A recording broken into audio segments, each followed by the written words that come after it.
When Lin Yi died, suddenly the computer screen was still glowing. It was 3:27 in the morning. The office lights were white as judgment, stinging his eyes with their harsh glare. The air conditioner sent gusts of cold air over and over, making the hairs on the back of his neck stand on end, yet it could not suppress the stifling heat in his chest. He stared at the final line of error on the screen and with stiff fingertips pressed enter. Submission successful. In the next instant, the heart in his chest seemed seized by an invisible hand that gave a vicious squeeze. His vision collapsed in an instant. The sound of keyboards, his colleagues' snores, even the hum of the air conditioner were all cut off in one stroke. He tried to shout, but his throat only forced out a short breath of air. His body pitched forward, and his forehead struck the edge of the desk. Thud. The sound was very soft as light, as the world laying the final nail in his coffin. Darkness swallowed everything. He did not know how much time had passed. When Lin Yi woke, again his first sensation was neither pain nor cold. It was pressure, as if he had been crammed into a tiny stone, hard on all sides, so cramped that even breathing became a luxury. He could clearly think, yet could not move, as though his consciousness had been nailed into a sealed shell. He tried to blink. There was no sensation of eyelids. He tried to raise his hand. There was no feedback from arms. He even wondered if he had become a vegetable thrown into some kind of medical pod. But in the next second, a far more terrifying sensation pressed down upon him. Hunger. Not the hollow of an empty stomach, but a hunger surging up from the depths of his marrow, as if countless tiny hooks were scraping inside him, scraping until even his soul trembled. Only one thought remained in his mind: eat. Anything, so long as he could eat. The hunger drove him mad. He began to struggle. Though he had no limbs, he could feel some kind of power gathering within the shell, slamming against it. Crack. A faint hairline sound. The shell's inner wall showed its first fracture. Then the second, the third. The cracks spread like a spider web, and a thread of icy damp air seeped in through them, carrying the smell of rotting leaves, wet earth, and a sharp, sickly sweetness like poisonous gas. Lin Yi's consciousness shuddered under the assault of that stench. This was not a hospital, nor any place in the human world he knew. The cracks widened and light pierced in, not warm light, but a cold bluish-gray gleam like moonlight, tainted and trickling into a cavern. Crack! The shell gave way. He was wrenched out as if forcibly dragged from a womb, his entire being. No, his entire body, slammed onto a rough stone surface with a dull thud. Cold shot straight into his bones. Lin Yi gasped violently, but what came from his throat was a series of low, unfamiliar hisses. He froze. This sound was not human. He forced himself to lift his head. His vision gradually cleared. A cavern vast and deep. Damp stalactites hung from the ceiling, and the drip of water echoed with the regularity of a timer. The cave walls were carpeted with dark green moss, and in some places a faint crimson glow pulsed like distant magma breathing. Further away lay a region of darkness so deep that even light seemed unwilling to approach. Lin Yi lowered his head. What he saw was not a hand. It was a claw sheathed in pitch-black scales, the hooked talons gleaming with a cold light like steel blades. Instinctively he tried to touch his face, but the claw halted midair. There was no familiar sensation. Every inch of his body had changed. He saw his chest and abdomen scales arranged like obsidian, their edges shimmering with a dim golden sheen. A heavy tail dragged behind him. A slight flick was enough to send loose stones skittering. On his back were two membranous wings, not yet unfurled, dark veins running through the thin film, trembling gently with his breathing. Lin Yi's mind hummed blankly. What have I become? Before he could piece his fear into a complete sentence, that hunger surged back again, crashing over him like a tide smashing against rock. Eat. Eat now. He lowered his head, eyes falling on the shattered shell beside him. Instinct drove him to open his mouth. Inside were not human teeth, but dense rows of razor-like fangs serrated like saw blades. He bit off a piece of eggshell. Crunch. The hard shell shattered easily between his jaws, and the instant the fragments slid down his throat, they seemed to melt like fire, turning into warm energy that flowed into every corner of his body. Comfort. Overwhelming comfort. It was like finally gulping down a mouthful of scalding rich broth after 7 days of overtime warmth, blazing from his throat down into his stomach and then spreading throughout his body. He devoured like a creature starved for 10 years. Shell membrane, viscous yolk. He left nothing. At the end, he even sprawled on the stone floor, scraping clean the yolk, clinging in the cracks with his tongue. His tongue was long and slender, barbed, making a rasping sound as it swept over the stone like a beast feeding. Just as he swallowed the final trace of yolk. Ding! A cold mechanical chime rang abruptly in his mind. Lin Yi's entire body stiffened, his scales feeling as though a current had just surged through them. Detection. Host has completed initial devouring. Devouring system successfully bound. Host Lin Yi, human soul. Current race black, dragon, juvenile. Bloodline traits: greed, bloodthirst, poison resistance, pressure resistance. Talent skill: corrosive breath, basic. Passive inheritance: genetic memory, not fully unlocked. Evolution value 3100. A system. Lin Yi's mind flashed through countless web novel tropes in an instant, and a bizarre sense of reasonable absurdity rose in his heart. He had died. He had transmigrated. He had become a dragon. And he had a system. It sounded like the start of a third-rate web novel, yet he was truly panting in this cavern with egg yolk still clinging to his claws. Not far away came a faint cracking sound. Crack. Lin Yi snapped his head up. On the other side of the cavern, a few equally massive dragon eggs lay in the darkness.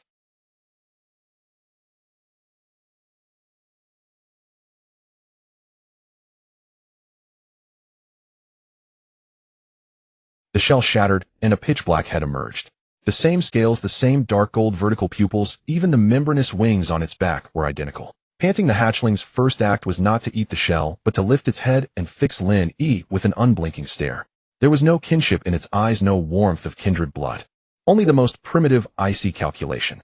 As if weighing, can you be eaten? Lin Yi's heart slammed against his ribs. He suddenly understood the bloodline words the system had given him: greed, bloodthirst. This was a black dragon. For a black dragon, family affection was a luxury existing only as charity granted from the strong to the weak. The hatchling growled low, braced its four limbs, and lunged straight at him. Its speed was absurd. Lin Yi had no time to retreat. He could only instinctively open his mouth. Glands in his mouth flared hot, his throat boiling like water brought to a rolling boil.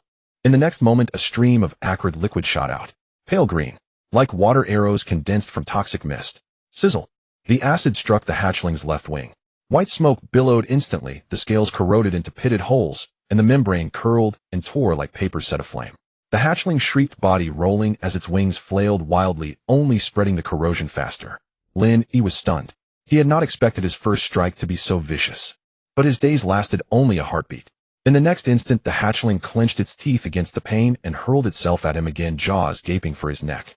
Lin Yi saw the blood oozing between its teeth, and the moment the scent of blood hit him, something in his mind snapped with an audible twang. Reason ebbed away. Beastliness surged up. He growled, raising a claw in a sudden savage arc. The sharp talons slashed across the other's abdomen. Splatter. Scales tore, blood sprayed. The hatchling went berserk, clamping down on Lin Yi's shoulder, its teeth sinking into the gaps between his scales, detonating pain. Yet Lin Yi did not retreat. Instead, he drove forward like a hammer, smashing the other into the stone floor and pinning it down. The two juvenile dragons tore and rolled, their blood splashing onto the cave walls and dripping into the cracks in the stone, painting the darkness with streaks of dark red. Lin Yi's shoulder burned with pain, his bones feeling on the verge of snapping. But he clenched. No, his fangs needed no clenching, they meshed together of their own accord, grinding with a harsh click. He opened his jaws and spewed a second jet of acid at the other's throat. This time he was closer. More accurate. Easy. The scales at the hatchling's throat dissolved at once, flesh collapsing like melting wax. Its scream cut off mid-note, leaving only a bubbling gurgle. It twitched a few times, the dark gold light in its eyes dimming rapidly. Dead. Only Lin Yi's ragged breathing remained in the cavern. He lowered his head to stare at the corpse, his chest heaving violently. Blood flowed from the wound on his shoulder, warm, dripping onto the stone with faint taps. He should have been afraid. He should have been sickened. He should have broken down. Yet his body was exhilarated. He could clearly feel that after killing his own kind, a certain craving within him had been ignited. Devour. As if a system button had been pressed. Ding. The prompt tone rang out again. Detected devourable target, black dragon, juvenile, low-grade bloodline. Devour. Lin Yi's throat bobbed. He gazed at the corpse, human notions of morality, law, and civilization flashing through his mind, only to be crushed beneath a naked instinct to survive. This was not an office. There was no labor arbitration. No emergency room. There was only one sentence: the weak die. He lowered his head and bit into the corpse's scales and flesh. The bloody tang rushed into his nostrils, salty, hot, metallic. But the instant he swallowed, energy exploded through his body. His scales glimmered faintly, his bones feeling reforged, and even his wound prickled with a tangible itch. Devour successful. Evolution value, 27. Current evolution value, 30100. Acquired bloodline enhancement minor. Lin Yi's breath hitched. He could feel himself heavier, his claws stronger, his vision sharper. Even the dripping of water deep in the cavern sounded twice as loud. He lifted his head, looking toward the deeper darkness of the cave. Something there seemed to be watching him. Slowly, then he saw it. In the depths of shadow, a pair of enormous vertical pupils slowly opened. Golden. Cold as blades. A moment later, a terrifying pressure rolled over him, like a tidal wave compressing the air into something almost solid. Lin Yi's limbs went weak. He nearly collapsed onto the ground. He forced himself to look up. In the darkness, a body larger than the cavern itself shifted slowly. Its scales were like obsidian edged with dim gold. A single scale was larger than Lin Yi's entire head. Its breathing was a storm. Each exhale sent dust cascading from the cave walls. Beneath her lay mountains of gold coins, silver coins, gems, weapons, armor, and ancient scrolls. The clinking of coins rang crisp and clear as though mocking all the poverty in the world. Lin Yi's eyes locked on that mountain of gold. An uncontrollable greed surged from the depths of his bloodline, flooding his mind like poison. Devour it. Consume it. Grow stronger. Stronger. But before he could move, the great dragon lifted her head slightly. Her gaze fell upon Lin Yi, then on the mutilated corpse of the juvenile dragon he had devoured. There was no anger, no pity, only indifference, as though watching a selection long since written. She spoke, her voice deep as thunder, making Lin Yi's eardrums ache. Only those who live deserve to be called my children. Lin Yi struggled to open his mouth, wanting to speak, but only a hoarse hiss came out. The great dragon continued. If you are hungry, go into the dark forest and hunt. If you want resources, seize them. If you cannot seize them, you die. Her tail swayed lightly, sending the hoard of coins clattering like a surging tide. Then her gaze sharpened, suddenly locking onto Lin Yi. Remember, my gold is mine. Even if you touch a single coin, and I will tear you apart with my own claws.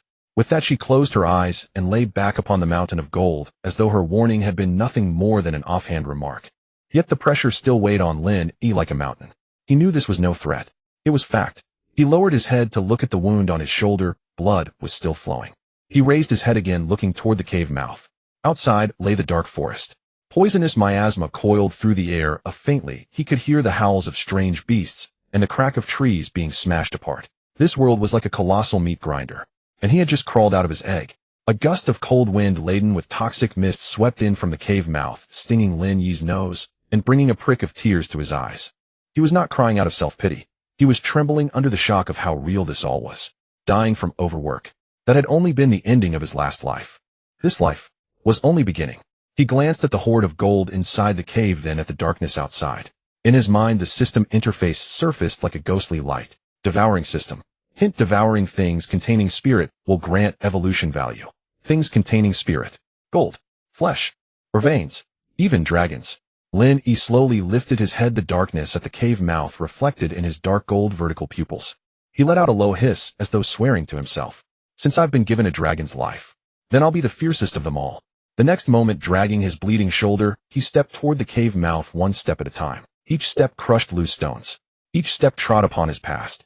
Outside the cave, the wind of the dark forest blew in, carrying the scent of death. Lin Yi opened his jaws, pale green acid slowly condensing in his throat. For the first time, he truly understood the rules of this world.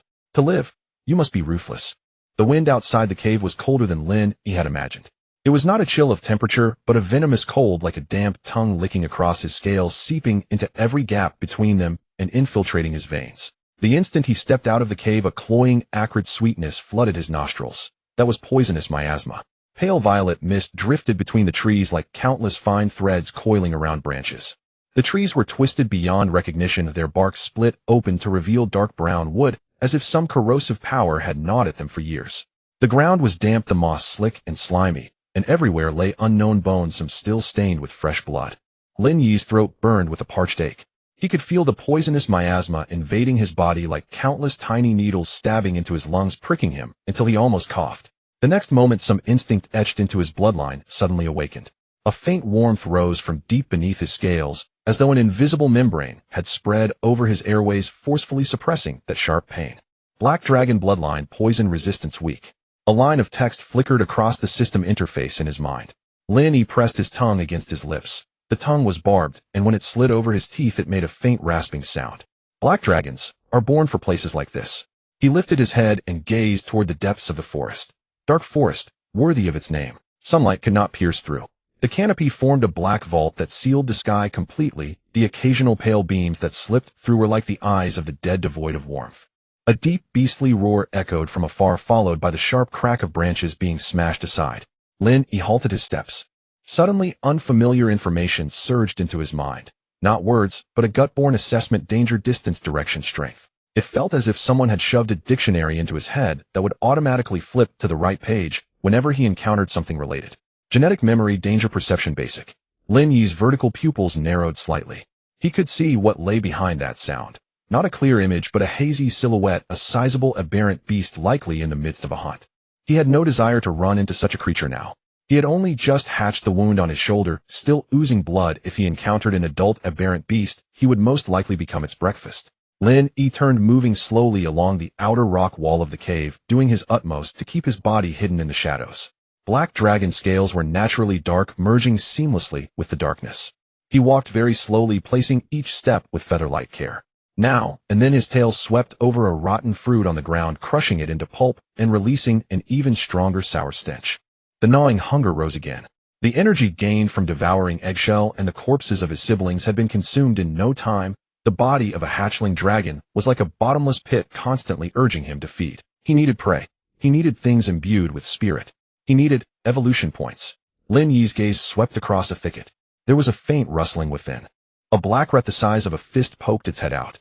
A fleshy tumor bulged on its back. Its eyes were clouded and milky, and green drool dripped from its mouth. It rummaged frantically through the pile of decayed leaves, its movements agitated as though it might bite at any moment. A dictionary-like judgment automatically surfaced in Lin Yi's mind. Corrupt venom rat, low tier aberrant beast. Danger low. Traits: carries mild corrosive poison, flesh edible. Recommendation: acid or claws can swiftly kill. Lin Yi did not hesitate. He sprang. The hatchling dragon's body was far lighter than a human's, yet its explosive power was astonishing. In an instant, he crossed a distance of 2 meters. Before the corrupt venom rat could react, his claws had pinned it to the ground. Squeak! It thrashed wildly, its sharp teeth snapping toward the gaps between Lin Yi's claws. Lin Yi opened his jaws. A drop of pale green acid fell. Sizzle! Smoke immediately rose from the top of the rat's head. Its skin and flesh melted rapidly, and its struggles ceased in an instant. Lin Yi lowered his head and swallowed it in one bite. The metallic reek of blood mixed with rot rushed into his nostrils. Disgust. Such a thing did not exist. A black dragon's stomach was like a furnace. Whatever entered was smelted into heat. Ding. Devour successful. Corrupt venom rat. Evolution points 2. Current evolution points 32100. Too little. Lin Yi frowned. Or rather, his vertical pupils tightened. The evolution points provided by the corrupt venom rat were like a miserly boss's overtime allowance, enough to stay alive, never enough to prosper. He needed something more suffused with spirit. For instance, gold coins. At the thought of gold, Lin Yi's gaze involuntarily flicked toward the depths of the cave. There lay the forbidden ground of the mother dragon Eileen. Mountains of gold coins, heaps of treasures. The system's prompt had said that devouring objects containing spirit could yield evolution points, and as the most common spirit objects of dragonkind, gold coins were likely of immense value. He could still recall that glimpse of radiant gold within the cave just now.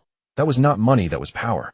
But the mother dragon's warning still rang in his ears. Touch a single coin, and I will tear you apart with my own claws. The wound on Lin Yi's shoulder throbbed dully, reminding him of how terrifying that aura had been. Yet greed did not reason. Especially the greed in a black dragon's bloodline burning like fire. He clearly knew the danger, yet he could not help but wonder, could he steal one coin? Just one. Even if he were beaten for it, as long as he survived, swallowing a gold coin would make his strength soar. He could even flee the cave, establish his own territory somewhere farther away, and no longer be suppressed by the mother dragon. Lin Yi stopped. In the dark forest, the wind rustled through the leaves like countless whispering voices. Steal one coin. Grow stronger. And then, survive. He clenched his teeth, turned, and retraced his path toward the cave. He was no reckless brute. He was a programmer. And what were programmers good at? Finding loopholes. The mother dragon, sleeping upon her mountain of gold, was bound to have her own routines: when she slept, when she woke, when she patrolled the cave, when she fed. All he needed was to find a brief window, snatch a single gold coin, and flee the cave at once. Lin Yi crept along the rock wall, hugging the shadows. In a crack in the stone outside the cave crawled a black centipede, 1/2 meter long, its carapace glinting with a purple sheen. Sensing Lin Yi's approach, it immediately reared, its front half mandibles opening and closing as it exhaled a fine poisonous mist. Lin Yi had no interest in entanglement. One spray of acid from his mouth, and the centipede instantly dissolved into a bubbling pool of black sludge. Ding. Devour successful. Toxic carapace centipede. Evolution points 4.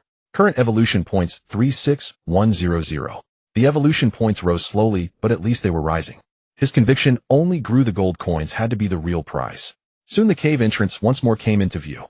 Inside was darker than outside, the air tinged with metal and blood like some ancient hoard room. Lin Yi stepped into the cave with utmost caution. He had barely taken 2 steps when a crisp crack sounded behind him. He whipped his head around. Another dragon egg was splitting open. Another sibling was about to hatch. Lin Yi's heart pounded. Among black dragon hatchlings, the first order of business was never an embrace, but a struggle for resources for the right to live. If 2 or 3 more hatchlings emerged, the difficulty of stealing a gold coin would multiply. Worse yet, they might in his absence trespass upon the mother dragon's forbidden hoard, enrage Eileen, and drag him down with them. I must hurry. Lin Yi lowered his body, hugging the cave wall as he moved inward. The deeper he went, the stronger the scent of gold became. That intoxicating metallic fragrance, like wine, like narcotics, like power itself. At last he saw the entrance to the forbidden ground. A naturally formed fissure in the rock wall, faint golden light glimmering beyond. That was where the mother dragon slept. Lin Yi held his breath. He could feel the heavy breathing from within like a great bellows. Eileen was asleep. Her aura, however, remained. Even with her eyes closed, it felt as if the entire cave were being crushed beneath her presence. Lin Yi edged slowly to the rim of the fissure. He poked his head out. The scene before him left his mouth dry. Gold coins, piled in great heaps. Silver coins, spread across the ground like a shining river. Gems, glowing with ghostly blue blood-red and violet-black light like fallen stars. Weapons, armor, scrolls, ancient rings. And atop the central mountain of gold lay Eileen. Her body sprawled across the pile of gold as though fused with her wealth. Every scale upon her was like a piece of black armor. With each breath her chest rose and fell, and the coins rolled with it, chiming in a delicate cascade. Lin Yi could almost imagine what he might become if he swallowed just a corner of that golden mountain. His greed nearly shattered his reason. Just 1 coin, he told himself. Just as in his past life when he would tell himself, just 5 more minutes of coding, then I'll sleep. And ended up working till dawn. Lin Yi slowly extended his claw, taking care not to let his scales scrape against the rock. He targeted a single gold coin at the very edge of the fissure. Half buried in dust, and far from Eileen, it seemed safe. All he needed to do was seize it and run. 1 step, 2 steps. The instant his claw brushed the coin, the system interface burst into view. Detection: high spirit object, dragon gold coin refined. 有心的观众立即注意到，与前2次连续呼唤2声星耀不同，这一回群星王总单次呼唤之后立即接续指令，中间毫无停顿。40 points. A single coin worth more than a dozen corrupt venom rats. He nearly opened his mouth and swallowed it on the spot. But he held himself back. If he swallowed it now, the noise and the surge of energy might rouse Eileen. He chose the safer approach: carry it away, leave the cave, then consume it in a secure place. He gently clamped his jaws around the edge of the coin.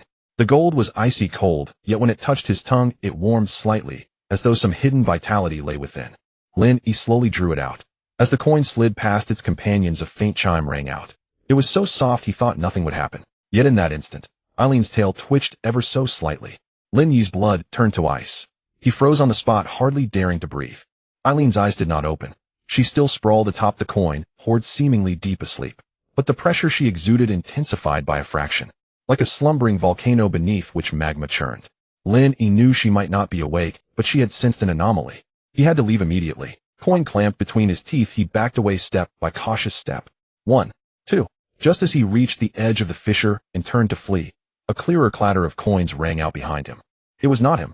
Something within the hoard had tumbled. Lin Yi jerked his head back around. There at one corner of the gold pile, a small black shadow crouched. Another freshly hatched hatchling scratching at the coins with its claws, eyes shining crazed with lust. It even shoved the coins into its mouth. Idiot! Lin Yi cursed inwardly, his scalp prickling. This was not stealing a coin. This was outright robbery in front of the mother dragon. The next instant, Eileen's eyes slowly opened. Twin golden vertical pupils, like 2 blades, locked onto that hatchling at once. The air in the cave seemed to be sucked away. The pressure crashed down like a landslide. Lin Yi's limbs nearly buckled beneath him. The other hatchling fared worse, crushed flat onto the coins by that oppressive force. The coin in its mouth fell clattering in a grim cadence, like its own funeral toll. Eileen did not strike immediately. She merely stared at it, her voice as frigid as ice. You touched them. The hatchling trembled, trying to explain, but only a garbled hiss came out. Eileen raised one claw. It did not descend quickly, but it carried absolute force. Crack! With a single blow, the hatchling was reduced to pulp. Blood splattered across the gold coins. The coins still gleamed as though nothing had happened. Lin Yi stood stunned. Not at the death itself, he had already killed his own siblings. What shocked him was the mother dragon's indifference. She had slain her own offspring as casually as swatting a fly. Then her gaze shifted ever so slowly. It fell upon the edge of the fissure, upon the gold coin clamped in Lin Yi's mouth. His heart nearly burst. He stood rooted in place. He knew he had been seen. The air congealed. The clink of coins seemed unbearably shrill in that moment. Eileen's voice was low and deliberate, like the reading of a sentence. You touched them too. Lin Yi's mind raced. Run. There was no escape. A single breath from her could shred him to pieces. Explain. Black dragons did not listen to explanations. Beg. Black dragons had no patience for plea. There was only one option: gamble. Gamble that she would not kill a useful child. Gamble that his earlier viciousness in battle and devouring his siblings had made her deem him worth keeping. Lin Yi slowly lowered his head, the coin still between his teeth. He dared neither swallow nor spit it out. Forcing down his tremors, he let out a low hiss, as if stating a simple fact: I want to become stronger. Eileen stared at him in silence for 2 whole seconds. To Lin Yi they felt like 2 years. At last she spoke. You want strength? She slowly rose from the gold pile. Her massive body sent the coins cascading like a waterfall, ringing in a continuous cascade. With each step she took, the cave trembled. She closed in on the fissure. Lin Yi could smell her, metal blood, ancient power. Eileen lowered her head, golden pupils drawing so near it felt as though she could see through him. Then prove you are worthy. She lifted one claw and flicked lightly. The coin between Lin Yi's teeth was pried free, flew into the air, and rolled twice on the ground before coming to rest outside the fissure. Lin Yi's heart sank into his gut. Was she going to reclaim it? The next instant Eileen's voice sounded again, like both a reward and a snare. The gold coin is yours. Lin Yi snapped his head up. Eileen continued, her tone half gift, half trap. Devour it. Here. His pupils constricted. This was a test, and a snare. To devour the coin would inevitably cause an energy flare. He would grow stronger, but it might also expose more anomalies. His human soul, the system. Refuse. That was cowardice. In the world of black dragons, cowardice equaled uselessness, and uselessness equaled death. Lin Yi swallowed a mouthful of saliva. He stared at the coin upon the ground. Then he looked up at Eileen again. There was no emotion in her gaze, only a cold expectancy, as though she were observing whether a chunk of, or could be smelted into metal. Lin Yi knew he had no choice. He opened his jaws, clamped the coin once more. This time there was no turning back. He swallowed it directly. The coin slid down his throat like a lump of frozen iron, but soon, boom. A torrent of scalding energy exploded in his belly like molten lava, flooding his veins. Heat flared across every scale on his body. They brightened their edges, taking on a faint metallic sheen. His bones creaked softly as though they were growing. The wound on his shoulder visibly knit together, blood stopped, flesh closed. The pain was almost enough to wrench a scream from him, yet stronger still was the exhilaration. It felt like throwing an overworked, exhausted man into a hot spring and then injecting him with a stimulant. System notifications flooded his vision. Ding. Devour Dragon Gold Coin, refined, successful. Evolution points 42. Current evolution points 78100. Acquired metallic scales, basic. Corrosive breath, enhanced. Acid concentration 15. Body size increased 10. Poison resistance upgraded, weak, basic. Lin Yi snapped his head up. He could feel the surge in his strength. Not only his body, even the wind outside, the distant roars of beasts, all sounded clearer. He could even see the hazy outlines of lurking dangers deeper in the cave. Eileen watched him, and at last a barely perceptible hint of satisfaction flickered across her face. Not bad, she murmured. Lin Yi had no time to relax. Her voice chilled in an instant. Now with this strength, crawl into the dark forest. She lifted a claw and pointed toward the cave mouth. From this day forth you are not to set foot in here ever again. You want gold coins. She let out a derisive snort, baring her sharp dragon teeth. Then go plunder them yourself. Lin Yi's heart lurched. This was expulsion and release. He understood. The mother dragon had no intention of raising children. She was raising venom in a jar. Only those who survived would be worthy of becoming true black dragons. And he had just acquired his first capital. Lin Yi took a deep breath and headed toward the cave entrance. At the edge of the cave mouth, he paused and glanced back at the hoard of coins. Eileen had already reclined once more atop the golden mountain, eyes closed as though what had just transpired was not worth a second thought. A shard of cold light flashed in Lin Yi's slit pupils. Someday, he silently vowed, I will devour your mountain of gold, down to the last coin. Then he stepped into the dark forest. The poisonous miasma surged toward him. This time it no longer burned. He opened his jaws, pale green acid gathered in his throat like death, ready to be unleashed at any moment. From deeper within the forest came a nearer, beastly roar. Lin Yi slowly lifted his head. In the darkness, 2 crimson points of light had fixed upon him. Prey, or predator? He did not know. He knew only one thing. He was stronger now, and he was. Crimson eyes flickered in the darkness. Lin Yi did not rush forward immediately. He stood in the poisonous miasma, slightly raising his head, his vertical pupils like 2 cold metal pins against the dark. The heat from the gold coins he had just swallowed still churned within him, the metallic sheen at the edges of his scales faintly glimmering, igniting an impulse to strike at will. But impulse was just impulse. This world was not a game. Death meant there were no respawn points. Lin Yi forced himself to remain calm. He tapped into the instinct of genetic memory to sense. Unknown target mid-tier exotic beast. Danger moderate. Characteristics stealthy fast adept at ambush. Suggestion initiate with breath attack to suppress avoid close combat. Mid-tier exotic beast. Lin Yi's tail gave a gentle flick breaking a few dry branches with a crack. The 2 points of red light immediately halted. A faint scratching sound traveled through the air like claws scraping against bark. The next moment, a shadow sprang from the bushes. It was as fast as an arrow. Its body glided close to the ground like a boneless black hunting dog. Its head resembled a hyena with a mouth split to the roots of its ears, teeth turned outward, drool dripping onto the ground producing faint wisps of white smoke. Poison. Lin Yi instinctively sidestepped. The shadow brushed past his chest and abdomen, its claws scraping his scales with a harsh sizzle sound, leaving several shallow white marks. Sturdy enough. Lin Yi's heart sank. The metallic scales reinforced by gold coins could still be marked. This creature's claws were no ordinary threat. The shadow landed and turned around. This time Lin Yi clearly saw its form. It was hairless with skin like black rubber and a row of backward-facing spines along its back. It was something containing spiritual essence. Had it stolen a treasure? Lin Yi's hunger ignited instantly. The shadow was also staring at him, letting out a low growl, as if warning. It was something containing spiritual essence. Had it stolen a treasure? Lin Yi's hunger ignited instantly.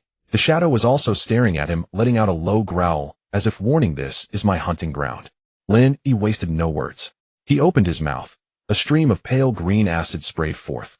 This time the acid was thicker than before, like a viscous toxic slurry, tracing a beautiful arc through the air. The shadow reacted swiftly, leaping to evade the direct spray. The acid landed where it had stood moments ago, and the ground instantly sizzled with stones melting into a pit. The shadow landed on a tree trunk, its limbs clinging to the bark, hanging like a gecko, its crimson eyes darting with a cunning glint. It suddenly opened its mouth. Puff! A cloud of black mist erupted. The mist carrying a foul odor rushed towards Lin Yi's face. Instinctively Lin Yi closed his eyes, and with a sweep of his tail, he created a gust of wind to disperse the black mist, though a wisp still managed to enter his nostrils. Stinging pain. Dizziness. Lin Yi stumbled slightly. The poisonous mist had a paralyzing effect. But in the next moment the resistance from the black dragon bloodline within him kicked in forcefully, suppressing the dizziness, leaving only a slight throbbing in his head. You think you can ambush me?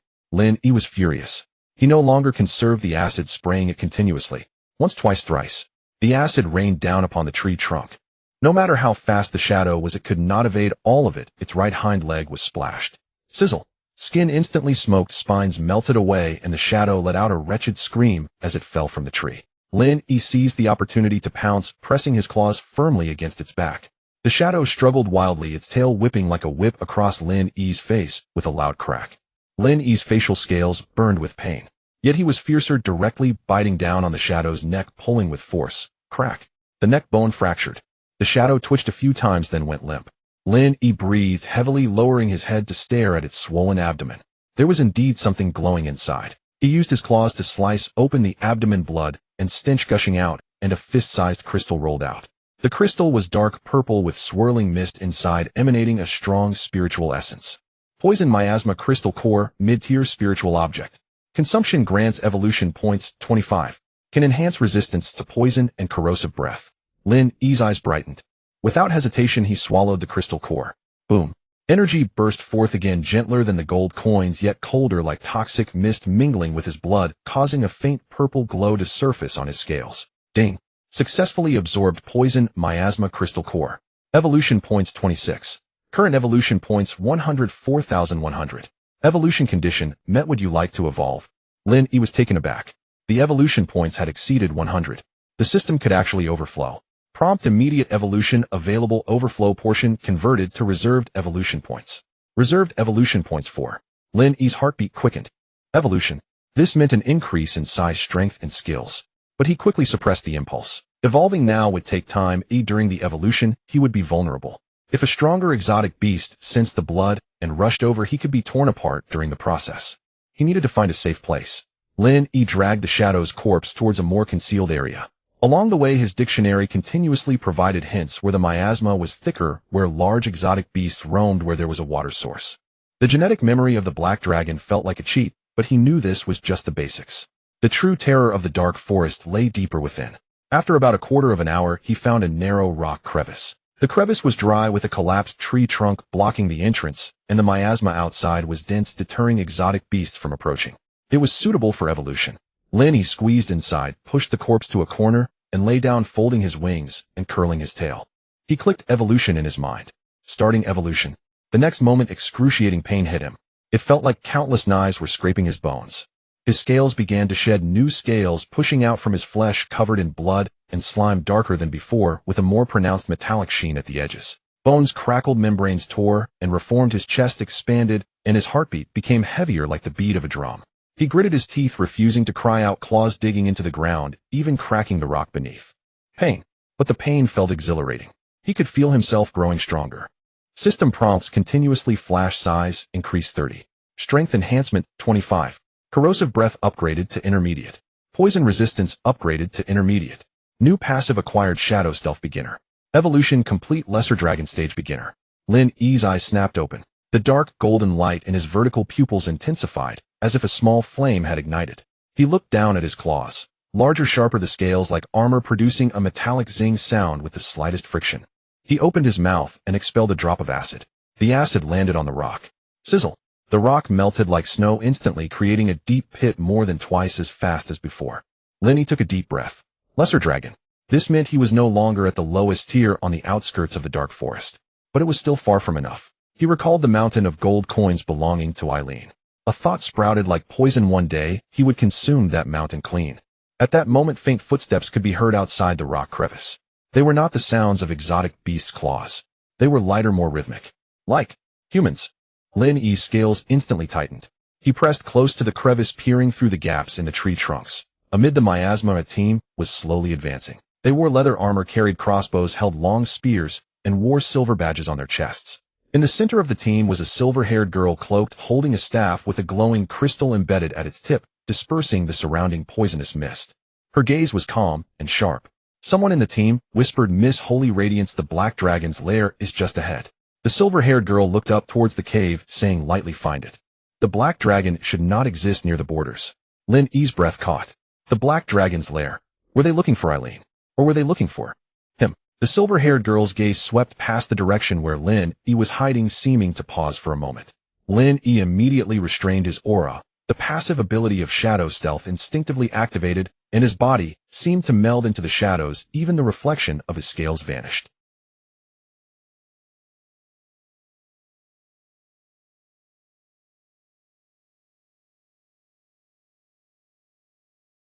He was still too weak.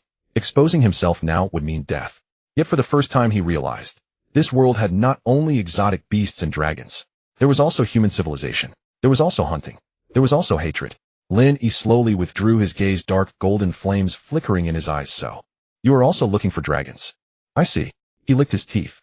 The barbed tongue brushed against his sharp teeth, producing a faint rustling sound. This feeling was not fear. It was excitement. The footsteps outside the rock crevice gradually faded away, and the poisonous mist closed in again like a damp and cold curtain, shrouding everything back into darkness. However, Lin Yi did not relax immediately. He lay on the rock, his chest rising and falling slowly, his breath light, as if it were non-existent. The recently acquired shadow stealth was still operating instinctively. The reflective sheen on his scales almost vanished, making him appear like a breathing shadow. "Humans. Dragon hunting team. Silver-haired girl." These words were like nails driven into his mind, impossible to pull out. In his past life, Lin Yi did not believe in destiny. But today he suddenly realized that destiny in the dark forest was not a metaphysical concept, but a harsh reality of someone standing behind you with a knife. That group of humans was searching for the Black Dragon's lair. There was only one Black Dragon's lair, the cave of the mother dragon Eileen. They said the Black Dragon should not exist on the borders, which implied they had the capability, the organization, and the reason. They were not merely passing through. They were here on a mission. And the most dangerous aspect was not the crossbows nor the spears. It was that silver-haired girl. The crystal at the tip of her staff could dispel the poisonous mist, which indicated that her power could counter the dark forest. Even more terrifying was the pause of her gaze when it swept over, like a hunter instinctively confirming the scent of blood. "She almost discovered me." Lin Yi's tail lightly swayed, sweeping away the residual stench of blood in the rock crevice. He dragged the body of the shadow beast deeper, burying it under rubble to minimize the scent. In the dark forest, scent was a coordinate. Exposing oneself was more dangerous than cursing the boss in an office group chat. He continued to observe, pressed against the crack in the rocks. In the poisonous mist, the shadows of the dragon hunting team had become indistinct, with only the glow of the staff flickering like fireflies moving towards the cave. Lin Yi's mind began to run logic like programming. First, their target is Eileen.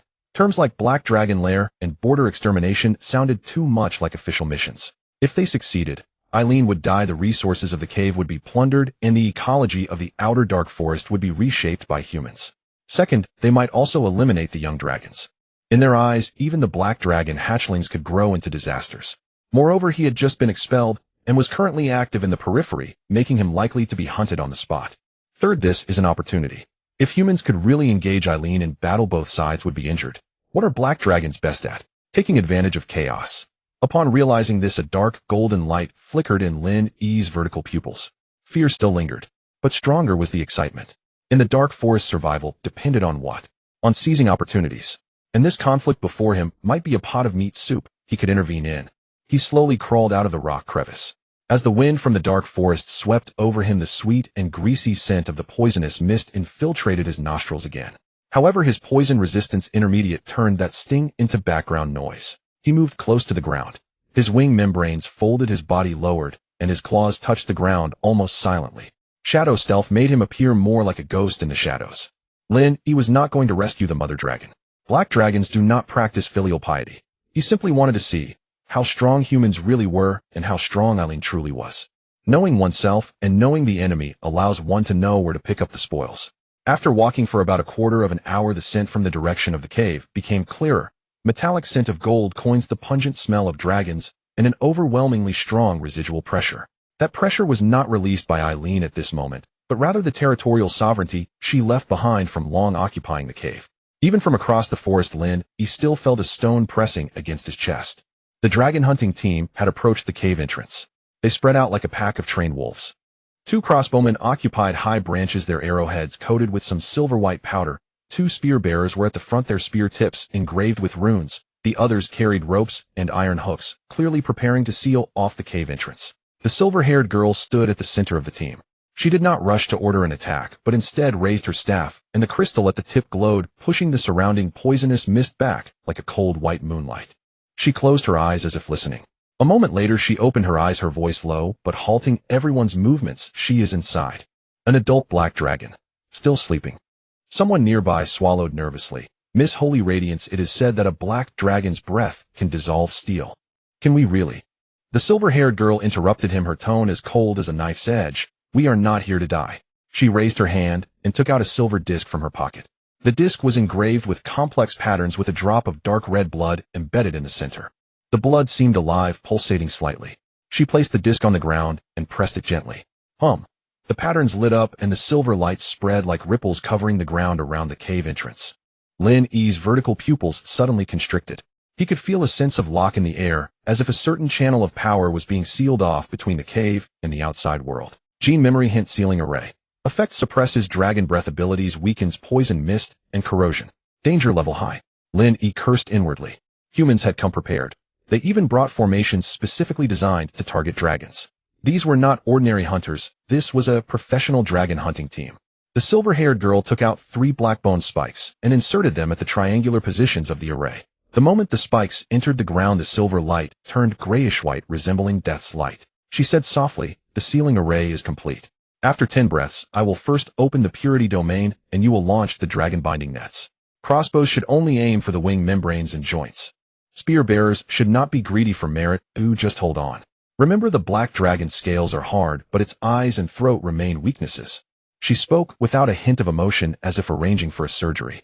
Lin Yi stared at her, feeling a sense of reality for the first time regarding the concept of female protagonist. She was not a decorative vase. She truly wanted to kill dragons. And she had done it before. At that moment, a deeper breath emanated from the cave like a storm turning in the dark. The silver-haired girl's gaze sharpened. Begin. She raised her staff, and the crystal at the tip suddenly blazed bright, the cold white light turning into a curtain of light that thundered into the cave entrance. Purity domain. The curtain expanded instantly, evaporating the poisonous mist near the cave entrance, the moss on the rock walls curling as if burned, and a sizzling sound of purification echoed in the air. Lin Yi could even feel his throat's acid glands being suppressed for a moment, as if someone had squeezed his skill button. Sealing array, purity domain. A combination attack.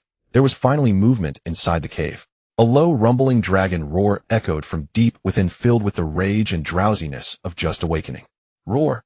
This roar shook the stones at the cave entrance, causing debris to fall and leaves to sway as if swept by a gale. Some members of the dragon hunting team turned pale, but no one retreated. They were pinned in place like steel nails. The next moment, from deep within the cave, the sound of gold coins clashing erupted like a tide. Following that, a silhouette darker than the dark forest slowly approached the cave entrance. Eileen appeared. Her head first emerged from the shadows, her golden vertical pupils like two cold suns sweeping across the cave entrance's array, the silver-haired girl and the group of humans. She did not immediately spit fire. She merely looked. There was no hint of surprise in her gaze. It was more like, finally here. Eileen spoke, her voice grinding like a stone mill crushing bones. Humans. Her gaze fell on the ceiling array and she scoffed, to grab my gold with such things. The silver-haired girl tightened her grip on her staff, her voice calm. Eileen, there should not be an adult black dragon lingering on the borders of the dark forest. Aylin's smile turned colder borders. She raised a paw and gently tapped the ground. This land belonged to dragons long before you humans warmed yourselves in stone houses. The silver-haired girl was not provoked. She simply said, "You have slaughtered cities." Eileen tilted her head as if hearing a joke. "I am hungry. I have come to take food. You call that slaughtering cities?" She suddenly stepped forward. The ground at the cave entrance shook and the silver light on the ceiling array flickered violently, as if being deformed under immense pressure. The dragon hunting team's crossbowmen immediately loosed their bolts. Whoosh, whoosh, whoosh. 3 crossbow bolts shot towards Aylin's eyes and throat coated with silver-white powder. Eileen did not even lift her eyelids. A faint black light appeared on the surface of her scales. When the crossbow bolts hit, they made a metallic shattering sound, and all bounced off. Lin E gasped in shock. This was an adult black dragon. The gap between the same species felt like that between an ant and a mountain. The silver-haired girl remained unchanged in expression, waving her staff, dragon binding nets. 2 spear bearers flung out thick black iron chains, the heads of the chains adorned with claw-like runes coiling towards Aylin's forelimbs and neck like living snakes. Eileen let out a low growl, her tail swung violently. Boom! The tail swept across, shattering the ground, the chains torn apart with brute force, and the spear bearers were knocked back by the shockwave, crashing into trees and spitting blood. But in that brief moment, the silver-haired girl's staff touched the ground. Lock domain. The ceiling array suddenly lit up, a gray-white beam shooting skyward, forming a translucent circular barrier that encapsulated the cave entrance and half of Aylin's body. Eileen suddenly raised her head, a hint of irritation finally appearing in her golden vertical pupils. She opened her mouth. Lin Yi's heart leapt into his throat. Corrosive breath. But the ceiling array was suppressing it. What Eileen expelled was not a jet of acidic liquid, but a massive, denser, more viscous black-green fog. It was like atomizing corrosive acid. The fog collided with the barrier, and the barrier instantly crackled, the gray-white light appearing to melt as large gaps formed. The silver-haired girl's expression changed for the first time. She gritted her teeth, the crystal on her staff shining brightly, holding the barrier intact. But that fog corroded too quickly. The barrier had already started to collapse. "Fall back," someone shouted in terror. Aylin's mouth, if a dragon could have a corner of its mouth, seemed to curl up slightly. She slowly raised her paw and swiped towards the silver-haired girl. If that paw landed, all humans would become mush. Lin Yi's pupils constricted sharply, not because he wanted to save the humans, but because he saw an opportunity. The silver-haired girl's array was enduring corrosion, and the bone spikes were slightly loosening. Once the barrier broke, the dragon hunting team would either die or retreat. But Eileen would also expose more of her power and might even get injured. And in the chaos, he could pick up something. For example, the array, the crystal, the crossbow bolt coating, or even the spiritual items of humans. With this thought, Lin Yi's salivary glands began to secrete acid. The ceiling array in the distance was not exerting strong suppression on him. He could easily sneak a strike at the humans, or take the chance to steal the spiritual items dropped by the silver-haired girl.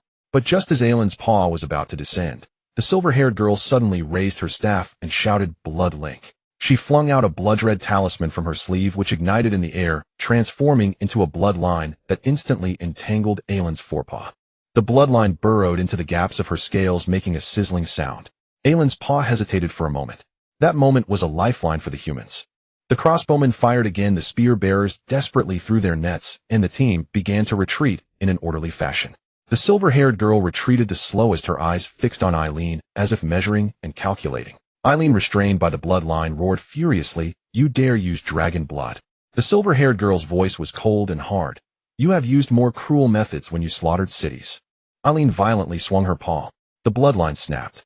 But the silver-haired girl had already retreated to the edge of the barrier. She raised her hand to pull up the array from the ground, and the bone spikes were quickly retrieved by her. The barrier instantly dissipated. The dragon hunting team retreated into the poisonous mist like a tide.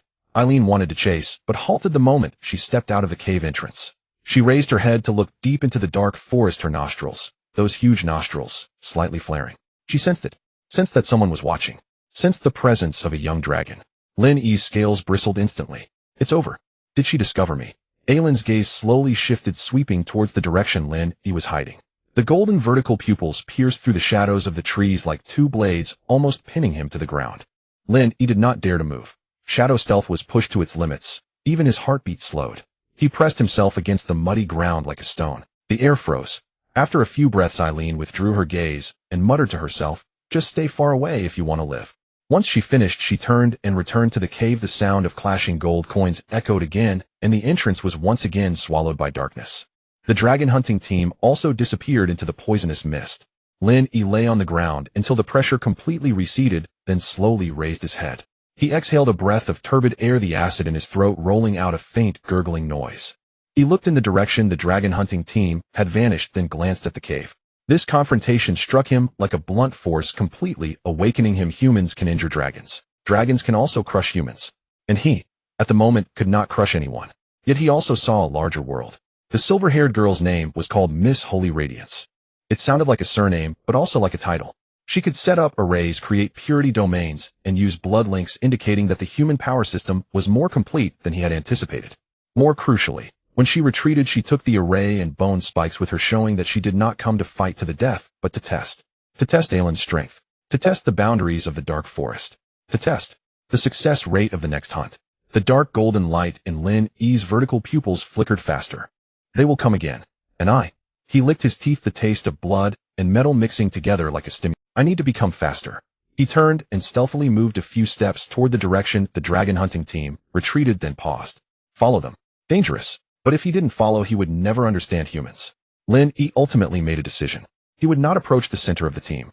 He would only linger in the poisonous mist from a distance, tracking like a shadow, looking for opportunities to pick up items, remember routes, and understand the range of human activities.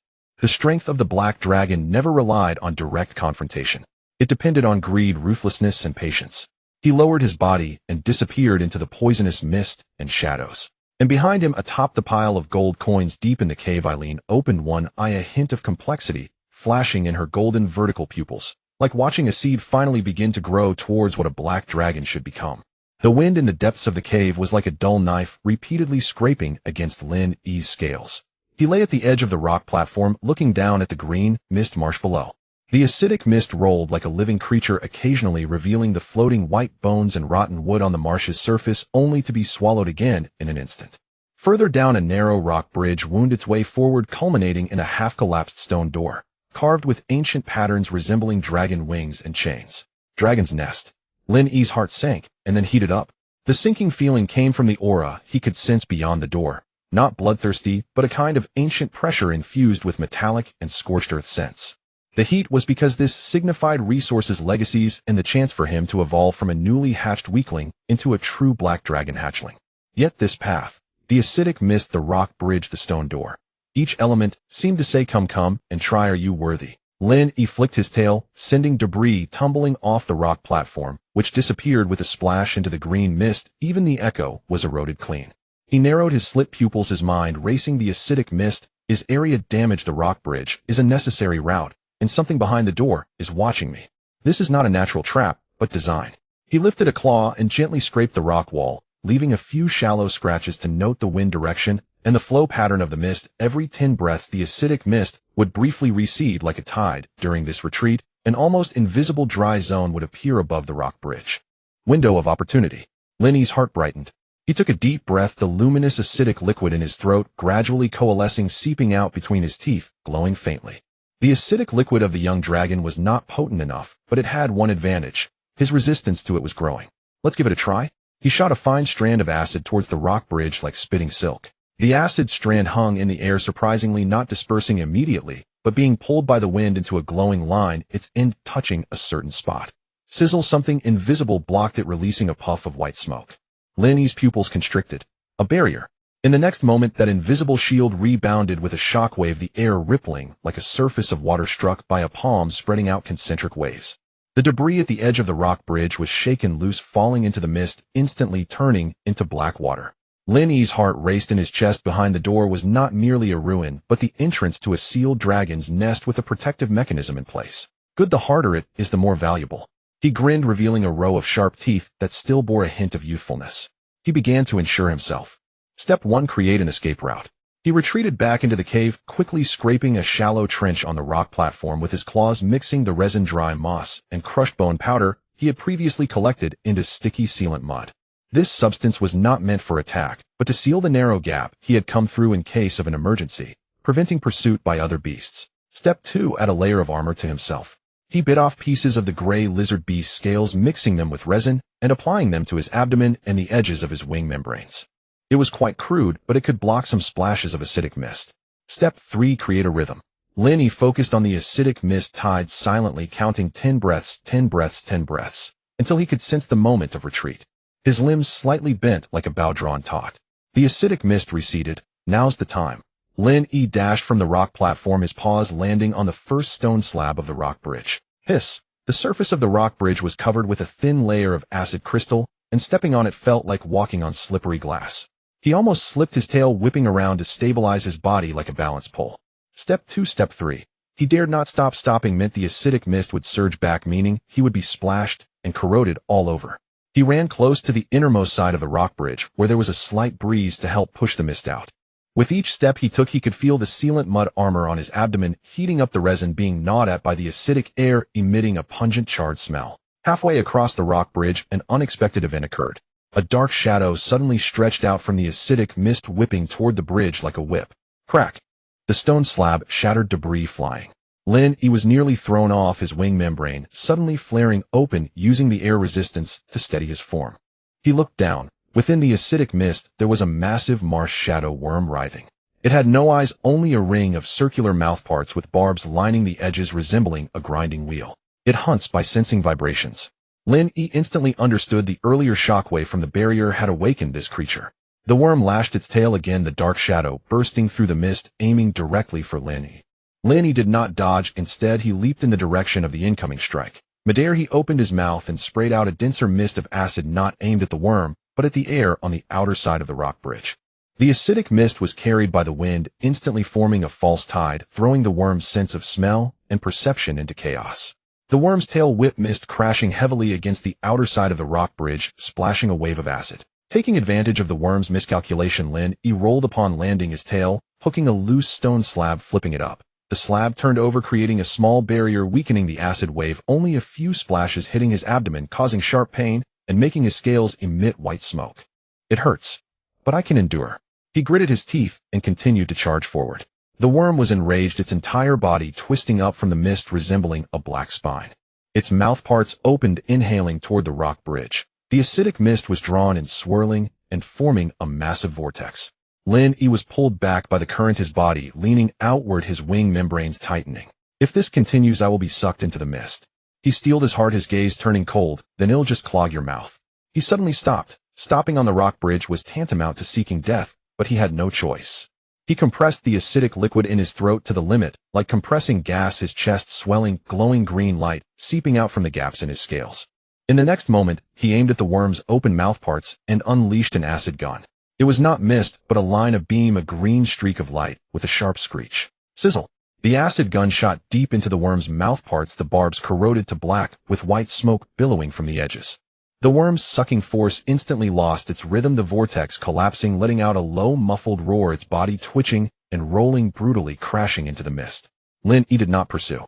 He knew he was still too weak. This strike was merely a disruption, not a kill. He turned and dashed, taking advantage of the worm's painful rolling to reach the stone door at the end of the rock bridge. Up close, the stone door was even more shocking. The patterns on the door were not carved, but seemed to have been burned into it with varying depths, as if branded by dragon flames. At the center of the pattern was embedded a black crystal, within which faint veins flickered like a heartbeat. Lin Yi reached out a claw to touch the crystal, cold. Then a backlash of heat surged from the crystal, scorching along his claw and directly searing his nerves. He almost cried out, retracting his claw, suddenly the tip already charred black. A key is needed, or bloodline authentication. He looked down at his claw, the charred area slowly oozing a bit of dark red blood.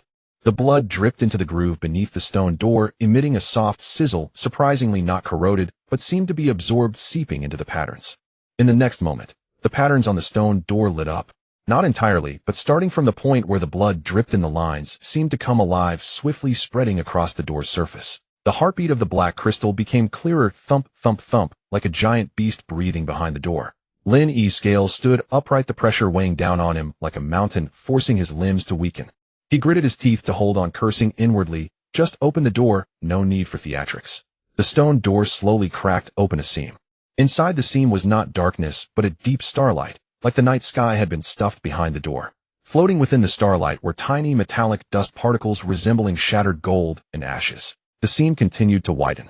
Just as the door was about to fully open, a sharp shriek came from the acidic mist marsh. The worm had not died, it was pouncing toward the rock bridge in a furious charge. Lin Yi turned back, his heart sinking. The rock bridge was already covered in cracks. Those earlier strikes and impacts had nearly turned the entire bridge into a broken bridge. If I enter, it won't be able to catch up. Not necessarily. The worm was large, but it could draw and mist, create shockwaves, and destroy structures.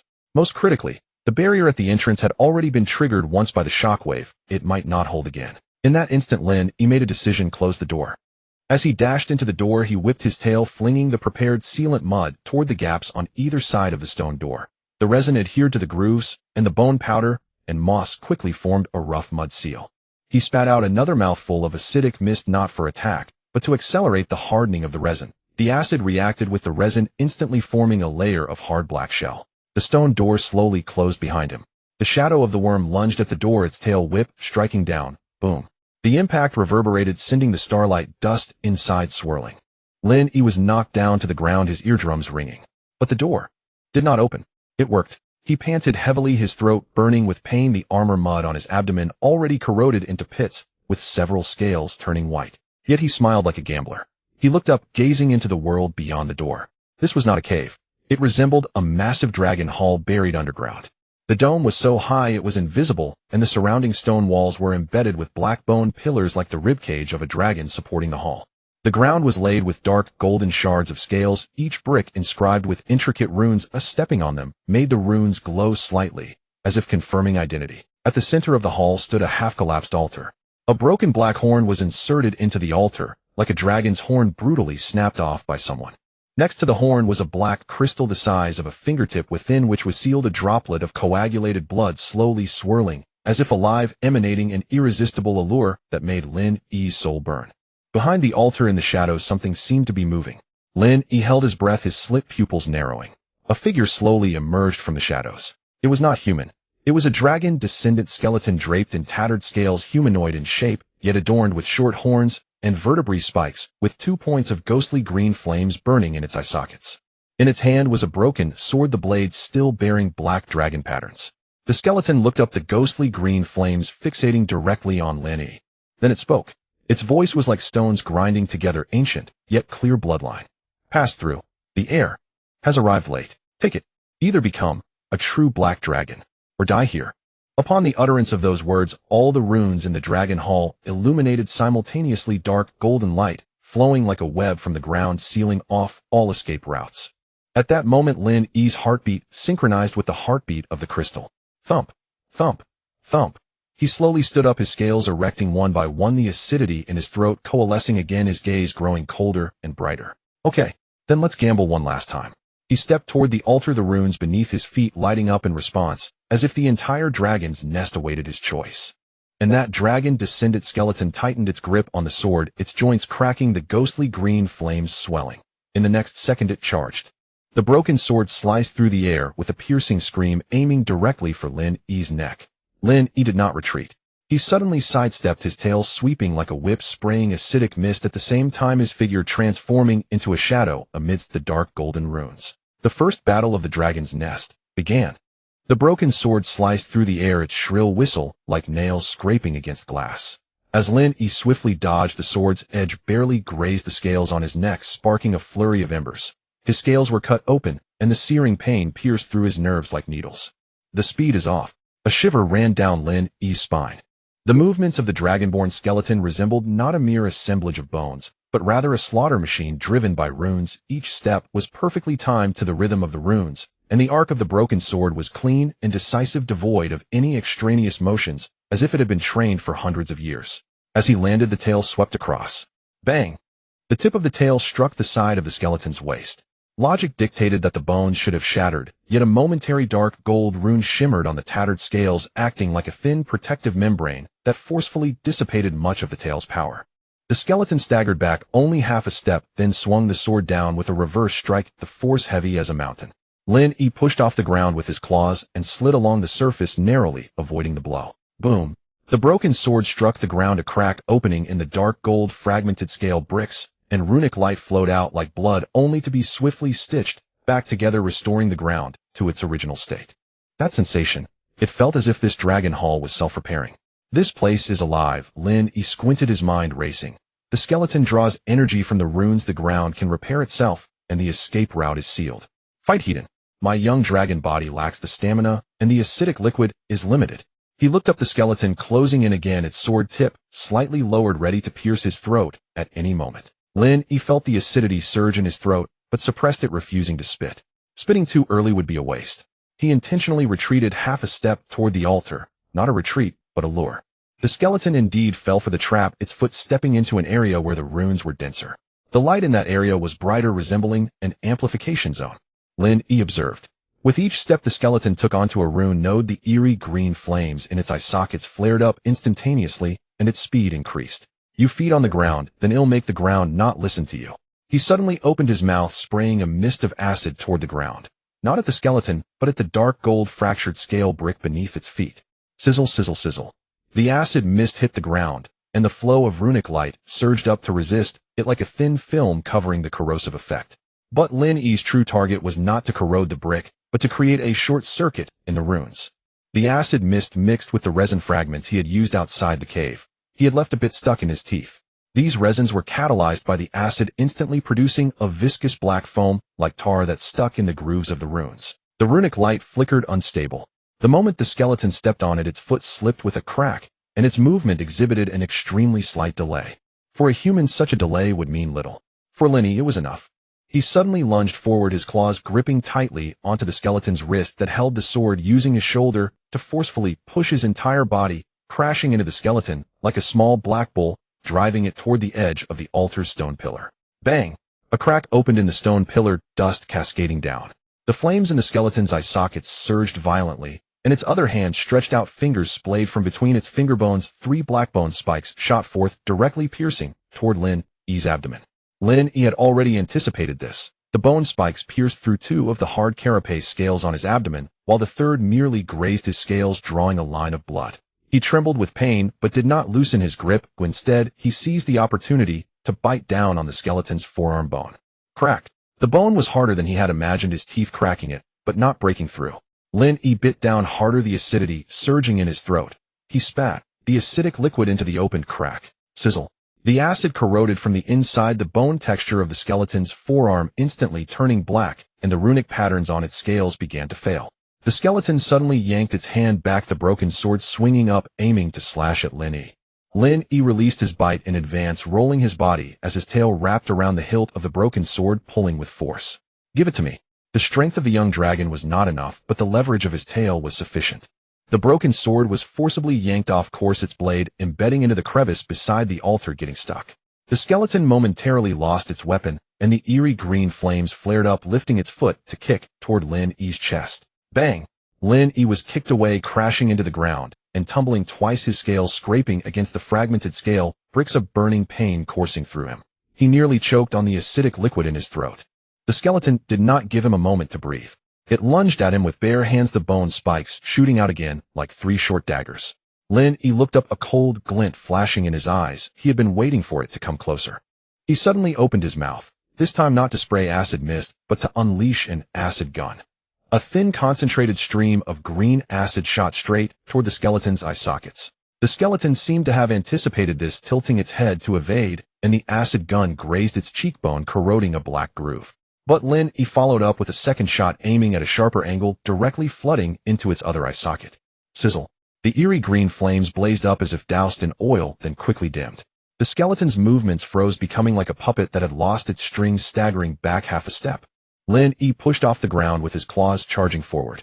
He did not attempt to snatch the broken sword, but lunged toward the brightest rune node at the center of the skeleton's chest. It flickered like a heart. Crack!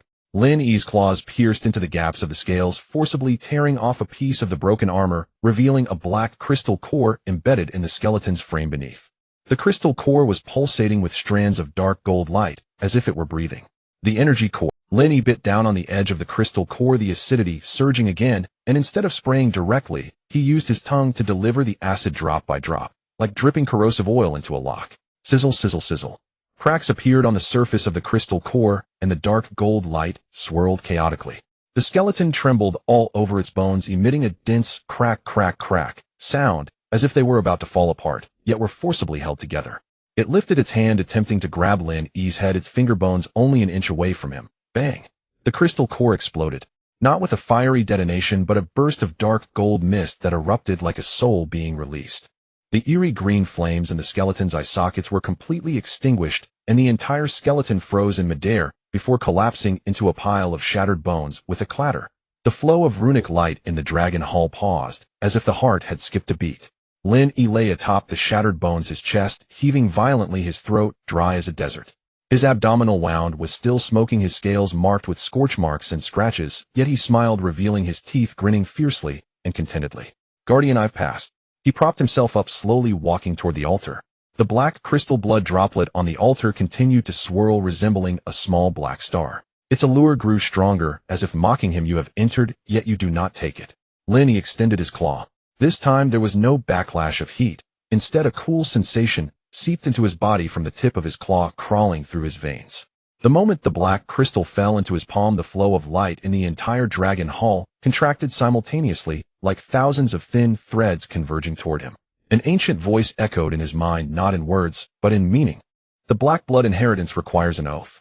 In the shadows behind the altar, a partially collapsed stone tablet illuminated, revealing 3 lines of dragon-patterned symbols. Lin Yi could not understand, yet he could feel the meaning. The first oath: do not inflict cruelty upon the weak without cause. The second oath: do not bind kin with the shackles of blood. The third oath: should I bear the power of black blood, I must carry the consequences of the dark forest. Lin Yi was taken aback. He had originally thought that the so-called inheritance was a power-up with no cost involved. Yet these 3 oaths seemed less like shackles and more like a contract. He looked up at the pile of shattered bones, suddenly understanding the dragonborn skeleton was not merely an enemy, it was a trial, and also a witness. The black dragon does not only destroy. Lin Yi's lips twitched slightly. It actually has rules. He fell silent for 3 breaths.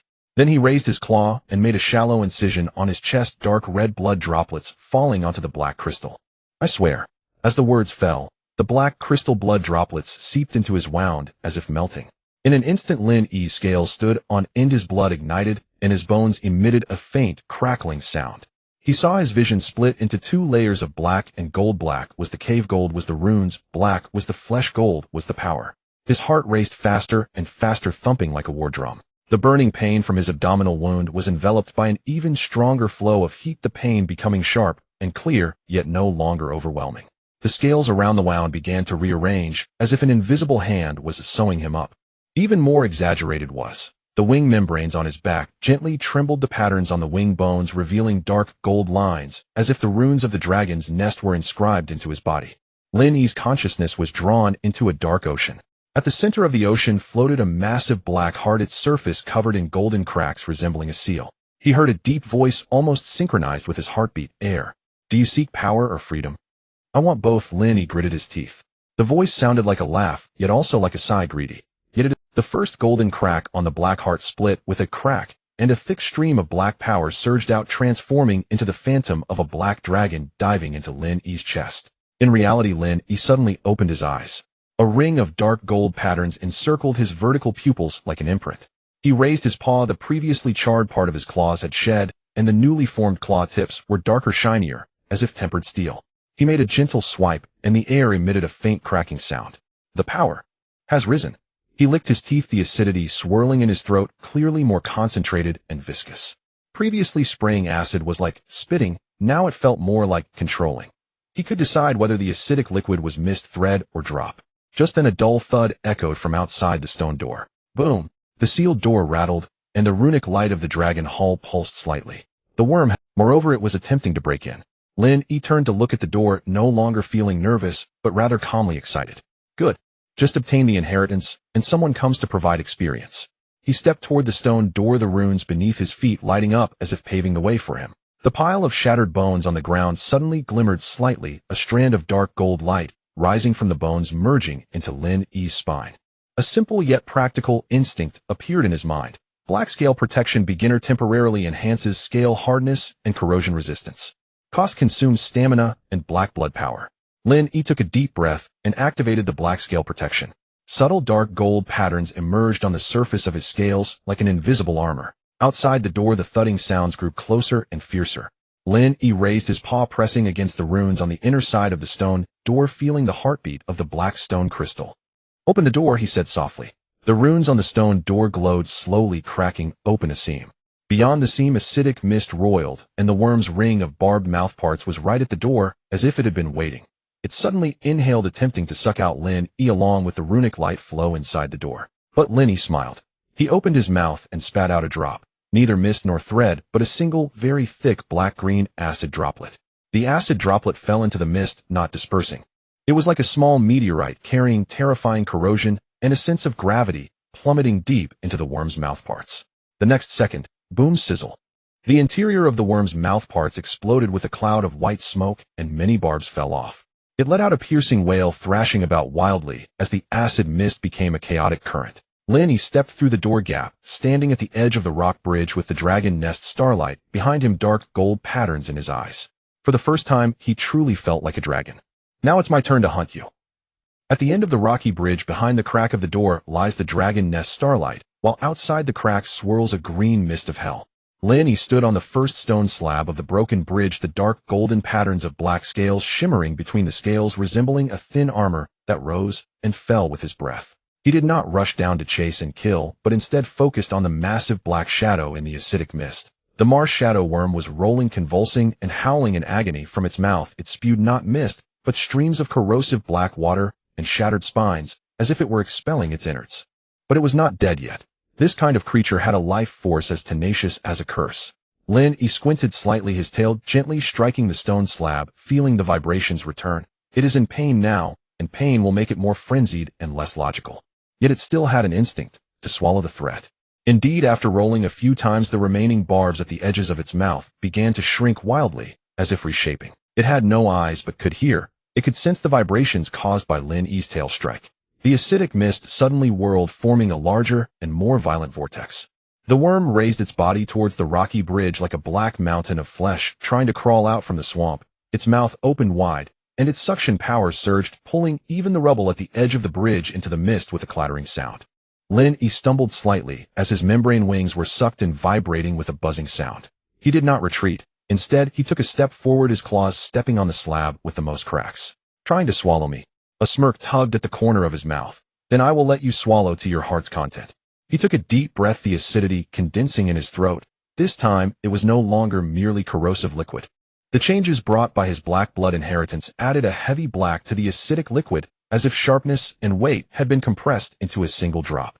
He did not spray it at the worm. Instead, he sprayed it at the rocky bridge, aiming at the crack 2 steps ahead of him. Sizzle.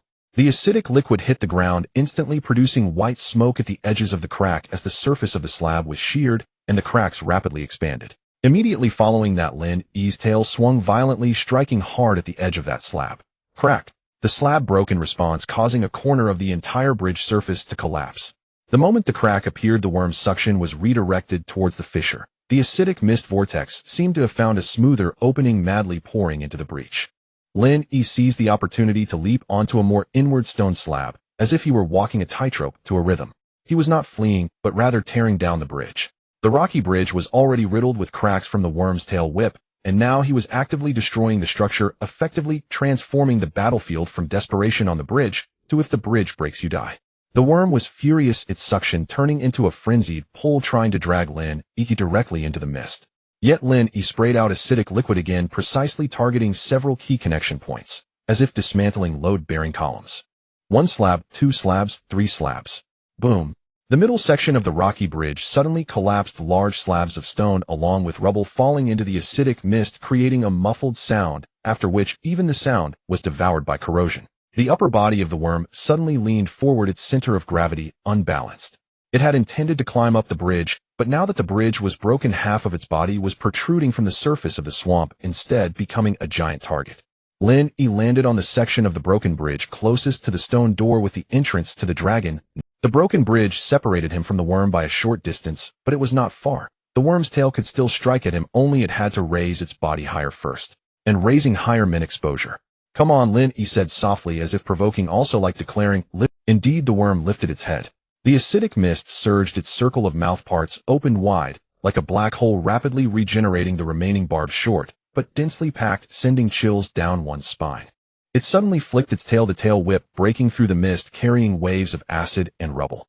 Lin Yi did not dodge. He activated the black scale armor, the dark golden patterns on the scales shining brighter, bracing against the impact of the tail whip. Bang! The tail whip struck his shoulder, jolting half of his body into numbness, acid splattering like sparks on the scales, the sound of corrosion hissing.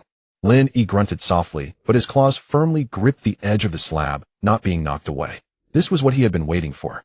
The tail whip coming meant the worm's tail end momentarily exposed above the swamp. There a ring of shallower skin layers appeared, slightly lighter in color, resembling its joint or nerve bundle. Lin Yi's gaze sharpened, and he opened his mouth to unleash an acidic spear. Whoosh, sizzle. The acidic spear precisely hit that ring of lighter skin layer, the acidic liquid drilling in like a bit. The worm's body suddenly stiffened, and its tail whip's movements became erratic, its strikes slowing. Lin Yi seized the chance to spray a second shot, then a third. Each shot was not aimed at corroding the entire worm, but rather at its nerve nodes. It relied on vibrations to hunt and muscles to transmit power. Once the nodes were corroded, its movements would stutter like a machine losing power. The worm writhed in pain, the entire swamp surface boiling. The acidic mist surged higher, even splashing onto the broken bridge, trying to drown Lin Yi. Lin Yi remained calm. His resistance to the acidic mist had risen, and the black scale armor was holding firm. More importantly, he did not need to linger in the mist, he only needed to let the worm take the bait. He deliberately stepped half a step forward, revealing his body over the edge of the broken bridge, as if giving the worm an angle to swallow. The worm indeed fell for the trap.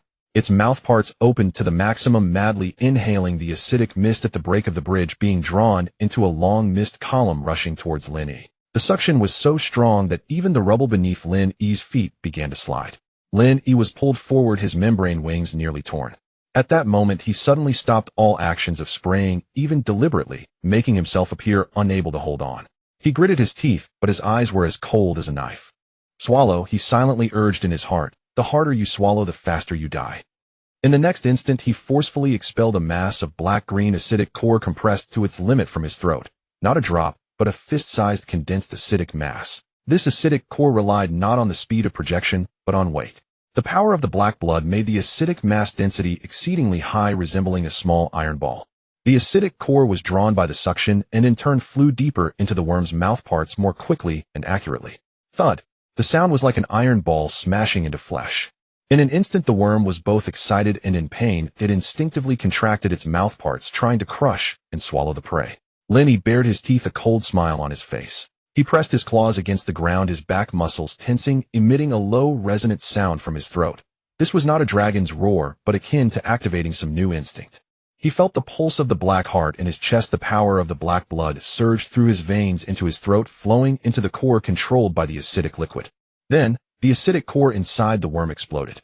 Not an explosion of fire, but explosive corrosion. The acidic core instantly expanded into a rolling wave of scorching acid, wildly spreading within the worm's body, like a flood of corrosion from the inside out. Sizzle, sizzle, sizzle. The worm's howls transformed into true tearing sounds. The edges of its mouth parts began to rot, rows of barbs falling off, and the inner walls revealed gray-white tissues as they were corroded into black water. It rolled frantically, trying to expel the acidic core. But it was too late. The acidic tide had already surged into its air sacs and vibration sacs. The core organs relied on suction and vibration. When the core organs were corroded, the worm's suction instantly went out of control, the vortex reversing, and the acidic mist splattered out like a pot lid blown off. Lin Yi was already prepared, his membrane wings half up and body pressed against the ground, the black scale armor bracing against the splatters of acid. His scales emitted a dense hissing sound, the dark golden patterns flickering in the corrosion, but holding firm. The worm finally could not withstand it, half of its body crashing down onto the swamp surface with a thunder. Its body began to collapse, not falling down but corroded from the inside into an empty shell, its outer skin rapidly losing support, sagging like rotten cloth. The acidic mist gradually receded, revealing more white bones and rotting wood on the swamp surface. And the enormous corpse of the worm. Lin-Yi stood up, breathing heavily, his throat feeling as if it had been scorched by fire. He did not immediately step forward to deliver the finishing blow. Instead, he first touched the spot on his shoulder that had been struck by the tail whip. Several scales were cracked, revealing red flesh underneath, but the bleeding had stopped, and the edges of the wound bore dark golden patterns that slowly contracted, resembling self-healing. Black blood, indeed, is not just for output. His heart sank. What is the cost? He could feel his stamina drained significantly, and the patterns of the black scale armor had dimmed like a light running low on power. That previous acid core explosion had nearly exhausted the black blood power he first inherited. But it was worth it, because if this kind of creature was not eliminated, it would eventually become a shadow on his path of growth. Now that it was killed with the entrance to the dragon nest secured, he could finally digest his inheritance in peace. Lin-Yi walked step by step towards the edge of the swamp. As he got closer, he could see the details of the worm's corpse. Its outer skin was not pure flesh, but rather covered with a thin layer of black crystalline particles resembling a natural protective layer. The protective layer peeled away after acid erosion, revealing the gray-white fascia inside, which had some glowing vesicles. Lin-Yi stared at the vesicles, his nostrils flaring, catching a peculiar scent, metallic, electric, and a hint of the scent of dragon nest runes. It has eaten things from the dragon nest. Lin-Yi's expression darkened. No wonder it was guarding here, even able to be awakened by the shock of the barrier. He lifted his claw carefully, cutting open a vesicle. When the vesicle burst, what flowed out was not liquid, but a small handful of fine dark golden powder, which floated slowly like a living being, eventually condensing into a grain-sized dark golden crystal sand. Lin-Yi's heartbeat quickened slightly. This substance shared the same origin as the rune light flow on the floor of the dragon hall. Rune crystal sand, energy medium. Lin-Yi quickly deduced it can be used to enhance imprint or provide energy to things within the dragon nest. He was unceremonious, cutting and scraping to extract all the vesicles from the worm's corpse, collecting them into a small pile of crystal sand. In the process, he also found something even more special. A black bone shard the size of a fingernail with dragon patterns at the edges, resembling a fragment shed from some dragon-like skeletal remains. Lin-Yi held the bone shard in his palm. It felt slightly warm, as if responding to the black blood within. He pressed the bone shard against his chest, and in an instant a brief image flashed through his mind. Deep within the dark forest, a giant dragon fell, dragon blood flowing like a river. Countless dragon descendants knelt on the ground, vowing at the stone tablet. A silver-haired figure stood atop the dragon corpse, staff raised high as the sky split with dark red lightning. The image abruptly halted. Lin-Yi's breath caught, his claws tightening. Silver hair staff. The silhouette of the silver-haired girl from the previous cover composition instinctively surfaced in his mind. It was no coincidence. The inheritance of the dragon nest, the dragon descendants guarding it, the rune crystal sand, within the worm, the memory fragment of this bone shard, all pointed to the same fact. The destruction of this dragon nest was related to a silver-haired being holding a staff. Lin-Yi looked up, gazing deeper into the dark forest, as if through endless layers of rock and mist he could see that figure drawing near. "Who are you?" he asked softly, as if questioning the world or the future enemy. There was no answer. Only the acidic mist swamp gradually calmed, as if nothing had ever happened. Lin-Yi gathered his spoils, placing the crystal sand and bone shard into a sack bag he had peeled off from the worm's remains. The sack bag was resistant to corrosion, making it a perfect prototype for a storage bag. Then he returned to the stone door. The sealing mud on the door had cracked significantly from the shock, but still held. Lin-Yi pressed his claw against the patterns, the heart of the stone crystal pulsing steadily and deeply. "Close the door," he said softly. The stone door slowly began to close, the patterns dimming. The external acidic mist and foul odor were isolated, and the dragon hall returned to its deep starlit tranquility. Lin-Yi could finally relax a bit. He dragged his fatigued body back to the center of the dragon hall, lying beside the altar, first pouring out the pile of rune crystal sand and spreading it out. Under the illumination of the dark golden rune light flow, the crystal sand automatically arranged itself into fine lines, as if searching for its proper position. Lin-Yi looked at the pile of lines, suddenly recalling the 3 vows inscribed on the stone tablet in Chapter 6. Do not inflict cruelty on the weak without cause. Do not be shackled by bloodlines. Bear the consequences. He originally just wanted to grow stronger, carving out a path for himself, earning thrills and resources. But now the inheritance of the dragon nest was telling him, if you want to grow stronger, you must bear. What must he bear? He still did not know. But he knew that from the moment he obtained the black blood, he could no longer be a young dragon that only hid in a cave. He closed his eyes, trying to guide the power of the black blood into the crystal sand. The dark golden patterns seeped out from beneath his scales, winding around the crystal sand like fine threads. The crystal sand glowed one by one, and then surprisingly merged into the tips of his front claws, forming a circle of extremely fine dark golden engravings. Lin Yi opened his eyes and gently scratched with his claw. Sizzle! The air was sliced open with a faint cracking sound, clearer and sharper than before. He felt a slight tremor in his heart. Rune imprinting. I can engrave tools for myself. What did this mean? It meant he could transform the power of the black blood from physical output to structural ability. In the future, he would not only spray acid and activate the black scale armor, he could also engrave skills, engrave defenses, engrave more complex things. Lin Yi suddenly had a strong premonition this dragon nest was not an endpoint, but a starting point. What he had gained now was merely the power of the first crack being opened. And it was far from enough. Just then, that half-collapsed stone tablet deep in the dragon hall suddenly lit. Dark golden light flowed from the ground to the tablet's surface, revealing new patterns. This time not a vow, but a more direct and sharper warning. Lin Yi could not understand the characters, but he could sense the meaning. Outsiders have entered the dark forest. The bloodline of the silver-haired staff bearer has awakened. The black dragon heir must be hunted within 3 days. Lin Yi's breath hitched. Hunted within 3 days? He slowly raised his head, the dark golden rings in his vertical pupils contracting like a tightening blade. So it's not me seeking you out, he said softly, his voice cold as stone. It's you seeking me out. The starlight dust in the dragon hall floated in the air like silent snow. Lin Yi's claw tips slowly tightened, the runic engravings glowing faintly. He felt no panic, only a thrilling clarity that came from being cornered. All right, I just obtained the inheritance, and you come to seek death. Then, he lifted his head, looking towards the stone door, as if he could see a figure approaching in the dark forest beyond the rock layers. The dark forest, the high-energy start is still not enough. The first true opponent is finally about to make it. The warning on the stone tablet pierced Lin Yi's mind like a thorn. Within 3 days you will be hunted. This statement was not a threat, but a factual declaration. The runes of the dragon's nest would not light up for no reason. They recorded the countdown after a certain rule was activated. Lin Yi did not rush out to confront it heated. Having just obtained the black blood inheritance, his physical strength and the power of black blood were nearly drained by the acid core erosion from Chapter 7. Moreover, although the wound on his abdomen was healing, it had not yet fully closed. Going out now would be like presenting himself as prey. First recover, then set the stage. He tapped the ground with his claws, and the dark golden runes responded faintly, as if they understood his intent. The half-collapsed altar in the center of the dragon hall was originally just a place to hold the black crystal blood droplets.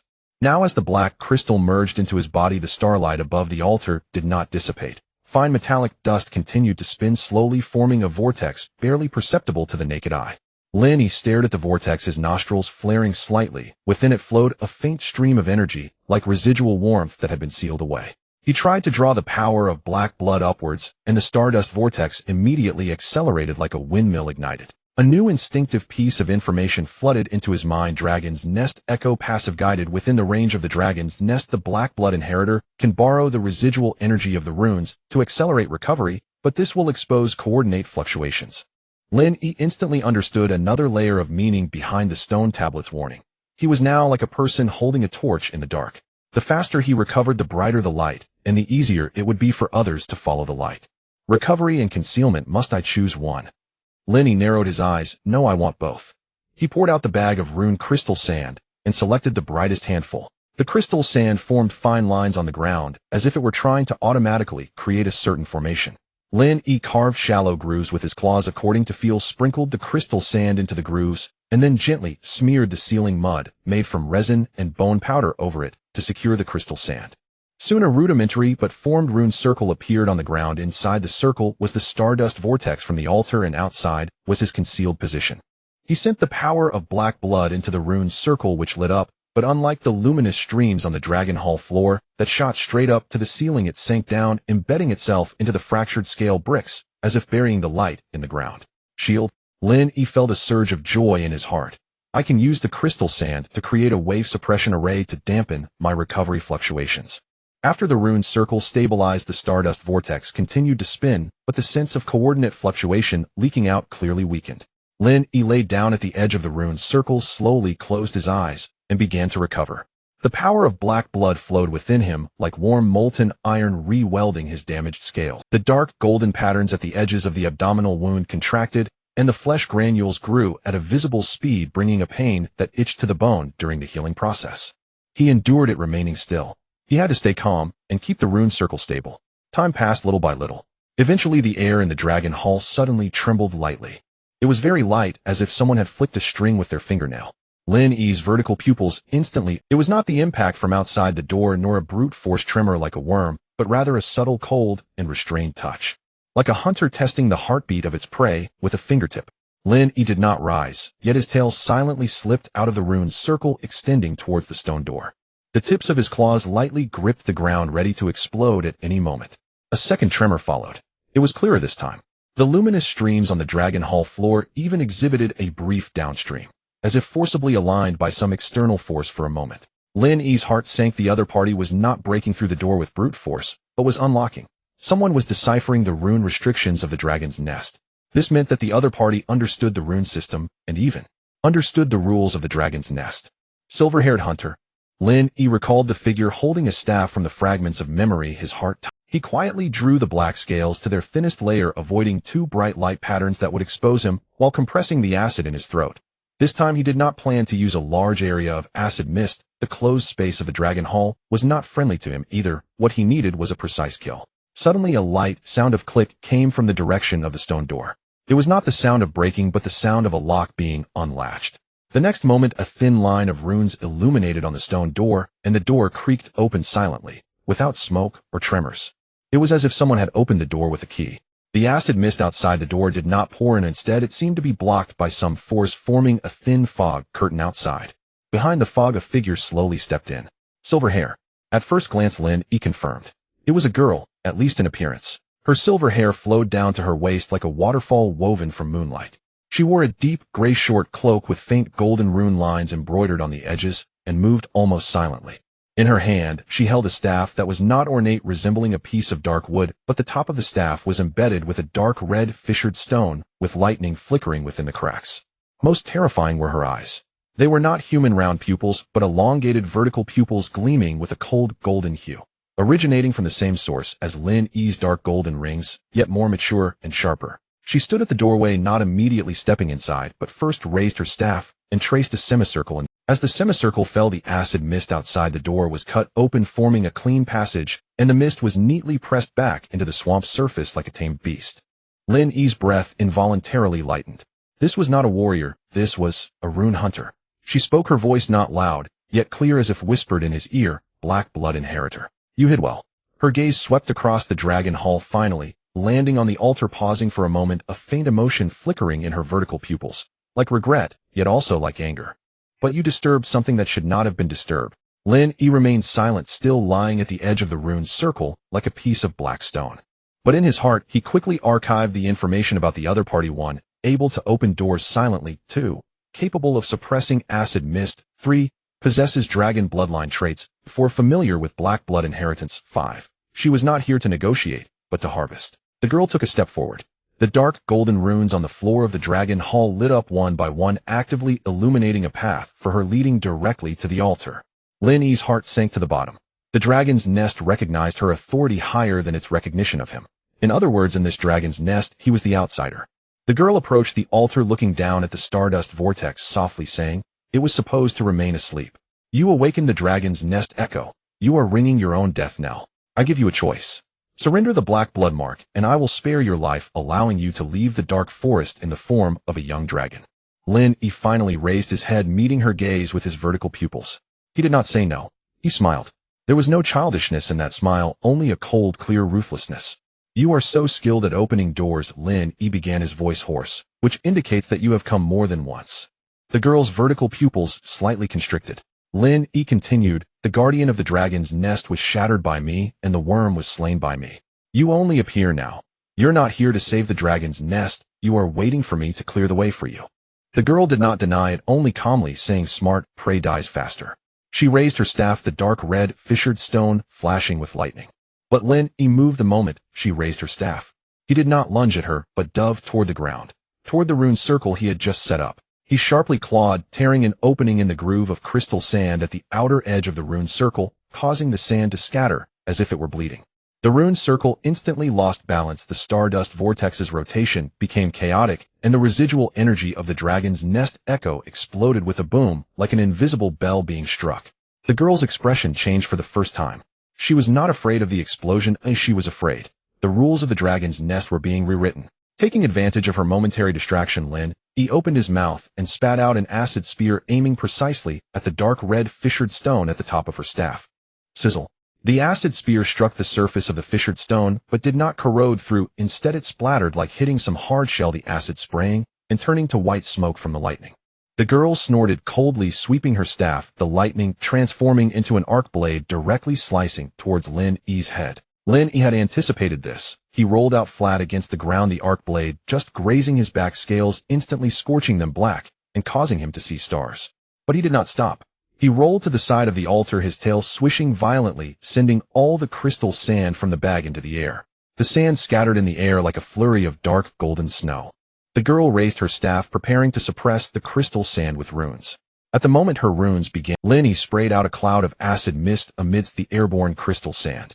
The acid mist reacted strangely upon contact with the crystal sand. The sand was not corroded, but was activated by the mist, its dark golden brilliance surging instantly, forming a dazzling light curtain. The light curtain did not harm anyone, but could disrupt the precise construction of the runes, like splashing ink on a drawing, causing all the lines to become chaotic. The girl's rune activation was interrupted, and the second strike of the lightning arc blade was also forced to halt. Seizing the opportunity, Lin Yi lunged not at the girl's body, but at the rune route beneath her. He quickly clawed, severing the light flow that had been laid out for her in 3 places, igniting the remnants of the sealing mud, with acid forming 3 sticky black foams on the ground. The runes became stuck, the light flow severed. The girl stumbled as the easy path through the dragon hall vanished, and for the first time she experienced losing her footing within the dragon's nest. Lin Yi finally stood up, his chest heaving, the dark golden ring patterns in his vertical pupils tightening to the utmost. He whispered, "You say you give me a choice. I also give you a choice." He looked up, a cruel smile on his face. "You withdraw from the dragon's nest, and we fight outside. Or," he slowly opened his mouth, the acid in his throat coalescing into a smaller, denser acid core. "I will blow you and the rules of the dragon's nest to pieces right here." The girl fixed her gaze on him, her vertical pupils cold as a blade. She finally uttered a name, or rather a title, "Black Abyss Young Dragon." "Do you think you've won?" She lightly tapped the ground with her staff, her voice suddenly dropping, as if reciting an oath. "By the old oath as a lock. By black blood as a guide. I summon the oath's backlash." Lin Yi's heart skipped a beat.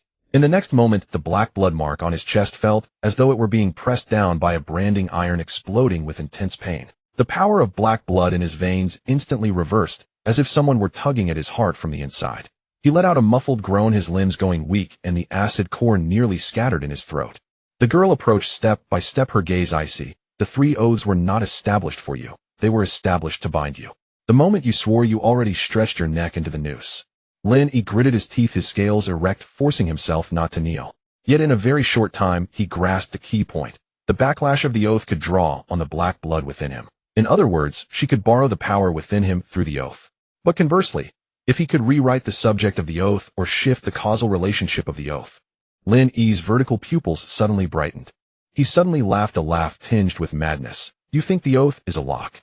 But the oath is also a..." He suddenly raised his paw, slamming it down onto the pile of dragonkin bones. Within that pile of bones still lingered the dark golden mist from the explosion of the guardian crystal core. "Dragonkin guardian, witness my oath."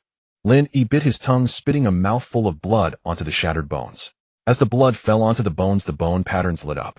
He used all his strength to roar a vow that was almost like the language of dragons. "I will not arbitrarily torment the weak. But if you use the oath as a blade to hunt me, then I will regard you as a formidable enemy. Your causalities, you bear them too."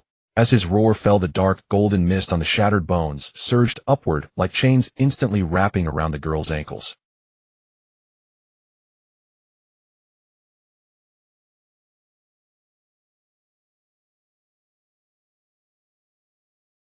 The girl's expression changed drastically, the lightning in her staff surging violently as she attempted to sever the chains. But the chains were not physical, they were the witness of the oath.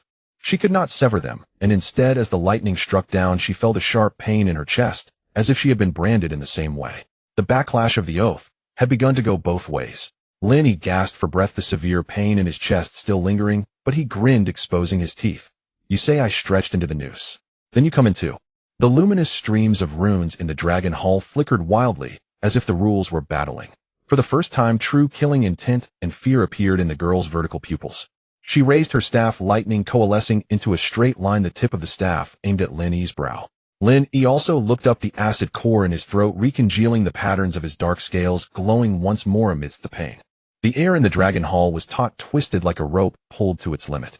The tip of the girl's staff was charged with lightning, forming a fine line that was sharp enough to cut through rock. Lin Yi felt a sour core in his throat condensed to the extreme, a dark green hue deep as a ghostly flame at night, heavy enough to make each breath feel like swallowing iron. Both forces were waiting for the other to break through defenses, waiting for the dragon nest rules to judge first. The strands of dark golden oath chains coiled around the girl like snakes, neither constricting her flesh nor leaving marks, yet causing her every step to carry an imperceptible delay. The more she wielded lightning, the brighter the oath chains glowed. The brighter they shone, the heavier the backlash on her chest felt, as if branded. Lin Yi was no better off. The backlash from the oath was reciprocal. The black blood mark on his chest burned like a knife twisting inside. Each time the dark blood surged back, his limbs would go weak, nearly dispersing the sour core, several times relying solely on his grit to hold it back. If this drags on, I will die first, Lin Yi thought coldly, but she can't delay for long either. The oath chain is a double-edged lock. The stronger she is, the deeper the backlash will be. The girl suddenly spoke, her voice colder and lower than before. You are betting on death. Lin Yi raised his eyes. Aren't you doing the same? The girl's vertical pupils contracted slightly, as if truly assessing the young dragon before her for the first time, not a beast, but an opponent who understood the rules and dared to retaliate. In the next moment she moved. Rather than attacking Lin Yi, she pressed her staff against the ground. Boom! The dark red fissured stone erupted with lightning, transforming into arcs that spread along the floor's runes. The arcs did not explode chaotically, but followed the original rune paths in the dragon hall, as if she was reclaiming the traffic rights of the dragon nest.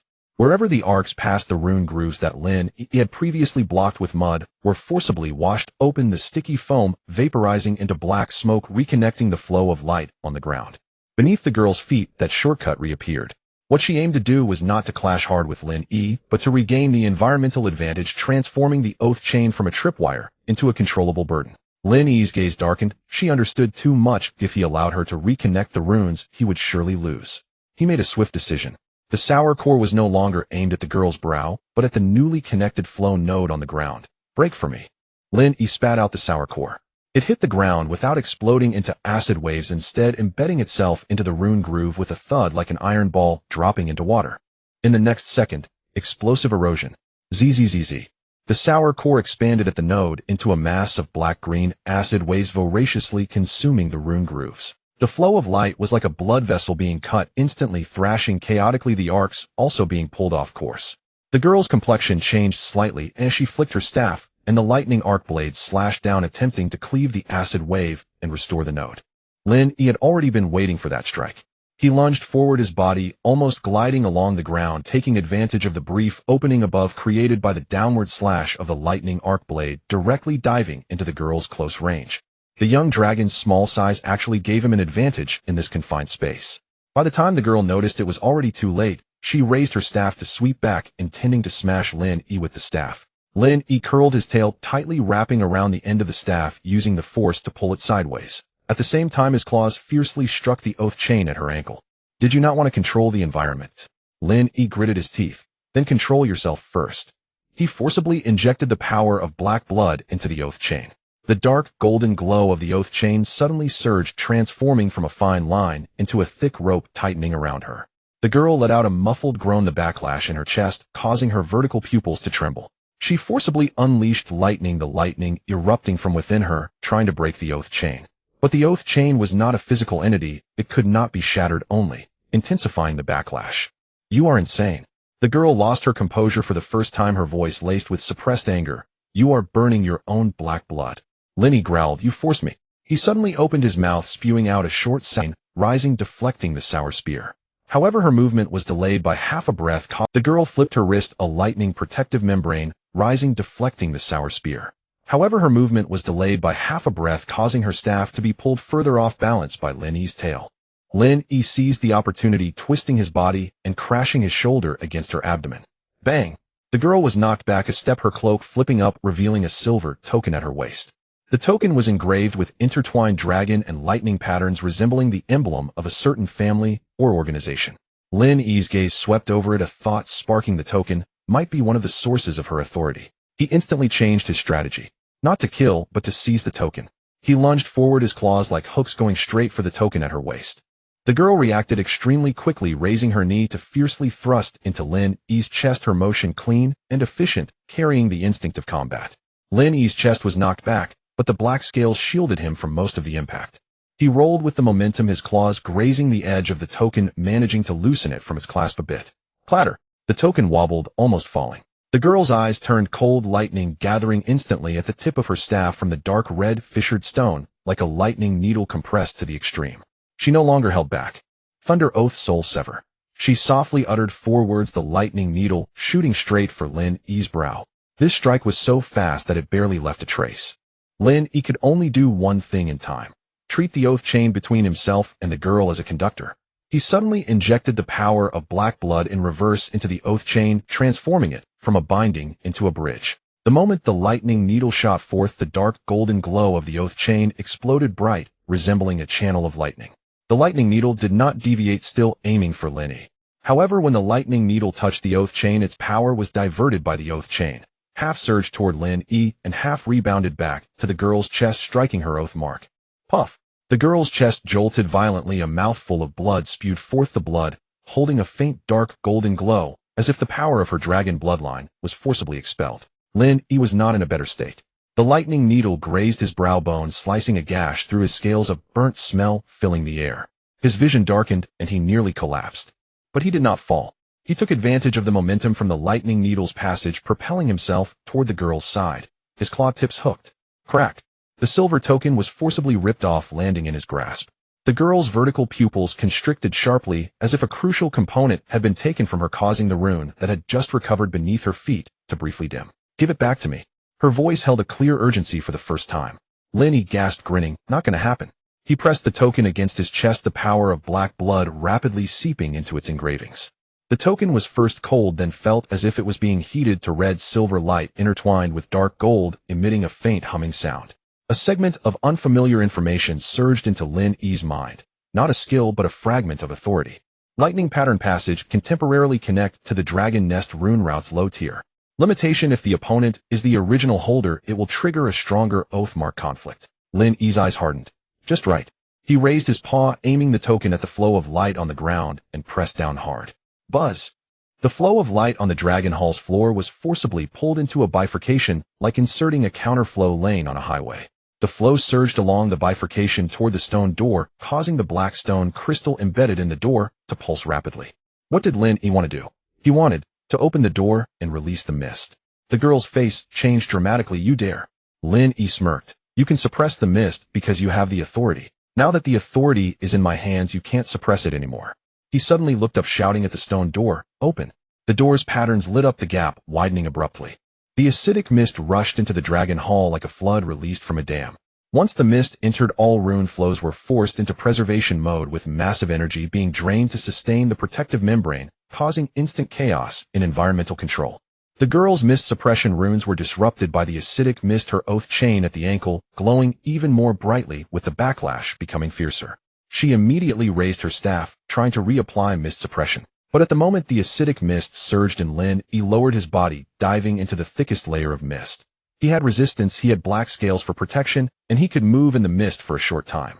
The girl, she could suppress the mist, but she couldn't do so now. The mist became her poison.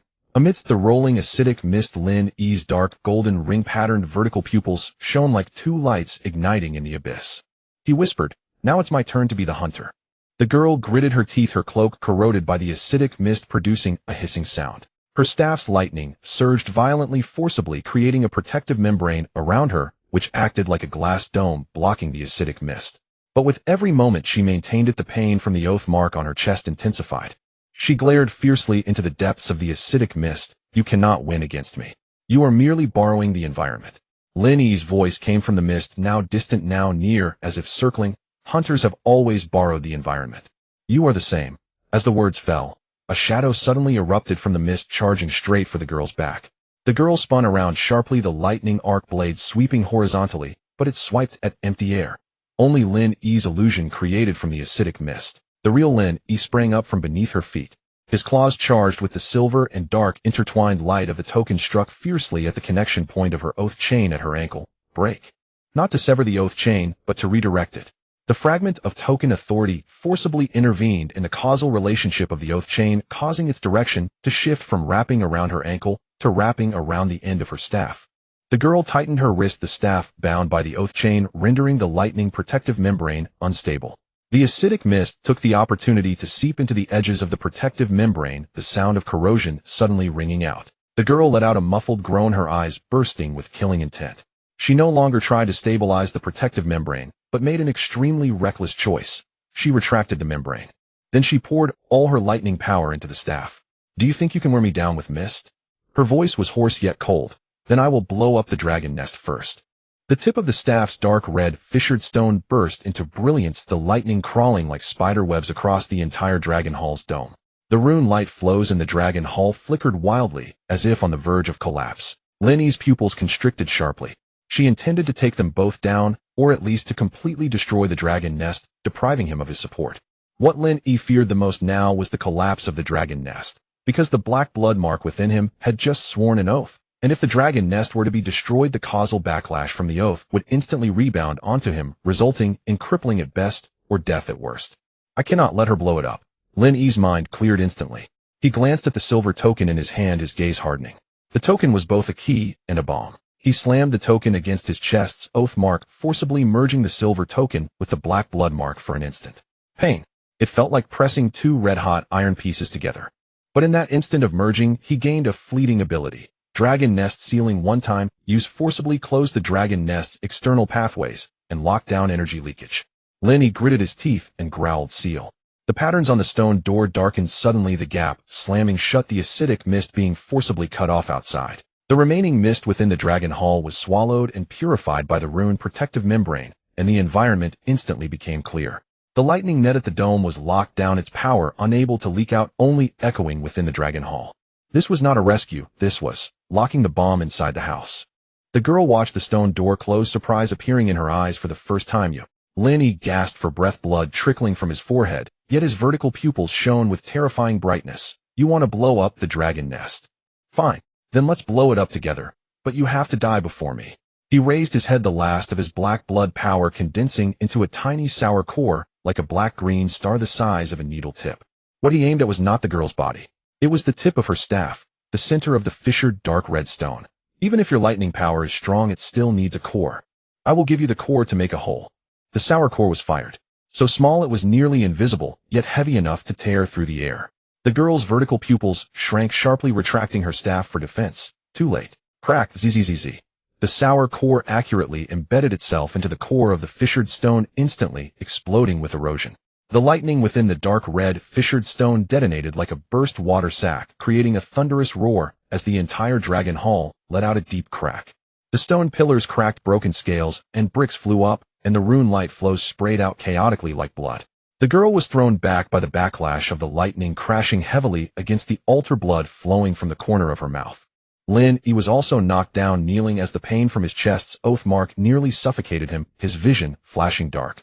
The dragon nest was collapsing. The rules were fracturing, and both of them gasped amid this collapse, as if standing on the edge of a cliff. The girl propped herself up on the altar, her vertical pupils still cold, but with a hint of complexity. You really dare? Lin Yi looked up, his voice hoarse. I didn't dare, I would have been dead long ago.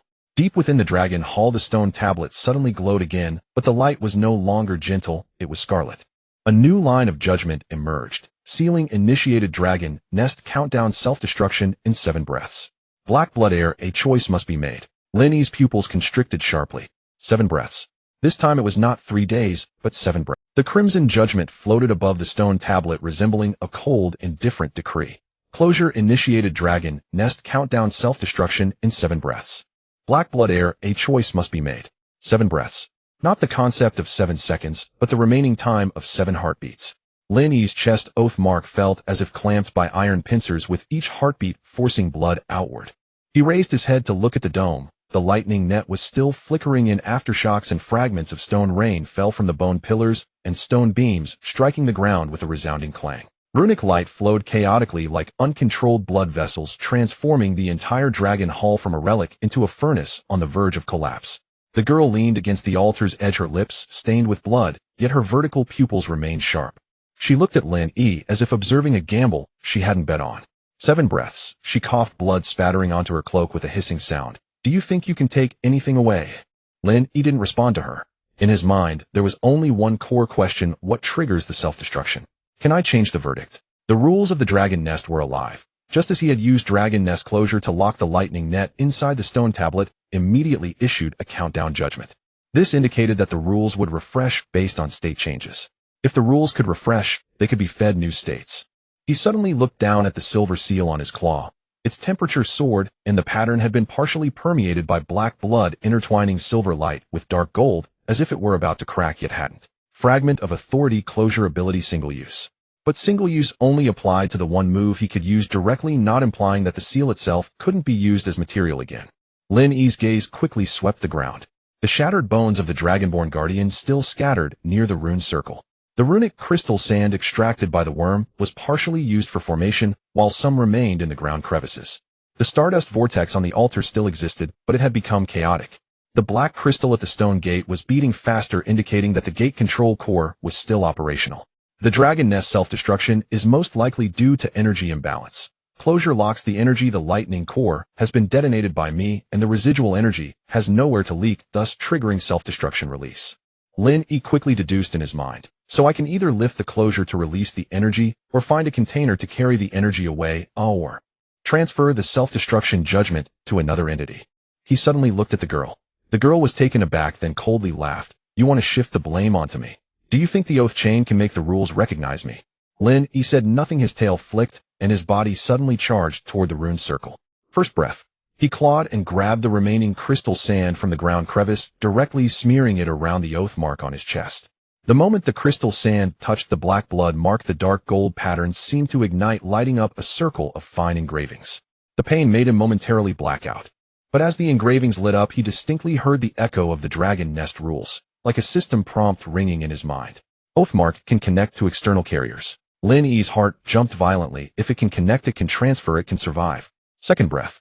He pounced beside the pile of the Guardian's shattered bones, using both claws to lift the bones, and found the most intact fragment of the sternum. Dark gold mist lines remained on it, a witness residue of the Guardian's crystal core explosion. He carved a shallow groove into the sternum fragment with his claw tip, embedded the silver seal inside, and pressed in the crystal sand to fill the groove. Seal, crystal, sand, witness residue. The combination of the three resembled a makeshift carrier. Third breath. The Dragon Hall dome roared. One bone pillar shattered, crashing to the ground and nearly knocking Lin Yi down. The girl was also shaken, sliding slightly, and steadied herself with her staff.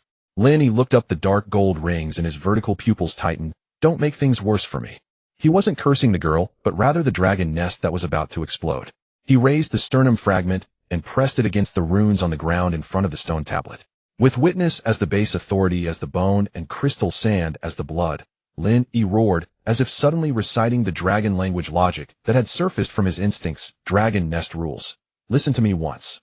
The dark gold mist lines on the sternum fragment surged up abruptly, like fine chains wrapping around the silver seal.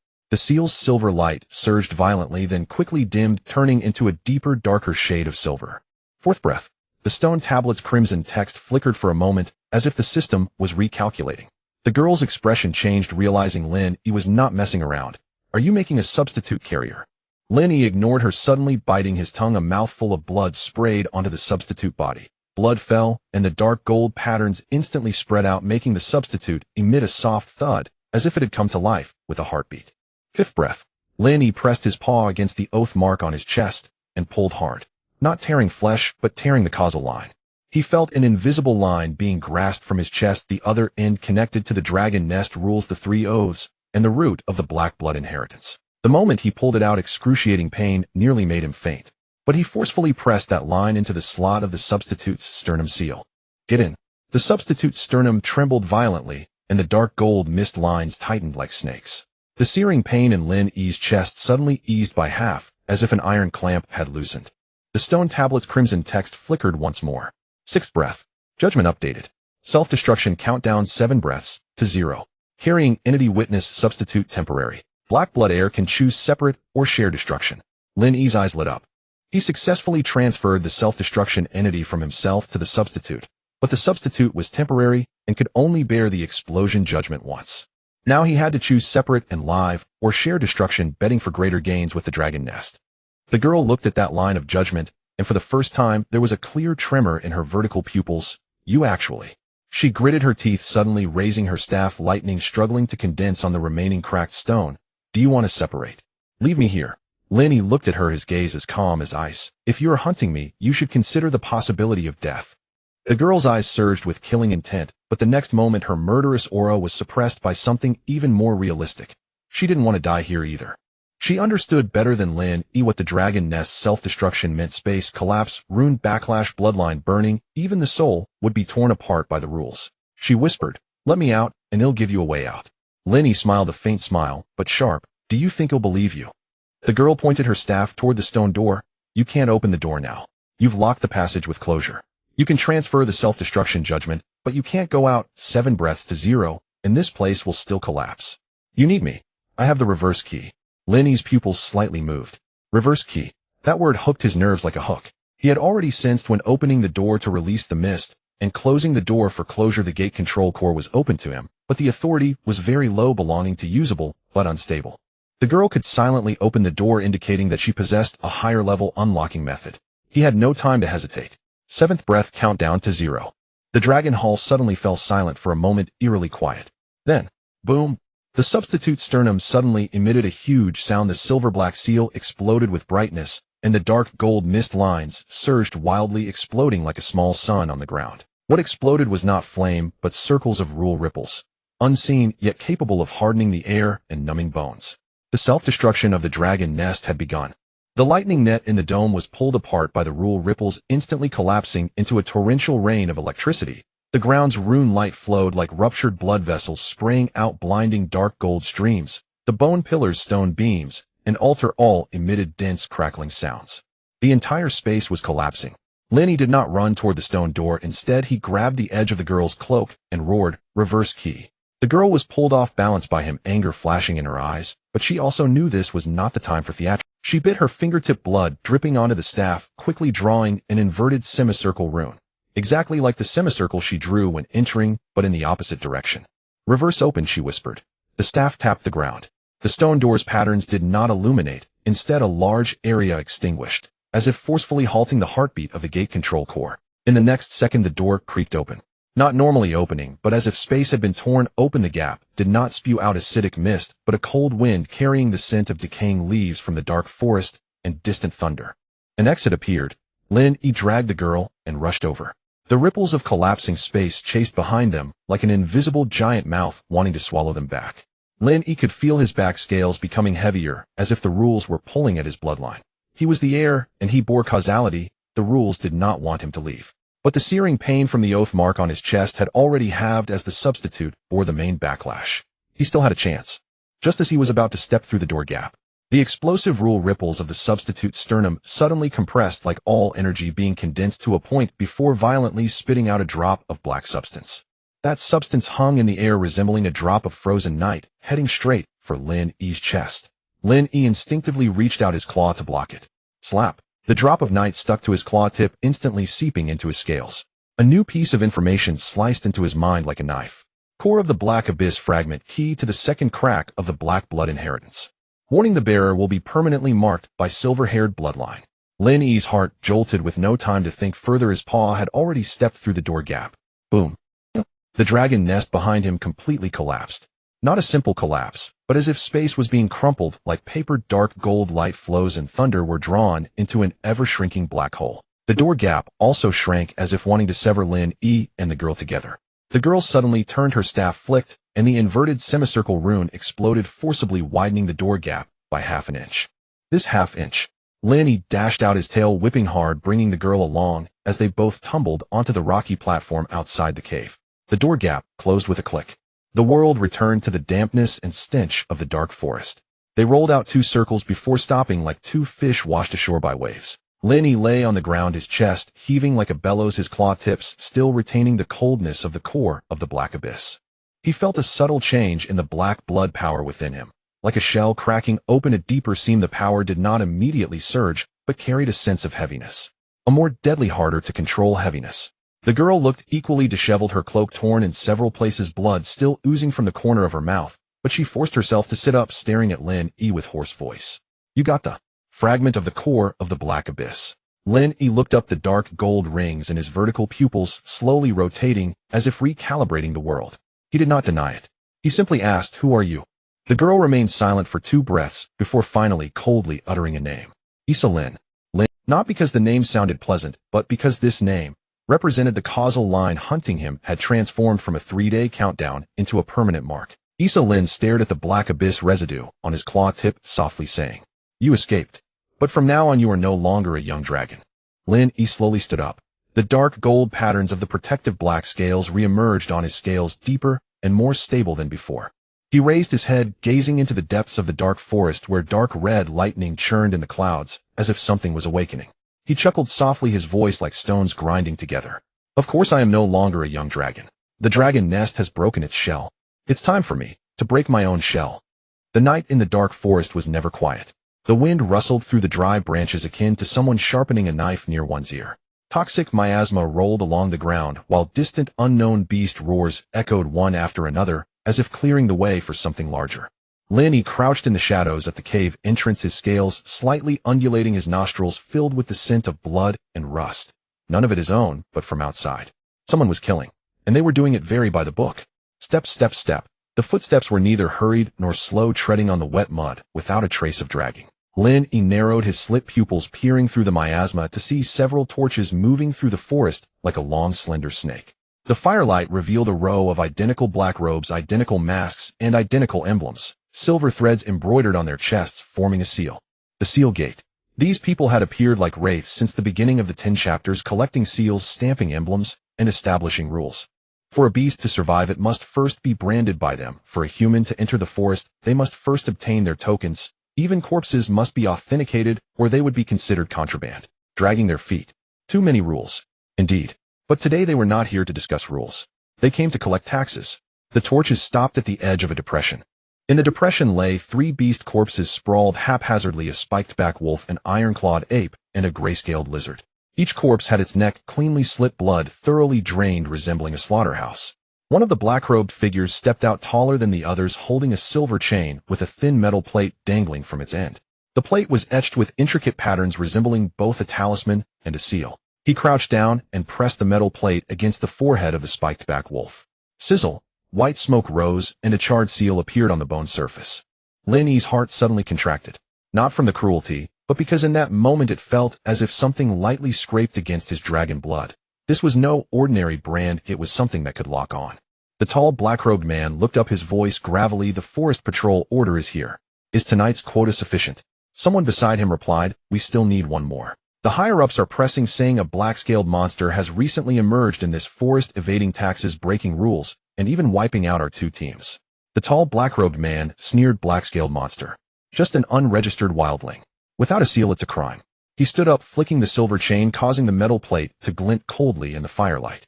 Continue the search. Tonight it must be branded. Lin Yi's claws slowly tightened in the mud. The black-scaled monster they spoke of was him. Moreover, they were not here to negotiate nor to encircle. They intended to treat him as merchandise, brand him, and turn him into livestock that could be easily taken away. A low dragon roar rolled from Lin Yi's throat, like thunder pressing in his chest. He could tolerate the rules of the seal gate, but he could not bear being treated like a dog on a leash. Furthermore, he now had every reason to act. The system panel quietly lit up in his consciousness. Predator instinct detected threat of locking brand, danger level high, suggestion preemptively disrupt the locking source. The locking source was that forest patrol order. Lin Yi's tail subtly swayed, his form sliding against the cave wall like a drop of melting ink in the night. He did not leap out immediately, but instead circled around to the side and rear of the torchbearing group. The Seal Gate members walked in a loose formation, clearly familiar with the area. They had left some kind of markings on the tree trunks and rock faces like signposts. Lin Yi saw 3 bone spikes nailed to a tree, the heads of the spikes also branded with the seal. This was their declaration of territory. There's movement on the right. Someone suddenly shouted. Lin Yi's movement halted. It wasn't that he was discovered, they had found something else. The torches all turned sharply towards the right thicket, and the next second a silver figure stumbled out, blood on her shoulder, leaning on a slender staff. Her silver hair was disheveled, yet her gaze was as cold as a blade. Upon seeing the torches of the seal gate, her expression turned pale in an instant, but her steps did not falter. Rather, they quickened, as if she would rather crash to her death than fall into the hands of the seal gate. "Capture her," commanded the tall, black-robed man. Two black-robed figures instantly lunged forward, moving as swiftly as trained hunting dogs. They flung out thin ropes, each with a small copper bell attached. Upon ringing, the miasma seemed to twist, coiling toward the girl's feet. This was the miasma control technique. The girl gritted her teeth, thrusting her staff into the ground, unleashing a circle of cold white light that pushed the miasma back a foot. But already injured, the light flickered and dimmed. The rope seized her wrist in that moment, pulling her down to her knees in the mud. The tall, black-robed man approached, raising the silver chain, aiming the forest patrol order at her forehead.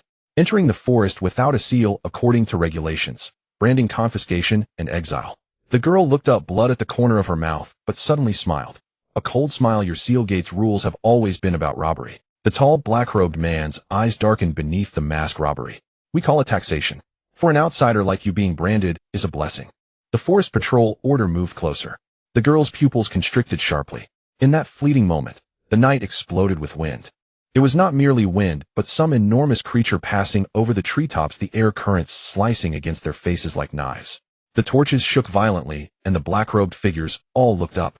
All they saw were a pair of slit pupils like 2 points of green fire igniting in the depths of an abyss. Lin Yi descended from the side and rear, landing silently, yet the impact caused the mud to splash up, creating a shallow pit. He did not waste words. Opening his mouth, puff. The fluorescent green acid burst forth like a compressed fountain, directly piercing through the two black-robed figures holding the ropes. "Ah!" The screams instantly tore through the forest. The acid was not hot, but corrosive. The armor first melted, then the flesh bubbled and bones were exposed, turning white and quickly black. The two struggled to evade, but the more they fought, the more the acid seeped in. Within 3 breaths, they collapsed to the ground, convulsing, silenced. The scene fell silent for a second. The next second, the seal gate erupted like a pack of wolves whose tails had been stepped on. Black-scaled monster. Form a formation.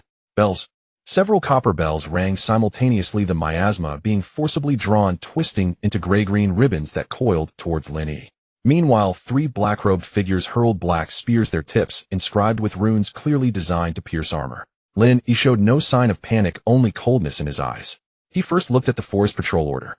The tall, black-robed man had already reacted. The forest patrol order turned directly towards Lin Yi's forehead, as if to stamp him. "Give me the seal," he bellowed. Lin Yi's spine scales instantly flared up. In that moment, his dragon blood instinctively screamed. Once branded, that lock would sink into his bones. Thus he had to be fast. Faster. Lin Yi suddenly pushed off the ground, his entire dragon lunging like a black arrow straight at the tall, black-robed man. A spear stabbed at him from the side. He did not dodge. Extending his left wing, he forcefully swatted away a spear, leaving a white mark on his scales that burned painfully, but his speed did not decrease. The second spear aimed for his eye. Lin Yi tilted his head, the spear grazing his cheek scales, taking a few fragments along, blood seeping out instantly. Yet his slit pupils shone even brighter. The pain sharpened his senses. He became fiercer. Roar! The might of the dragon exploded forth, carrying the pressure of a predator, causing several nearby black-robed figures to falter. The tall, black-robed man also froze for a moment. It was just that moment. Lin Yi's tail struck like an iron whip, sweeping across. Bang! The tail whip accurately struck the tall, black-robed man's wrist, knocking the forest patrol order from his hand. Lin Yi opened his mouth and inhaled directly, drawing the forest patrol order to his mouth's edge, his jaw closing. Crunch! The metal plate was bitten through, leaving a deep tooth mark, the runes on it shattering with a piercing crack. The system notification exploded in his mind. "You have destroyed the locking brand, medium evolution points, 120 acquired resistance, enhancement, miasma talisman, corrosion." The tall, black-robed man trembled in rage. "You dare destroy the forest patrol order? Do you know whose order that is, eh?" Lin Yi grinned, acidic liquid dripping from his teeth, corroding small pits in the ground. "I only know." He stepped closer, his claws pressing against the other's chest, pushing him into the mud. "You all must give me an explanation today." The tall, black-robed man attempted to struggle, a short blade slipping from his sleeve, gleaming with a blue-black light, clearly poisoned. Lin Yi gave him no second chance. With a flick of his claw, he sent the short blade flying, then lowered his head. The acid mist nearly sprayed out. Sizzle! The masked flesh and throat dissolved together, silencing him instantly. The remaining members of the seal gate were instantly struck with fear. Their rules seemed like paper before a true predator. Retreat. Someone screamed. Lin Yi looked up, his slit pupils scanning the fleeing shadows, not immediately pursuing. He turned to the silver-haired girl in the mud. The girl remained kneeling, her wrist bound and bleeding, yet she did not cry for help. Instead, she tightly gripped her staff, her gaze as vigilant as an injured wolf. Lin Yi extended a claw, lightly flicking to sever the ropes binding her wrist. Smoke curled up from the cut, indicating there were runes inscribed on them as well. The girl stared at him, her voice hoarse. "You are the so-called black-scaled monster." Lin Yi did not answer immediately. He heard more urgent ringing bells approaching from the depths of the forest. Not all the members of the Seal Gate had been killed. They would call for more reinforcements. Moreover, the tall black-robed man had just mentioned a crucial phrase. Whose order is that? There were greater powers behind the Forest Patrol Order. The rules of this dark forest might not have originated from the Seal Gate. Someone was using the Seal Gate like a dog. Lin Yi lowered his head, his nose nearly touching the girl's, catching the faint scent of cold fragrance mingled with blood on her, like cedar. He spoke in a low voice, carrying pressure, but also a clear hint of a deal. "If you want to live, come with me." The girl's eyes flickered. "Why should I trust you?" Lin Yi looked towards the distant flickering firelight, chuckling coldly. "If you don't trust me, will you trust the Seal Gate?" The ringing grew closer. The girl's grip on her staff tightened, her knuckles turning white. Her pride would last only a moment before survival. "Lead the way." Lin Yi turned, his black wings slightly unfurling, leading her deeper into the thickening miasma. And in the direction they departed, the fragment of the Forest Patrol Order that had been bitten through from the cracks of the shattered runes slowly oozed a drop of dark red light. Like an eye. Like a presence from a higher realm, finally seeing him. "Warning, you have been marked by an unknown force." Main event triggered. The Seal Master behind the Seal Gate. Countdown. 3 days. Lin Yi's footsteps did not falter, but for the first time his heart truly tightened. The Seal Gate could kill, but the Seal Master was likely the true master of this forest. And he had just bitten through the Master's chain. The miasma thickened as it clung to the scales like a damp, cold cloth. Lin Yi did not look back, yet the sound of copper bells grew denser in his ears, like a swarm of ants crawling into his mind. The pursuers from the Zhengmen were not just a team or two, but the entire area's forest patrol net had been activated. The silver-haired girl followed closely behind him, her steps unsteady, yet she gritted her teeth in silence. With each step she took, deeper blood imprints were left in the mud. Lin Yi glanced at her wounds and coldly scoffed. "Zhengmen speaks of rules. They speak of rules that drain a person dry. What's your name?" he asked in a low voice, suppressing his tone to prevent the miasma from swallowing his words. The girl gasped. "Suli, why are they chasing you?" Lin Yi pressed. Suli fixed her gaze on the darkness ahead. "I took something I shouldn't have." Lin Yi did not press further. What concerned him more was another matter. The system's countdown was still ticking. Main event mark of the Seal countdown: 2 days, 23 hours. The mark felt like it was seared into his marrow, faintly radiating heat. It wasn't pain, but a nauseating sense of being targeted. "They can track you by the bells." Lin Yi suddenly halted, listening intently. The bell sound was coming from the left front, and it wasn't just one set. Suli gritted her teeth. "That's the miasma bell, which can stir the miasma, tracking through the scent of blood, heat, and the traces of seals." Lin Yi narrowed his eyes. "Seal traces. Include me?" "Yes." Suli paused for a moment. "It includes anything that has been sealed by the Zhengmen. You destroyed the Forest Patrol Order. They will see you as the leader of the contraband. Then let's not let them chase us." He raised a claw, pointing toward a narrow fissure in the rock. "Go in there." The fissure was narrow, like it had been torn open by a giant beast's claws. Suli frowned at first glance. "I can't fit through." Lin Yi didn't waste words. He coiled his tail, lifted her waist, and shoved her inside. The girl let out a muffled sound, her eyes nearly murderous, but she quickly suppressed it. "Shut up, don't breathe." Lin Yi whispered. "Breathing reveals heat." "Suli." Lin Yi then lay in the shadow outside the fissure, his scales tightening, slightly pressing against the rock wall like a stone. He minimized his breathing, forcing his heartbeat to slow. The bell sounds approached. The first to appear were 2 figures in black robes holding torches and copper bells. As the bells jingled, the miasma swirled toward Lin Yi like a tugged ribbon. "There's a sour smell from this direction." One of them sniffed, his voice tense. "The black-scaled monster just passed by." The other raised his bell higher, the bells ringing more urgently. "Chase. He's with an outsider. The footprints can't be mistaken." Lin Yi's slit pupils constricted. They wouldn't let even Suli off. It wasn't a hunt for a murderer, but for contraband. The two grew closer, the torchlight sweeping over the fissure's entrance. Suli held her breath inside the fissure, her eyes fixed on the outside, her grip tightening around her staff, her knuckles turning white. Lin Yi did not move immediately. He was waiting for them to come closer, close enough that the bells wouldn't have time to jingle a second time. "There!" The figure in black suddenly shouted, raising the torch high, illuminating the faint glow on Lin Yi's scales. In the next instant, Lin Yi moved. It was not a leap, but a cut. With a flap of his black wings like two black blades slicing through the shadows, the dragon glided swiftly along the ground, moving faster than a black line crossing through the firelight. The first black-robed man opened his mouth to shout, but Lin Yi's claw pierced his throat, directly silencing him with blood. The second black-robed man instinctively retreated, the bell ringing furiously. Ding ding ding ding. The miasma instantly surged toward Lin Yi like a net. Lin Yi took the miasma net heat and stinging between his scales, but he was faster. With a flick of his tail, he snapped the man's wrist with a crack, sending the bell flying into the mud. Lin Yi lowered his head, acidic liquid dripping onto the bell. Sizzle. The copper bell emitted a thin, mournful sound as the patterns corroded, extinguishing its light in a flash. The black-robed man, terrified, felt his legs weaken and turned to flee. Lin Yi did not pursue. He reached out a claw to pick up the bell, weighing it gently, hearing the small bone beads rolling inside. The miasma bell. A good item. A glint flashed in his eyes. Using your own item to bait you. Su Li peered out from the fissure, her voice tense. What do you want to do? Can you use it? Lin Yi shoved the bell into her arms. Su Li was momentarily taken aback, then gritted her teeth. I can use it a bit. But I need a fixed miasma talisman. I don't have one on me. I don't have the talisman, but I have the acid. Lin Yi coldly chuckled, tearing open another bell that hadn't been completely corroded. Oh, inside there indeed lay a thin circle of talisman paper with intricate lines of the seal on it. Lin Yi pulled out the talisman paper, lightly licking it with acidic liquid. The edges turned black and curled, but the core patterns remained intact. Is this enough? Su Li's eyes brightened, then paused. Is this breaking the talisman to keep the bone? Lin Yi replied, if it can be used, then use it. If not, consider it a bomb. Su Li took a deep breath, quickly folding the talisman paper into two pieces, sticking them inside the bell, then tapping the bell's mouth with her staff, quietly chanting a few words. The bell emitted a very soft hum, as if coming to life. It can attract the miasma, but it's unstable. Su Li said at most 3 times. That's enough. Lin Yi looked toward the direction where the lights in the forest were increasing. There are many of them, with many rules. Let's make them step on their own rules. He charged forward, with Su Li no longer hiding, but intentionally walking a path that would be easiest to chase, leaving traces of blood footprints and broken branches behind. As Su Li understood more of what he intended to do, her face paled further. You want to lead them to the acid mist pit?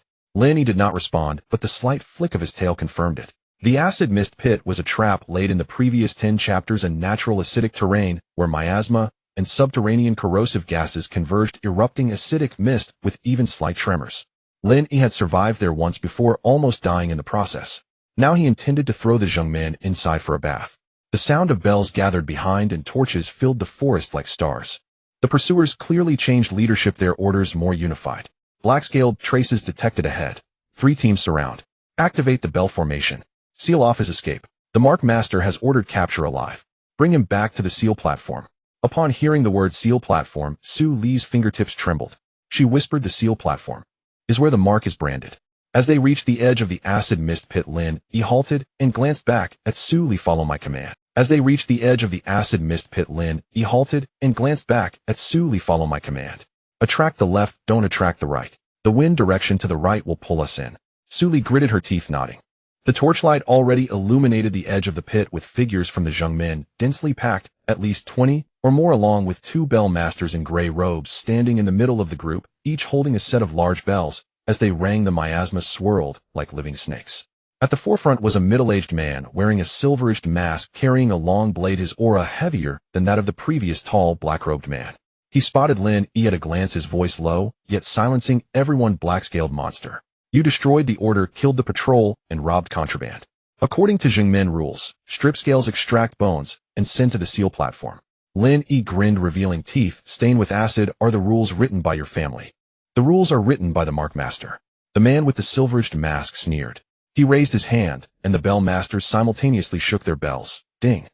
A circle of gray-green miasma net rolled out like a heavenly net, covering the edge of the acid mist pit, sealing off Lin Yi's escape route directly. Su Li's face turned pale. They've sealed us. Lin Yi, however, murmured, a good seal. The tighter, the deadlier. He stomped hard on a brittle stone on the ground, revealing a shallow, acidic trench underneath. He had long memorized the breathing points of the acid mist pit. Lin Yi looked up, uttering 2 words to Su Li now. Su Li violently shook the bell in her hand. The bell rang sharply, but not forward. Instead, it drew toward the left side of the dense forest. The miasma seemed to be lured, and the mist in that part of the forest was instantly pulled, forming a mist path. The young men figures instinctively followed the mist path, causing their formation to loosen slightly. The man with the silver-edged mask's eyes narrowed. Don't follow the bells. Maintain formation. Before he could finish, Lin Yi opened his mouth and unleashed an acidic point shot. It was not aimed at people but at the ground. The acid fell into the acidic trench like a key inserted into a lock. Boom! The corrosive gases underground were instantly activated, and the acid mist pit erupted like a waking giant mouth, spewing out large quantities of glowing green acidic mist flowing down the mist path, directly toward the left side Jingmin troops. Oh, where's the talisman? The talisman. Bell Master. Steady. Screams, curses, and the sound of bells mixed together. The row of black-robed figures on the left retreated like ants doused in hot water, frantically backing away, but their formation had already collapsed. What was more deadly was that the acidic mist was not purely corrosive, it would consume talismans. Those talismans inscribed with seal curled and burned black in the acidic mist. Su Li's eyelids twitched violently. Your acid specifically targets their talismans. Lin Yi coldly laughed. Their rules are written on paper, mine are written in my stomach. The man with the silver-edged mask was furiously enraged, drawing his long blade which revealed a circle of dark red patterns like blood flowing. Kill.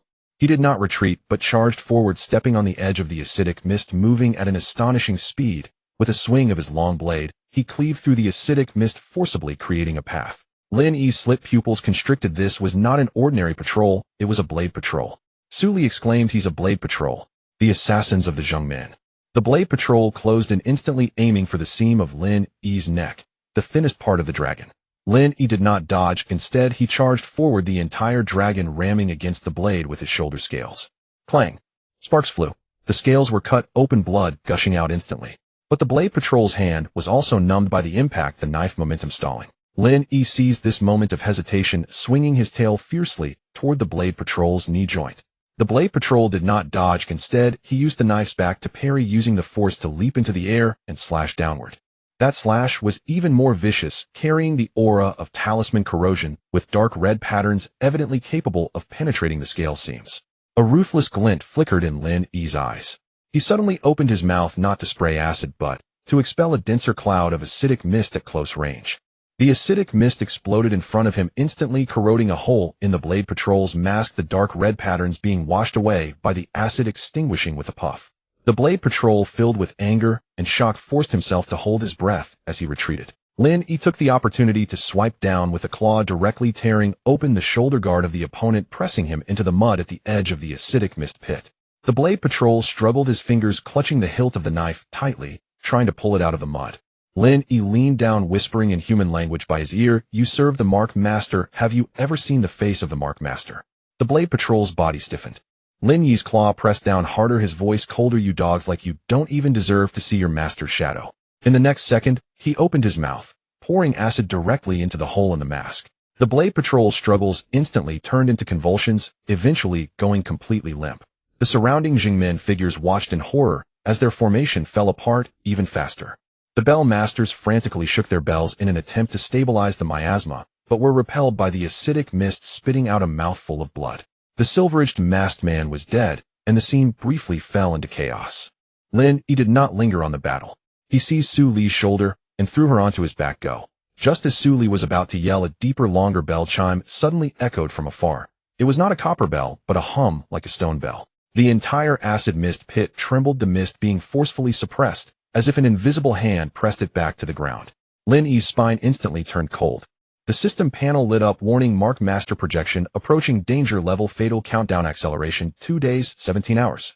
Lin Yi looked up, seeing deep in the darkness of the forest canopy a dark red mark slowly rising, resembling a moon, yet more like a vertical pupil. The vertical pupil was watching him. In the next second, a strand of dark red light fell from the edge of the pupil like a thread, nailing toward the bloody seam on his scales. It aimed to lock him. Su Li on his back cried out, don't let it touch blood. That's the blood guiding mark. Lin Yi clenched his jaws, making an extremely reckless move. He violently tore open his own wound, forcefully ripping off a small piece of bloody scale flesh and flinging it toward the nearby acid mist pit. The blood and flesh fell into the acidic mist, instantly corroded into a frothy mass. The dark red light followed the blood and flesh down, also engulfed by the acidic mist, emitting a sizzling sound. The vertical pupil paused slightly, as if encountering something beyond the rules for the first time. Taking advantage of this moment, Lin Yi dashed into the deepest part of the dense forest, his footsteps no longer concealed, only seeking speed. Behind him, the shouts and killings from the Jungmin grew fainter, but the oppressive feeling from the dark red vertical pupil clung to him, like a shadow, neither fast nor slow. Suli lay on his back, her voice trembling, yet gritting her teeth as she asked, "Where exactly do you intend to go?" Lin Yi gasped, the vertical pupil reflecting the deeper darkness ahead. "To find a place." "Where?"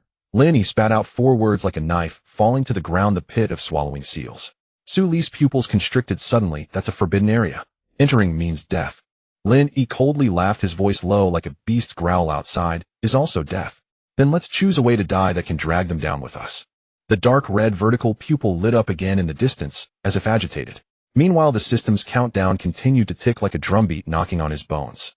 The 4 words Tun In Ji Kung struck through Su Li like an icicle driven into her spine.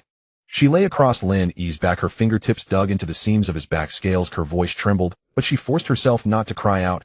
"You're mad. That place not even Zhengmin dares approach.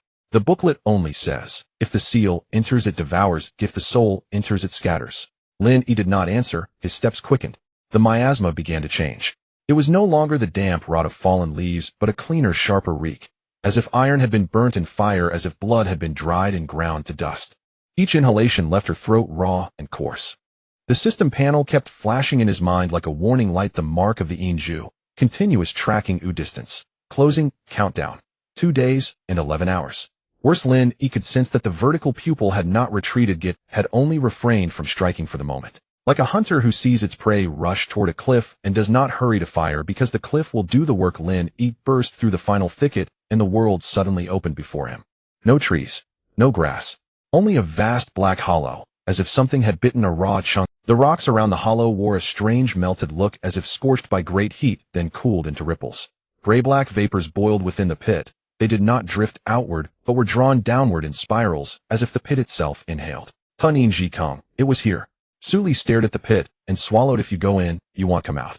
Lin Yi set her down, and stood on the rim, his vertical pupil fixed on the churning fog at the bottom. He could feel a hunger. Not his own, the pit's. Like a wide mouth gaping, and indiscriminate seals, souls, blood, talismans, anything it could take. "You said you took something you shouldn't," he said, suddenly, his voice low. "Take it out." Suli froze, her eyes flickering. Lin Yi turned, his eyes devoid of warmth. "I need a piece of flesh that will make the Inju reach. If what you have is heavy enough, fragrant enough, it can be used as bait." Suli bit her lip stiff for a breath, then drew from her bosom a small black wooden box. It was old, its corners bound in silver, fine sigillines were etched into the silver. She cracked the box open a sliver. Inside were no jewels, no scrolls.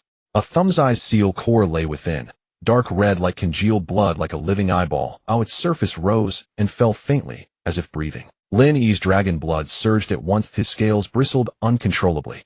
The system alert detonated in his skull, detected. Inju-related artifact, danger, extreme, hint, devouring or destroying it can weaken the mark. Lin Yi stared at the seal core and smiled. A grin like a beast that has seen the heart of its prey. "So after all, you didn't flee, you stabbed them in the lung." Suli's hand trembled as she moved to close the box. "Don't try to take it." "I'm not taking it," Lin Yi said. He suddenly reached out, his claw pressing gently at the box's edge. The pressure was small, but enough to stop Suli from moving. "I will use it to save my life, and I will use it to save you. The condition is simple. Obey my orders, and survive until dawn." Suli's eyes fought, but she finally spat out a word, "Fine." No sooner had the word left her mouth than the darkness atop the distant treetops brightened. Not light, but the dark red vertical pupil rising again like a moon, but far colder. At its appearance, the pit's fog stilled, as if the mouth at the bottom had lifted its head to watch. The bells of the Zhengmin pursuers were already gone to the ears. Something higher had come. The vertical pupil turned slowly, locking onto Lin Yi and the black wooden box in Suli's hands. The air felt compressed. Suli's face drained, the words came from between her teeth. It has seen it." Lin Yi did not flinch. Instead, he edged his body closer to the rim, as if deliberately placing himself on a plate. He leaned close and told Su Li in a low voice, "When it reaches, throw the box into the pit, but don't let go of the silver-edged cord." Su Li blinked. Silver-edged cord. With the tip of his tail, Lin Yi flicked, and sure enough, a thin silver thread ran around the bottom of the box like fishing line. Su Li had not dared tug before and had not noticed it. Lin Yi's vertical pupil narrowed. "Hold the line's end. If it grabs, release. If it pulls, slacken. Make it think it has hooked a fish, but the hook will be in the pit." Suli's breath came sharp in you. Lin Yi lifted his head, staring at the vertical pupil, his voice iron ill. "Make it have to snatch." Then he opened his mouth, not to spit acid, but to unleash a low, resonant dragon cry. The sound carried provocation and bloodlust, as if daring the eye in the sky. "If you have the courage, come down." The vertical pupil contracted slightly. A thread of dark red light unspooled from its edge and dropped like a line, aiming with surgical precision at the box in Su Li's hands. Before the filament touched the box, the pit's fog heaved like a salivating maw. Su Li's fingers shook, but she clenched the silver lines in with all her strength. The red filament finally wrapped the box's rim. In that instant, the seal core inside seemed to live. It jolted and gave a faint hollow thud. The vertical pupil's presence thickened with greed. Lin Yi roared through. Su Li flung the box toward the pit, but kept her grip on the line's end. The box skimmed the rim and fell into the pit's vapor. The fog parted like water, and then curled like tongues layered upon layers, swallowing and dragging the box downward. The dark red filament followed a bloodline plunging toward the bottom. The vertical pupil pulled with force. The filament snapped taut as if trying to yank the box back out. The pit would not be still. Its vapor whirled and accelerated. From the depths came a low swallowing sound like a great beast drawing breath to gulp. Filament and fog fought in midair, a tense standoff. Lin Yi's gaze sharpened. He tore open the wound on his chest another inch. Blood welled free. He cast his blood onto the filament. The moment the blood touched the line flared, tiny sigils surfaced in the dark red, and the tracking mark intensified. The vertical pupil's attention fixed entirely on Lin Yi. Su Li cried out, "You're mad. You're feeding it." Lin Yi gritted his teeth. "If I don't feed it, it won't bite the hook." The vertical pupil grew both angrier and greedier. The filament split, a second strand stabbing toward Lin Yi's wound, as if to reaffix a seal to him. Lin Yi did not retreat. He stepped half a pace over the rim, so his blood and breath hung closer and more tempting. The pit's fog surged like a hand reaching up and clung to that second filament. A small sharp crack sounded. The second filament was bitten through halfway by the fog. The vertical pupil trembled as if in pain. The first filament still held the box fast, but the vapor had already dragged it to the edge of the bottom. It was only a hair's breadth from being wholly swallowed. Su Li's palms were slick with sweat. The silver thread in her hand nearly slipped free. "What do we do? It's pulling. The pit is swallowing." Lin Yi watched for the exact moment, turned, and spat a small cloud of acidic mist. Not at the vertical pupil, but at the silver thread between Su Li's fingers. Su Li shrieked. The acid touched the silver line, and the outer sigils softened as if wax melting under flame. Lin Yi snarled, "Let go." Su Li bit down and released her grip. The instant the line slipped free, the vertical pupil thought it had hooked a fish and heaved, but it pulled only a softened, detached length of empty line. The box, freed of its tether, slid fully into the pit's depths. Tun Yin Ji Kong seemed finally to have tasted what it craved. The fog drew in with sudden violence. A muffled boom rolled from the pit, as though a vast maw had closed. The first filament was swallowed. A deeper dark red fissure tore across the vertical pupil. The eye convulsed violently. The surrounding darkness rippled like water, as if some distant presence had let out a silent roar. System notifications exploded in his mind. You severed part of the Inju's mark. Mark strength decreased. Gained resistance to seal erosion 1. Oh danger, the Inju has locked onto your scent more intensely. The heat at Lin Yi's chest eased a degree, but the sense of being watched grew sharp, like a wolf that remembers the thief who stole its meat and the taste of that thief. Su Li slumped to the ground, her face ghastly. The seal core is gone. Lin Yi watched the pit's churning vapor and exhaled slowly. Gone, and rightly so. Su Li looked up, real fear finally plain in her eyes. "Do you know what you've done? You fed the Inju's thing to the forbidden ground. The Inju will go mad." Lin Yi smiled colder. "Let it go mad. Madness makes mistakes." No sooner had he spoken, the pit's fog churned again. Not swallowing this time, but spitting. Something wrapped in vapor floated up and landed on a rock near the rim. It was a half-melted sliver of metal, like a shard of a Xuanlinling token, but the original character for Zheng had been corroded and replaced by a new pattern, a twisted dragon-shaped seal impression. The system panel announced you obtained Tun Yin residual seal. Effect temporarily masks part of tracking. Once side effect, using it will provoke a stronger Inju backlash. Lin Yi flicked the shard up with his claw and hid it in the seam of his scales. He turned to Su Li, his voice leaving no room for question. "Get up. We are not done." Su Li gritted her teeth and hauled herself up. "Where to next?" she asked. Lin Yi lifted his head and stared toward the darkness where the vertical pupil had disappeared. There was only one answer in his eyes: to smash Zhengmen's Yin Tai. Su Li's pupils constricted. "You want to storm a Zhengmen stronghold? That's suicide." Lin Yi's mouth split in a slow, sharp grin. "They have a 3-day countdown to capture me. Then I will deliver them their 0 early." From the distant blackness, a bell-like hum rolled once more. The Inju had not left. It was gathering. Lin Yi, however, had already begun choosing his battlefield. Behind the pit of the seal, there was an abandoned beast path. The path was narrow, flanked by black rocks resembling 2 rows of teeth. Su Li limped along behind Lin Yi, her face still pale, but her gaze had hardened. She knew she was in the same boat, and disembarking meant death. Lin Yi sniffed the wind along the way. The air carried the scent of ashes mingled with a hint of grease and a faint odor of burnt paper, the residue of burned talismans. The Jimin stronghold was just ahead. Are you sure you want to attack? Suli whispered. Jimin is not just a patrol. They had their seal platform with seal formations along with blade patrollers and sound masters and possibly a projection of the seal master guarding them. Lin Yi continued walking. If we don't attack, we will be attacked by them. The difference is, I choose when to strike. Suli stared at the bleeding wound on his back. Her lips moved, but only one phrase escaped you. This dragon are more ruthless than a human. I used to be human, the kind who died from overwork. Suli didn't understand what overwork meant, but she grasped the concept of death and fell silent. Ahead appeared flames. Not torches, but fixed fire basins arranged in rows embedded in the rock wall, the flames of bluish hue burning steadily. Delicate lines were pulled between the fire basins adorned with small bells that jingled at the slightest breeze, forming a vast warning net. The Jimin stronghold, seal platform camp. The camp was built on a natural stone platform with a black stone pillar standing in the center. Atop the pillar was a dark red crystal, faint patterns resembling vertical pupils faintly visible within. The seal platform. Surrounding the stone platform were wooden fences and iron stakes with the ground etched with talismanic lines resembling a gigantic formation map. Black-clad figures patrolled back and forth, at least 40 of them. Suli paled. So many people. How will you break in? Lin Yi fixed his gaze on the black pillar, his vertical pupils cold as steel. We don't need to kill them all. We just need to render their rules ineffective. He raised his paw and pulled out the seal remnant from the gaps in his scales. The remnant still emitted a slight warmth from the twisted dragon-shaped imprint. One-time concealment tracking available. Lin Yi whispered. How far can you go?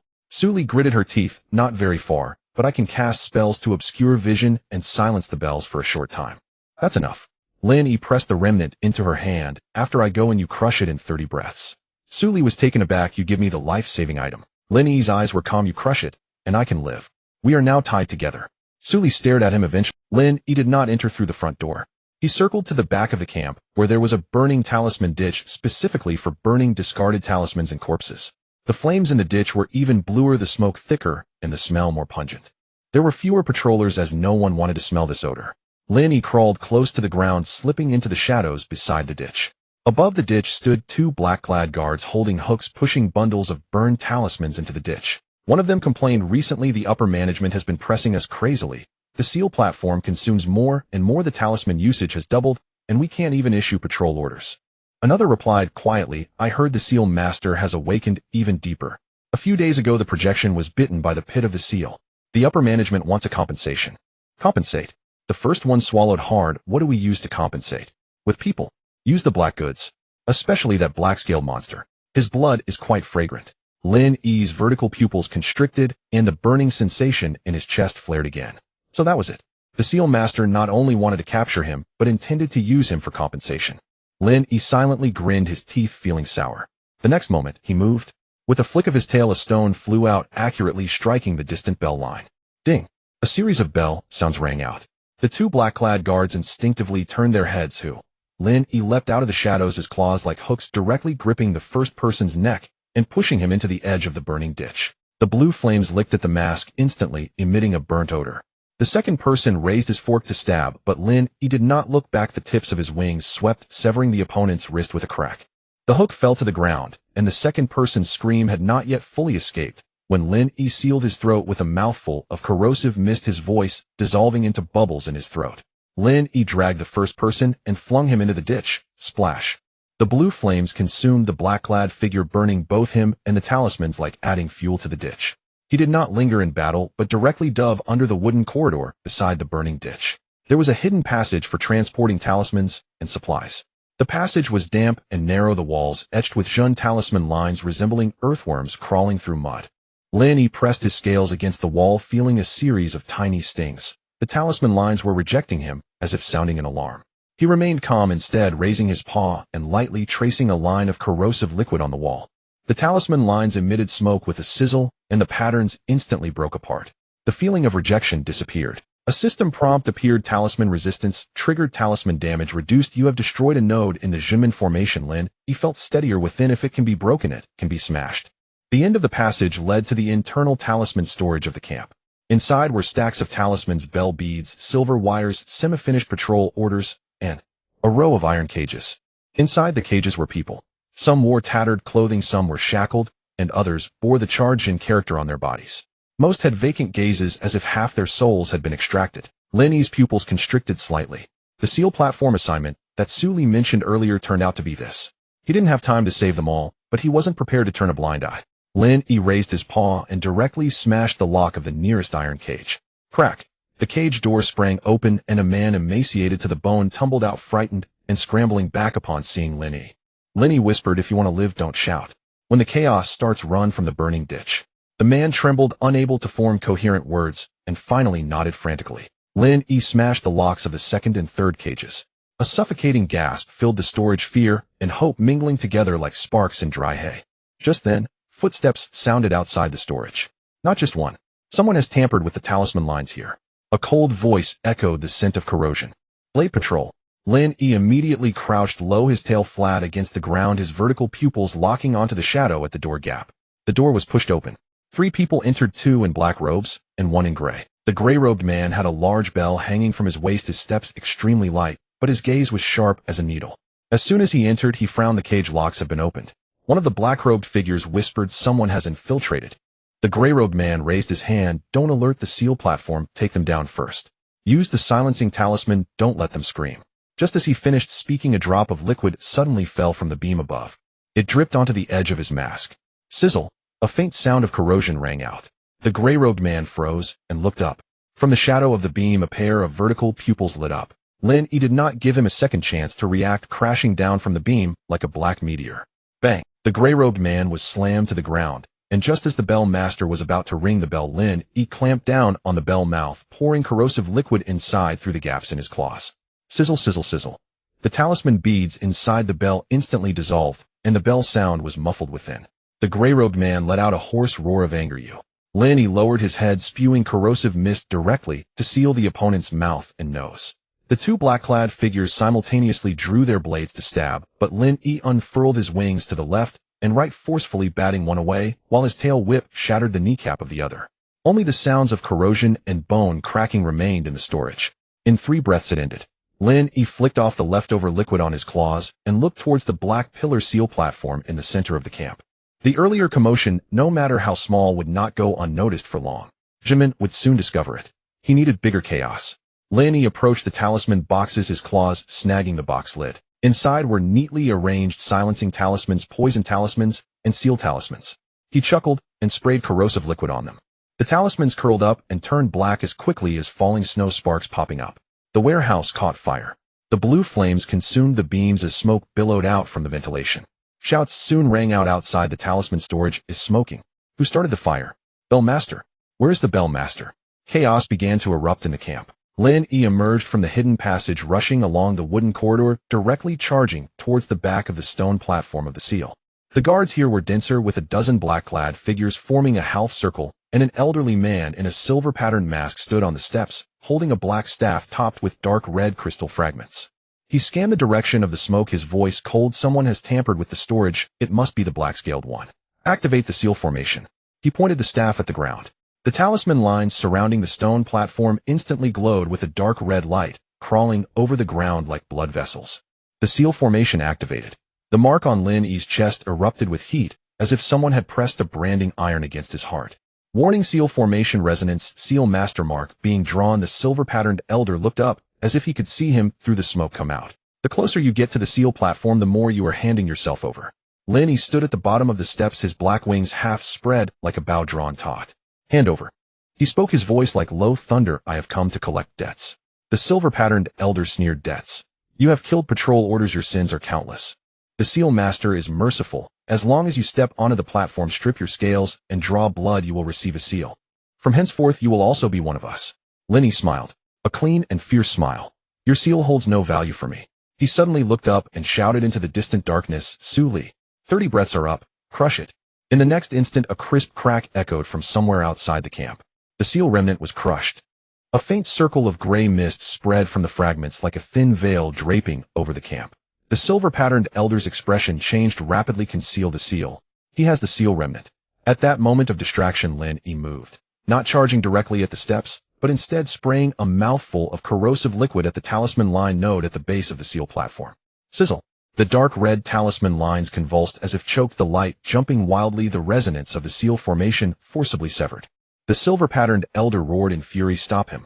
The black-clad guards surged forward like a tide. However, Lin Yi did not engage with them. With a flap of his black wings, he leaped onto the edge of the stone platform, his claws tapping 3 times on the talisman lines of the stone platform, each tap precisely hitting the pulse nodes of the formation. The points where the corrosive liquid landed exploded, and the talisman line shattered. The seal formation began to malfunction like a severed artery, light starting to flow back and forth chaotically. The silver-patterned elder finally realized this was not a brute force attack on the platform, it was disassembling the formation. "Who are you? How do you understand formation pulses?" he questioned hoarsely. Lin Yi turned back, his vertical pupils filled only with coldness. "I do not understand your rules, but I understand where your life gate is." He raised his paw, pointing at the black stone pillar of the seal platform, his voice sounding like a judgment. "Now it's your turn to panic." Just at that moment of chaos in the seal formation, the dark red crystal at the top of the pillar suddenly brightened with the vertical pupil patterns. It was as if the seal master through projection finally cast his gaze upon him. The air became heavy. The silver-patterned elder suddenly revealed a frenzied, yet fearful expression, his voice trembling. "The seal master has lowered his gaze." The dark red crystal at the top of the stone pillar shone brightly, and the flames of the entire camp seemed to be suppressed by half an inch. It was not the wind, but a gaze. A gaze that did not belong to a human fell upon Lin Yi like a cold iron ruler pressed against his spine, measuring him from head to toe. Where to nail, where to cut, and where to extract the most blood. The system panel exploded in red, danger projection of the seal master. Descending gaze marked intensity, soaring suggestion, immediately evacuate the seal formation range, yet Lin Yi did not retreat. He stood at the edge of the stone platform, his black wings half spread, his claws dripping with acid, as if he had just shredded some rule. The silver-patterned elder knelt. It was not exaggeration, but instinct that made him kneel. In that moment, all his pride, rules, and identity as a disciple were rendered insignificant. He was left with a single-word subject. The black-clad figures around him also knelt down, a cacophony of bodies hitting the ground like a tide. Only Lin Yi remained standing. Within the dark red crystal, the vertical pupil patterns slowly rotated, finally locking onto him. The next second, a soundless command pressed into everyone's minds. The silver-patterned elder lifted his head, his voice shaking, yet fervent. "The seal master commands. Offer the black scales to the altar. As long as they are skinned alive, extract 3 liters of blood. The rest, seal your mouths." As the words "seal your mouths" fell, one of the kneeling black-robed figures suddenly shuddered, swiftly drawing their blade towards the warehouse direction, where a batch of prisoners had just been released. The Zheng men did not fear your escape. They feared you living to tell the tale. Su Li stood in the shadows outside the camp, supporting a freshly escaped prisoner. Upon hearing "seal your mouths," her face turned pale, her staff hitting the ground with a thud. "They are going to slaughter people." Lin Yi heard it too. His vertical pupil turned cold, the talisman lines under his feet still darting about, the seal formation twitching like a convulsing vein about to recover at any moment. There could be no delay. He had to shatter the altar before the seal master completely stabilized the formation, or turn the entire camp into a pot of porridge that even the seal master could not swallow. Lin Yi looked up at the dark red vertical pupil, opened his mouth, and slowly uttered in human language, "Do you want my blood?" The vertical pupil pattern slightly contracted, as if it were smiling. Lin Yi continued, his voice low, yet sending shivers down the spines of the kneeling Zhengmen. "Then come down and drink." The silver-patterned elder's face changed, dramatically impudent. "How dare you?" Lin Yi did not give him a chance to finish, flicking his tail and sending him flying, crashing into the edge of the stone platform, bones cracking crisply. "There are many rules, aren't there?"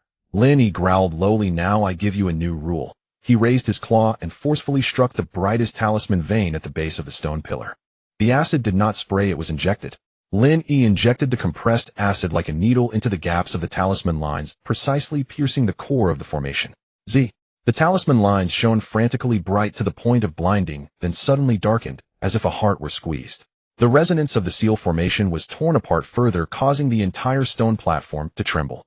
The dark red vertical pupil visibly sank, as if the seal master was refocusing. Seizing this moment, Lin Yi suddenly raised his head and shouted towards the perimeter, "Su Li, lead the others to retreat. Head towards the burning talisman gully. Anyone who can't run should lie down. Don't breathe in the miasma." Su Li gritted her teeth and immediately shouted at the prisoners, "Follow me. Don't look back." A group of emaciated people fled like startled birds, stumbling towards the burning talisman gully. The Zhengmen in black robes immediately pursued, the ringing of bells and the clashing of blades blending into chaos. The camp was in complete disarray, and on the stone platform the dark red vertical pupil finally could not help but reach out. Threads of dark red light descended from the crystal like countless strands entangling Lin Yi's wounds, scale, seams, and even his eyes. This was not a mere attack, it was marking. As long as he was ensnared, Lin Yi would become the livestock of the altar. Lin Yi did not evade the light threads. He looked up, grinning, acid swirling between his teeth. Come.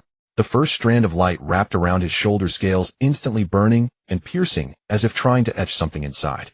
Yet at the moment the light thread entered his scales, Lin Yi suddenly spat a mist of acid onto his own shoulder scales. Z.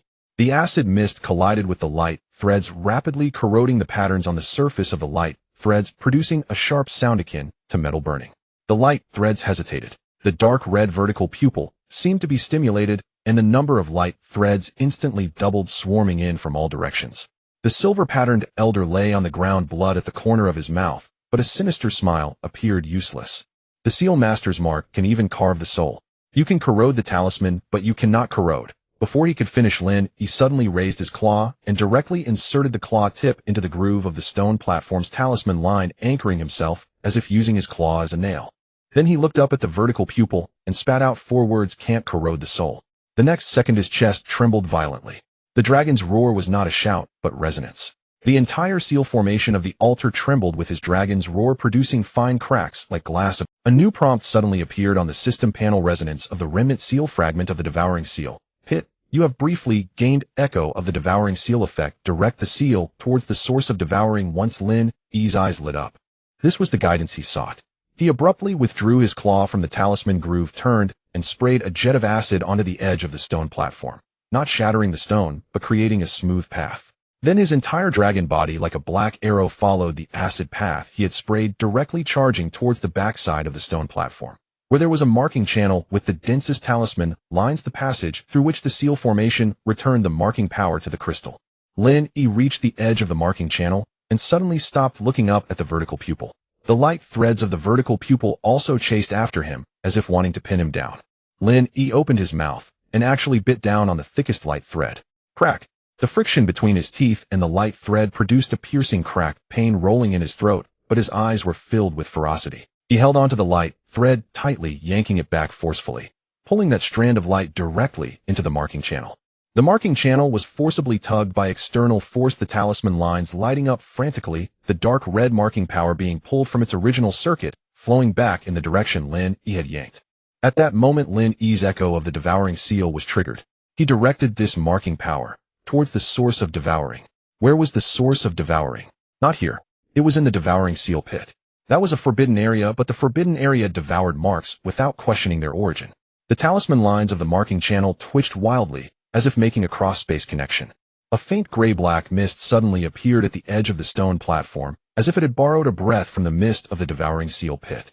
The silver-patterned elder's face finally changed dramatically, screaming hoarsely, "He's drawing from the devouring seal pit. Quick, sever the channel. Sever the channel." The bell master of Zhengmin rushed over, desperately shaking the large bell, trying to suppress the gray-black mist with the miasma. But it was already too late. The gray-black mist bit down on that strand of dark red light. Z. The moment the dark red light was devoured by the mist, the dark red vertical pupil shrank sharply, a clear crack appearing inside the crystal, like an eyeball being sliced by a knife. Above the camp, a low, distant, yet chilling rage resonated from the darkness. The seal master was hurt. Hurt to the point of rage. Hurt to the point of wanting to personally descend. The crack in the crystal expanded, the patterns of the vertical pupil seeming to want to squeeze out of the crystal.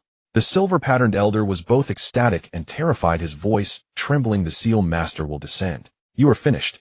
You." Lin Yi turned back, looking at the cracked crystal, laughing madly. "Descend. If you dare to descend, I will let the devouring seal pit devour your entire eye." After saying that, he raised his claw and directly struck towards the base of the stone pillar of the altar. This strike was not brute force, but rather aimed at finding the seams along the previously corroded and cracked talisman veins. Crack, boom. The base of the black stone pillar shattered. The entire stone pillar of the altar tilted, the dark red crystal emitting a sharp, buzzing sound, as if glass were about to explode. The seal formation lost control in an instant, the talisman lines swirling chaotically, dark red light threads darting around like snakes, with broken strings branding black marks on the black-robed figures, melting red marks on the iron spikes. The camp turned into hell. Lin Yi no longer lingered. He leaped, following the angle of the tilted stone pillar, his black wings flaring, and directly pounced out from the stone platform, landing outside the camp. Su Li had already led a group of prisoners to the edge of the burning Talisman Gully, turning back to look at the flames and the collapsing stone pillar, her eyes filled with shock. Lin Yi landed beside her, breathing heavily, the fiery mark on his chest surging again, yet it was not a lock, but rage. The system panel lit up. You have destroyed part of the Zhengmin altar. Main storyline progression. The Seal Master glares with rage. Countdown, 2 days, 3 hours. Objective changed. Annihilation warning. The Seal Master will dispatch seal hunters. Su Li's voice was hoarse. You really smashed their altar. Lin Yi stared at the tilted stone pillar in the center of the camp, the cracks in the dark red crystal growing larger, as if it were about to explode at any moment. He simply said, let's go. While it is still in pain, they turned and rushed into the depths of the dark forest. Behind them, a loud bang resonated from the altar camp. The dark red crystal exploded, and shards fell like blood rain. And above the blood rain, the shadow of the vertical pupil briefly emerged in the darkness, splitting open a menacing seam, as if silently vowing to him, in 3 days you will die. Lin Yi did not look back, his jaw clenched tightly. He knew that after this chapter the Zhengmin would no longer be a trouble. They would become war. On the first night after escaping the Yintai camp, Lin Yi did not dare to stop. He led Su Li and a dozen prisoners deeper into a miasma-laden forest, where the tree bark was dark, the leaves seemed oiled, and even the sound of insects was sparse. The quieter the place, the more dangerous it was, but it also made it harder for the bell net to capture. However, danger sometimes cannot be detected by sound. It relies on feeling, being schemed against. The mark on Lin Yi's chest burned like a spark buried in flesh, jolting intermittently. With each jolt, he knew the Mark Master was resetting the net. Su Li supported a woman so thin she could barely stand, and whispered, you smash the Yintai, and the Zhengmin will go mad. But the Mark Master will go crazier. Have you heard of the Mark Hunt? Lin Yi did not stop his pace, go on. Su Li swallowed hard. The Mark Hunt is not human. It is prey refined by the Mark Master using blood marking. Some resemble beasts, some resemble humans, but they all have one thought: to find the marked target and drag him back to the Yintai. They fear neither miasma nor pain, and even do not fear death. Lin Yi sneered, I've seen many things that do not fear death. What I fear is dying without reason. As Su Li was about to say more, a sudden rustling sound came from ahead. It was as if something was crawling on the treetops. Lin Yi's vertical pupils instantly locked onto the darkness, raising a claw to signal everyone behind to lie down and not breathe. The prisoners heard lie down like it was a reprieve, immediately collapsing into a heap, stifling their cries. Su Li also lay down, her staff pressed to her chest, breathing extremely shallow. Rustle, rustle. The sound grew closer, yet nothing could be seen. Lin Yi disliked this invisible prey. He gently lifted his head and sniffed the wind. There was a scent, like damp leather scorched by fire, mingled with a faint sweet metallic tang akin to blood mixed with sugar. His heart sank suddenly. That was the scent of marks. In the next moment, a slender dark red thread suddenly descended from the treetops, silently landing on the back of the outermost prisoner. Before the prisoner could react, the thread burrowed into his flesh like a living thing. Ugh!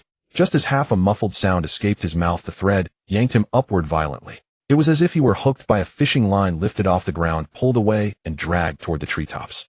Lin Yi's eyes exploded with fury, instantly leaping up, black wings unfurling and darting towards the treetops. Let go!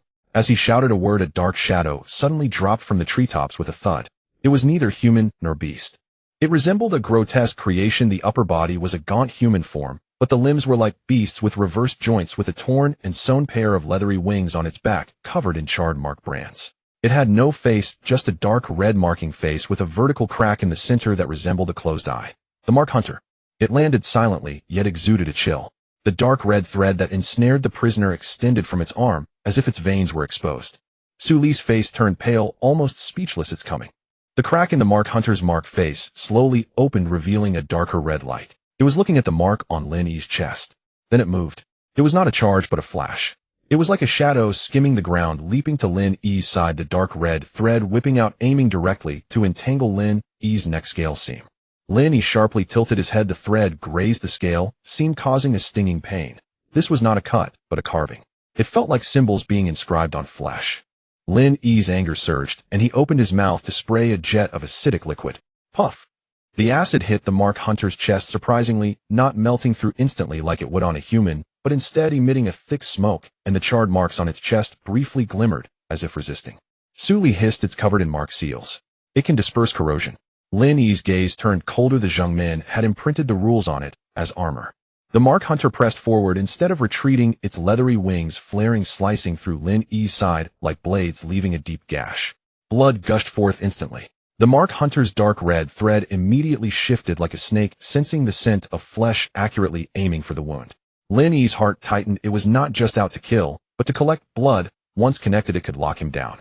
He immediately lifted a claw, forcibly peeling back the scales around the wound on his side.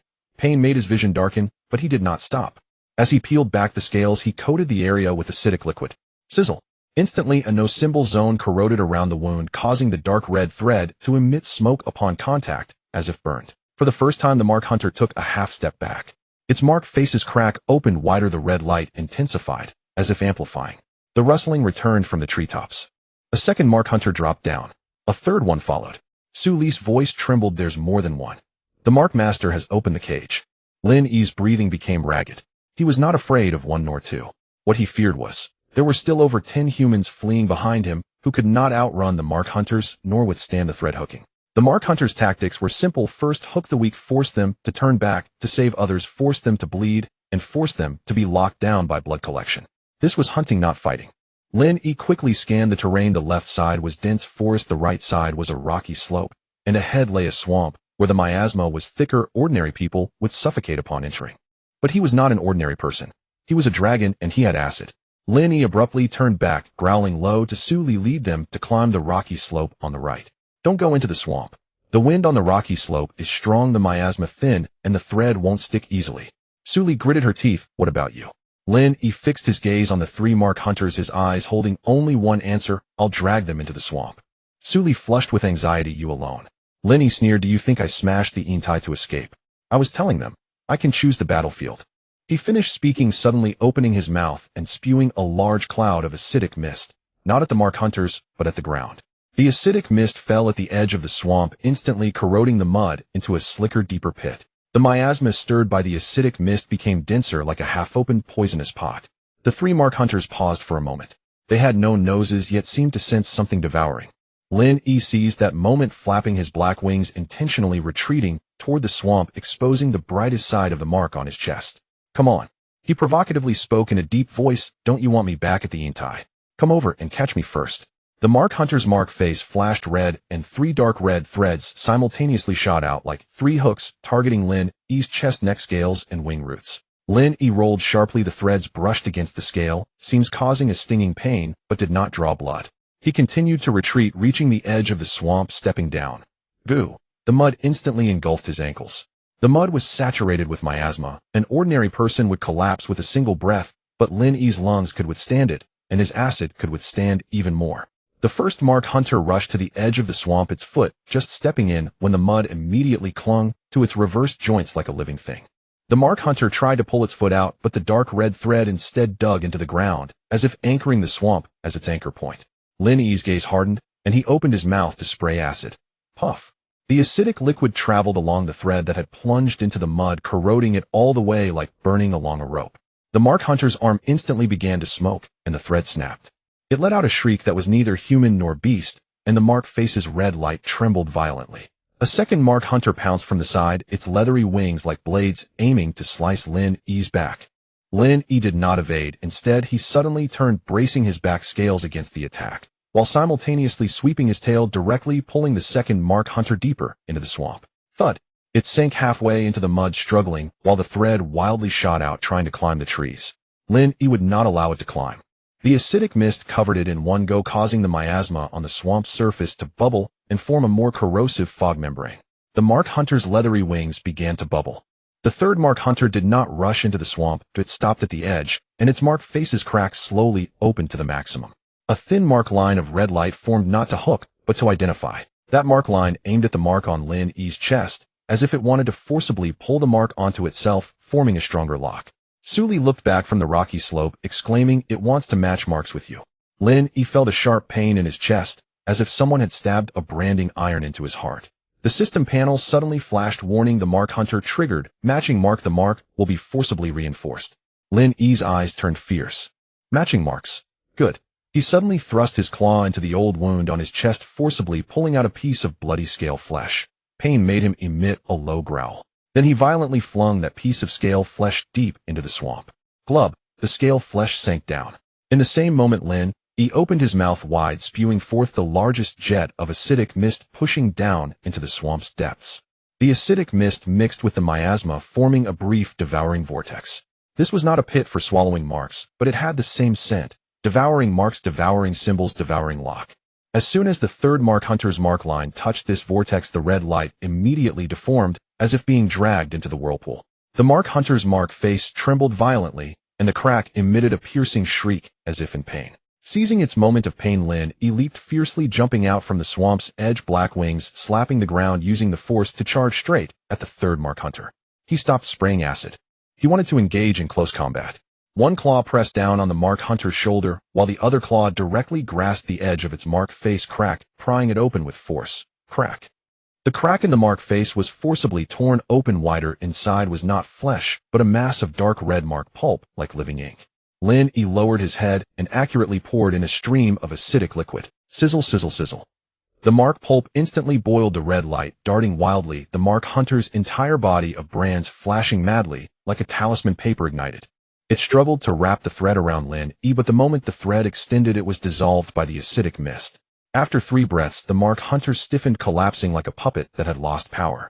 The first and second Mark Hunters gradually fell silent in the swamp, their brands dimming, being devoured by mud and acid bit by bit.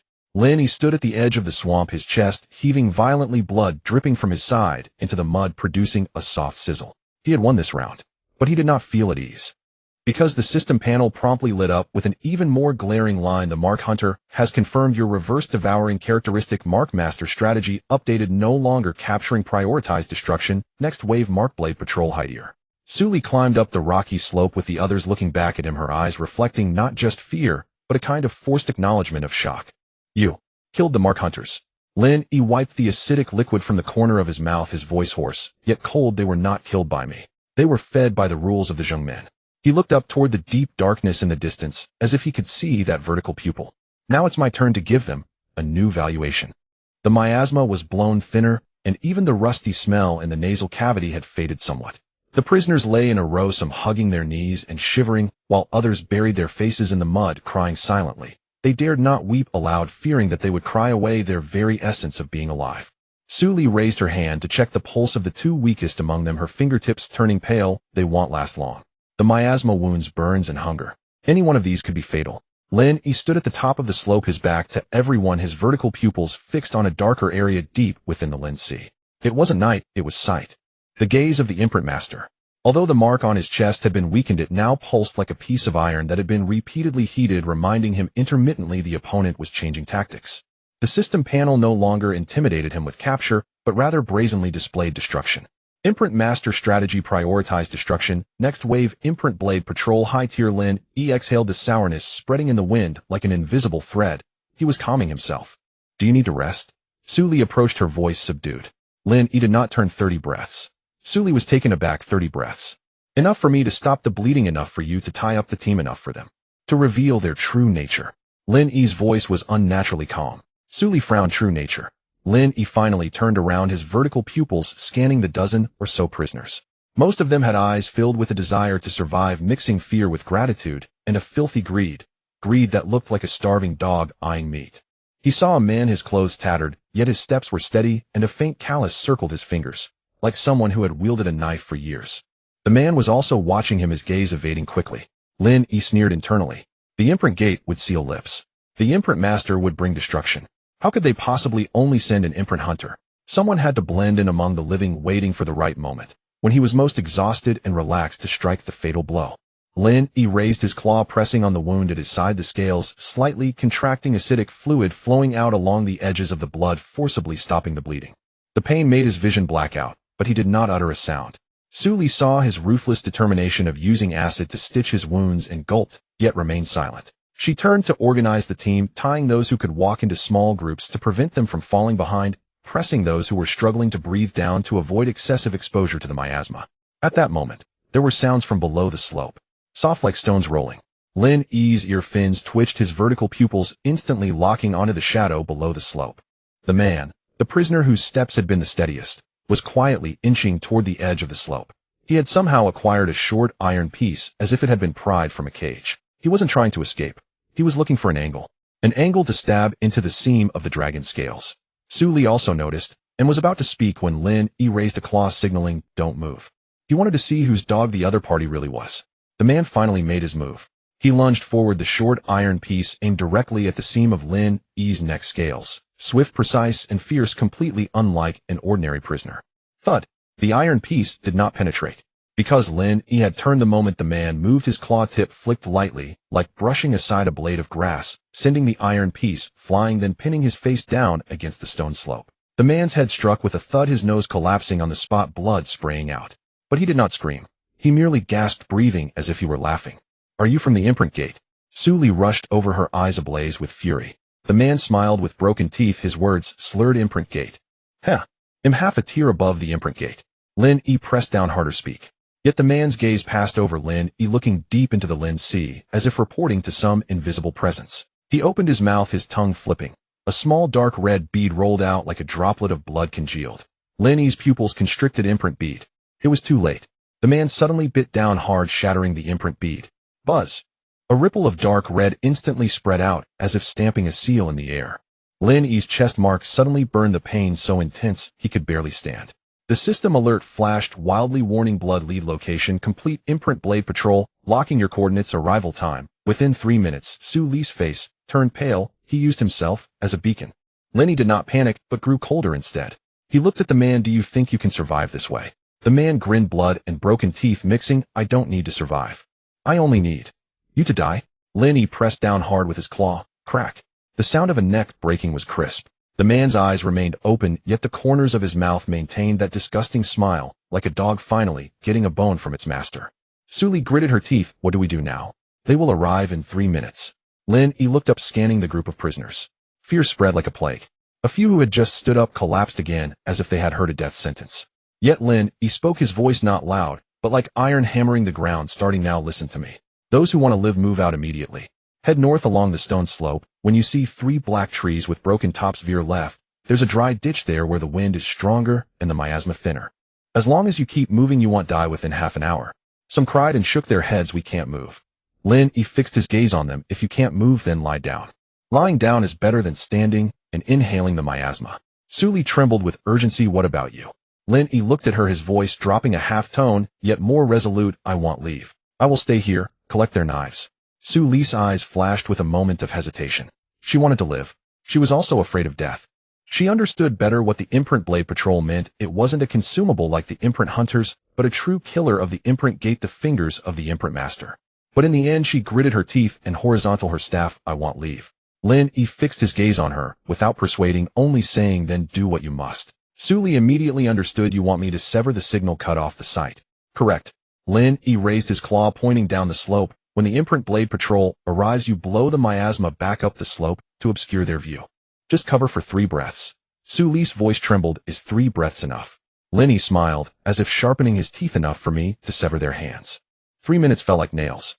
The wind suddenly changed. The strong wind from before suddenly stilled for a moment. So quiet that one didn't even need a torch to know the thing had arrived. From deep within the Lin Sea, 3 shadows emerged from the darkness.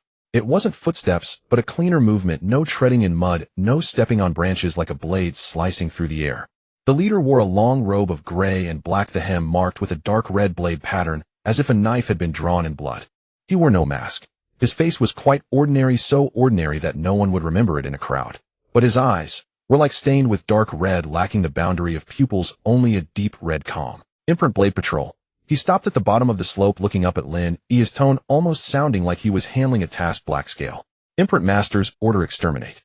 Lin Yi looked down at him, his vertical pupils bright with coldness. Have you changed your slogan at the imprint gate? Wasn't it to capture alive and supplement the imprint? The imprint blade patrol replied calmly, you will be devoured in return. The risk of capturing alive is too high. He paused as if reciting regulations. So it has changed to strip scales and draw blood, send the corpse to the imprint platform's remains. Su Li felt a chill down her spine, listening nearby. He spoke of stripping scales and drawing blood, as if discussing stamping documents. This is what it looks like when rules turn into murder. Lin Yi suddenly raised his claw, kicking the beacon corpse down the slope. The corpse rolled to the feet of the imprint blade patrol, coming to a stop. Lin Yi's voice was not loud, yet it felt like spitting in the other's face. Your dog is dead. You shouldn't live either. The imprint blade patrol glanced down at the corpse, not even lifting his eyelids. Doesn't matter. Dogs are expendable. He raised his hand. No ringing sound, no command. The two Blade Patrol members behind him simultaneously raised their hands, dark red fine blades sliding out from their sleeves, almost invisible like threads. The blade threads quivered, cutting the air with a sharp hiss. Su Li's face changed. Be careful. Those are imprint blade threads. They can cut through the scale seams. Lin Yi did not dodge. Instead, he took a step forward, his black wings slightly spread, exposing the most plump target, the mark on his chest. Come. The imprint blade patrol's gaze changed slightly for the first time. It wasn't anger, but recognition. In the next second, 3 imprint blade threads shot forth simultaneously, aimed at Lin Yi's neck, scales, wing roots, and heart. At the moment the blade threads touched, Su Li abruptly thrust her staff to the ground, shouting, "Reverse miasma, rise." The miasma below the slope was forcibly pulled into a surging mist wave like a gray wall, crashing up, instantly obscuring the Blade Patrol's view. 3 breaths. Just 3 breaths. Lin Yi moved within those 3 breaths. He did not try to grab the threads. He knew that the threads were faster and finer than knives. To grab them would mean losing his hand. He chose the simplest and most brutal method, charging toward the source of the threads. With a flap of his black wings, he crashed down the slope, like a piece of black iron, directly colliding with the leading imprint Blade Patrol. The Blade Patrol sensed the pressure, instinctively sidestepping, flipping their sleeves, pulling back the imprint blade threads, as if wanting to slice Lin Yi in half. But Lin Yi did not let them land the cut. In midair, he forcibly twisted his body, taking a line blade with his shoulder scales, simultaneously sweeping his tail. Boom. The tail whip struck the second Blade Patrol member's waist, sending him flying into a tree, the trunk cracking. The mist wall dispersed halfway. The first imprint Blade Patrol raised his eyes, finally facing Lin Yi, his voice still calm, but added a word, "Not bad." He raised his hand, the imprint blade thread snapped again. But this time Lin Yi was already close to him. Lin Yi opened his mouth, not spewing acidic liquid, but instead releasing a denser, stickier acidic mist, enveloping the opponent's sleeves and wrists like a net. No matter how fast your threads are, they still have to come from your hands. Once the acidic mist adhered, the runes on the sleeves immediately began to sizzle and smoke, the red glow of the imprint blade threads dimming by half in an instant. The Blade Patrol finally frowned. Taking advantage of that frown, Lin Yi clawed tightly around his wrist, whispering, as if biting words, "Your greatest mistake is treating me as merchandise." He suddenly exerted force, wanting to break the other's entire wrist. But at that moment, the Blade Patrol raised his other hand, lightly touching with his fingertip.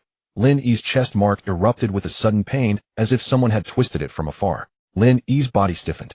The Blade Patrol's mouth finally formed a very faint arc. "Your biggest mistake was allowing the imprint master to still reach you." Su Li saw this scene, her heart gripped, as if being squeezed. The imprint Blade Patrol was not just a knife. He could also press the imprint. Lin Yi gritted his teeth, enduring the explosive pain, a low growl rolling from his throat. He understood. This battle was not just a simple melee. It was a contest of imprints and counter-imprints. To win, he couldn't rely solely on brutality. He needed to use an even more brutal method.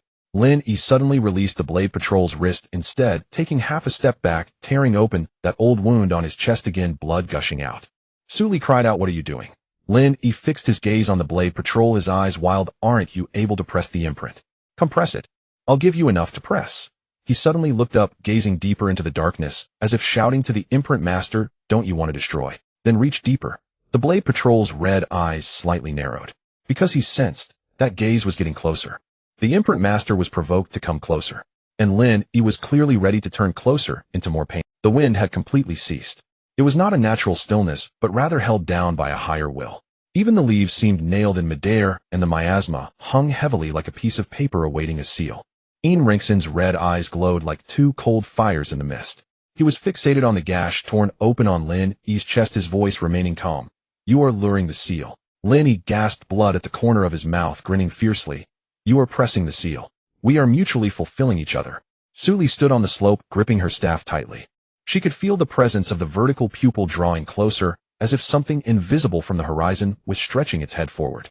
She wanted to shout for Lin Yi to stop, but she also knew stopping meant death. Ian Ringshuan raised his finger, a dark red light flashing at his fingertip, aimed at the mark on Lin Yi's chest. "Press." The word fell like a command. The mark on Lin Yi's chest suddenly grew hot, the pain not a stab, but a twist. It felt as if someone was twisting the blood vessels of his heart, instantly draining half of his strength. Lin Yi's knees buckled, yet he braced himself with his claws, refusing to kneel. Ian Ringshuan said lightly, "The seal master prefers those who do not kneel. Sturdy bones refine better." Lin Yi looked up, his vertical pupils filled only with killing intent. "Then you kneel first for it." He suddenly opened his mouth, spewing out a mist of acid covering his chest wound. The blood was scalded by the acid mist instantly, emitting a layer of white smoke, and the seal patterns at the edges of the wound were corroded, turning black and curling.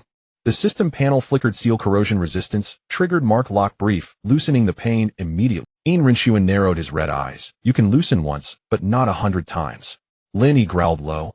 Then I will ensure you have no 100 times. He no longer hesitated. With a powerful thrust of his black wings, he charged directly at Rinxen's close range. The seal lines flicked again like 3 invisible red blades cutting towards his neck scales and wing roots. This time Lin did not take it heeded. He rolled to the side abruptly, his tail sweeping the ground, kicking up a cloud of debris and dust. Mixed with the miasma, it instantly obscured his vision further. Taking advantage of the chaos, Su Li pointed her staff to the ground. Obscure vision. Gray mist rose again. The 3-breath window returned. Lin seized the opportunity of the gray mist and directly lunged at Rinxen's lower body. He was not competing for who is faster, but rather who is steadier. His claws gripped the opponent's calf, and he yanked hard. Yet Rinxen's footing remained unshaken. Instead, he stepped down, forcefully stomping on Lin's claw back with a force akin to a hammer. Boom! Lin's claw bones nearly cracked under the pressure. Rinchuan looked down, his tone akin to teaching. The dragon's power is great, but your center of gravity is too high. You are still using a human's fighting style. Lin's eyes flashed. I was originally human.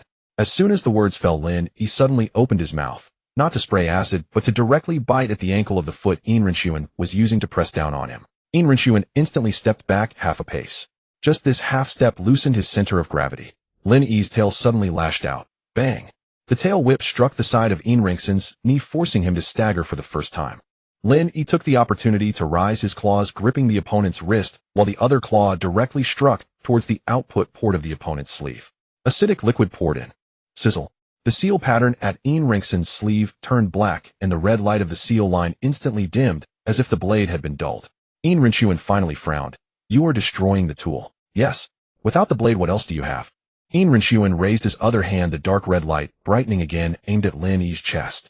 Then I won't use the blade, I'll use the seal. He flicked his fingertip. Lin's chest mark suddenly exploded with pain harsher than before, as if someone had driven a red-hot nail from his breastbone into his spine. Lin's vision darkened, and he nearly collapsed. But he did not fall. Instead, he harnessed this moment of explosive pain to open his mouth wide, spitting out a denser, stickier acid mist directly at Rinxen's face. Rinchuan instinctively turned his head. The acid mist grazed his cheek, causing his skin to bubble and emit a charred odor. For the first time, his red eyes displayed anger. But just as he was about to get angry, Lin did something even crazier. He shoved the wound on his chest directly towards the fingertip of Rinchuan. Press. Keep pressing. Rinxen's dark red light was forced closer, almost touching Lin's flesh. At this moment, the oppressive gaze in the air suddenly bore down like an invisible hand descending from the sky. The seal master truly extended a hand. It was not a complete descent, but a hand. Strands of dark red light descended from the void, gathering at Rinxen's fingertip as if the seal master was using his body as a needle. Su Li's face turned pale, her voice changed. It's coming. It has reached in. The system panel flashed, frantically warning Seal Master's hand connected. Danger, fatal tip, swallow seal echo has been exhausted. Available resources, acid mist, seal corrosion resistance environment. Yet Lin smiled. He was waiting for the connection. Because only with the connection could there be something to cut. Lin suddenly whipped his tail, dragging the body of the Rinchuan companion, the second blade guard who had been blasted away, and hit a tree over. He was not quite dead, yet still struggling. Lin pressed a claw against his chest, tearing open his robe to reveal a dark red blade pattern seal on his chest. That seal was a channel. Lin shouted in a low voice at Su Li. You said the seal platform is a channel, and these blade guard seals are also channels, right? Su Li was taken aback, instantly understanding, trembling. Yes. They are the seal master's needle points. Lin's eyes glinted fiercely, then let the needle points turn into hooks. He opened his mouth, pouring acidic liquid into the blade pattern seal on that blade guard's chest. Sizzle. The blade pattern seal was corroded, the dark red light instantly chaotic like a short circuit. At the same time, the dark red light strands descending from the void trembled violently, as if the seal master's hand had been tugged. Rinxen's red eyes shrank, suddenly revealing true astonishment for the first time. You are reversing the connection. Lin ignored him, continuing to pour in acid, until the blade pattern seal turned completely black and shattered like a door being smashed. Virum. Suddenly a retraction appeared in the dark red light strands in the void, as if the seal master's finger had been hooked and yanked forcefully. A very low muffled groan echoed in the air. This was not a human sound, but rather the sensation of pain from some enormous existence being transmitted. Su Li covered her mouth, her eyes filled with shock. He had truly made the Seal Master hurt for the second time. Taking advantage of the moment of retraction, Lin Yi lunged fiercely at the leading Yin Rinchuan, fiercely gripping the wrist of the pressing seal hand and biting down on the opponent's fingertip. Crack! His teeth sank into flesh. Not to kill, but to grasp the channel. Yin Rinchuan flinched painfully, his red eyes trembling, yet still attempted to pull his hand back.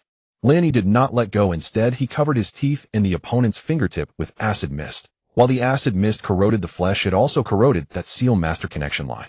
The hand in the void was pulled again, as if it had been cut by a rusty knife. Lin Yi bit down on the fingertip, growling indistinctly, "You extend your hand, I will chop it off." Yin Rengsen's expression finally shifted completely, his voice losing its calm for the first time. "Withdraw. Cut the connection. Quickly cut the connection." But it was too late. Lin Yi twisted fiercely, forcibly bending Yin Rengsen's finger that was pressing the seal in the opposite direction. Crack! The sound of bone breaking was crisp. At the same moment, the dark red light strands in the void trembled violently, as if a hand had been broken at the knuckle, causing excruciating pain. From the depths of the darkness came a deeper, more distant, and angrier vroom. It was not a bell, but the Seal Master's furious roar. Lin Yi finally released his grip, spitting out a piece of acid-soaked finger bone, which smoked as it hit the ground. He looked up at the darker sky, fire burning in his vertical pupils. "Remember this taste. If you extend your hand again, I will chop it off again." Yin Rinchuan clutched his severed finger, fear finally appearing in his red eyes. For the first time, it was not fear of death, but fear that this dragon could truly chop the seal, as if it were flesh. He took a step back, coldly saying, "You will die? The Seal Master will not spare you." Lin Yi gasped for breath, blood seeping from the side, yet he smiled, even colder, then let it come. Su Li stood on the slope, her staff trembling. She suddenly realized one thing: from this moment on, the protagonist was no longer the black cargo being hunted. He had transformed into an incident that the Seal Master must personally handle. And incidents are the most likely to trigger greater collapses. At the moment the severed finger hit the ground, Lin Yi knew there was no turning back. If smashing the seal tablet was akin to a slap in the face, then breaking the fingerprint of the seal blade was like publicly chopping off the Seal Master's finger. The other party could no longer speak of rules, only of erasure. The wind began to stir again. But it was not a natural wind. It was a backwind laced with the scent of blood, swirling back from deep within the Lin Sea, causing the treetops to tremble. It felt as if something was awakening deeper within, treating the entire forest as its lungs beginning to breathe. Su Li gripped her staff, her knuckles turning pale. "It's adjusting the imprinting field. The Seal Master is pulling in nearby imprint lines. If this drags on, the entire area will become its platform." Lin Yi pressed his paw against the wound on his side, applying acid to stem the bleeding, a muffled roar trapped in his throat. "Then we must not give it time to adjust." He looked at the prisoners on the stone slope. Those who could walk had already been urged north by Su Li, while the remaining few were too exhausted to move, lying on the ground, gasping like broken bellows. Lin Yi knew bringing these people along would only lead to their deaths. But he also knew if he didn't take them, most of them would be silenced by the Jingmen. Just as he contemplated his choices, a string of fire suddenly lit up deep within the Lin Sea. It was not the scattered torches of pursuers, but orderly fire basins, the light tinged with blue, reminiscent of the symbol fire from the seal tablet camp. The formation approached rapidly, as if coordinates had been locked in long ago. Su Li's expression changed. "Jungmen is coming again." Lin Yi narrowed his pupils, but sensed something was off. There was the scent of blood in the flames, but it was very fresh, as if it had just been spilled not long ago. There was also a familiar scent, the charred sweetness of torn talisman paper. This was not a hunting party. It was more like a cleanup crew. The formation halted at the edge of the forest, and a figure emerged dressed in a black robe, with silver trim, lacking the seal on his chest, replaced instead by a more complex seal design. The outer ring was seal, but the inner circle bore a blade. He was a seal officer of the Jungmen. Without even looking at Lin Yi, he raised his hand and waved behind him. "Bring the person forward." Two figures in black dragged out a sealed blade patrol. Exactly the one Lin Yi had just struck and sent crashing into a tree, and who had been used as a hook. He was still alive, but his chest seal was corroded by acid, his whole body deflated like a punctured skin, his gaze vacant, yet still trembling. The seal officer stepped forward, his voice low, but oppressive enough to silence the entire group. "The Seal Master is furious, and orders the Jungmen to cleanse itself. The Seal Blade Patrol has failed, causing the incident to escalate." He paused, as if announcing a verdict according to the door rules. Public execution, seal retrieval. Su Li's pupils constricted. "They are killing their own." A glint of coldness flashed in Lin Yi's eyes. This was not punishment, this was severance. The Jungmen wanted to pledge loyalty to the Seal Master. The incident was not a systemic issue, but rather the failure of certain dogs to do their jobs. Killing the losers and offering the stripped seals was akin to submitting an apology letter. The Blade Patrol seemed to understand fear suddenly rising in his vacant eyes. He struggled and croaked out hoarsely, I locked onto him. I sealed him. The SEAL officer's eyes behind the mask showed no fluctuation. Locking on and failing is still failure. He raised his hand and a small dark red seal appeared in his palm, resembling a branding iron. Sealed. The branding iron-like dark red seal pressed against the forehead of the Blade Patrol. The Blade Patrol's body stiffened as if his soul was instantly extracted. In the next moment the SEAL officer drew a thin knife, its blade transparent, like solidified red light. He sliced open the spot on the Blade Patrol's chest where the seal had rotted away. It was not a cut, but a peel. The dark red seal was like a layer of skin forcibly peeled away, curling at the tip of the knife, pulsing slightly, as if still alive. The Blade Patrol collapsed, not even twitching, dying cleanly. The SEAL officer held up the layer of seal skin, slightly raising it towards the depths of the Lin Sea, as if presenting a tribute. A low hum resonated from the depths of darkness. It was like approval. Su Li felt a churn in her stomach, her voice hoarse. This is the Zheng men. They treat even their own as expendables. Lin Yi murmured, that's why I said their rules are written on paper.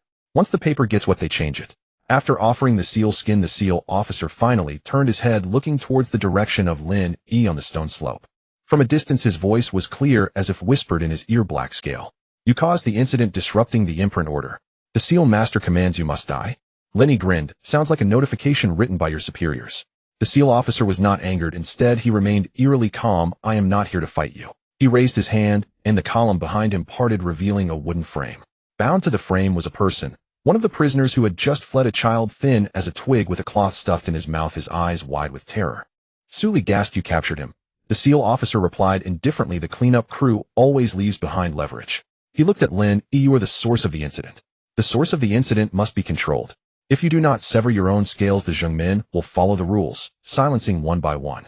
He pointed at the child. Start with him. The child's throat was stuffed with cloth, producing a muffled cry, tears streaming down his face.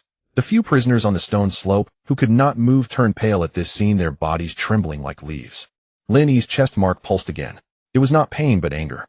Su Li's grip on her staff trembled. They are forcing you to surrender. Don't fall for it. Lin Yi remained silent.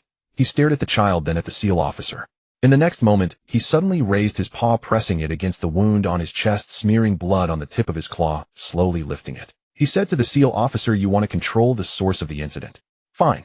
He'll give you an easier one to control. The SEAL officer tilted his head slightly. Oh. Lin Yi's vertical pupils glowed ominously, his voice like rusted blades sharpening you.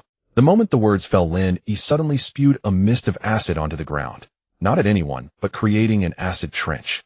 The acid trench snaked down the stone slope like a glowing green serpent, heading straight for the feet of the Zheng men formation. The figures in black instantly retreated, but their formation was too neat, which ironically slowed them down. However, the SEAL officer did not retreat. He raised his hand, pressing the dark red seal in his palm, and the front end of the acid trench seemed to be blocked by an invisible wall, the acid halting midair and hissing as it evaporated.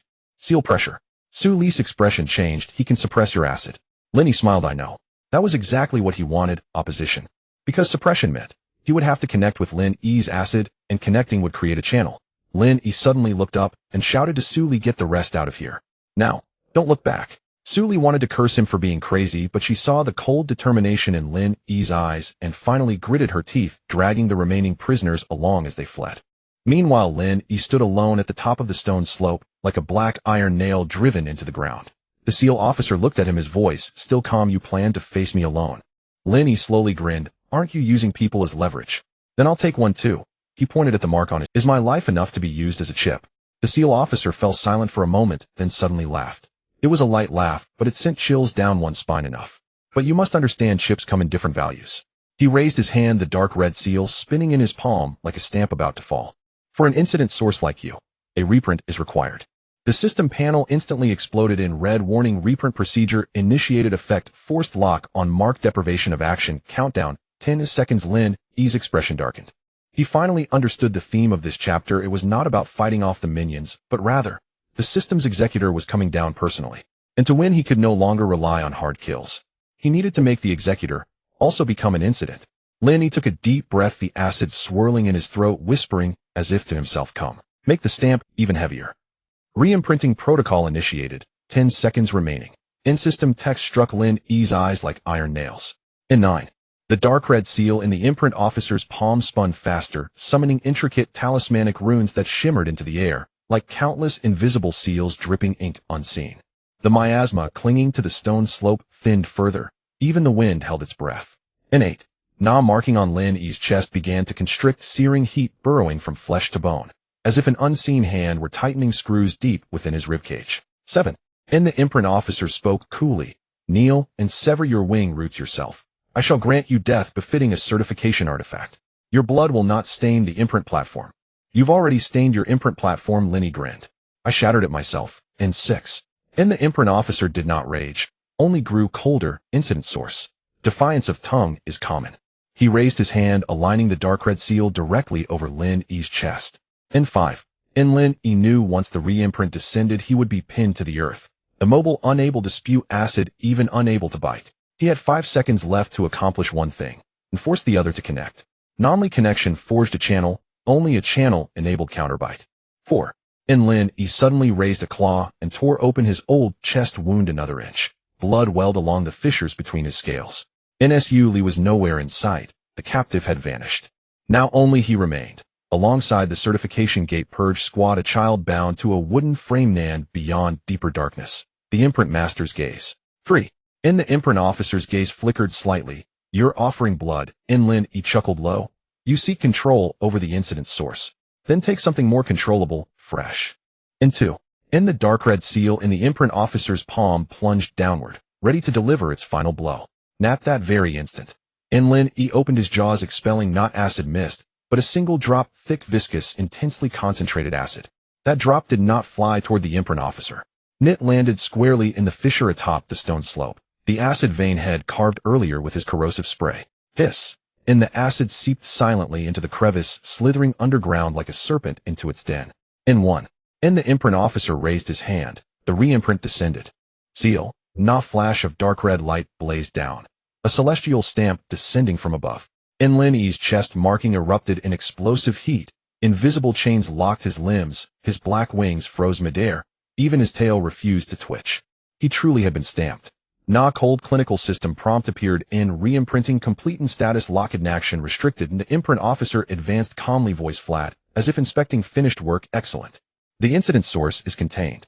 Now, reclamation. And he raised his hand again. The dark red seal whirled anew, preparing to pull Lin Yi down the slope.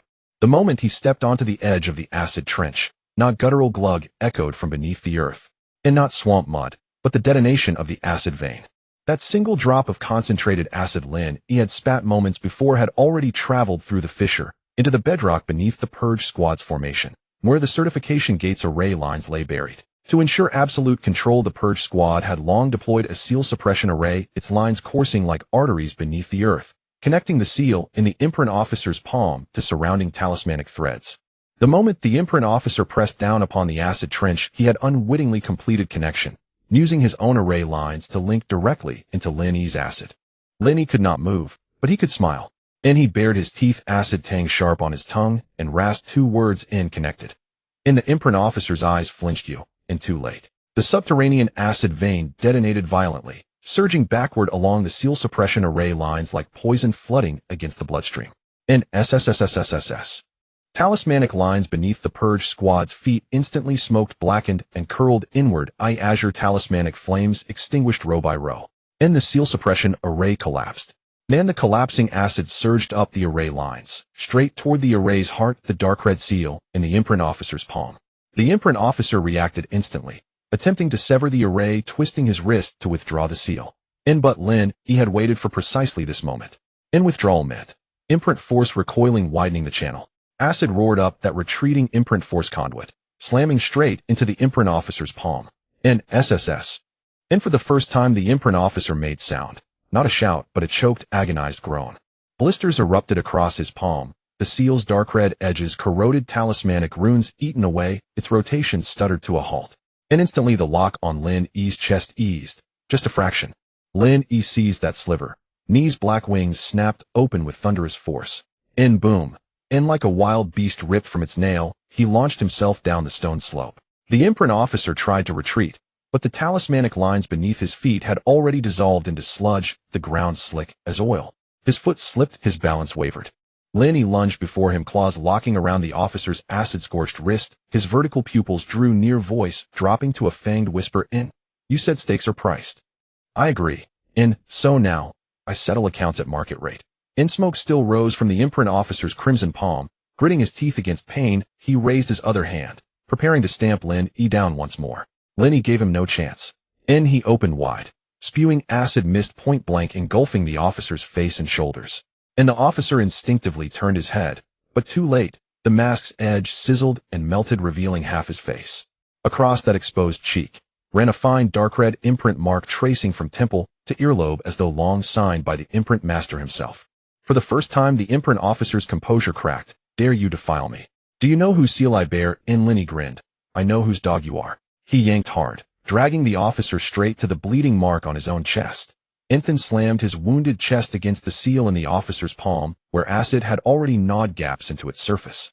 You wish to stamp? Very well. And then let me do it for you. Blood and acid mingled, pressing against the damaged seal. The seal's runes convulsed wildly. Its ink poisoned its script, reversing itself. The imprint officer's pupils contracted in horror. No. He tried to wrench his hand free, but Lin Yi's claws clamped down like iron vices. A system panel flashed violently inside Lin Yi's mind. A line so startling it quickened his pulse. Triggered counter re-imprinting target imprint officer in effect. Temporary lockdown of imprint force channel. The next breath, the imprint officer froze, pinned rigid as though stamped by his own seal. The dark red mark on his face blazed fiercely, then dimmed abruptly like a lamp snuffed out. Ni's voice trembled for the first time. You stamped it back onto me. Lin Yi leaned close to his ear, soft, lethal. Yes. You love stamping. So have I learned. The imprint officer's eyes finally filled with fear. The imprint master will. Lin Yi cut him off. I know. So answer me now. He lifted his gaze toward the child bound to the wooden frame, voice glacial, without mercy. Who issued the gag order? The imprint officer stood, paralyzed, lips trembling. Lin Yi's claw tip pressed slightly harder. The officer's wrist bone emitted a faint, sickening crack. The imprint officer finally forced out 3 words, as if spitting blood. Upper Imprint Council. Lin Yi's vertical pupils narrowed sharply. Within the certification gate beyond the imprint master existed the Upper Imprint Council, the body that interpreted regulations, decreed purges, and commanded the blade patrols. In other words, the certification gate was not one dog, but a pack vying to sink their teeth deepest. Lin Yi murmured low, where is the Upper Imprint Council? The imprint officer clenched his jaw, silent. Lin Yi pressed no further. He released the officer's wrist, raised a claw, and severed the ropes binding the child to the frame, lifting him free, tearing away the cloth, gagging his mouth. The child burst into wails, raw, shattering sobs. Lin Yi set him gently behind the leeward side of the stone slope, then growled, run north. Follow them. Don't look back. The child stumbled away. Lin Yi turned back, facing the imprint officer locked motionless by counter re-imprinting. The officer's gaze burned with venom and dread. Kill me, and the incident escalates. Leave me alive, and the certification gate will execute me anyway. Lin Yi smiled. A cold ledger-like calculation. I won't kill you. I'll let you live, and return. Tell the Upper Imprint Council. He bent low, whispering each word into the officer's ear. The incident source was never contained. The incident source has begun naming names. With that, Lin Yi raised a claw and smashed the fractured seal in the officer's palm. Crack, and the seal shattered. The dark red imprint marks across the officer's body flickered chaotically. The counter re-imprinting lockdown dissolved, but his imprint force channel ruptured like a bomb blast, could no longer stabilize or channel power for the foreseeable future. He staggered backward, cradling his palm, eyes wide with terror, as if staring at a monster. Lin Yi stood before him, black wings unfurling slowly, like a banner of night. Leave. The imprint officer gritted his teeth and retreated with his squad, their formation for the first time ragged and broken like wolves scattering after a hunt gone wrong. When they vanished, the stone slope fell into brief, hollow silence. Suli was absent from view. The captive had long disappeared. Lin Yi stood alone in the wind, his chest mark still burning, but no longer like a lock, rather like a declaration of war. The system panel flashed one final line. Main quest, advanced certification, gate, internal conflict arc activated, new objective, Upper Imprint Council alert, 3-day countdown persists. The imprint master will dispatch imprint punishers personally. Lin Yi lifted his gaze toward the deeper blackness within the forest, toward the sky swallowed by shadow. He spoke softly, addressing the unseen vertical pupil hanging somewhere in the dark. You wish to erase me? Fine. Then cue up. The wind ceased. After the SEAL officer retreated with the remnants of his squad, only the nauseating smell of sourness and the stench of burnt talisman ashes remained on the rocky slope. Lin Yi maintained the posture of his black wings spread wide until the last trace of dark red SEAL power completely faded at the end of the Lin Sea. He suddenly spat out a mouthful of black blood, his massive body collapsing like a kite, with its string cut, crashing down on one knee. His claws dug deep into the rock, leaving several pale scratches. Pain. The kind of pain that was not from flesh wounds, but emanated from the mark on his chest activated by the reverse seal. It now resembled a living entity frantically devouring his body heat, attempting to send a location coordinate to the so-called SEAL master. Warning: stamina nearing critical level. Warning: chest mark activity increasing, coordinates are being exposed. Lin Yi closed his eyes, his vertical pupils filled with red veins. He had just gambled betting that the SEAL officer was afraid of death, and that the SEAL Council was not of one mind. He won the gamble, but it also drained his energy. In his current state, even an adult wild boar beast would likely overpower him. Gurgle. The sensation of hunger surged back like a tsunami. This was not mere hunger of the stomach. It was the hunger of cells, the roar of genes demanding energy to repair this nearly collapsing body. Lin Yi forced his eyes open, his gaze falling to the ground. There lay scattered fragments of the dark red seal that he had shattered with a claw. That was the SEAL officer's life seal. Though shattered, each fragment still shimmered with a dark red glow, the purest and most concentrated crystallization of SEAL power. In the eyes of the SEAL Council, this was a magical artifact. Yet in Lin Yi's perspective, it represented the highest grade of high protein. Since you want to settle accounts with me. Lin Yi extended his trembling claw, grabbing a handful of sizzling seal fragments, baring his jagged white teeth. Then I shall consume your seal. Without any hesitation, he tilted his head back and tossed the mix of rubble and bloodstained fragments directly into his mouth. Crack. The sound of dragon teeth crushing the seal crystal resonated sharply on the desolate rocky slope. The fragments slid down his throat like swallowing a handful of red-hot coals, burning all the way down into his stomach. Roar. Lin Yi lowly howled in pain, his scales erupting. But immediately that scalding energy detonated in his stomach, forcefully broken down and restructured by the black dragon's domineering digestive fluid. Ding.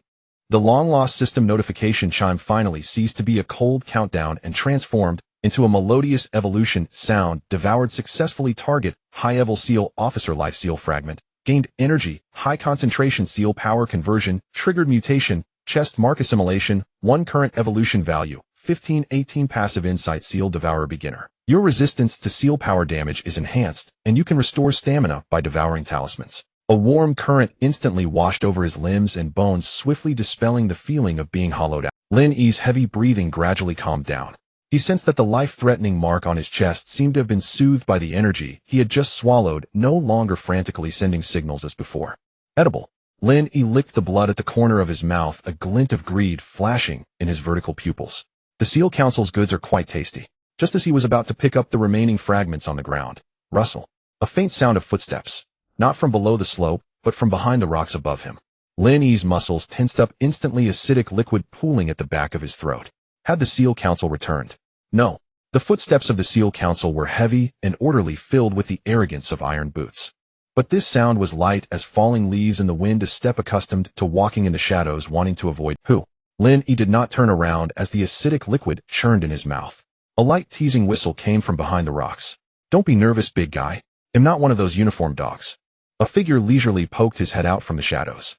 It was a human wrapped in a gray-brown cloak, wearing a half-bone mask that revealed only a pair of overly He carried a giant backpack on his back, which rattled with the sound of clinking bottles.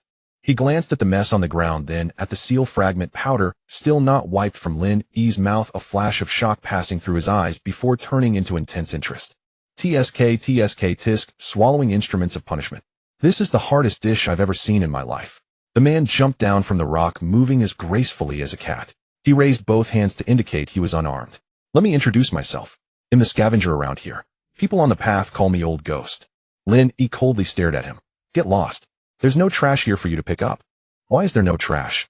Old Ghost pointed at the dead bodies of the SEAL Council patrolmen on the ground, and then at the remnants of broken talismans. In the eyes of the SEAL Council, you are trash, but in my eyes, it's gold everywhere. As he spoke, he actually squatted down, skillfully peeling a waste plate from one of the corpses and tossing it into it. Moreover, Old Ghost lifted his head, his eyes beneath the mask taking on a significant meaning.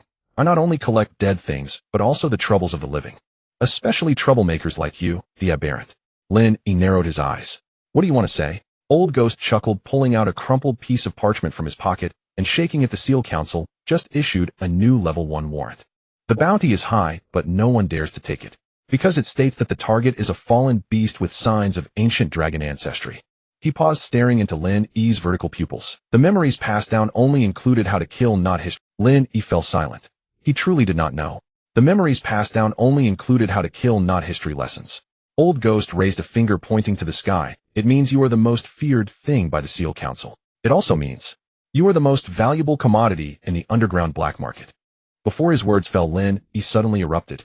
With a massive flap of his black wings, he crossed several meters in an instant, his sharp dragon claw pressing hard against Old Ghost's throat, pinning him firmly against the rock. You want to sell me? Lin Yi's voice was deep and hoarse, laced with heavy killing intent. Old Ghost's eyes rolled back, but surprisingly he did not struggle. Instead, he managed to squeeze out a sentence through gritted teeth. Cough. Selling you would only earn money once, but cooperating with you could earn money for a lifetime. Lin Yi slightly loosened his claws, but still pressed against his carotid artery. Give me a reason not to kill. Old Ghost gasped, pulling out a pitch-black small bottle from his pocket and shaking it. Reason 1, that seal on your chest will blast you into pieces in 3 days if not dealt with, even if the seal master doesn't come. And I know where to find something that can suppress it. Reason 2, Old Ghost pointed towards the retreating direction of the Seal Council. Those dogs may have left, but the night patrol is about to take over. They are a pack of rabid dogs. In your current state, encountering them means death. You need a hiding place. Lin Yi stared at the small bottle, and the system panel displayed a prompt: detected high-purity necromancer liquid, can be used to neutralize certain seal power markings. This guy isn't lying. Lin Yi released his grip, letting Old Ghost slide to the ground. If you dare to trick me, I'll crush you like those fragments just now. Old Ghost rubbed his throat, coughing as he got up. Instead of being angry, he revealed a scheming smile of a successful businessman. Don't worry, the black market only values reputation, not morals. He dusted off his clothes, his eyes burning with intensity as he looked at Lin Yi. Also, don't call me a scavenger. To be precise, I'm on the outskirts of the Anti-Seal Council Underground Alliance. Though I'm just a messenger. Anti-Seal Council. Lin Yi caught the key term. The enemy's enemy is a friend. Even if your Old Ghost shouldered his backpack again and turned to walk down a hidden path deeper into the forest, a route that even Lin Yi's perception had not detected. Keep up, big guy. Before the Seal Master personally descends, we need to meet a few madmen who are also very interested in you. Lin Yi looked at the retreating figure and then at the mark on his chest that still throbbed with pain. He had no other choice. The Seal Council wanted him dead. The world wanted to hunt him. Then he could only walk deeper into the darkness. Lin Yi swallowed the last piece of seal fragment from the ground, took a heavy step, and followed the scavenger. The path led by the Old Ghost was hardly a path at all. It was a dead end in the swamp area of the dark forest, filled with bubbling toxic mud and man-eating flowers towering over a person's height. Ordinary hunters would either retreat or meet their demise here. However, the Old Ghost pulled out a handful of foul-smelling powder from his pocket and tossed it casually. The aggressive man-eating flowers, upon sensing the odor, recoiled in horror, quickly retracting their branches and leaves to create a narrow gap just wide enough for a person and a dragon to pass through. This is corpse oil powder brewed from high-level rotting corpses, the Old Ghost explained without turning his head, his tone laced with pride. In this forest, the living fear the dead. This is the rule. Lin Yi followed closely behind him, retracting his black wings to avoid brushing against the surrounding poisonous thorns. The burning sensation in his chest persisted, as if someone were pressing a branding iron against him every few seconds. The system's countdown continued to pulse in the corner of his retina, time until the imprint descends. 2 days, 22 hours, 45 minutes. Status weakened, all attributes decreased by 30. We're here. The Old Ghost stopped in front of a massive, already dead, 1,000-year-old banyan tree. Its roots twisted and tangled, resembling octopus tentacles plunging into the mire. He rhythmically knocked 3 times on the tree bark, paused for 2 beats, and then kicked the root heavily. Boom. The ground beneath the roots suddenly collapsed, revealing a dark, gaping hole. A wave of heat mixed with the stench of cheap alcohol, blood, the sound of metal clashing, and some kind of hallucinogenic tobacco surged out from the hole. Welcome to the rat's den. The Old Ghost grinned, revealing a mouthful of yellow teeth. This is a place unseen by the gates of judgment. Murderers, fleeing mages, wanted beasts. As long as you have money or a life, you can survive here. Lin Yi looked down at the hole, his slit pupils narrowing. He sensed it. There were powerful presences inside. More than one. Go in. Lin Yi wasted no words, dragging his heavy tail as he squeezed into the slightly narrow entrance. The underground world was a realm of its own. It was a city built within a vast underground cavern. Without sunlight, the light source came from luminescent moss embedded in the rocky walls and countless burning oil torches. The buildings were haphazardly constructed, some fashioned from beast bones into tents, others directly carved into the rock wall, with a black underground river flowing through the middle releasing a sulfuric odor. As Lin Yi's massive form emerged from the shadows and stepped into the main thoroughfare, the once boisterous black market fell silent, as if someone had grasped its throat. Hundreds of eyes turned toward him simultaneously. There were humans, half-beasts with tusks, cloaked undead mages, and even a few small gray-skinned goblins. Their expressions shifted from shock to fear and finally, to greed. A dragon. A living dragon. In this world, dragons are treasures in their entirety. Dragon scales can be made into armor, dragon blood can be refined into potions, and dragon teeth can become daggers. Moreover, this one appeared. Injured. Old ghost. A rough voice shattered the silence. The crowd parted and a giant nearly 3 meters tall with muscles like granite emerged wielding a giant axe. A necklace of skulls hung around his neck, and with each step he took the ground trembled. "This is the butcher, the watchdog of the rat's den," the old ghost whispered to Lin Yi. "Be careful, he used to be a mercenary specializing in hunting magical beasts."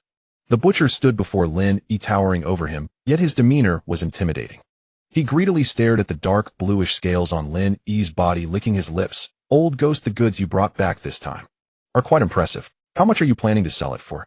The old ghost's expression changed, and he hurriedly waved his hands. "Butcher, this is not merchandise. This is—" "Cut the nonsense." The butcher interrupted him, directly looking at Lin Yi, smashing his axe down onto the ground, shattering the floor tiles. "Since you've entered the rat's den, you must follow the rules. Either pay the entrance fee, or leave something behind." He pointed at a piece of Lin Yi's chest armor scale. "I think this one would do nicely. If you remove it yourself, I'll let you pass." The surrounding crowd erupted in low laughter. This was called a show of power. Every powerful magical beast entering here must have a layer of skin stripped off to communicate who is the boss here. Lin Yi looked down at the human who was boasting in front of him. If he were at his peak, this kind of scoundrel would have been reduced to a puddle of acid with a single breath. But now he was weak, injured, and drained of energy. "You want my scales?" Lin Yi's voice was low, resonating like thunder from his chest. "Yes." The butcher grinned savagely. "What? Do you want me to help you?" Lin Yi smiled, a grin that looked particularly ferocious on a dragon's face. "Sure, come and take it yourself." The butcher's eyes flashed with disdain. An injured young dragon, how much strength could it possibly have? He suddenly reached out his massive hand covered in battle aura, aiming directly for the scale on Lin Yi's chest. At the moment his fingertips touched the scale, zzz. It wasn't a sound of grabbing, but rather the sound of meat sizzling on an iron plate. "Ah!" The butcher's scream instantly ripped through the cavern's air. His hand did not grasp the scale, instead it was melting into the scale. The scales on Lin Yi's chest did not secrete any acid, but at that moment, he harnessed the energy obtained from the devouring imprint, transforming the defensive layer on his surface into a high-frequency corrosive force field. This was his latest understanding of the acid's properties. Not only could it be sprayed, but it could also be worn on his body. "My hand! My hand!" The butcher in terror tried to pull his hand back, but the flesh was already fused with the dragon's scales. The acid rapidly spread along his finger bones, creeping up to his wrist and forearm. In the blink of an eye, his entire right hand transformed into white bone, and then the bones began to blacken and rot. "I already gave you a chance." Lin Yi coldly regarded him, suddenly raising his dragon claw not to attack, but casually swiping, as if swatting a fly. Slap. He did not exert much force. But the butcher's enormous body was sent flying, crashing into the nearby stone wall, with a thunderous crash, collapsing half of a stall. He clutched the arm that had completely vanished, writhing in pain in the ruins, no longer exhibiting any of his previous arrogance. The entire area fell into silence. This time no one dared to show greedy eyes. It was an absolute suppression coming from the pinnacle of the food chain. Lin Yi averted his gaze as if he had just performed a trivial task. He turned to the old ghost, who was now petrified. "The entrance fee has been paid. Lead the way." The old ghost swallowed hard, his expression toward Lin Yi completely transformed. Previously he thought this was merely a promising young dragon. Now he understood this was a monster clad in young dragon skin. This way please. This way please." The old ghost's demeanor instantly became 10 times more humble, bowing and scraping as he led the way. The crowd automatically parted to create a wide path. As Lin Yi stepped on the slippery ground, each step sounded like a drumbeat in the hearts of the black market residents. He did not glance at anyone again, but he could feel countless awed gazes fixed on his back. In the underground world, violence is the only passport, and he had just stamped his mark. After passing through the chaotic outer market, the old ghost led Lin Yi to the innermost part of the cavern, to his separate stone chamber. The air here did not carry any foul smell. Instead, it was filled with a faint scent of formaldehyde A crooked sign hung at the entrance: Mad Dr. Gul'dan, reviving the dead, killing the living. This is the place. The old ghost halted, casting a fearful glance at the tightly shut stone door. The doctor here is a freak, but he possesses the demon-suppressing needle that can suppress the imprint. However what? However, he charges a hefty fee. Moreover, the old ghost lowered his voice. He has an obsessive fascination with the anatomy of rare creatures. Before Lin Yi could respond, the stone door suddenly creaked open by itself. A hoarse voice, as if two pieces of sandpaper were rubbing together, floated out from within. "Oh, I smell the scent of an ancient dragon. What a rare guest. Come and let me take a look at your body." Lin Yi's slit pupils suddenly contracted. This voice, he sensed no presence of any living being inside. Just as the old ghost mentioned, this doctor might not even be human. But the countdown in his chest pulsed again, and a wave of agony surged through him. Lin Yi gritted his teeth and stepped inside. Only a madman could heal the wounds left by another madman. Since he was here, let's see who is crazier. The stone chamber's massive door slammed shut behind him, sealing off the clamor of the black market. The air inside was bitterly cold, laced with the sharp sting of formaldehyde and the musty aroma of ancient decayed incense. The room was vast, its walls hung with skeletal specimens of myriad creatures, skulls of two-headed ogres, vertebrae of deep-sea naga, and even the severed, unrotted wing of an angel suspended in emerald green solution. At the chamber's center stood a colossal obsidian operating table stained with dried dark brown blood. "Make yourself at home. Step up onto the table." The rasping voice echoed once more. Lin Yi rotated his vertical pupils and finally discerned the figure lurking in the corner, a being clad in a blood-splattered white lab coat. Hunched and cadaverous, its skin bore the pallor of death. Its left eye was a whirring mechanical prosthesis, while its right burned with a flickering viridian phantom flame. Its hands were not flesh, but intricate mechanical claws forged from bone and polished metal, each fingertip tipped with gleaming surgical blades. System scan: target is extremely hazardous. Identity confirmed: necroalchemist, corpse seamstress. Recommendation: maintain extreme vigilance. The subject harbors intense anatomical curiosity toward you. Lin Yi did not step onto the table. He remained rooted in place, fixing the figure with a glacial stare. "I prefer standing when I speak." Ha ha ha. Remarkable alertness. Gul'dan, the mad surgeon, emerged from the shadows, his bony claws clicking sharply in midair. "No need to fret, little ancient dragon. I find living specimens far more fascinating. Especially one like you, bearing the divine punishment sigil, yet still striding freely about." His mechanical eye whirred and pivoted, unleashing a precise crimson beam that swept across Lin Yi's chest. "TSK, TSK, TSK. The extinction seal of the Zheng men. A truly master." Gul'dan drew nearer, heedless of the acrid, putrid miasma radiating from Lin Yi's body, inhaling greedily. Typically, beasts struck by this seal have their hearts incinerated within 3 hours. Yet you endured 2 full days. And, with terrifying speed, he lunged forward, his mechanical claw grazing a single scale upon Lin Yi's chest before Lin Yi could react. Sizzle. The acidic field coating the scale instantly corroded the blade's tip, releasing a wisp of acrid smoke. "Oh, exquisite." Gul'dan stared at the pitted blade, not enraged but electrified, his ghost flame flaring wildly. "Your veins do not carry ordinary dragon blood. This is something else, a hyper-concentrated acid imbued with fundamental laws." He snapped his gaze upward, locking eyes with Lin Yi. "That defies natural law. Black dragon acid cannot achieve such corrosive potency. Unless you've ingested something forbidden, or your soul itself is flawed." A chill pierced Lin Yi's core. This creature had perceived the truth at a glance, yet his expression remained impassive. "Enough talk. Can you treat it?" "Treat it?" Gul'dan cackled, turning toward a towering alchemical workbench laden with vials and crucibles. "The extinction seal is a Zheng men rule art designed to mark traitors. To erase it entirely, you'd either need to excise your own heart, or slay the one who branded you." Lin Yi narrowed his eyes. "Then I didn't come for erasure. I came to have you suppress it." "Suppress it? Ha ha ha. Now that's far simpler." From behind a shelf stacked with mold-flecked jars of preserved organs, Gul'dan withdrew a grotesquely thick syringe, nearly half a meter long, filled with churning viscous black fluid. Its needle gleamed with an unnatural malevolent frost, thick as a human finger. "This is abyssal corpse venom, extracted from the spinal marrow of a millennium-old corpse sovereign." Gul'dan raised the syringe, eyes blazing with fanatic fervor. "The Zheng men seal belongs to the order force, the very essence of positive energy. To suppress it, you must flood your body with the most absolute chaos-negative energy. Poison against poison. Death against judgment." He fixed Lin Yi with a cruel, gray-skinned grin. "Though this injection will be tenfold more agonizing than 1,000 cuts. And should your body reject it, you'll devolve into a drooling, mindless zombie dragon. Care to gamble?" Lin Yi gazed at the monstrous syringe, then at the countdown flickering across his vision, now under 72 hours. The searing burn in his chest intensified, each heartbeat reverberated like a hammer strike upon his ribs. If your hand trembles, Lin Yi strode toward the obsidian table and collapsed his massive frame onto it, cracking the surface with a thunderous resonant boom. He turned his head, his vertical pupils locking onto Gul'dan with lethal intensity. His voice dropped to a venomous whisper, "I'll melt your skull first, then become a zombie." Deal. Gul'dan rubbed his mechanical claws together in feverish anticipation. The procedure began, without anesthesia. In this accursed place, anesthesia was reserved for the dead. The living were meant only to feel pain, fully lucidly. "Hold still, my precious." Gul'dan raised the syringe, aimed it at the crimson sigil's epicenter on Lin Yi's chest, and plunged it deep. Thrust. The brutal needle pierced scale and flesh alike, embedding itself beside the heart's pulsing artery. Black venom flooded in. Ru'o'er. Lin Yi erupted with a guttural, draconic shriek. The entire subterranean chamber trembled. Pain. Indescribable, all-consuming pain, as though 10,000 ants had burrowed into his veins, gnawing relentlessly at his marrow. The icy venom clashed violently with the searing sigil already burning within him. Cold versus heat.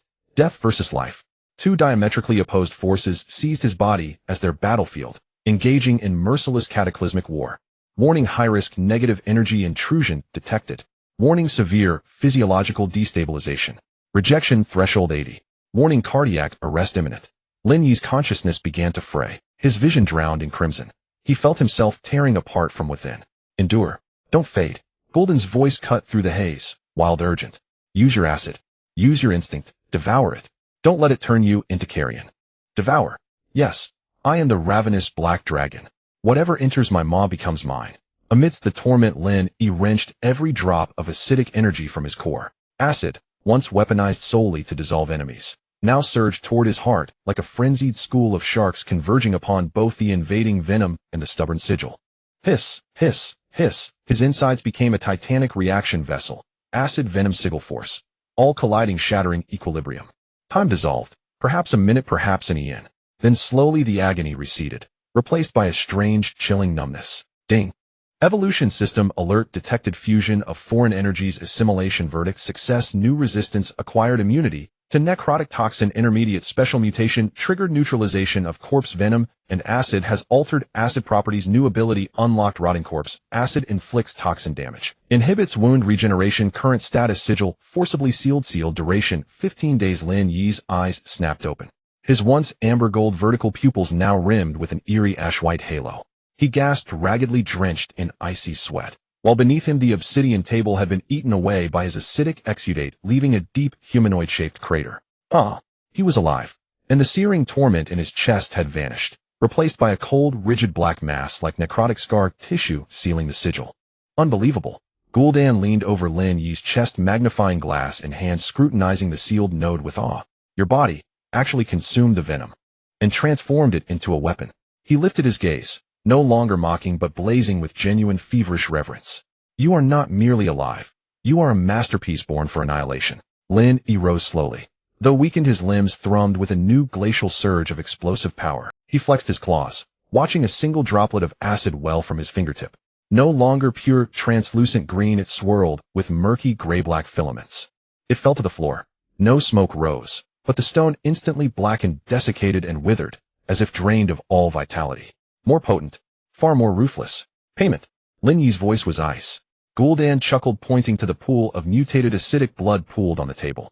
This suffices, enough for 6 months of study. He paused, his mechanical eye flashing crimson as the grin faded. But as your physician, I offer one complimentary piece of intelligence. While operating my surveillance, ocular detected unwelcome guests gathering beyond the rat hole entrance. Gul'dan strode to the chamber wall and pulled aside a curtain, revealing a viewing mirror. The mirror displayed the swamp entrance. There the carnivorous flowers guarding the threshold lay withered, and a silent procession advanced, cloaked in pitch-black trench coats, faces obscured by featureless silver masks, wielding long silver-bladed swords. Upon their chests gleamed a dull silver insignia, the character Knight. Zhengmin Night Patrol Division. Gul'dan's tone turned grave. Tasked exclusively with disposing of unremovable refuse. They carry dragon-hunting crossbows. It seems your earlier display of dominance at the gate drew them here. Gul'dan turned back to Lin Yi. There is only one escape route, into the deeper subterranean river. But down there dwells something, even more unhinged than I. So what is your choice? Lin Yi watched the cold, methodical killers on the mirror. He sensed the newly awakened rotting corpse acid coiling through his veins, and a cruel predatory smile curled his lips. I choose no retreat. Just finished surgery. And I'm hungry. Lin Yi unfurled his wings, still streaked with blood, yet radiating palpable razor-edged lethality. Tell the night patrol, if they wish to hunt dragons, they must be prepared to be hunted by one. Gul'dan did not close the door. He leaned against the entrance of the operating room, his artificial eye gleaming with a red light of amusement, and even produced a handful of melon seeds, dried eyeballs of some unknown creature, to snack on. A friendly reminder. The Night Patrol squad formation is typically 1 shield, 2 crossbows, and 1 mage. Their silver armor is etched with acid-resistant runes. Splashing ordinary acid on them is like splashing water. The Mad Doctor's voice drifted erratically behind him. Don't die too quickly. My after-sales service doesn't include refunds. Lenny did not look back. He felt a strange sensation now. The heaviness in his chest had vanished, replaced by an icy power flowing through his veins. That corpse toxin hadn't disappeared. Instead, like an obedient venomous serpent, it lay dormant within his acid glands. He did not charge directly toward the main road. The hunting instinct of a black dragon told him that in the cramped underground terrain a massive body was a disadvantage, but darkness was an absolute advantage. Lenny folded his wings, his sharp claws silently gripping the rock wall, and climbed like a giant gecko into the intricate forest of stalactites atop the cavern ceiling. The main road of the underground black market. Dead silence. The once bustling vendors had long since fled cleanly, not even daring to show their heads. Clop, clop, clop. The sound of uniformed footsteps. 5 figures clad in pure black trench coats advanced in a diamond tactical formation. The leader wielded a silver-white tower shield, its surface shimmering with a faint holy light. The 2 in the middle carried heavy hand crossbows, their bolts tipped with specially crafted armor-piercing cones coated with a paralytic poison targeting dragons. The last figure held a staff, constantly maintaining a detection aura. This was the Night Patrol. All the dirty and tough jobs within the certifying gate fell to them. Captain the staff-bearer spoke in a low voice processed through a mask to sound metallic. Ahead there are only 2 paths, one leads to the abandoned mine, the other to that Mad Doctor's clinic. The shield-bearing captain halted, his gaze sweeping over the dim rock walls around them. Spread out and search.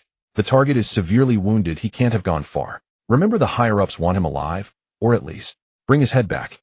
Understood. In pairs they began searching into the shadows on either side.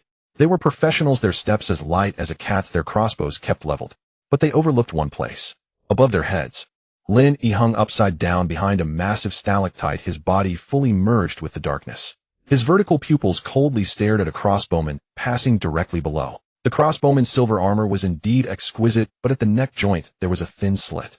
Lin Yi opened his mouth. No roar, no spray. Only a single drop of gray-black liquid as viscous as mercury silently slid down the tip of his fong. Drip. Masked by the noise of the underground river, this drop precisely landed in the neck slit of the crossbowman. The man's body stiffened. Instinctively he reached for his neck, thinking it was condensation. But the next second, there was no scream, because his vocal cords carbonized in an instant. Ugh. Gah. The crossbowman clutched his neck, his eyes bulging. That single drop of gray acid did not smoke or boil like ordinary acid. Instead, like a living virus, it rapidly spread outward. The originally hard silver neck guard, upon contact with this substance, directly turned into black powder. Then came the skin, muscles, and trachea. Within 3 seconds, that living person collapsed to his knees, his entire head eerily snapping backward, because his cervical vertebrae had already been corroded hollow. Thud. The body fell. Third brother. The companion beside him spun around sharply, his crossbow instantly aiming at the corpse on the ground. Enemy attack.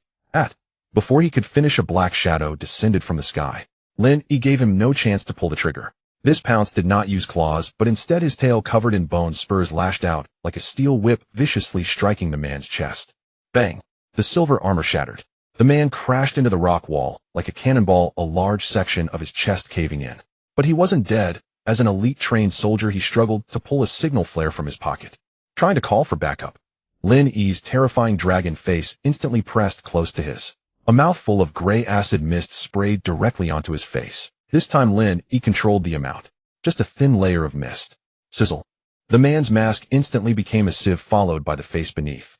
But he still couldn't scream, because that corpse toxin property carried a potent nerve-paralyzing effect. The pain was amplified tenfold, yet his body couldn't move. In just 10 seconds, 2 elite crossbowmen completely annihilated. Who's there? The shield-bearing captain in the distance finally sensed the anomaly. A holy light flare shot toward this area. The light illuminated the corner, but it was empty. On the ground remained only 2 puddles of bubbling black, foul-smelling corpse fluid with barely any bone fragments left. Damn it. The shield captain's pupils constricted. This was no ordinary acid. Ordinary acid couldn't corrode magic-resistant silver armor so cleanly. Moreover, this black residue carried the aura of the undead. Form up, back to back. Don't scatter. The captain roared, raising his tower shield to protect the mage behind him. The remaining 3 quickly converged into a tight formation. That thing isn't an ordinary wormling. The mage's voice trembled slightly, the light atop his staff flickering erratically. My detection spell. Can't find him. Of course it couldn't. Because Lin Yi now flowed with corpse toxin in thermal detection, he was no different from a cold stone. Lin Yi lurked in the distant darkness, licking the bloodstains at the corner of his mouth. This feeling was incredible. Not the pure thrill of overwhelming power, but watching the prey crumble bit by bit in fear. Devour feedback trace evaluation. These fellows have decent gear, but their meat is too tough, all tainted with the taste of alchemical potions. Suggestion that Shieldbearer's shield contains holy silver. Devouring it would benefit your scales. The system was always so considerate. Lin Yi stared at the shield captain. A frontal assault. No, that was what red dragons did. Black dragons only did what maximized gains. He moved silently directly above the group. There hung a massive inverted stalactite spike, its tip pointing directly at the mage's crown. Lin Yi extended his claws and embraced the base of the stone spike. Then he unleashed all his acid, not at the people, but at the rock at the spike's base. Sizzle. The rock rapidly softened and dissolved. The 3 men below were still nervously scanning the surrounding darkness. Come out. Stop hiding. The captain roared, trying to mask his fear with voice. Just then, a faint cracking sound came from above. Crack. The captain looked up sharply, his face pale. Scatter. Too late. That stalactite spike, weighing several tons, fell like a giant nail from the sky, whistling through the air. Boom. A deafening crash, debris flying, dust billowing. The mage directly beneath didn't even have time to scream before being crushed into a pulp by the stone spike. The shield captain reacted swiftly, raising his shield to withstand the side impact, but the shockwave split his tiger's mouth, forcing him to one knee. In the dust, a pair of deathly gray vertical pupils slowly lit up. Lin Yi jumped down from the broken gap, where the stalactite had been landing before the now deformed tower shield. He was now enveloped in gray-black acid, like a demon clawing its way out of hell. Am I now? Lin Yi looked down at the captain, still struggling to raise his shield, his voice low and hoarse. Still considered trash. The captain gritted his teeth, despair filling his eyes, but he still yanked the trigger on his last hand crossbow. Twang! A blue glowing, armor-piercing bolt shot toward Lin Yi's eye at close range. Lin Yi didn't dodge. He simply closed his eyelids. Ding! That bolt, capable of piercing steel plates, struck Lin Yi's eyelid, covered in corpse acid film, merely sparking slightly. Then the arrowhead rapidly blackened, softened, and slid down like an overcooked noodle. This was the true form of corpse acid. Not merely an attack, but a living armor that constantly devoured incoming attacks. Lin Yi opened his eyes, his gaze carrying a hint of pity, but more of mockery. Your crossbow has no power. The next second, a massive dragon claw pressed directly onto that proud holy light tower shield. Corpse acid, full power output. Sizzle. That silver shield, reputed to withstand high-level magic, visibly blackened, blistered, and dissolved. The captain's hand fused with the shield, and he began to scream, but he couldn't escape. This shield is not bad. Lin Yi watched the melting metal liquid and opened his gaping maw. He'll take it. 5 minutes later, at the entrance of Golden's clinic, Lin Yi dragged back half a battered tower shield. Behind him were 5 remnants, completely unrecognizable as human forms. Old Ghost was cowering behind the stone lion at the door, trembling. Mad Dr. Golden, however, was still munching on melon seeds, only a larger pile of shells on the ground. 5 minutes and 20 seconds. Golden glanced at his pocket watch and whistled. A bit slower than I expected. But you are the first dragon to use that corpse toxin in such creative ways. Lin Yi casually tossed the half-eaten tower shield to the ground with a loud clang. He let out a burp, exhaling a puff of black smoke laced with silver powder. Devour complete metal element, acquired holy silver particle, scale hardness increased 2, current status hunger alleviated, evolution value 25. Now Lin Yi turned to the stunned Old Ghost. Take me to meet this so-called anti-certifying gate alliance. I just devoured a squad from the night patrol. Lin Yi grinned, revealing a row of fangs stained with black acid. I think this should count as a decent token of allegiance, shouldn't it? Old Ghost swallowed hard and nodded frantically. It counts. It absolutely counts. It's practically a VIP pass. Main quest updated. Underground black market arc prestige established. Next phase objective: contact the rebel core, find the true method to remove the mark. Time until seal punishment 2 days, 21 hours remaining. The path, led by the old ghost this time, was even deeper than the previous marsh. They crawled through the back door of the Mad Dr. Golden's along a nearly vertical subterranean crevice, covering nearly 2,000 meters. The air here was no longer humid, instead it had become dry and hot. Signs of artificial excavation began to appear on the rock walls with huge obsidian pillars supporting the vaulted ceiling. Although much of it had collapsed, it was still evident that this had once been a magnificent underground palace. "We have arrived." The old ghost stopped in front of a massive bronze door. The door was engraved with runes scarred by sharp implements, and the originally sacred patterns were splashed with red paint depicting an inverted burning torch. "This is the headquarters of the Cinderfire Alliance." The old ghost wiped the cold sweat from his forehead and turned to Lin. "Everyone, the one inside has a temper more bizarre than that of the previous doctor. You'd better keep your sourness to yourself." Lin ignored him, simply staring at the door. "System scan, high energy reaction, warning, multiple high-level life forms detected behind the door, energy level assessment, extremely dangerous." Lin flicked his tail, the bone spikes scraping against the rocks, creating a shower of sparks. "Open the door." The old ghost took a deep breath, pulled out a scorched badge from his pocket, and pressed it into the groove of the bronze door. Boom! A heavy muffled sound echoed underground as the bronze door slowly slid open to the sides. A wave of scorching heat rushed toward them, mixed with the scent of sulfur and rust. Behind the door was a vast circular hall. In the center of the hall, a massive bonfire blazed. However, this was no ordinary fire, it was a pale-boned spirit fire. Surrounding the bonfire sat more than a dozen individuals. Some wore tattered holy paladin armor, others draped in burnt mage robes, and there was even one mechanical construct with only its upper body. As Lin Yi's massive black dragon form squeezed through the door, appearing in the firelight with the stench of blood and lingering miasma. Swish, swish, swish. A dozen murderous gazes instantly locked onto him. The sound of weapons being drawn filled the air. "Old ghost." A woman seated closest to the bonfire, her back to the door, spoke coldly. She did not turn around. Instead, she toyed with a giant sword that was broken in half. "I sent you to pick up garbage, not to bring a gatekeeper dog in here." The old ghost fell to his knees in fright, exclaiming, "Leader, this is not a dog. This is a piece of garbage that just devoured a small team from the night patrol." Lin interrupted the old ghost. He stepped into the hall, ignoring the spears and staves pointed at him, stopping directly 5 meters behind the massive dragon head hung low, its vertical pupils reflecting the pale bone fire. "I do not like being called a dog." Lin Yi's voice was deep, carrying the texture of metal rubbing together, especially not by a pack of stray dogs hiding in a cave. The crowd erupted in uproar. A few hot-headed warriors were about to charge in. "Stop!" The woman finally turned around. Lin Yi's pupils constricted. This woman is very strong. She had only one arm, with her left sleeve hanging empty. A terrifying scar crossed her face, marring her originally exquisite features. She lacked any exaggerated magical fluctuations, but simply sitting there gave Lin Yi the illusion of facing a blade edge. Identity assessment: former gatekeeper, third judge, name Zhuo Qing, status defector, extremely dangerous. Turns out she was a former executive. No wonder her presence was so formidable. Zhuo Qing stood up, her tall frame of 1.80 meters, casting a long shadow in the firelight. She lifted the broken sword with her remaining right hand, pointing it at Lin Yi. "You devoured the night patrol with your newly hatched body." She sneered. "The dragon tribe nowadays has learned to draft its boasts." Lin Yi offered no explanation. He opened his mouth and with a puff expelled a piece of still smoking scrap metal. It was a fragment of the tower shield he had partially melted and swallowed earlier. The emblem of the night patrol was still faintly visible on it. "It's a bit stuck in my teeth," Lin Yi said nonchalantly. "Let me show you something interesting." Clang. The scrap metal fell to the ground, rolling to Zhuo Qing's feet.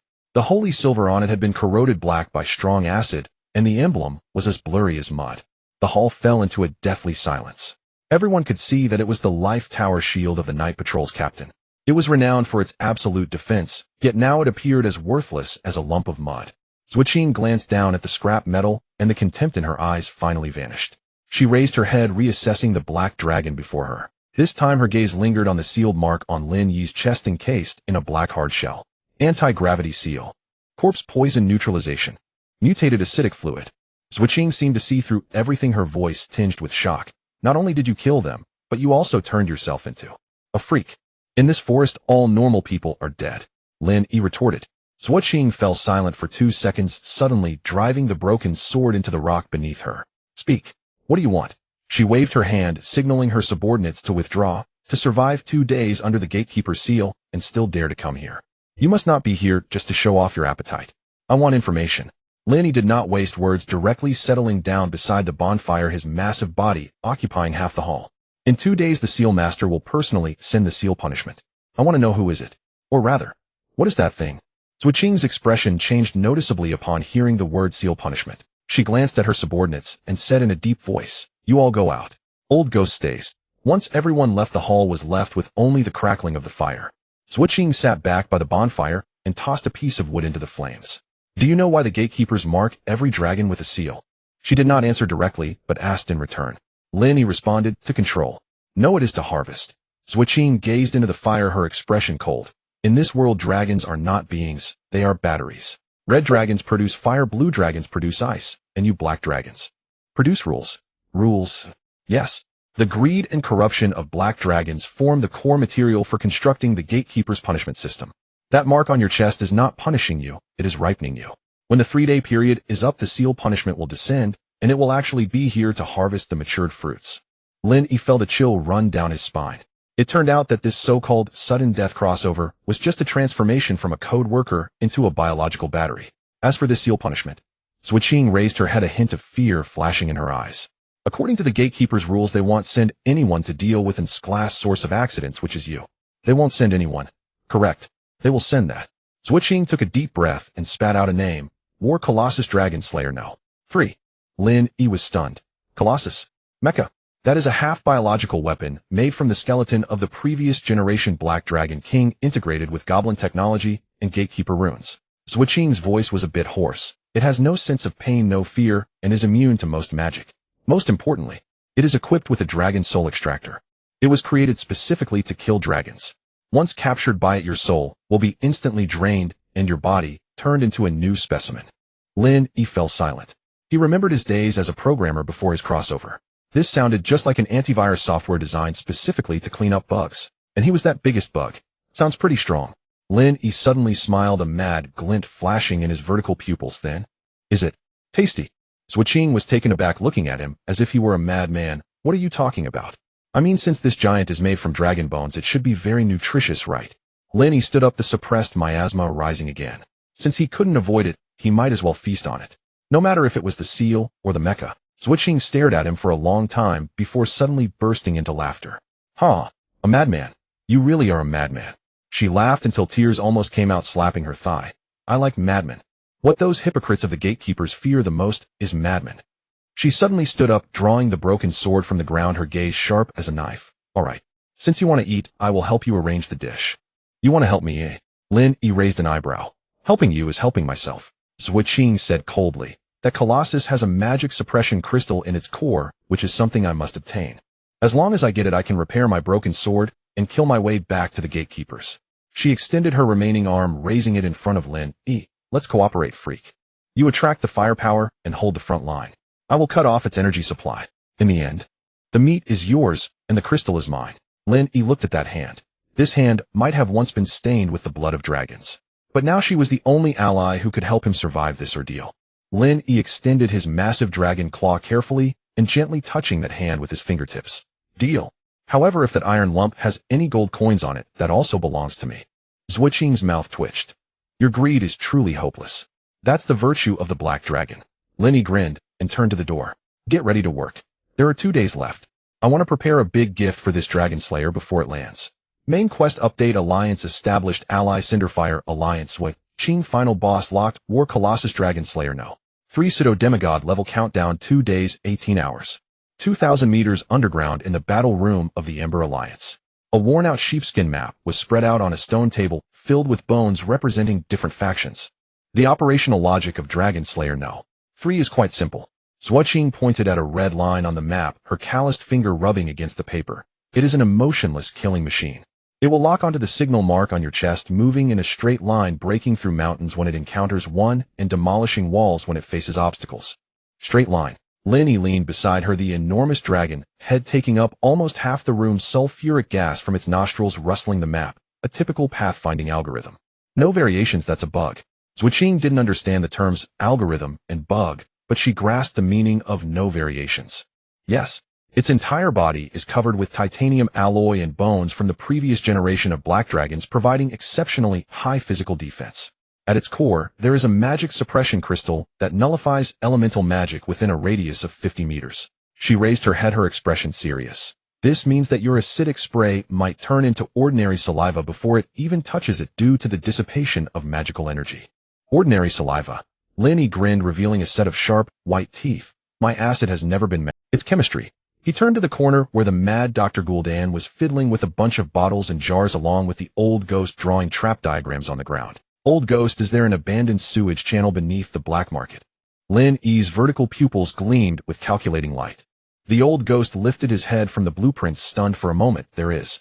It was dug by gnomes hundreds of years ago to dispose of alchemical waste. It's filled with marsh gas and toxic sludge. Not even rats dare to go there. Very good. Lin Yi extended a dragon claw and sharply pointed at the map, his nail ripping through the sheepskin, directly puncturing that location. We'll strike here. The sewage channel. Zhuaqing frowned. The terrain there is narrow. You won't be able to unleash your full power. Narrow is better. Lin Yi said coldly. It is large and I am too. In an open space, it has the advantage of armor. But in the gutter, that's my domain. He looked at Gul'dan. Madman, how many explosive crystals do you have in stock? Gul'dan chuckled, raising 3 bony fingers. 300. Enough to blow half the black market sky high. What do you want to do? Lin Yi's mouth curled into a cruel arc. I want you to bury all these crystals in the ceiling of the sewage channel. Also mix all your strong corrosive agents with my corpse acid to create a gas bomb. Zhuaqing finally understood, a flicker of horror crossing her solitary. You want to bury it alive. Not just bury it alive. Lin Yi shook his head, his voice low like a demon's whisper. It's a machine powered by an energy core. The magic suppression crystal can nullify magic, but cannot prevent physical reactions. I want to turn that sewage channel into a giant pressure cooker. First use the marsh gas explosion to break its armor, then use the collapse to pin it down, and finally. Lin Yi extended his crimson tongue and licked his lips. I will personally go in to heat it up. The next 40 hours, the underground black market fell into a strange hustle. All exits were sealed and unrelated personnel were evacuated to deeper shelters. Only the Ember Alliance personnel were working frantically. The old ghost led a group of gnome engineers scurrying into the sewage channel like rats laying fuses in the foul-smelling sludge. Gul'dan was frantically extracting Lin Yi's acid. Lin Yi almost considered himself a acid-producing machine, bleeding acid every 2 hours, forcing him to consume raw meat from the black market stock to replenish his strength. Warning: excessive stamina consumption intake. Earth Dragon, meat X, 500 kilograms. Conversion corpse, acid reserve 100. Finally, with just 2 hours left on the countdown, everything was ready. Deep in the sewage channel, it was dark and damp, the air thick with suffocating sulfur and marsh gas. Lin Yi lay alone in the deepest sludge. His body had completely merged with this filthy environment, only his pair of dead gray vertical pupils faintly shining in the darkness. Zhuaqing stood at a distant observation point, asking through the communication crystal. It's coming. The ground sensors detected vibrations.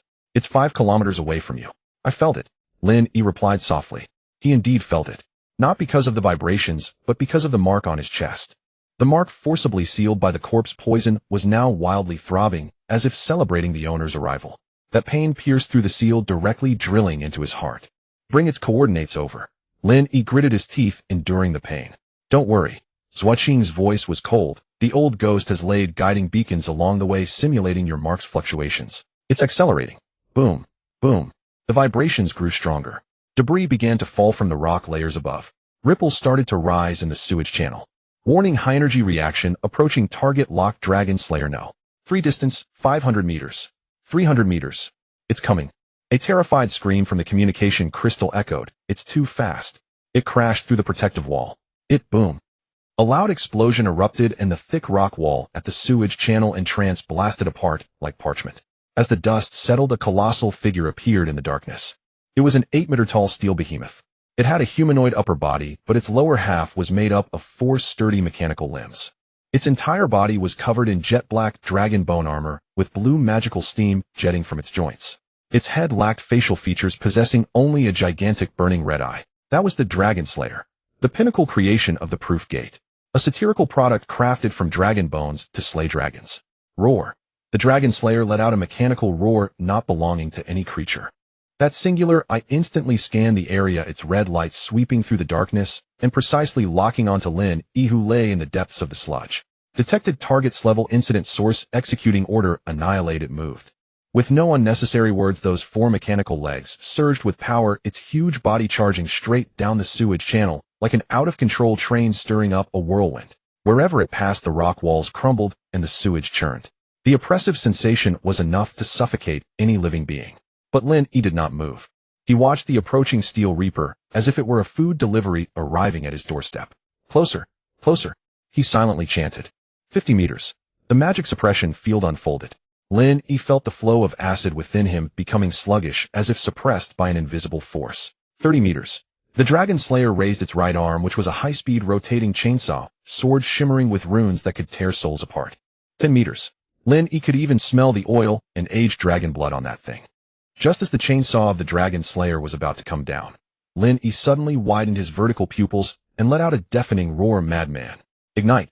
In the distant control room, Gul'dan fiercely pressed the red button. Boom. It wasn't a single, it was 300 explosive crystals along with the marsh gas filling the entire channel detonated simultaneously in that instant. The rock layers at the top of the sewage channel collapsed instantly. Tons of massive stones propelled by the explosive shockwave came crashing down like the sky was falling. Simultaneously, the buried acid bomb beneath the sludge was also detonated. Countless acids mixed with corpse poison erupted like a fountain, instantly engulfing the Dragon Slayer. Roar! The Dragon Slayer emitted a mechanical distortion sound. Its magic suppression field could prevent magic, but it couldn't defend against several tons of falling rocks, nor could it withstand the physical shock of the gas explosion. The massive falling rocks smashed heavily against its back armor, driving its 4 mechanical legs directly into the sludge. Immediately afterwards, something even more terrifying occurred. The originally quiet sludge, due to the high temperature from the explosion, transformed into a boiling cauldron of strong acid. Sizzle, sizzle, sizzle. Lin Yi seized the opportunity amid the explosion's smoke, his body darting out like a black lightning bolt, not fleeing, but pouncing onto the back of the Dragon Slayer. Magic suppression field. Then I'll use close combat. Lin Yi's dragon claws gripped tightly onto the seams of the Dragon Slayer's back armor, ignoring the high-temperature steam corroding his scales. He opened his mouth wide, and at the most vulnerable connection point of the Dragon Slayer's neck, he sprayed a mouthful of prepped corpse acid at point-blank range. This is a special drink prepared just for you. Drink it. System notification: armor penetration assessment in progress.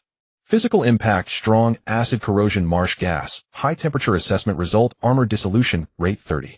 50. The Dragon Slayer struggled frantically, its mechanical arm reaching back toward Lin Yi, the chainsaw cutting a deep wound into Lin Yi's back, exposing bone. Blood gushed out. But Lin Yi did not release his grip. Not only did he not let go, but he bit down harder. His dragon teeth embedded deeply into the softening metal, his vertical pupils filled with manic glee. Does it hurt? Yes. But stronger than the pain was greed. He felt it. Beneath that thick armor, the core crystal was pulsating. That was the highest grade of energy. That was food that could allow him to evolve. Want to kill me?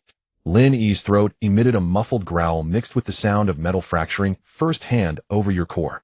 Boom. With the last loud bang, the sewage channel completely collapsed.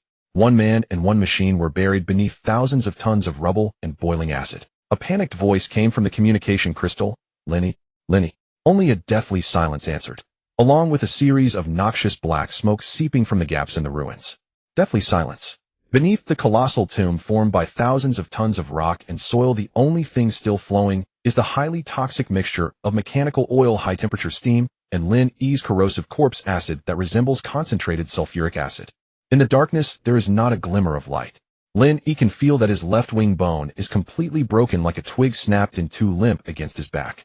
The chainsaw sword of the Dragon Slayer has cut deep into his back, exposing bone as the acidic fluid seeps, and bringing excruciating pain akin to spiritual torment. But above this suffocating agony, a more primal and savage emotion is awakening within his soul. It is an insatiable greed for high-purity energy originating from the depths of the Black Dragon's genes.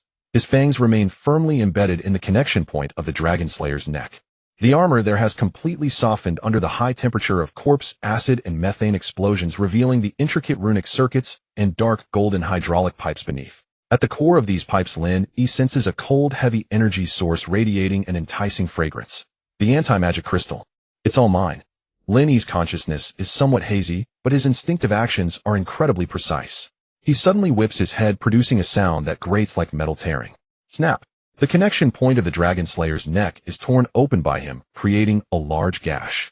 Without needing vision, his dragon tongue, covered in sensory nerves, directly probes inside, wrapping around the crystal that emits a faint blue glow. Cold.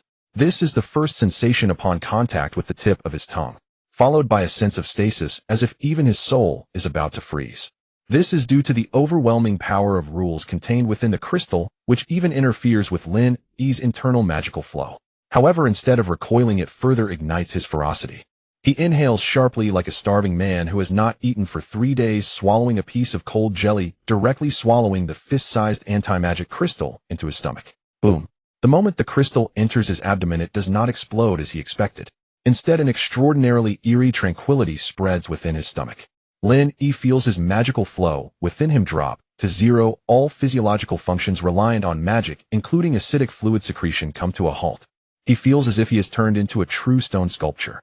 Warning: devouring alien rule, crystal status, deep magical silence. Judging. Detected black dragon greed gene intervention. Forcefully digesting.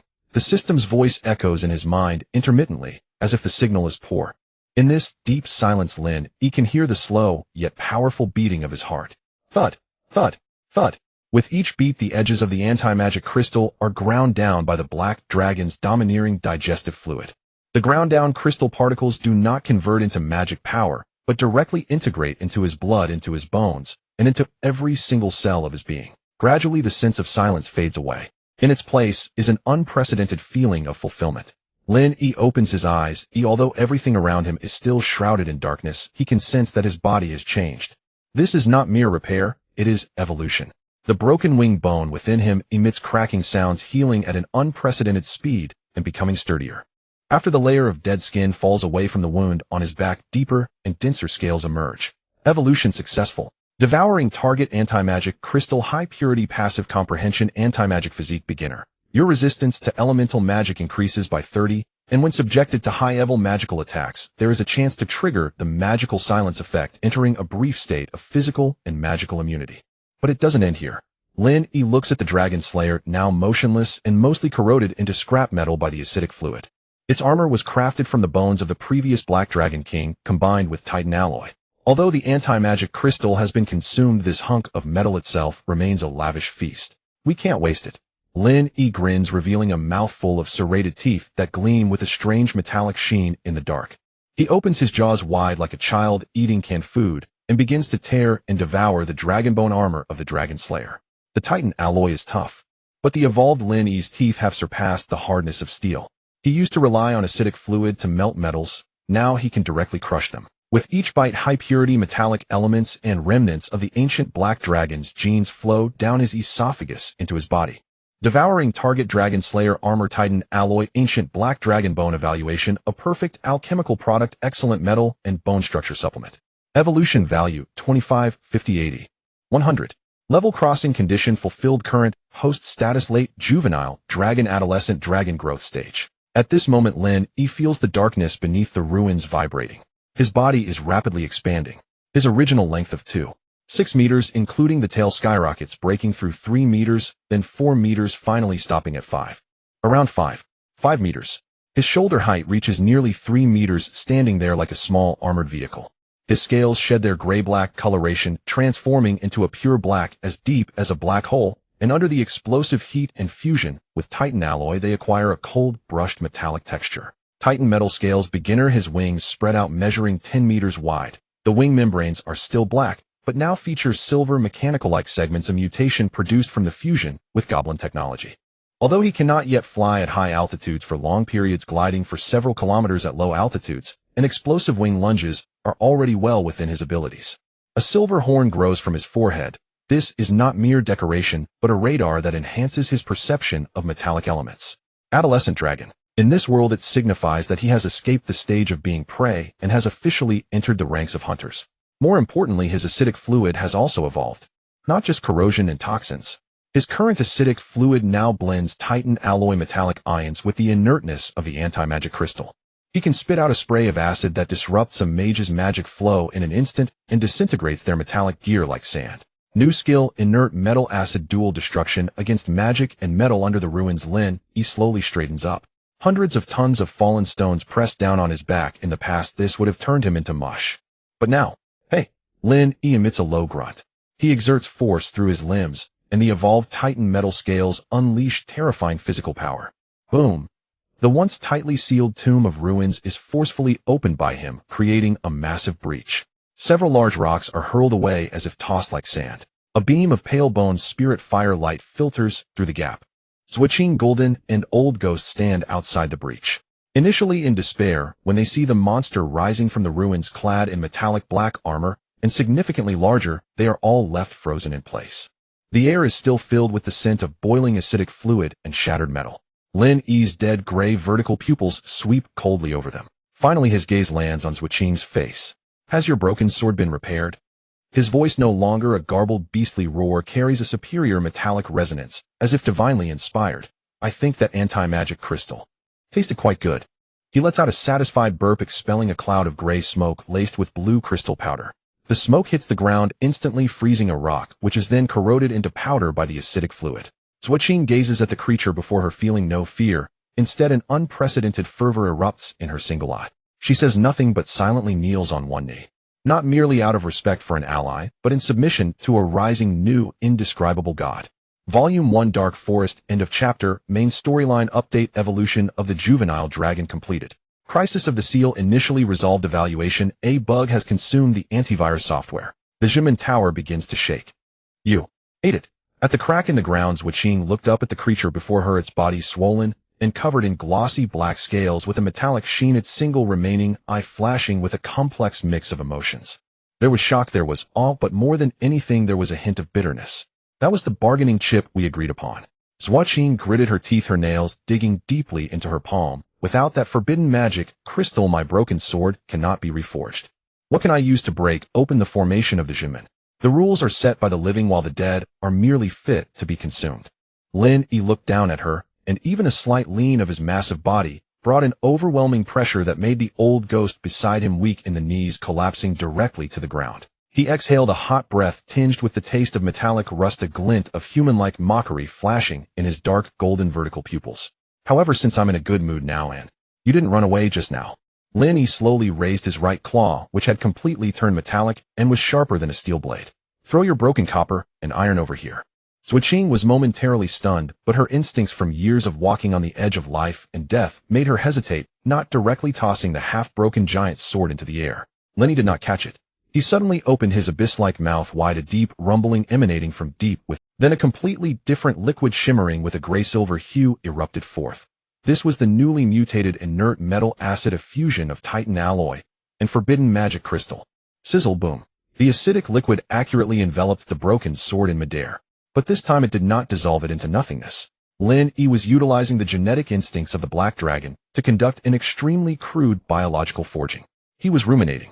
The Titan alloy particles that had just been swallowed, mixed with the powder of the forbidden magic crystal, were forcibly welded onto the gap of the broken sword by this special acidic liquid. The once rusted sword body trembled violently under the high temperature of the acidic liquid and the remolding, emitting a piercing sword cry. The sword blade gradually elongated, the original impurities instantaneously vaporized, replaced by a dark silver alloy sheen and a layer of strange gray-black patterns. Here you go. Lin Yi suddenly tossed his head, a gust of wind driving the reforged giant sword forcefully into the rock before Zhuqiang. Crack. The hard obsidian ground was sliced open like tofu, with the sword body embedding deeply, the hilt still emanating a chilling aura. Zhuqiang was stunned. As she reached out to grasp the hilt, an absolutely cold, repelling power against all magical elements surged up her arm, striking straight to the crown of her head. This is... Zhuqiang exclaimed in shock as she drew the sword. She casually swung it to the side without using any fighting spirit. With a soft sizzle not far away, a low-level defensive magic array used by Gul'dan for experiments instantly collapsed and vanished, as if sliced through by a hot knife through butter. It has built-in dual attributes of forbidden magic and armor breaking. Lin Yi grinned with a sinister smile. The shell of the Dragon Slayer No. 3, plus the core of the forbidden magic crystal. I've eaten the meat, so I have to leave you some soup. He leaned his massive head closer to Zhuqiang, his voice like a demon's whisper. Now you have a god-slaying sword. As long as you can wield it, I will take you to smash the Jimin seal. Zhuqiang stared intently at the dark silver giant sword in her hand, her eyes slightly reddening. She suddenly plunged the giant sword into the ground beside her, kneeling heavily on one knee, right hand across her chest. Jinhua Alliance, Zhuqiang willing to be the new master of this dark forest, wielding the sword.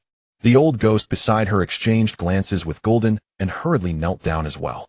Golden's mechanical eye flickered wildly, saliva almost dripping down its perfect dragon body forging study.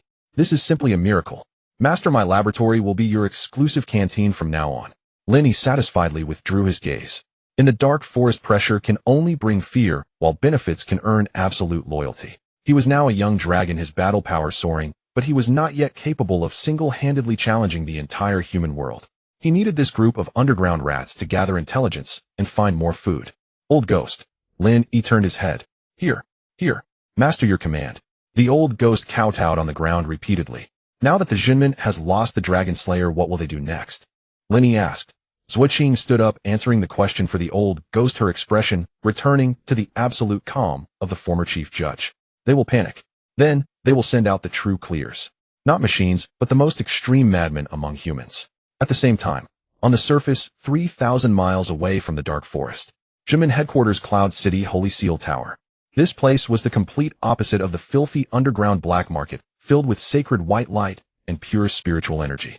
Underneath the massive crystal chandelier was a round table made of pure gold and white jade. Around the round table sat 7 figures shrouded in shadows and light. This was the highest authority core of the Jinmen, the upper seal seat. In the center of the hall floated a massive soul jade slip. At this moment, the jade slip was emitting a piercing cracking sound. Bang! The jade slip exploded into a cloud of ashes. The hall fell into a deathly silence. The Dragon Slayer, no. 3. Has lost connection. An aged voice broke the silence, incredulous. The last transmitted image showed it encountered high-intensity acid and physical destruction 2,000 meters underground in the dark forest. The core forbidden magic crystal has been devoured. This is impossible. Another executive slammed the table. The Dragon Slayer is immune to magic. What could possibly consume a forbidden magic crystal? Even an adult black dragon would explode from it. The facts are in front of us.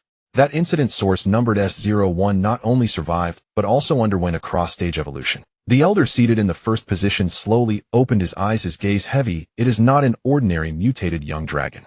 Its growth rate has triggered the calamity level alert. No more conventional means. Should we send a large army to flatten the dark forest? Someone proposed. Foolish. The elder snorted coldly. Mobilizing the army would alert the surrounding kingdoms. That dragon is very cunning. It will hide deeper in the abyss. While the upper seal seat was debating endlessly, the heavy silver door of the hall was suddenly pushed open, accompanied by the crisp sound of metal boots. A cool breeze swept into the hall, and at that moment, all the candle flames dimmed slightly. A woman walked in. She was dressed in form-fitting silver light armor without a cape and no elaborate decoration. Her long hair was neatly tied back, her features extremely delicate, yet as cold as an everlasting glacier. In her hand, she held a slender gray-white staff unadorned with any gemstones. Upon seeing her enter, the high-ranking elders of the upper seal seat, who had been in a heated debate just moments ago, instinctively fell silent, a flicker of innate wariness flashing in their eyes. Jinmen Chief Heretic Judge, Luo Jia. She was a human, yet a name that struck fear into the hearts of all beasts. Because her hometown had been turned to ashes by an adult calamity-level dragon. Since then, her only purpose of existence was to completely eradicate the dragon race from this world. The Dragon Slayer, no. 3 was a pile of scrap metal. It was only a matter of time before it was dismantled. Luo Jia walked to the round table, her voice clear and devoid of emotion. Excessive reliance on machines is the most fatal weakness of you old men sitting in chairs. Luo Jia, mind your attitude. One elder scolded angrily. Luo Jia didn't even glance at him, simply raising the gray-white staff in her hand and lightly touching the holographic map on the table. The spot where her fingertip landed was right in the depths of the dark forest. This black dragon is cunning, greedy, knows how to utilize its environment, and even understands how to incite the underground rats. It possesses intelligence that does not belong to beasts. Luo Jia looked up, her eyes like cold stars, filled not with anger, but with absolute rationality and killing intent. A large army cannot catch it, and machines cannot kill it. So I will go? The elder in the first position furrowed his brows slightly. You alone. Luo Jia, although you are a holy tier mage, that is the heart of the dark forest. Since it likes to devour, I will prepare a bait that it absolutely cannot refuse. Luo Jia interrupted the elder, a cold curve appearing at the corners of her mouth. I will unseal the red dragon's lair, using a pure-blood red dragon egg as a trap. Upon hearing this, the entire room was shocked. Greed is the essence of the black dragon, and also its greatest weakness. Luo Jia turned and walked towards the door, her silver figure resolute and proud. I will go hunt the dragon. You all just prepare to collect the corpses. In the subterranean black market of the Darkwood Forest, known among outlaws as the Rat Warren, arrived today its most paradoxical tax collector, one who upheld rules with iron discipline yet defied reason with absolute authority. At the deepest recess of the Rat Warren lay an underground plaza, once a brutal arena where syndicate warlords staged gladiatorial combat and divided plunder. Now it stood utterly vacant. At the plaza's center rose a glittering mound, a veritable mountain forged from stacked chests of gold and silver coins, enchanted gemstones, and even tarnished brass relics studded with opulent jewels. Lin Yi's colossal frame reclined languidly atop, that golden-heaped limbs sprawled in regal ease. A low sulphurous exhale escaped his nostrils, while his slit pupils burnished gold-black remained half-lidded and inscrutable. Once a human programmer, Lin Yi's soul had long held such gaudy metallic trinkets in contempt. Back in the modern world, mere digits in a bank ledger carried far more tangible weight than any hoard of coin. Yet as a black dragon, the crisp, resonant chime of gold clinking against his cold, adamantine Titan metal scales ignited an ancestral euphoria deep within his genes. A primal comfort, both visceral and ineffable. It was pure ecstasy, the feline rapture of inhaling premium catnip, or the sublime surrender of collapsing onto a spring mattress after 30 sleepless nights of overtime. Black dragons were born greedy, their souls bound to wealth by instinct. Even Erin, the irresponsible dragon mother, napped atop golden mounds for good reason. The dense metallic resonance naturally nourished and tempered their obsidian-hard scales. Crunch. Lin Yi casually plucked a solid gold communion chalice from beneath him and crunched it like a potato chip before swallowing it whole. Ding. Target consumed. Solid gold communion chalice trace. Holy light enchantment detected. Extracting ultra-malleable high-purity metal. Titan metal scale resilience increased 0.1. Current evolution stage juvenile dragon 3. Too soft, but surprisingly pleasant, Lin Yi mused inwardly. Below the plaza stood the black market syndicate chiefs, smugglers, and cutthroats. Men who'd slit throats without blinking now lined up like trembling quail, shivering in silent dread. Each gripped a heavy chest or sack, knuckles white with tension. Lao Gui perched on a tiny stool at the base of the golden mound, a cracked monocle perched crookedly on his nose, fingers rattling an ancient abacus. Every inch the sycophantic, ink-stained bookkeeper. Next, Fongfong Syndicate. Lao Gui shrieked in his reedy voice. A hulking, scarred Orcish brute shuffled forward, dropped a massive iron chest with a thunderous clang, and pried it open. Inside gleamed flawless gold ingots, and 5 venomous beast cores pulsing with noxious emerald-hued vapors. Lao Gui clicked his abacus beads, then turned deferentially toward Lin Yi atop his throne of gold. Master Fongfong Syndicate surrenders 100 gold ingots and 5 Tier 3 venom cores.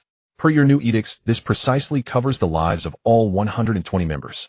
Lin Yi did not open his eyes, merely exhaled a soft, dismissive hum of assent. The orc chief staggered backward, as if released from death's grip, scrambling into the crowd. Next, Bloodshadow Assassin League. A lithe-masked figure in form-fitting leather stepped forward, offering a minuscule velvet pouch. We assassins deal only in kill fees, not hoarded medals. This is 5,000 violet gold notes.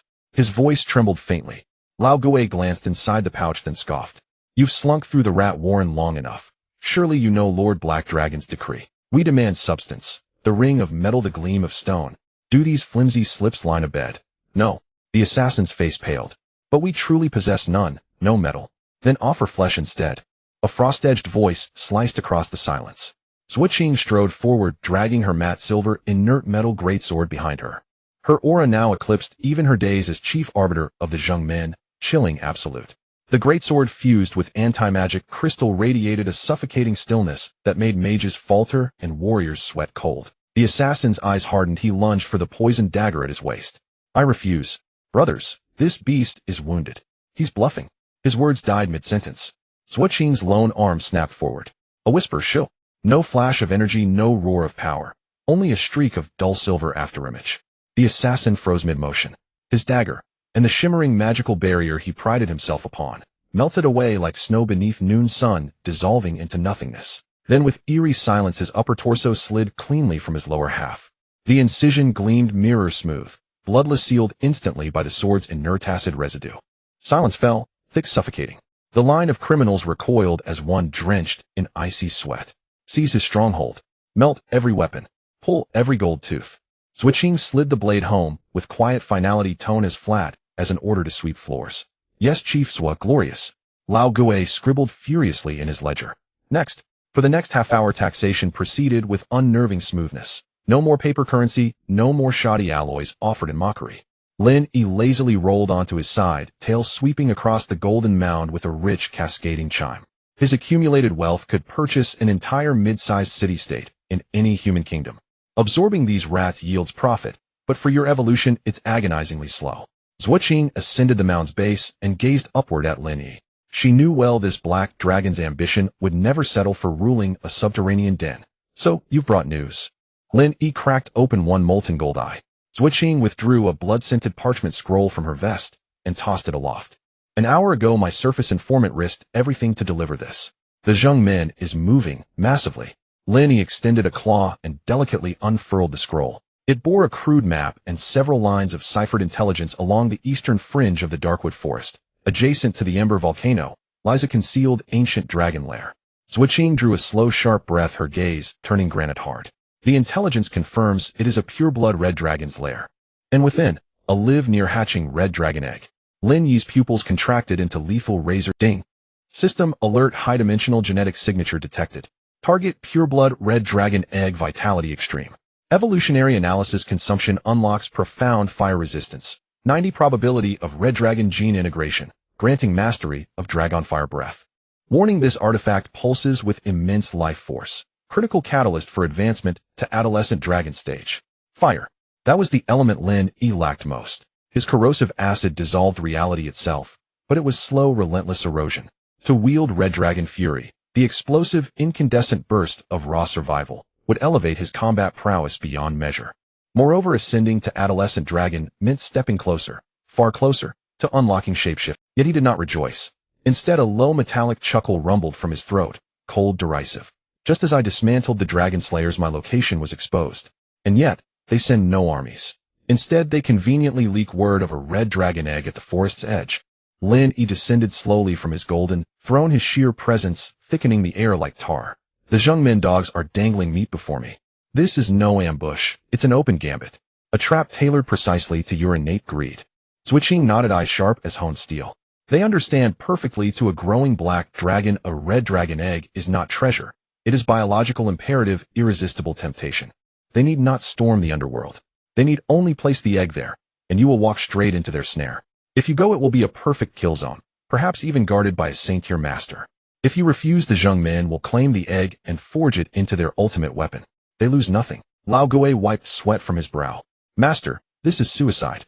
We have wealth territory. We can lie low underground, nurture your growth for years, then ascend as an ancient dragon and slaughter them all. Lin Yi ignored him entirely. His gaze lingered on the bloodstained scroll. As memory surfaced, a phrase from his human life etched into corporate lore. Risk and reward are always proportional. If the prize is vast enough, even a trap becomes a banquet hall. Lao Gui. Lin Yi spoke suddenly.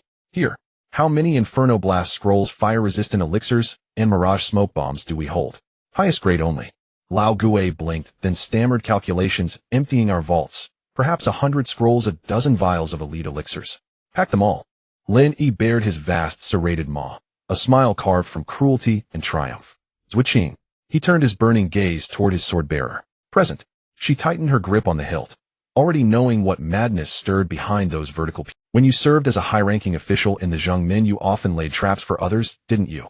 Tell me, if prey detonates the foundations around a snare before stepping inside, what expression does the trapper wear? Zhuoqing paused, then curved her lips into a smile as lethal as a drawn blade. I imagine it would be extraordinarily vivid. Lin Yi unfurled his immense black wings, mechanized bone lacing their vast span, and beat them once. A gale howled across the plaza, sending golden coins clattering like thunder. Since they've invited us to dinner, let us smash their cauldron and devour their egg. Main quest updated. Ember Volcano. The Red Dragon Gambit initiated. Objective: seize the pure-blood red dragon egg, unlock fire gene. Countdown preparations underway. The Ember's volcano is located at the easternmost edge of the dark forest. Here it is perpetually shrouded in dark red volcanic ash, and the air is filled with a pungent sulfur smell with surface temperatures so high that even high-level beasts are unwilling to tread. But at the center of the volcano, on a raised massive obsidian altar, a giant egg, almost half a person tall, lies quietly. The eggshell displays a magma-like dark red color covered with natural flame magic patterns, and one can even hear a heartbeat-like thump from inside. This is a highly active pure-blood red dragon egg, and any creature that approaches can feel the intense life force about to burst forth. Surrounding the altar, it seems empty, but in the eyes of a saint-level mage it has been set up as the deadliest meat grinder in the world. Luo Jia stands on a cliff 300 meters away from the volcano's mouth, her silver light armor spotless amidst the swirling volcanic ash. Her cold eyes are fixed firmly on the sky. Master, the heavenly net formation has been fully activated. The 12 SEAL officers have taken their positions in dead zones, and as soon as that black dragon pounces on the dragon egg from the air, the formation will instantaneously sever the gravity and magical power in that space. A subordinate kneels behind her, reporting in a low voice. It won't be able to fly even if it has wings. The black dragon is inherently greedy, arrogant, and protective of its food. When it sees the red dragon egg, a treasure that can elevate its bloodline, its primal instincts will completely override its reason. Luo Jia tightened her grip on the gray-white staff, saying coldly, "It will definitely dive down from the clouds, attempting to seize its prey with the most brutish posture." Everyone held their breath, and no one was allowed to move without my command. Understood. Time passed second by second. The sky remained a dark red, concealed by volcanic ash with nothing but the sound of the wind. Luo Jia furrowed her brows slightly. For some reason, a strange sense of unease arose in her heart. A sixth sense cultivated from years of living on the edge of life and death. Something felt off. At the same time, directly beneath the embers volcano at a depth of 150 meters in the rock layer. Cough, cough. Master, the temperature here is too high and my bones are about to be baked. The old ghost wearing a gas mask crawled through a narrow rock tunnel like a groundhog. Shut up, and Lin Yi's deep voice came from behind him. In this underground tunnel hot enough to char an ordinary person, Lin Yi's massive 5-meter half-body had to curl slightly. But his entire body, covered in titan metal scales, emitted a deeper glow under the high temperature. Such heat was like a warm water spa for him, who was fused with titan alloy. Zhuoqing followed beside Lin Yi, using her dark silver giant sword as the most efficient mountain-cleaving shovel. With each swing, the sword she, imbued with demon-breaking and inert acid attributes, silently shredded large portions of hard volcanic rock. Lin Yi, right above us, is the altar of the volcano. Zhuoqing paused her actions and looked up at the already red-hot rock wall, excitement flashing in her single. I can sense extremely dense fluctuations of runes up there. Luo Jia has inscribed the entire surface of the volcano's mouth with formations like a giant spider web. A spider web? Lin Yi bared his fearsome dragon maw, a hint of cold logic from his past life as a programmer flashing in his vertical pupils. A formation is essentially code written on the ground. She has laid out the heavenly net waiting for me, this flying insect, to trigger the operational logic. Lin Yi extended his claw, rummaging through the huge backpack behind the old ghost, pulling out exactly 200 high-level flame burst scrolls and a dozen bottles of the highest purity alchemical explosive from the black market. But she doesn't know. Lin Yi precisely attached these extremely dangerous explosives to the weakest load-bearing nodes of the upper rock layer. As a former top engineer, I despise following someone else's code. I don't exploit loopholes. I prefer to pull the plug directly. Lin Yi stuffed the last bottle of potion into a rock crevice and dripped a drop of his specially formulated inert metal acid as a delayed fuse. Retreat. One person, one dragon, and one mouse quickly backed away along the dug tunnel. On the surface at the volcano's mouth, Luo Jia's frown deepened. It was too quiet. According to calculations, the black dragon should have already been attracted by the aura of the red dragon egg. Could the intelligence be wrong? Or did it chicken out? Suddenly, boom, thud. A dull roar, as if coming from the depths of hell, exploded right beneath Luo Jia and the others. What's happening? The subordinate was taken aback, drawing his sword in alarm. This isn't an air raid. This is an earthquake. The solid black obsidian ground of the volcano's mouth, those runes of the heavenly net formation, painstakingly carved by 12 high-level SEAL officers over 3 days and nights, were nothing but torn toilet paper in the face of absolute physical collapse. Boom. The combined power of 200 high-level flame burst scrolls, along with the already unstable magma pressure within the volcano, was instantaneously detonated by Lin Yi's physical explosion. The center of the entire volcano's mouth bulged upward, then collapsed with a tremendous roar. The formation's core is broken. The foundation has collapsed. The ambushing SEAL officers surrounding them didn't even have time to cast spells before being swallowed by the gaping chasm beneath them, and the surging magma, their screams instantly drowned out by the volcano's roar. It's underground. Luo Jia finally reacted, her face once as cold as an ancient iceberg showed fear for the first time. This is not the thought process of a beast. Since when does a dragon, instead of showcasing its dominance from the sky, to grab something, dig a hole underground like a rat to bury explosives? This is simply despicable. It's terrorism. Smoke and magma rose into the sky. Amidst the scorching rain of fire, the altar shattered, and the red dragon egg fell along with the debris. Just as the red dragon egg was about to plunge into the magma, roar. A roar that shattered the clouds erupted from the collapsing ruins. A massive black shadow like black lightning bursting forth from the depths of hell violently broke through the boiling magma, and debris shooting straight into the sky. Ding! Target locked pureblood red dragon egg Lin. He spread his 10-meter-wide massive black wings, the metal scales reflecting a desperate sheen in the firelight. With an absolutely domineering posture, he snatched the red dragon egg from midair into his embrace. The wind howled. Lin Yi hovered above the volcano's mouth, allowing the magma below to churn. He did not flee immediately, but slowly turned his massive head, his dark golden vertical pupils piercing through the swirling volcanic ash, precisely locking onto Luo Jia on the cliff. One person, one dragon. One is the most cold-blooded and ruthless chief heretic judge of the Seal Gate. The other is a mutated black dragon that has trampled all rules and humiliated the dignity of the Seal Gate. This was their first true exchange of gazes. Luo Jia stared at the youth black dragon whose size rivaled that of an armored vehicle and exuded a suffocating sense of oppression, her fingers gripping the staff, turning white from the force. The intelligence said it was a young dragon. Damn it, a young dragon. This is clearly a disaster wearing metal armor. Human. Lin Yi hovered in the air, his massive dragon maw opening wide, emitting a deafening metallic roar laced with unmistakable mockery. Your mattress formation is too hard, so I helped you take it apart. In front of Luo Jialin, he did not hesitate to open his blood-red maw and swallow the incredibly precious and coveted pure-blood red dragon eggshell, and all directly into his belly. Crack. Glug. The scene fell into dead silence. The few remaining SEAL officers stared in terror at this scene, their breaths halted. You want to die? Luo Jia's reason was finally ignited at this moment.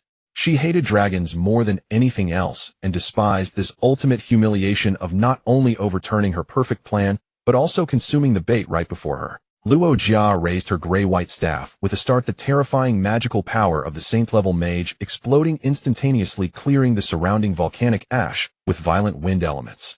Great forbidden spell, Spear of Judgment.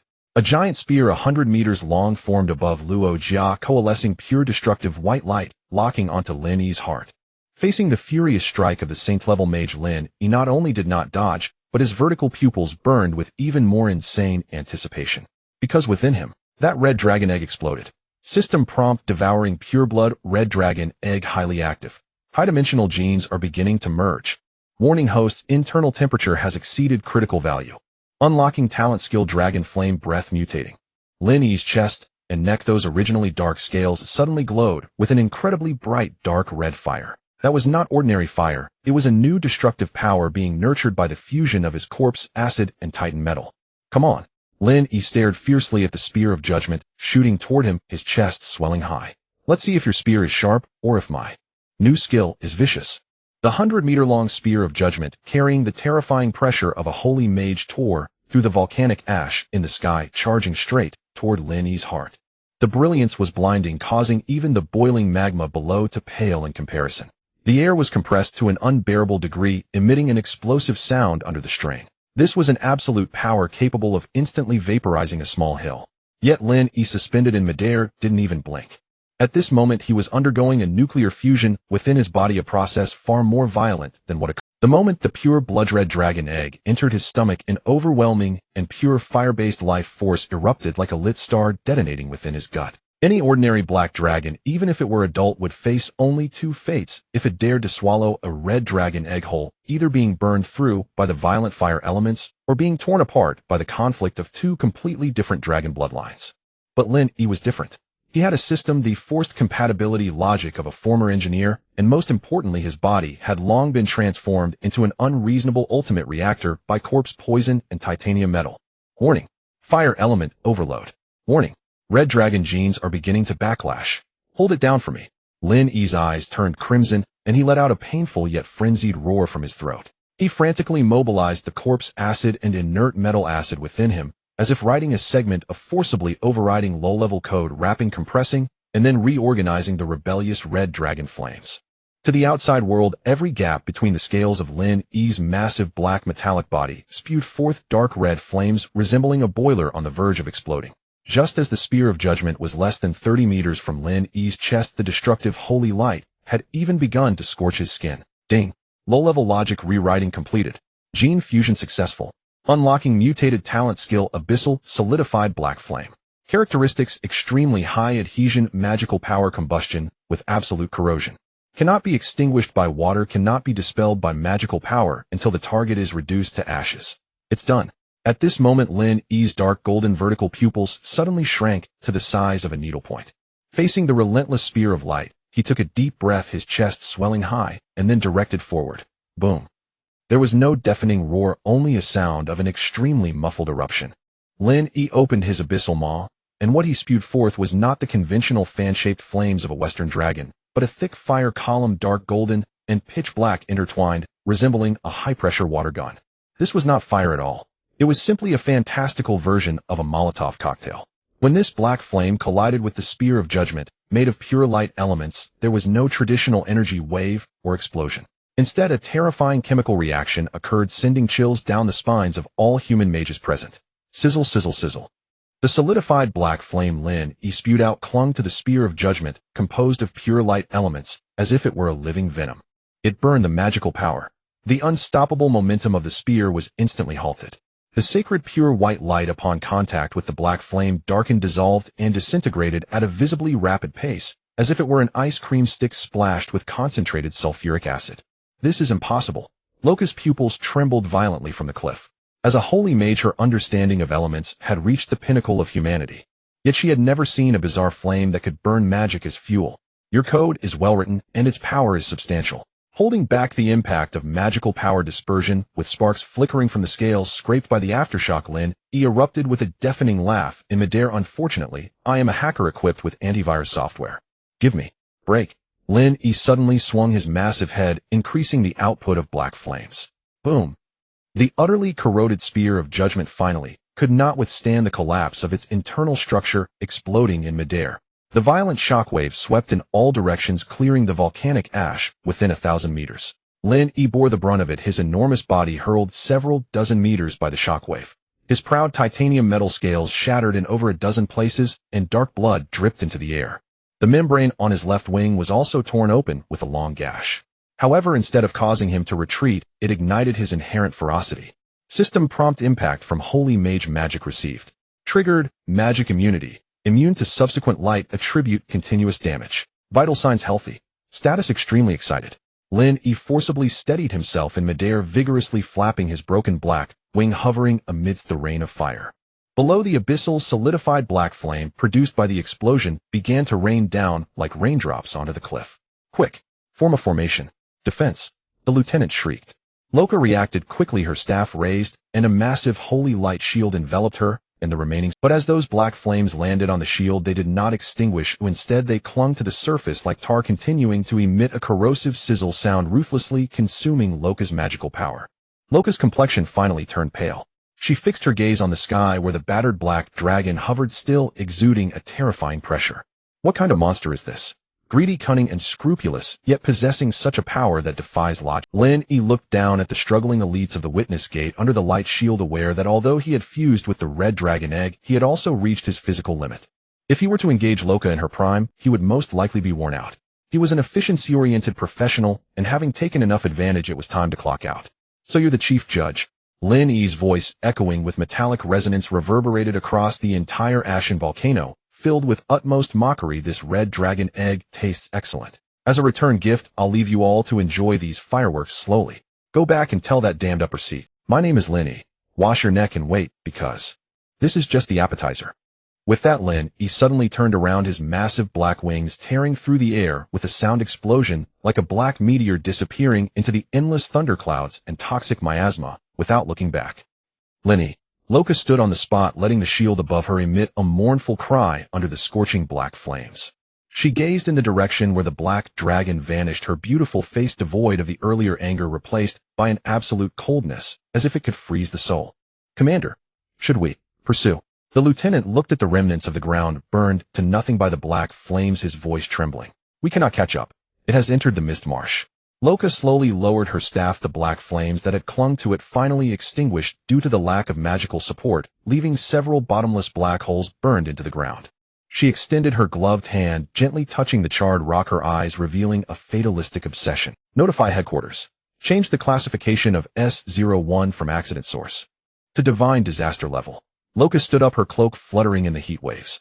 It consumed the red dragon egg and will definitely enter a dormant digestive period. Inform the Paladin Order to activate the God Hunter project. I want to personally skin it, pull its tendons, and see what kind of evil entity occupies this body. In the depths of the dark forest underground river tunnel. Splash. A massive shadow plunged heavily into the cold, dark river, splashing water dozens of meters high. Master. Zhuoqing, an old ghost who had been waiting at the rendezvous point, rushed up immediately. Lin Yi poked his head out of the water, his fierce dragon face showing signs of fatigue, with cracked scales oozing blood. The clash of the holy level forbidden spell just now, although he played the part perfectly, came at an extremely painful cost. I didn't die. Lin Yi panted heavily, allowing Zhuoqing to pour healing potion onto his wounds. You're insane. You actually took on Loka's Spear of Judgment Hedon. Zhuoqing stared at the horrific wounds on his body, shock evident in his single eye, but you actually survived and managed to escape. It's risk investment. Lin Yi grinned, though the pain made him grimace, yet the excitement flickered in his vertical. At this moment, rows of golden system prompts were frantically refreshing on his retina. Energy absorption completed. Current level Young Dragon peak. Distance to next stage Young Dragon requires evolution value. 5 hidden conditions triggered. Lin Yi looked at Zhuoqing, his voice hoarse from extreme weakness and excitement. Zhuoqing, find me an absolutely safe nest. Prepare a pile of gold coins as bedding. I'm going to sleep now. When I wake up, a strange glimmer of human brilliance reflected in Lin Yi's dark golden vertical pupils. I might be able to wield a sword with both hands myself.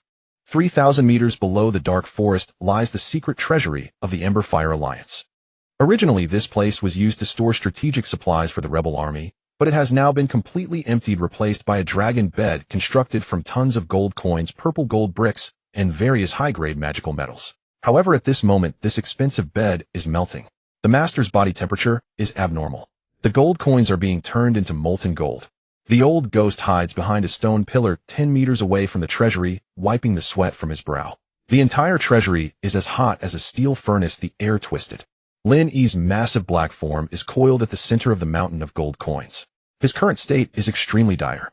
The originally cold Titan metal scales are now glowing red, as if they could explode like a branding iron at any moment. With each heavy breath, he spews out large plumes of black smoke mixed with sparks.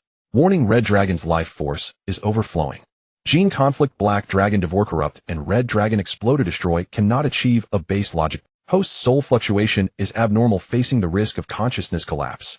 Damn. Lin Yi gritted his teeth in agony, his dragon claws digging fiercely into the pure gold tiles beneath him. The situation he feared most while coding in his past life has appeared. System incompatibility. The purity of the red dragon egg is too high, although he forcibly merged to create solidified black flame. That violent fire element is retaliating against his mental ocean.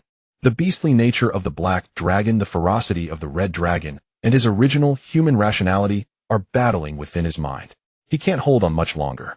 The fury of the red dragon's genes is burning away his sanity, and when he opens his eyes again, he might become a mindless beast that only knows slaughter. The mad Dr. Golden's mechanical eye flashes with red light as he turns to the side and looks at Zhuoqing. Lord Third, Judge, we need to make a decision. Should we kill him while he is weak, or... Shut up. If he dies, your laboratory will be the first thing I destroy. Zhuoqing coldly interrupted him, her single eye filled with urgency. Since you have seen the problem, you must have a solution. Gul'dan chuckled twice and took out an exquisitely crafted lead box covered in sealing runes from his bosom. Of course there is a solution. The black dragon dominates the exterior, the red dragon governs the element. Now we just need a medium that can bond the soul. He carefully opened the lead box, and an extremely cold and pure soul fluctuation instantly spread out, even forming frost in the high temperature of the treasury. It was a drop of milky white liquid sealed within amber. White dragon soul essence. Golden's eyes reflected extreme obsession and a hint of pain. 50 years ago, I dissected an adult white dragon that died to protect her human mate, and extracted this drop of soul essence from her brain chamber. The white dragon is the only branch of the dragon race with the talent for perfect transformation, as their souls can resonate with humans. Zhuoqing's eyes lit up. If we give it to him, can we balance the genes? Theoretically, yes. The extreme power of the white dragon and the laws of transformation can act as a lubricant to perfectly stitch together his human soul and the two violent dragon genes. Gul'dan shrugged, however. This is also a gamble with his life. Zhuoqing did not hesitate, snatched the lead box, and walked towards the mountain of coins under the intense heat that could scald skin. Lenny. Zhuoqing looked at the terrifying giant dragon that was already in a semi-dazed state and shouted, "Open your mouth. I'm bringing you a system patch." As if he heard the word patch, Lin ease, nearly dissipating dark golden vertical pupils suddenly focused. With an incredibly terrifying will, he forcibly opened his dragon mouth, which was still oozing lava-like acidic liquid. Zhuoqing accurately tossed the drop of white dragon soul essence into his throat. Boom. The moment the soul essence entered his abdomen, ice and fire, yin and yang, two completely different ultimate powers, collided violently within Lin Yi. Ding. Detected high-dimensional soul medium, white dragon soul essence. Base logic is beginning reconstruction. Stitching together human consciousness and dragon genes. Gene patch loading 10. 50. 100. System upgrade complete. Host-level breakthrough, young dragon growth stage, youth dragon beginner stage, unlocking new talent tree, white dragon sequence, mimetic transformation. Roar. Accompanied by an extremely complex long howl which contained both the violent dragon roar and the tremor from the depths of the soul. Lin Yi suddenly folded his massive wings, completely wrapping himself into a gigantic black cocoon. The mountain of gold coins beneath him, already melted into liquid, seemed to be drawn by some magnetic field crazily, climbing up his scales, ultimately tightly wrapping the black cocoon, forming a metal giant egg that shimmered with dark golden light. The treasury fell into instant silence. All heat and violent magical power were absorbed into that metal giant egg. Does this count as a success? The old ghost swallowed hard and stuck his head out. I don't know. The evolution of dragons usually takes years or even decades. Gul'dan stared fixedly at the metal cocoon, but his evolution speed has already broken biological laws. Time passed second by second.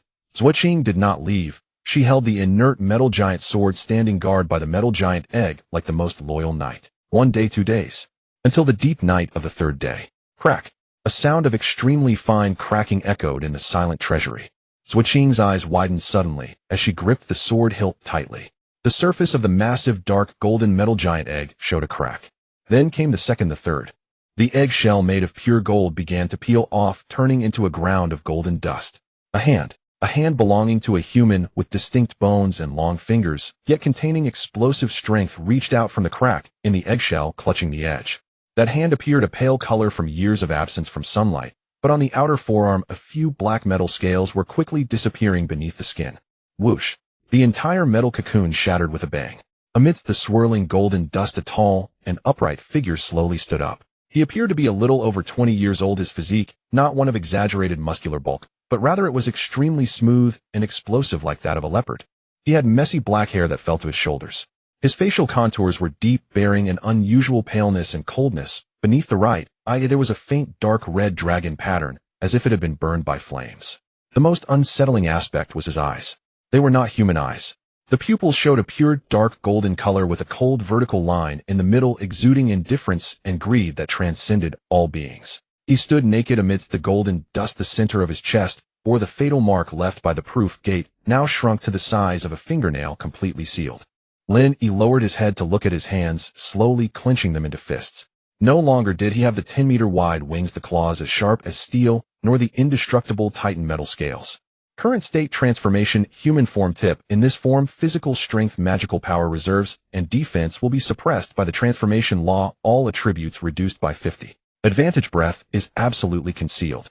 As long as you do not actively reveal your dragon might, even a saint-level mage cannot see through your true form.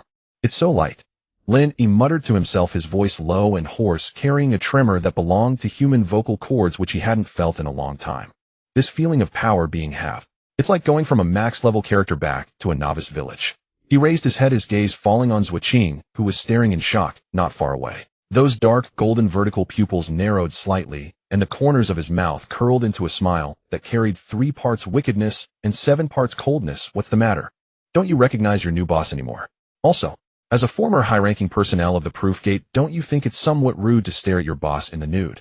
Zhuoqing snapped back to reality. A rare, unnatural expression passed across her face, which was usually as cold as ice, and bore horrific scars. She suddenly turned around, took off her oversized black windbreaker, and threw it towards Lin Yi. Put this on. Although Zhuoqing's voice remained cold upon closer inspection, her breathing was slightly quicker than usual. She had personally slain countless beasts and seen several high-level white dragons transform, yet never had she encountered a dragon that retained such a potent aura, a mixture of extreme danger and deadly allure after transformation. Lin Yi casually draped the black cloak over his shoulders, covering that pale, yet perfect body. He stepped down from the ruins, his feet landing on the gold coins without making a sound. Master! The old ghost lay on the ground, tentatively calling out. Although the figure before him was human, he still felt like he was being watched by an ancient ferocious beast, his soul trembling. I feel great right now. Lin Yi moved his somewhat stiff human neck, producing crackling sounds from his. This human body, although fragile, is very convenient. He approached Zhuqing, towering half a head taller than her, who stood at 1.8 meters. Lin Yi extended his pale hand and gently pinched a piece of falling volcanic ash from Zhuqing's shoulder. Isn't the proof gate searching all over for a massive black dragon? Then let's change the way we play. Zhuqing, prepare yourself. I'm going to the Human King City. From today on I won't be called number S01. I am Lin Yi, newly awakened wandering mage. The delay of this body is a bit high, and its power ceiling has been forcibly locked. On the dark path leading to the border of the human kingdom, Lin Yi, wearing a large black robe torn from some unfortunate mage, furrowed his brow and repeatedly clenched and relaxed his right hand. Without the indestructible dragon scales, the human skin felt unusually sensitive. The sensation of wind brushing against the hairs and the subtle reaction of stepping on dry leaves made his soul, accustomed to the perspective of a heavy armored tank, feel a hint of novelty. Status panel transformation: beginner physical rating, human greatsword master, still overwhelming ordinary humans even after being weakened by 50 due to the dragon lineage magic pool. Saint level threshold compressed by the white dragon law, unable to pour out instantly, but recharge speed is extremely fast. Available skills: inert metal acid touch, casting micro eruption, abyssal solid black flame, requires charging easy to expose identity. Dragon might passive can be consolidated. Lin Yi assessed his current combat power in his mind. In other words, he had gone from a world-ending giant dragon that can take on mechas to a fragile humanoid monster that can punch through city walls. Though a bit fragile, it was sufficient. Lin Yi. Zhuqing, who was following him, still felt somewhat unaccustomed to this name. Once a high-ranking third judicator, now he wore a shabby coarse cloak and bore a giant sword wrapped in rags on his back, resembling a down-and-out mercenary. What's wrong? Lin Yi slightly turned his head, and a glint of eerie light flashed through his dark golden vertical pupils under the shadow of the hood. Zhuqing instinctively avoided his gaze. Those eyes were too otherworldly. Although Lin Yi now appeared as a pale, somewhat sickly handsome young man with black hair, just meeting those eyes would evoke a shudder from the depths of her soul, reminding her this was a dragon that could chew a person to pieces at any moment. Just ahead is the Blackwater Fortress. Zhuqing lowered her voice, pointing to the gigantic azure stone fortress standing at the edge of the mist. This is the only legal checkpoint from the Dark Forest to the human kingdom of the OS Empire, guarded by the subordinate organization of the Certificate Gate, the Iron Cross Legion. If we want to enter the heart of humanity, we must obtain the pass here. Legal checkpoint. Lin Yi scoffed. I thought underground rats only used smuggling routes. For ordinary people, taking the old ghost smuggling route is safer. Zhuqing's expression turned serious, but yesterday the headquarters of the Certificate Gate issued the highest bounty for the God Hunter plan. All underground smuggling networks have been purged by the Night Patrol Division overnight. Now the smuggling routes are filled with toxic gas and traps. Conversely, this overt major checkpoint, due to its huge throughput every day, can actually be passed as long as one disguises well. Lin Yi nodded. The most dangerous place is the safest, which conformed to his logic. Half an hour later, outside the gates of Blackwater Fortress, a large number of adventurers, wandering merchants, and mercenaries gathered here. The air was filled with the stench of cheap ale, sweat, and various beast pelts. At the gate, 2 rows of Iron Cross Legion clad in heavy iron armor were inspecting the crossing personnel one by one. At the highest point of the city wall hung a massive crystal projection screen. The screen repeatedly displayed a shocking image of a black dragon devouring red dragon eggs at a volcanic crater and spewing out clouds of black flame. The image ended with a line of blood-red characters: divine disaster level heretical black dragon, reward of 100,000 pure gold for those providing effective clues. Title of hereditary baron. Goodness. To swallow a red dragon egg, how tough must the stomach be? A bald mercenary in front of Lin Yi smacked his lips, staring at the bounty notice. Withdrawal 100,000 pure gold. If I could cut off a scale from it, I'd never have to worry again in this life. Lin Yi stood behind him, the corner of his mouth slightly curling up under the hood. A scale.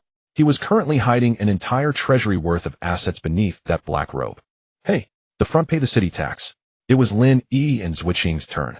The officer responsible for the inspection was a beefy officer who glanced at the giant sword tightly wrapped on Zhuqing's back, then looked at Lin Yi's pale and weak appearance, his eyes flashing with a hint of greed. City tax, 2 silver coins per person.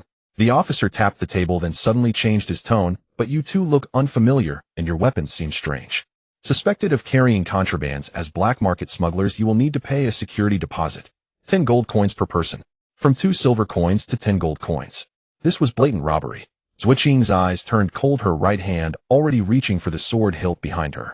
With her current strength, she could cut all the guards here into pieces in a second. But if that happened, their movements would be completely exposed. Just as Zhuqing hesitated, a pale, slender hand pressed down on her shoulder. Don't be impulsive. We are law-abiding citizens. Lin Yi stepped forward, his voice gentle, even carrying a hint of weak hoarseness. He extended his right hand from the wide sleeve of his black robe and gently placed a shining pure gold coin on the officer's table. Officer, I am merely a lost wandering mage from the forest, and this is my bodyguard. Lin Yi smiled, his dark golden vertical pupils cleverly obscured by illusion to appear as ordinary dark brown. This gold coin is to treat the brothers to drinks. As for the security deposit, the officer stared at the gold coin, his eyes wide. This quality was definitely a top-notch artifact forged by ancient methods. You're a smart lad. The officer grabbed the gold coin and was about to let them pass. Wait. Suddenly, a junior enforcement officer clad in white robes with the emblem of the certificate gate embroidered on his chest walked over. He was holding a compass-like detector, and the needle on the compass was trembling slightly. This gold coin has an extremely rich residue of fire and dark elements. The junior enforcement officer stared at Lin, his gaze turning sharp. How could a wandering mage who looks like he can't even cast beginner magic have such a thing? Take off your hood. We are going to conduct a soul search. The atmosphere instantly dropped to freezing point. Zhuqing's muscles tensed, her breath halted. Soul search was the secret technique of the certificate gate. Once scanned by the spell, Lin Yi's terrifying dragon soul would absolutely not remain hidden. Officer, is it really necessary to be so strict? Lin Yi sighed, seemingly helpless. Stop talking nonsense. Take off your hood. Kneel and accept the inspection. The officer, seeing this, immediately drew his steel longsword with the tip pressed directly against Lin Yi's chest. The surrounding mercenaries and merchants quickly stepped back, fearing to get caught up in the conflict. Lin Yi lowered his head, glancing at the steel sword pressed against his chest. That had once been a toothpick that he could not pierce even in his true form. But now, with a little force, this sword could indeed pierce through his human form's skin. Do you really want to search my soul? Lin Yi slowly raised his head. Although his hood still concealed his face at that moment, an indescribable suffocating chill emanated from his body. It was not a magical fluctuation. It was a predator at the top of the food chain looking at a plate of spoiled dead meat, pretending to be a god. The officer was enraged by this aura. He abruptly tightened his wrist, intending to draw some blood from this arrogant mage. Just as the long sword was about to pierce Lin Yi's black robe, Lin Yi moved. He did not chant any lengthy incantations, nor did he unleash dazzling magical brilliance. He simply extended his pale index finger casually and flicked it lightly against the officer's sword spine. Ding! The sound was crisp and pleasant. But in the eyes of the officer and the junior enforcement officer, it became the most terrifying nightmare in the world. From the point where Lin Yi's finger touched, a gray-black rust-like pattern rapidly spread across the steel long. This was not rust. It was a miniature application of inert metal acid in human form. Material decay. Crack, crack, crack. In just a second, that expensive steel longsword, even enchanted with durability properties, turned into a swirling black powder in the officer's hand. Not even a piece larger than a pinky nail was left. Moreover, that terrifying decay law spread directly from the sword hilt to the officer's right hand gripping the sword. The steel gauntlet and the chainmail sleeve on the officer's hand instantly disintegrated in the wind, as if they had endured millions of years of weathering. This. My hand. The officer stared blankly at his now bare hand, which had even turned somewhat gray, his legs buckling as he thudded to the ground. The entire place fell silent. The bald mercenary who had been watching the show moments ago forgot to breathe. Instant kill. No. This was more terrifying than an instant kill. No fireballs, no ice spears, just a flick of a finger, and a steel weapon along with heavy armor was complete. What level of magic is this? Saint-level annihilation spell. The junior enforcement officer holding the compass staggered back 3 steps, dropping the compass, which shattered on the ground. He was drenched in sweat, looking at the black-robed young man in front of him, his voice trembling, as if sifting grain. You. What kind of person are you? Lin Yi looked down at him, slowly pulling back his hood, revealing his pale and handsome face. Having just used his power, the dark red dragon markings at the corner of his eyes flickered slightly, and the disguise in his eyes faded, revealing the chilling dark golden vertical pupils. He smiled slightly, his smile gentle, yet chilling, as if one had fallen into an ice cave. I mentioned it earlier. My name is Lin Yi, a wandering mage with a rather bad temper. Now has the city tax been paid? The enforcement officer looked into those dark golden vertical pupils, his mind going blank, leaving only the instinct to nod frantically. Why, sir. Please. Lin Yi withdrew his gaze, slipped his hands back into the pockets of his black robe, and strode into the gates of the human fortress. Zhuqing followed closely behind him, a hint of fervent awe flashing in her single eye. She finally understood. Though this monster had shed its indestructible dragon scales, the sharpness, named fear, became even more piercing due to its human appearance. Mainline update successfully infiltrated the human fortress. Current status: concealed, high risk. Next objective: obtain legal identity and enter the OS Empire Central Academy. Inside the Blackwater Fort at the admissions office of the Holy Silver Academy. As the top institution in the AOC Empire, directly supplying fresh blood to the Zhongmen, the entrance requirements of the Holy Silver Academy are exceedingly high. Even at a preliminary registration point in a border fortress, it is crowded with elegantly dressed noble youths and arrogant prodigies. Lin Yi, dressed in a loose black robe, had his hands in his pockets, watching the long line ahead with a sense of. Zhuqing stood behind him, clutching a giant sword wrapped in tattered cloth like a wooden post, scanning the surroundings with sharp eyes. Master! Young master! Zhuqing awkwardly corrected himself, lowering his voice. The principal of the Holy Silver Academy is an honorary elder of the Shangyin seat in Zhongmen. If we can blend in, not only can we access core secrets of Zhongmen, but we can also uncover the specific deployment of that woman Luo Jia's hunting god plan. This is called a Trojan horse implant. A pale smile flickered on Lin Yi's face, unique to programmers. As long as I obtain a legitimate ID student badge, I can wander freely within their firewall. Even if we're discovered, we can always unleash a bit of black flame in their machine room academy. The line slowly moved forward.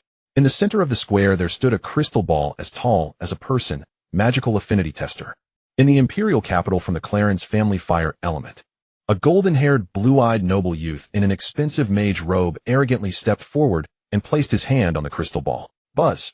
The crystal ball instantly erupted with dazzling crimson light, which even condensed inside the crystal into a miniature flame lion.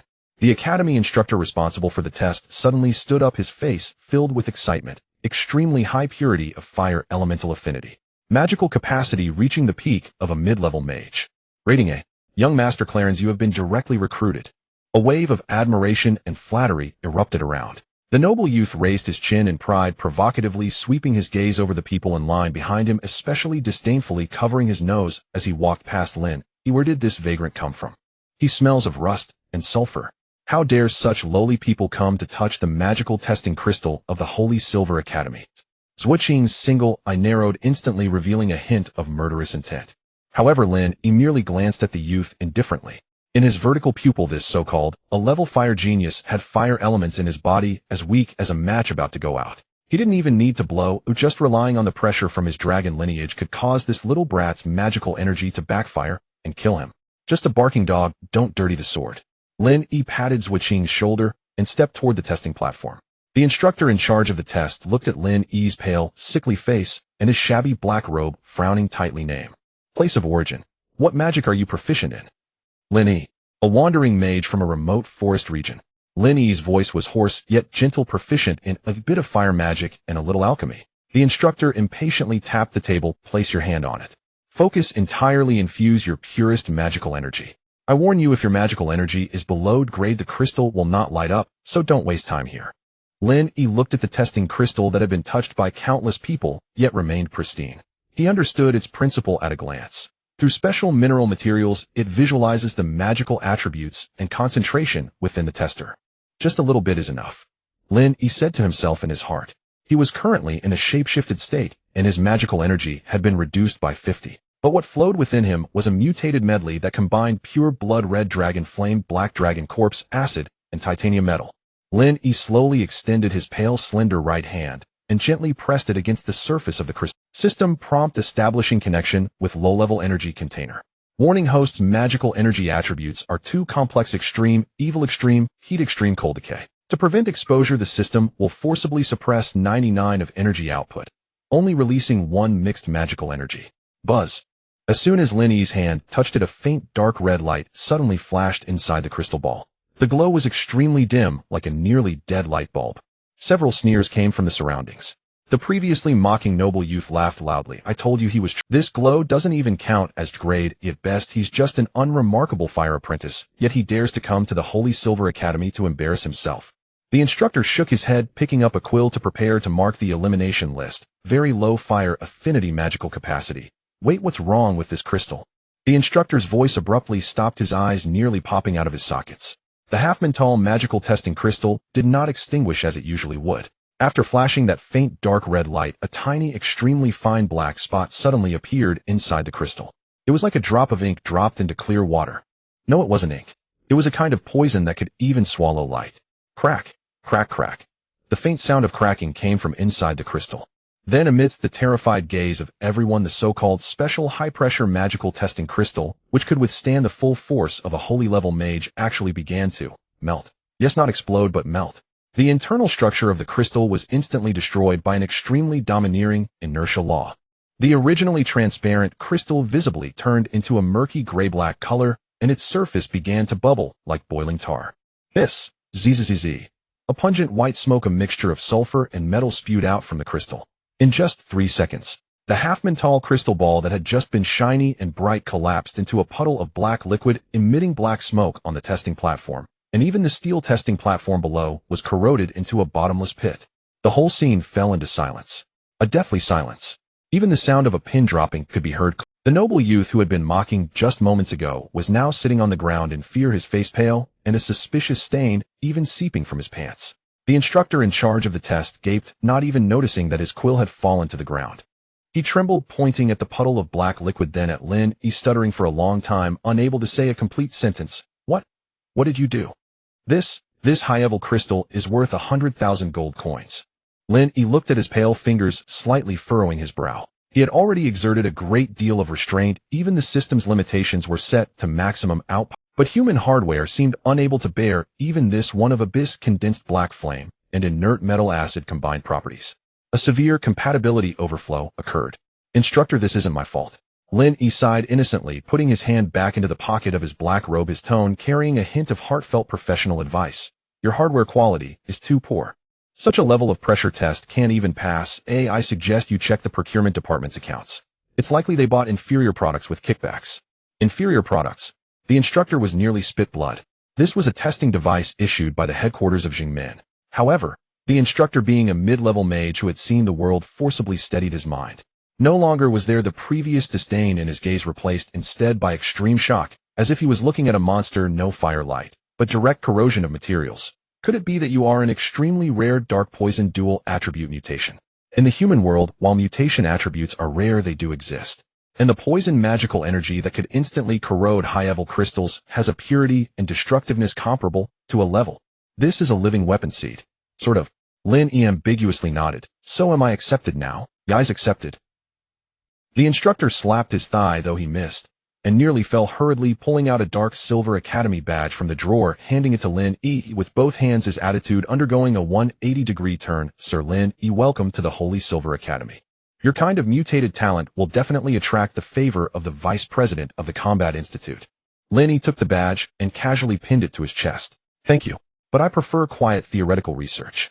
He turned around, and with switching slowly walked out of the testing square under the awed gazes of the crowd, as if they were looking at living corpses. Meanwhile, atop the tower opposite the testing square, a knight clad in pure silver armor was holding a monocular magical telescope, taking in everything that had just happened in the square. On his chest, embroidered with a cross sword entwined with chains. This was the mark of a high commander of the Zhongmen Night Watch. Sir, the magical fluctuations of that black-robed youth are very strange. Should we send someone to investigate his background? A subordinate behind the knight whispered in inquiry. No need to investigate. A mutated poison type that can melt the magical testing crystal into black water is something that comes around once in hundreds of years. Those old fellows at the Holy Silver Academy will surely treat him as a treasure, cherishing him. The silver-armored knight lowered his telescope, his gaze deep. Chief Luo Jia just issued the highest order of the hunting god plan. Our target is that damned heretical black dragon, not this petty squabble in a human academy. The knight paused, his tone turning extremely cold. Send the order down, seal all boarders. That black dragon has consumed a red dragon egg and will surely seek a place to cocoon and sleep. Even if we have to dig 3 feet into the ground, we must find it. Understood. The wind howled atop. The knight was completely unaware that the heretical black dragon he spoke of, which he intended to hunt down, was currently wearing the student badge of the Holy Silver Academy, walking openly into the most core defensive circle of the human kingdom. And a dimensional strike and secret infiltration belonging to a high-level character had only just begun. The interior of the Holy Silver Academy is even more luxurious than the rumors suggest. Floating illumination crystals, miniature wind blade formations that automatically sweep away fallen leaves, and ancient hero statues are visible everywhere. This place is essentially the pinnacle showcase of human magical civilization. Yet in Lin Yi's dark golden vertical pupils it resembles an open-source website riddled with vulnerabilities. The defensive formation of the main road is an outdated framework from 300 years ago with a magical energy feedback delay of 0.5 seconds. The spirit gathering array beneath the fountain is a shoddy product. It would explode immediately upon high-frequency dark element impact.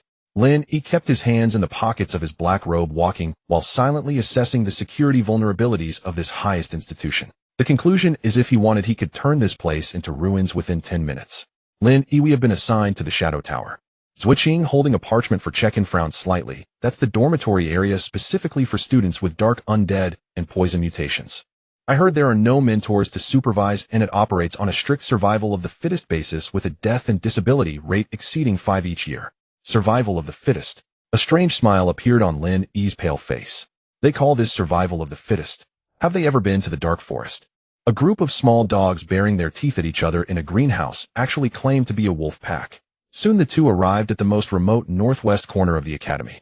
Unlike the bright sanctity of other areas, the Shadow Tower is constructed entirely of black basalt and is perpetually shrouded in a cold mist. As soon as they stepped into the circular hall on the first floor of the Shadow Tower, a strong smell of blood and burnt magical energy assaulted their senses. In the center of the hall, a frail new student was being stomped into the ground, blood pouring from his mouth. Stepping on him was a tall third-year student dressed in luxurious, enchanted leather armor. He tossed a heavy money pouch in his hand, flanked by several sycophants. Remember the rules of the Shadow Tower. New students must hand over the resource allocation for the first 3 months. This is known as the protection fee. The senior student arrogantly kicked the new student beneath his feet, and then raised his head, his gaze landing on Lin Yi and Zuoqing, who had just entered. The senior student sized up Lin Yi's shabby black robe and his pale face, which seemed as if it could topple over with a gust of wind, revealing a mocking smile. But when his gaze shifted to Zuoqing, his eyes suddenly lit up. Although Zuoqing was wearing a coarse cloak and had a scar on her face, the cold elegance honed by years on the brink of life and death, along with her tall figure partially hidden beneath the cloak, held a fatal allure for these spoiled brats. Hey, a newcomer. Brought a female bodyguard with you. The senior swayed over, blocking the way to the stairs. He pointed to the silver badge on his chest, which bore the engraving of a crossed sword and staff. Nice to meet you, third-year dual cultivation in Dark and Wind Elements Hall. The Holy Silver Brotherhood is in charge of this tower. Do you understand the rules? Zuoqing looked at this idiot named Hall expressionlessly, her right thumb already pressing against the guard of her dark silver great sword. Just a glance from Lin Yi and she guarantees that this kid's head will hit the ground before the pouch in his hand. Lin Yi halted Zuoqing's movements, gazing at the arrogant human before him as memories inexplicably flooded back to when he collected taxes atop a mountain of gold coins in the underground black market. You mean to say you want to collect a protection fee from me? No, you misunderstood.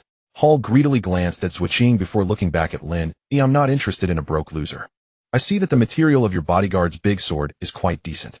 Leave the sword behind and let your bodyguard drink a few cups with our brotherhood, and you can go stay in that storage room in the corner of the first floor. With that, Hall arrogantly reached out, intending to slap Lin Yi's cheek. In Hall's eyes, this pale, sickly mage wouldn't even have a chance to cast a spell if he got close. But his outstretched hand stopped midair because Lin Yi's movement was faster. Slap. Lin Yi casually raised his pale, slender right hand and firmly grasped Hall's wrist.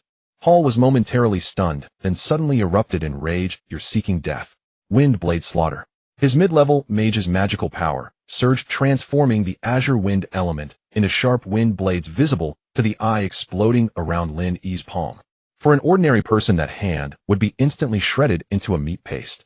However, the wind blade struck Lin Yi's seemingly fragile human skin, producing a jarring clang sound without leaving even a white mark. With this little output, you dare to collect a protection fee? Lin Yi sighed, a hint of extreme brutality flashing in his dark, golden vertical pupils in the shadows. He did not use any magic. He simply employed the pure physical strength belonging to the young dragon, which had been weakened by the transformation law by a full 50, and slightly tightened his fingers. Crack.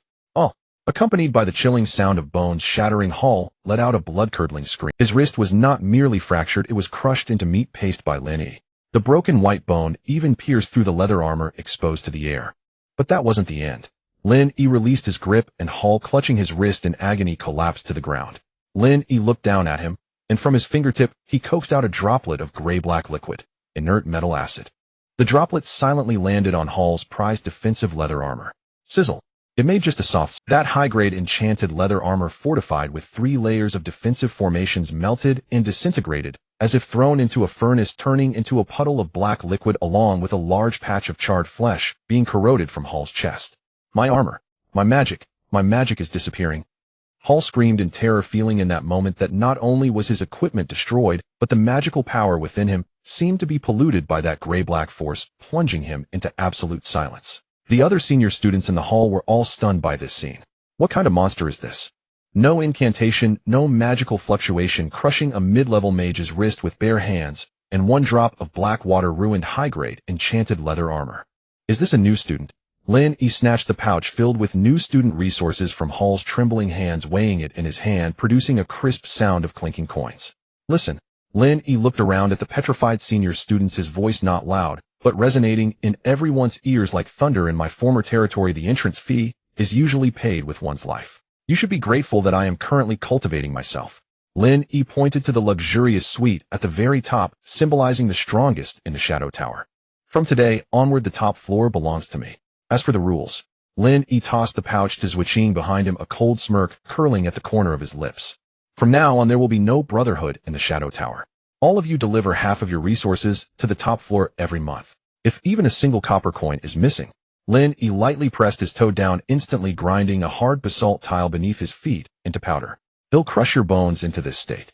The entire place fell into silence, with only Hall's painful moans echoing. Zhuqing watched this scene, silently mourning for these oblivious human geniuses. Why provoke someone like this? They had to provoke a highly greedy and volatile black dragon. 2 hours later, on the top floor of the Shadow Tower in the luxurious suite. This had originally been Hall's residence, now thoroughly cleaned by Zhuqing. Lin Yi lay contentedly on the soft velvet sofa, playing with the academy badge in his hand. Though the profits of this shabby place are not as good as the underground black market, at least he found some enjoyment in being human. Just then, an extremely piercing magical broadcast suddenly sounded from outside. The voice echoed throughout the Holy Silver Academy. Attention, all faculty and students. Attention, all faculty and students. The chief heretical judge of the evidence gate, the commander of the God Hunter Project, Lord Luojia, will arrive at our academy tomorrow to serve as a special combat instructor for 3 months. All outstanding students from each department should prepare, as Lord Luojia will personally select elites within the academy to participate in the comprehensive extermination operation against the heretical Black Dragon of the divine grace-level natural disasters. The broadcast repeated this 3 times. In the room, Zhuqing's face instantly turned extremely grim. Luojia. She's actually coming to the academy herself, and she is recruiting dragon-slaying squads here. Lin Yi, are we going to drop out and run away? Lin Yi sat up from the sofa. He was not at all panicked. Instead, a sense of unprecedented excitement and madness erupted in his dark golden eyes. As a former programmer who battled bugs daily, he understood this thrill all too well. You developed an antivirus software specifically designed to kill me, and now you are personally bringing the source code into my server room for class. Run from what? Lin Yi walked to the window, overlooking the human academy below that was boiling over this news. He extended his tongue, licking the slightly sharpened canine teeth from excitement. Zhuqing, help me check how to enroll in Luojia's combat class. I want to sign up as her class representative. I want to see how she plans to teach this group of useless students to kill me. Holy Silver Academy, First Combat Hall. This colossal circular arena capable of holding 30,000 people was packed to capacity. Even the corridors were crammed with senior elites craning their necks in anticipation. Everyone held their breath, their eyes burning with fervor as they fixed upon the aloof figure clad in silver-white light armor at the center of the arena, a gray-white staff in hand. The chief heresy inquisitor of the Seal Gate, Luojia. She merely stood there without releasing any magical power, yet the absolute killing intent forged from mountains of corpses and seas of blood was enough to make the legs of several aristocratic young masters in the front row, who fancied themselves geniuses, go weak.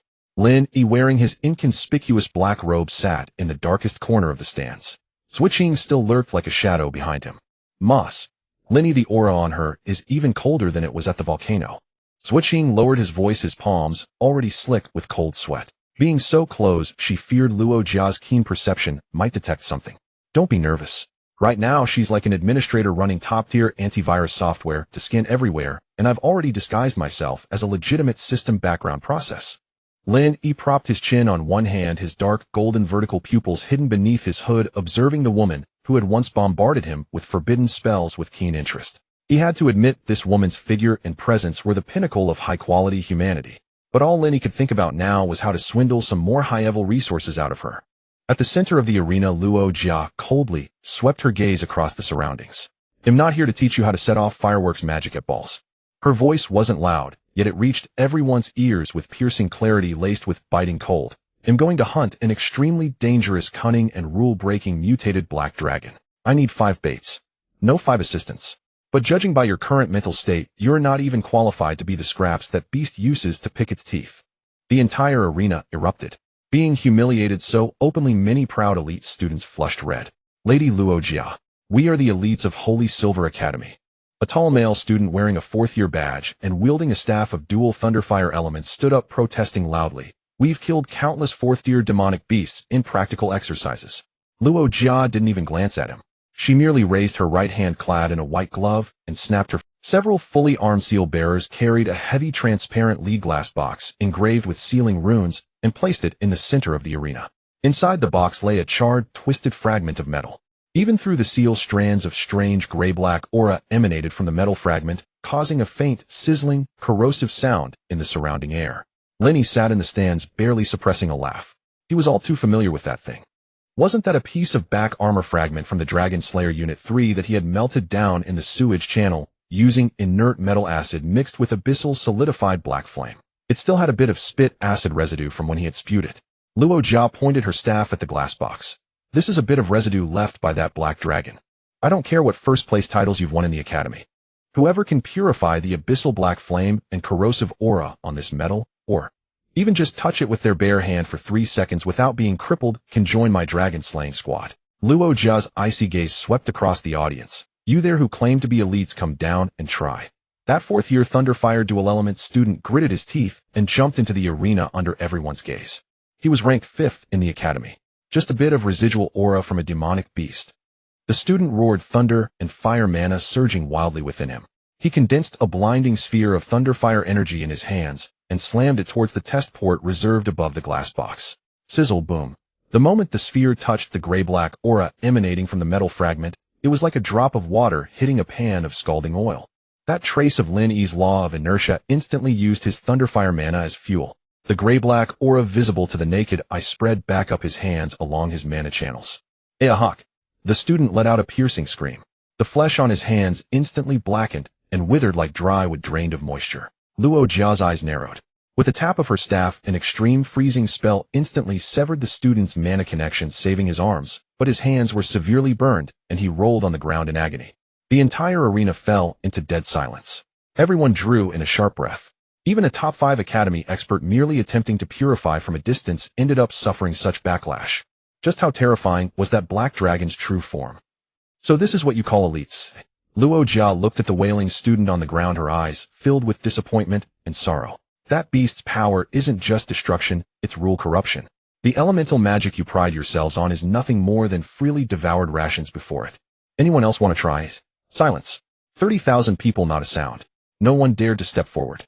Even the academy mentors on the high platform exchanged uneasy glances, cold sweat beading on their foreheads. Human compatibility truly is abysmally poor. A lazy, slightly hoarse sigh suddenly echoed from a corner of the silent arena. Luo Jia whirled around.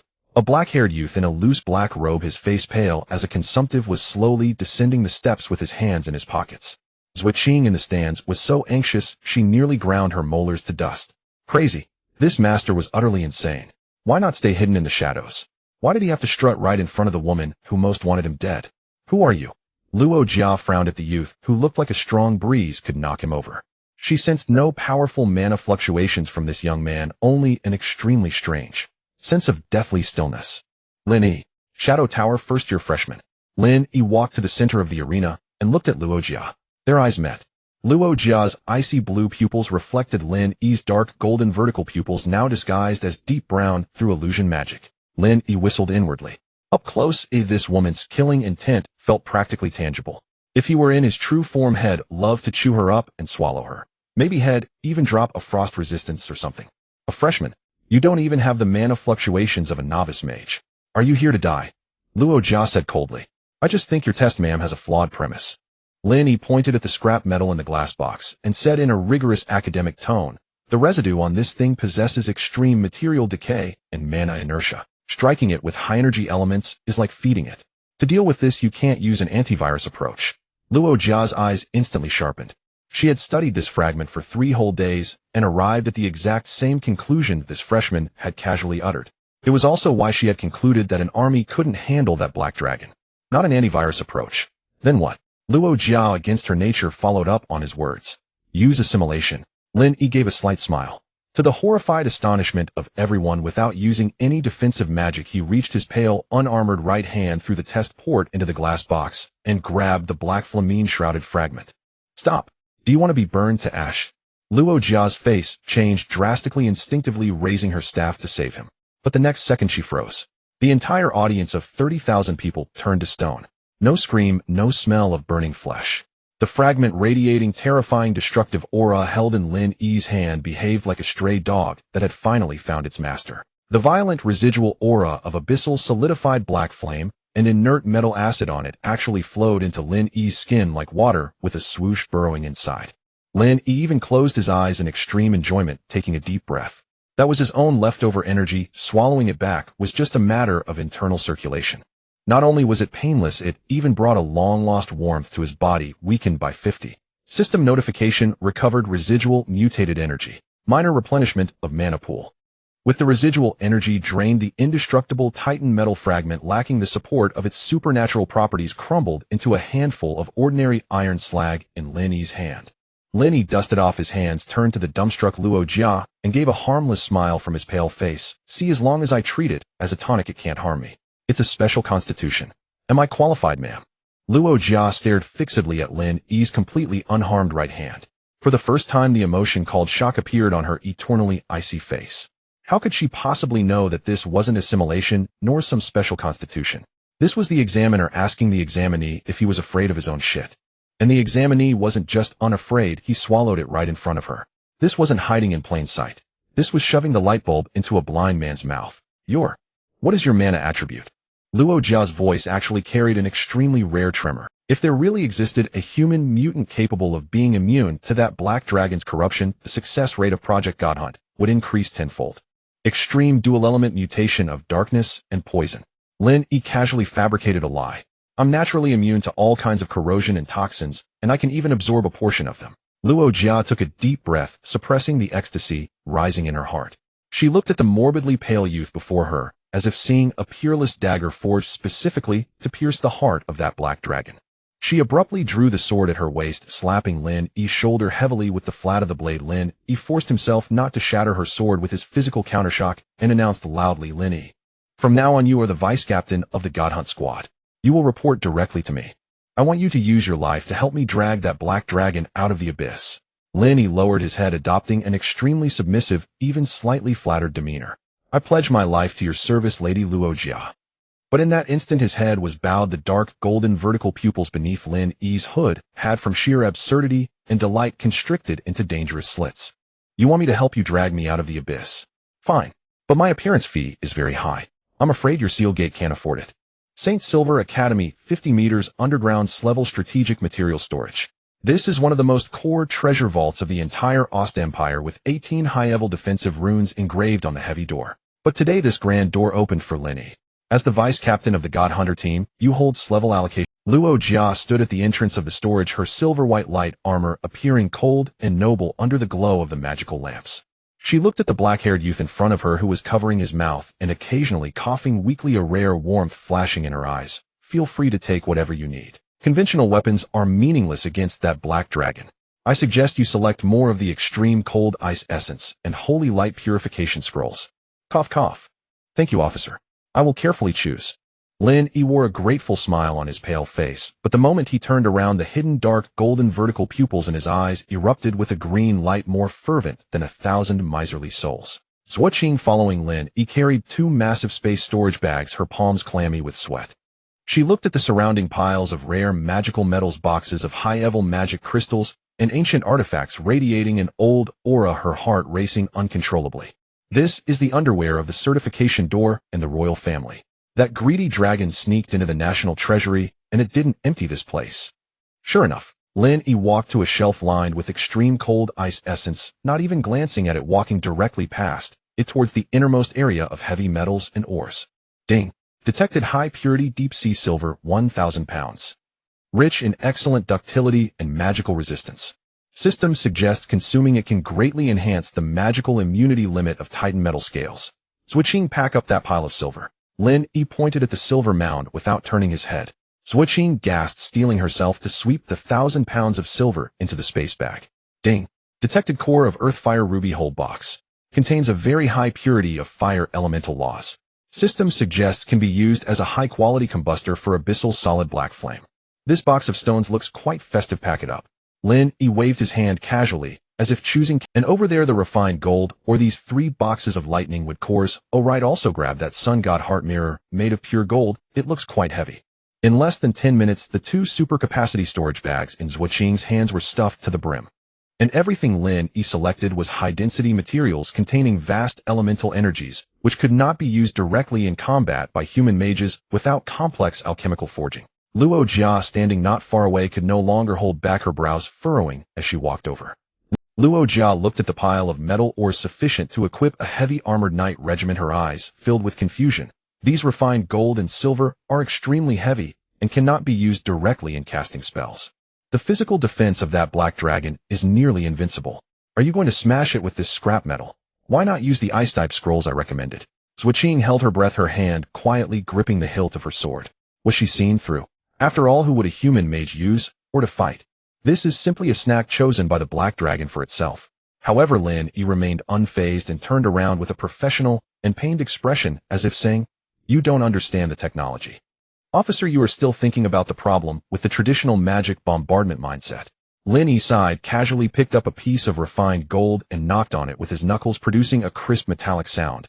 I have studied that fragment. The fire and acid of that black dragon can not only burn magical power, but also corrode laws. If you smash it with ice-type scrolls, it's like adding fuel to its black flame. Luo Jia was taken aback. Then what is your strategy? Physical isolation and high-pressure furnace. Lin Yi's pale face lit up with a fervent scholar glow as he pointed at the pile of metals and began to talk seriously. I will use this silver and refined gold to construct a physical barrier of absolute gravity, an inverted melting point on the battlefield. Since its acid can dissolve everything, I will provide it with the most heat-resistant and hardesto-corrode mixed metals to forcibly overwhelm its digestive system. At the same time, using rubies as heat absorption anchor points to trigger localized collapse of the second law of thermodynamics. Lin Yi rambled on for 5 minutes, mixing a plethora of terms from his past life in physics and thermodynamics with magical array terminology. Did Luo Jia understand? Of course, she had no idea what the second law of thermodynamics was. But as a saint-level mage, she could feel that this theory contained an incredibly coherent and high-dimensional logic that completely transcended the traditional magical framework, forcibly overwhelming its digestive system, limiting magic with physics. A hint of extreme shock and admiration flashed in Luo Jia's blue eyes.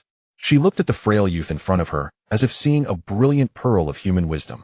If this plan succeeded, it would undoubtedly be a miracle in the history of magic. A genius-like conception. Luo Jia took a deep breath, her previous doubts swept away, even feeling a bit guilty for her earlier skepticism. Lin Yi, go ahead and do it. If the materials are insufficient, I can directly apply for special approval from the certification headquarters. That's enough, temporarily enough. Risk-resistant strategic funding, we cannot be too greedy in the initial phase. Lin Yi humbly lowered his head, but the moment he did, he nearly burst out laughing. This woman is real. Once I get some sleep and consume all these building materials, my armor will probably be able to deflect even your forbidden spell. Alright, now that the equipment selection is complete, it's time for the team member selection. Luo Jia walked to a long table where several files of the Academy's top elites were laid out.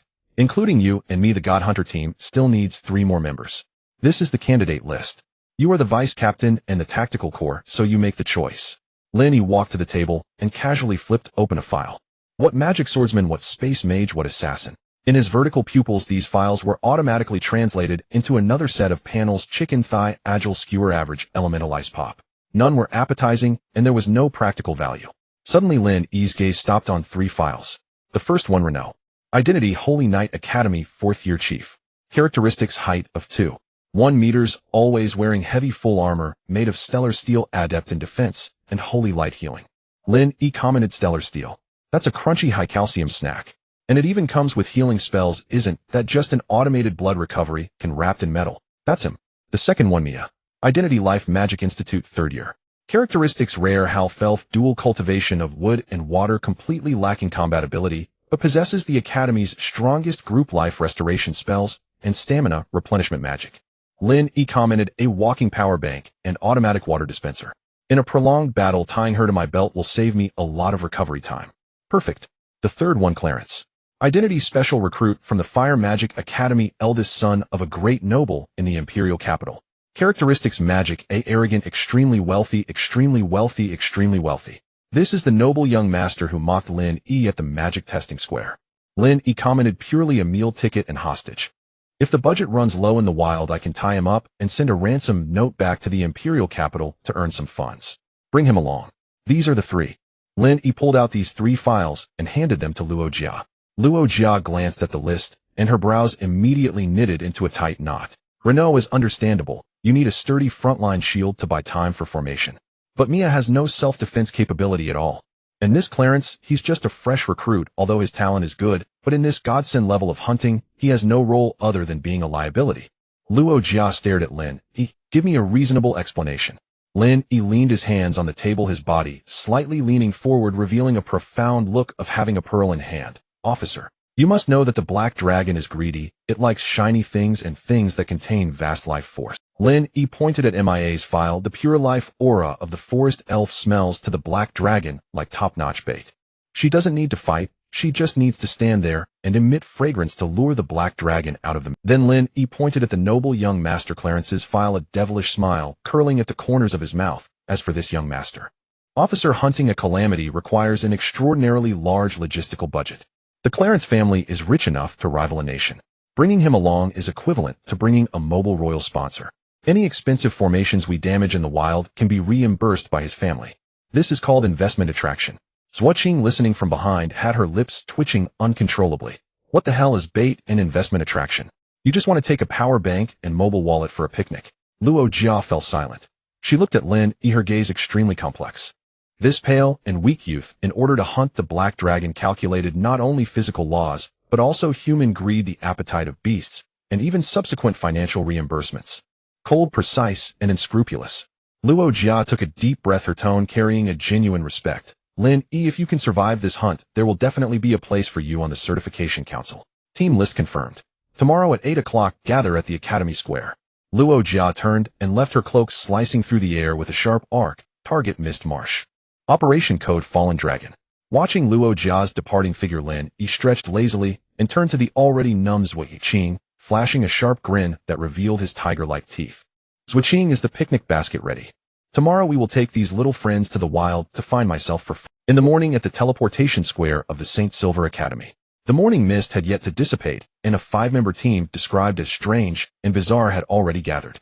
The towering paladin Reno stood at 2 meters tall, clad in dazzling starsteel heavy enchanted armor, carrying a tower shield on his back resembling an immovable metallic fortress. The half-elf Mia hid in the large shadow of Reno, tightly clutching a vibrant green life staff resembling a frightened quail, not daring to even breathe loudly.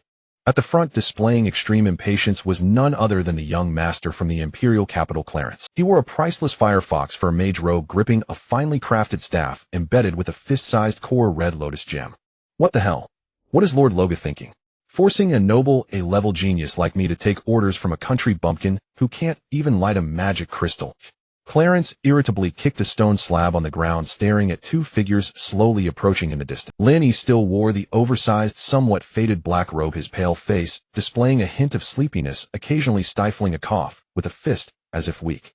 Zhuoqing followed behind him, carrying a dark silver gigantic sword wrapped in tattered cloth, silent as a grim reaper. Oh, Deputy Captain, you've finally woken up. Clarence glared at the approaching Lin E, his disdain unmistakable. I thought your frail body would have been blown apart by the wind on the way here. With such a demeanor, are you planning to serve as a meal for that black dragon in the misty marsh? Reno frowned slightly. Although he too thought Lin E seemed too weak as a knight, he still solemnly reminded Clarence he is the deputy captain appointed by Lord Loga. Watch your words. Shut up, Tinkin. Who gave you the right to interrupt my words? Clarence arrogantly lifted his chin and pointed his gem-studded staff at Lin E's nose. Hey, bumpkin. I don't know what tricks you use to deceive Lord Loga, but out in the wild, strength is the only rule. I don't care what deputy captain you are, once we enter the marsh you will follow my orders. If you dare to hold me back, I will personally burn you to ashes. Before he could finish, Zhuoqing's gaze turned icy, and with a flick of his wrist he was about to draw his sword, daring to point a stick at a black dragon. This kid's entire clan is probably already queuing up for a lottery in the afterlife. Switching step back. Don't scare our sponsor. Lin Yi chuckled lightly, showing no anger, but rather looking at Clarence with a kindly gaze, as if surveying a prime roast lamb. His eyes scanned the firefox fur robe on Clarence, the storage ring on his hand, and finally settled on the luxurious staff. Ding. High purity core red lotus gem detected. Contains extremely pure fire law. System evaluation crunchy bursting greatly replenishing fire attribute. Suggestion swallow whole. What? What are you looking at? Clarence felt a chill as Lin Yi's gaze, which seemed to be looking at a piece of roasted meat, made him instinctively take half a step back, immediately filled with anger and embarrassment. You worthless fool. You don't even have a hint of magical fluctuation, and you dare glare at me. Boom. Clarence's A-level fire magic erupted in an instant with the red lotus gem atop the staff, emitting blinding light. A blazing fireball gathered in front of him, warping the surrounding air instantly. Today I will establish some rules for you to understand what true genius is. He swung his staff violently, and the fireball, capable of incinerating a second-tier monster to ashes, was hurled directly at Lin Yi's face. Mr. Lin Yi. Mia screamed in terror, shutting her eyes. Reno was shocked, wanting to raise his shield to save him, but it was too close, and he couldn't make it in time. However, Lin Yi didn't even dodge, not even blinking an eye. He casually extended his long, pale right hand, fingers spread wide, welcoming the explosive fireball.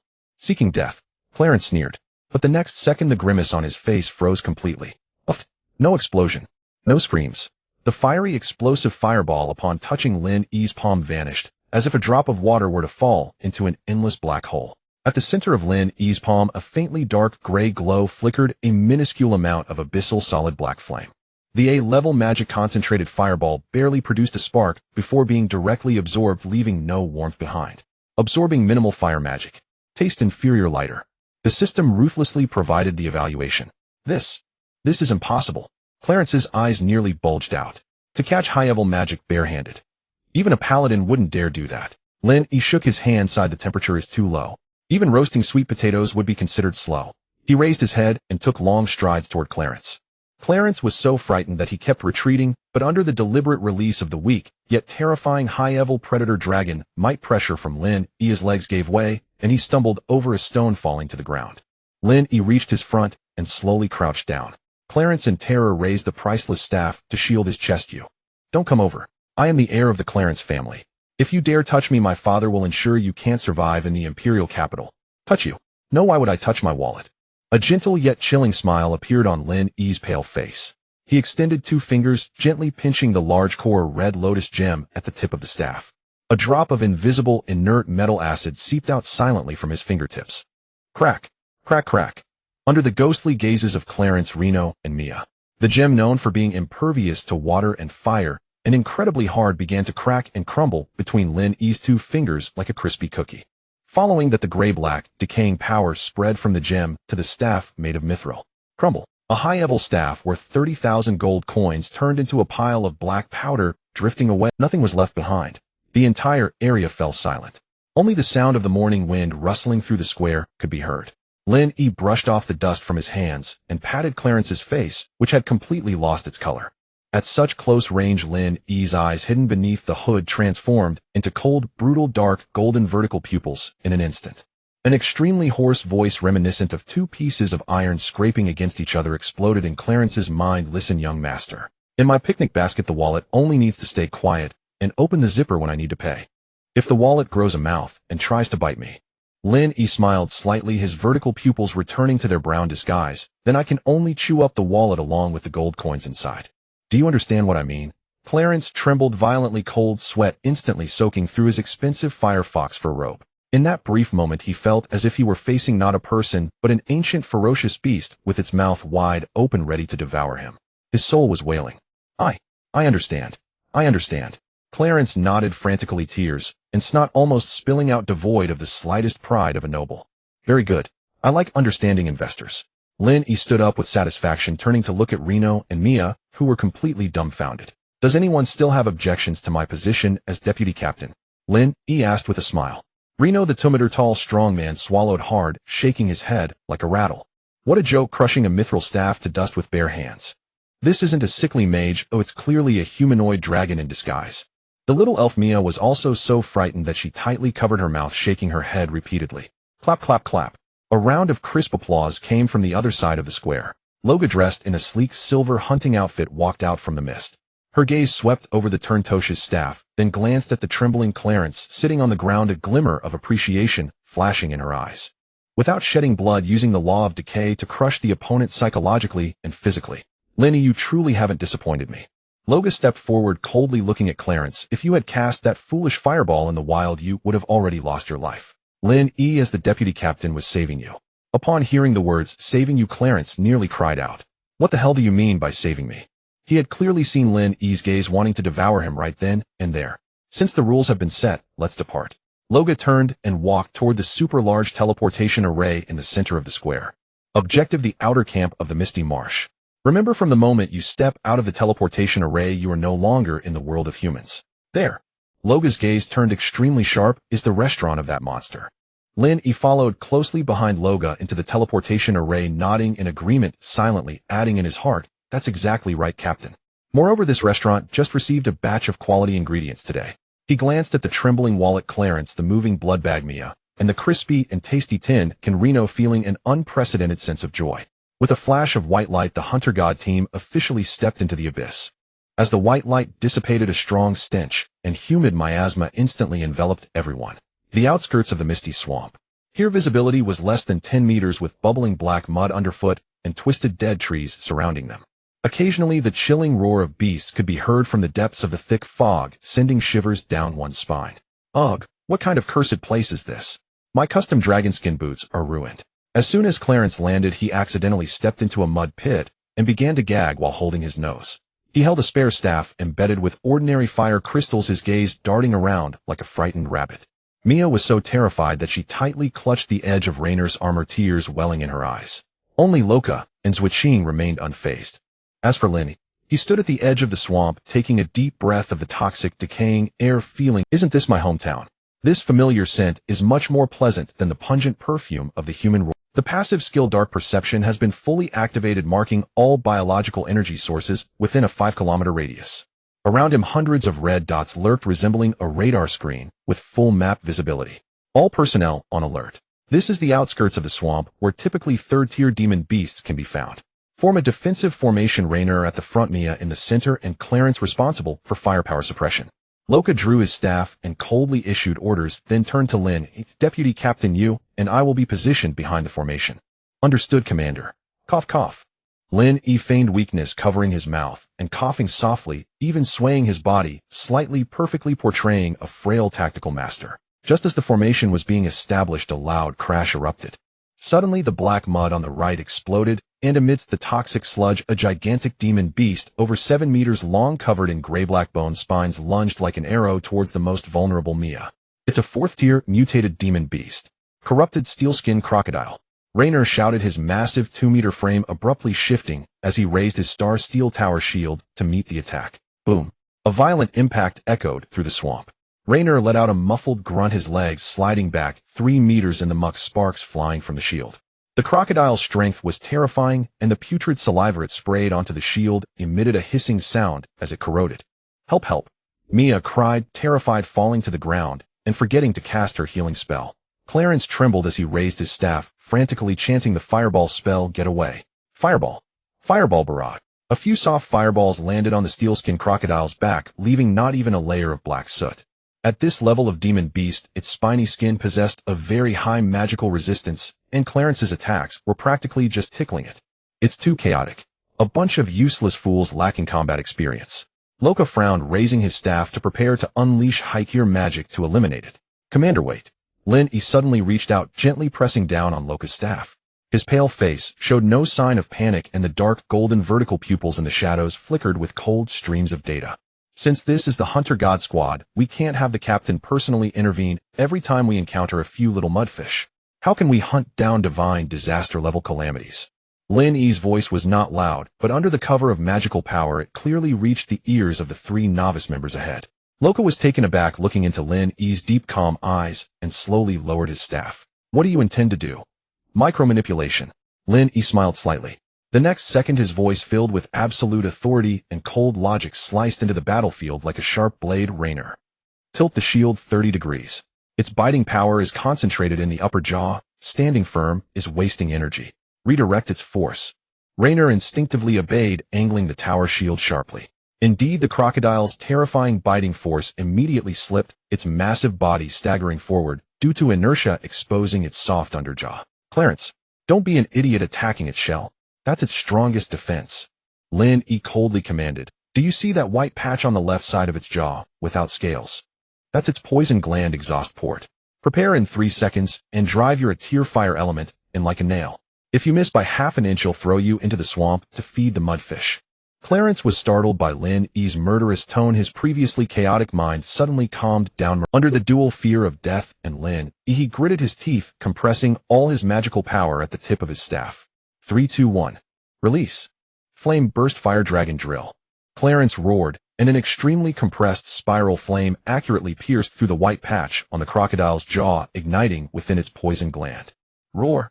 The steelskin crocodile let out a piercing scream, the high-temperature flames detonating its poison gland, spewing green toxic blood mixed with internal organs.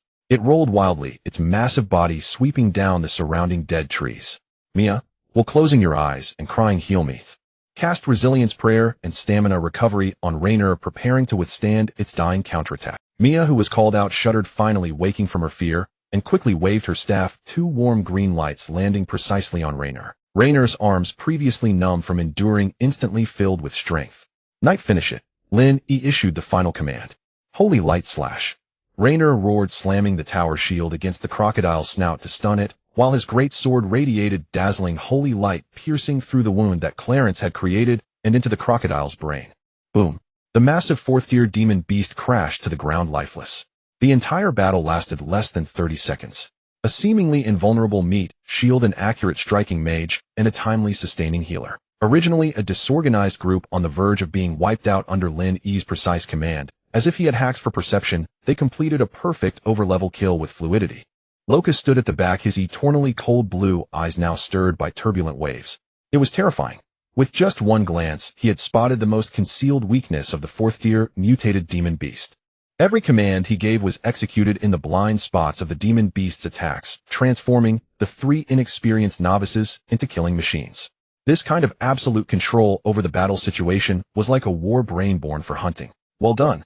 Lin E looked at the 3 cannon fodder in front of him, panting, yet staring at their hands in disbelief, and clapped his hands dismissively.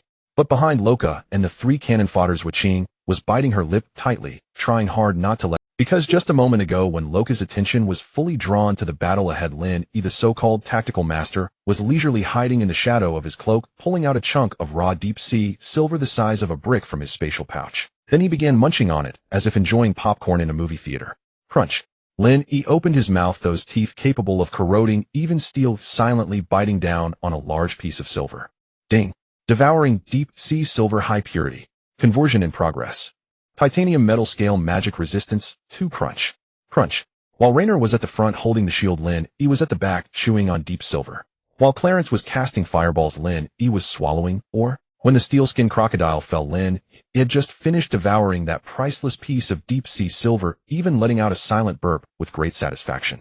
Current evolution value, young dragon, initial stage 15. Waching watched this scene, her worldview. Are you just annoyed that their sounds of fighting aren't loud enough to cover the crunchy sound of you secretly eating Lin E? Loka turned around, looking at Lin E, whose face had turned even paler. Actually, he was just a bit sleepy from overreading, his tone filled with deep complexity and respect. Your tactical acumen is the most exceptional I've seen among humans. But you're too weak. That intense mental simulation must have consumed a tremendous amount of your energy. Lin E discreetly wiped away a bit of silver powder with his sleeve, then propped himself up against a nearby dead tree, coughing twice, with a slight frown, appearing extremely weak. Commander, you flatter me. Cough, cough. It's nothing to expend a bit of mental energy to eliminate that disaster dragon. As long as the squad can grow this frail body of mine. Cough, cough. Enough. Mia, come over and cast Reign of Tranquility on Deputy Captain Lin. Loka interrupted him immediately, a rare hint of guilt flashing in his eyes. He had no magical power left, yet he was guiding us to victory with his life. Mia hurried over, waving her staff, a gentle green light, rain showering over Lin E. Lin E comfortably squinted his eyes, feeling the deep silver in his stomach being accelerated in digestion by this life force. Thanks, little healer. Lin E ruffled Mia's hair, This little girl's healing spell was like a top-notch digestive aid. At this moment Clarence also approached his gaze towards Lin. He had completely changed. From initial disdain to a mix of fear and extreme awe. If it weren't for Lin Yi's precisely timed command earlier, he would have been bitten in half by the crocodile by now. Deputy Captain. Thank you for earlier. Clarence stammered, lowering his noble head. Lin Yi waved his hand, his gaze turning to the core area deeper in the swamp, where even his dark perception was somewhat hazy. There was where his true objective lay. No need to thank me. Dig out the demon beast's magic core, tidy up, and prepare to move on. Lin Yi turned his head, his dark, golden vertical pupils gleaming with delight in the shadows. Boys, our picnic has only just begun. In the core area of the misty marsh, the fog had transformed from a grayish-white to a nauseating dark purple. The air was no longer permeated by mere stench, but by a highly corrosive miasma. In the mire beneath their feet, one could occasionally see the half-digested remains of gigantic beast bones. MIA's magical energy was nearly depleted. She waved her staff, incessantly maintaining a faint green purification halo that kept the toxic gas attempting to invade their pores at bay. Reynolds walked at the front, the surface of his proud starlight steel armor already covered in a layer of dull spots, marks of continuous erosion by the miasma. Clarence tightly gripped the patched staff, his teeth chattering. Lord Lojia, Captain Lin Yi. Do we need to? The concentration of the poison here is overwhelming. Even my protective fire halo can barely hold on. Shut up. Maintain formation. Luojiao led the group at the front, her silver boots stepping on the muck without getting wet. Her cold blue eyes fixated on the thick, unyielding purple fog ahead, the tip of her gray-white staff flashing with warning red light. We've trespassed into the territory of some giant creature. Luojiao halted, her voice icy enough to freeze, and it has been watching us for quite some time. As soon as she finished speaking, boom. The ground of the entire marsh violently trembled. The purple fog ahead was instantly torn apart by a violent, bloody wind, and a massive shadow as large as a small hill slowly rose from the depths of the mire, exuding suffocating, terrifying pressure. It had 5 huge and ferocious serpent heads. Each head bore sharp, curved fangs, and its neck was covered in thick, dark green scales. Its massive lower body was concealed within the mire, with just the portion above water already exceeding 15 meters. System warning: encountering a peak tier 5 lord-level beast. Name: abyssal venomous hydra variant of the 9-headed serpent. Traits: rapid regeneration, absolute poison, miasma domain, extremely high magic resistance. Peak tier 5. Abyssal hydra. Reynolds' pupils constricted suddenly, his hands gripping the shield, trembling. This was a monster that they as students could not possibly confront. This was a calamity that could wipe out even a regular night squad. Form a defensive formation. No retreat. Luojiao shouted fiercely, her terrifying magical power as a saint-level mage erupted without reservation. Holy light, great judgment sword. A dazzling sword of light 30 meters long, condensed in midair, radiating a sacred aura that purified everything, and struck fiercely towards the central head of the Hydra. Hiss! The Hydra let out a deafening roar, not dodging or evading, directly bracing the blow with its heavily scaled head. Boom! The sword of light exploded instantly, severing the central head of the Hydra, and dark green, poisonous blood gushed forth like a waterfall, corroding the mire below into deep pits. Well done. Commander is magnificent. Clarence shouted excitedly. However, Luojia's expression darkened to the depths of despair. For in the next moment after the sword of light dissipated, the severed neck's stump began to writhe with flesh sprouts. Accompanied by the nauseating sound of bones grinding, in just 3 seconds, a brand new, even more ferocious serpent head had grown back in perfect condition. Rapid regeneration. And this environment suppresses the light element. Luojia bit her lip, her brows tightly knitted. The Hydra spewed out an even denser purple poisonous cloud, instantly compressing MIA's purification halo to less than a meter in radius. Mr. Lin Yi, I can't hold on any longer. MIA's face turned pale, a trickle of blood oozing from the corner of her mouth as she weakly collapsed. If Mia fell, the purification halo would dissipate and Reynolds and Clarence would be melted into blood within 10 seconds by the toxic gas. Although Luojia could protect herself, she could not shield these 3 students, nor could she protect the tactical master Lin Yi, who had no magical power.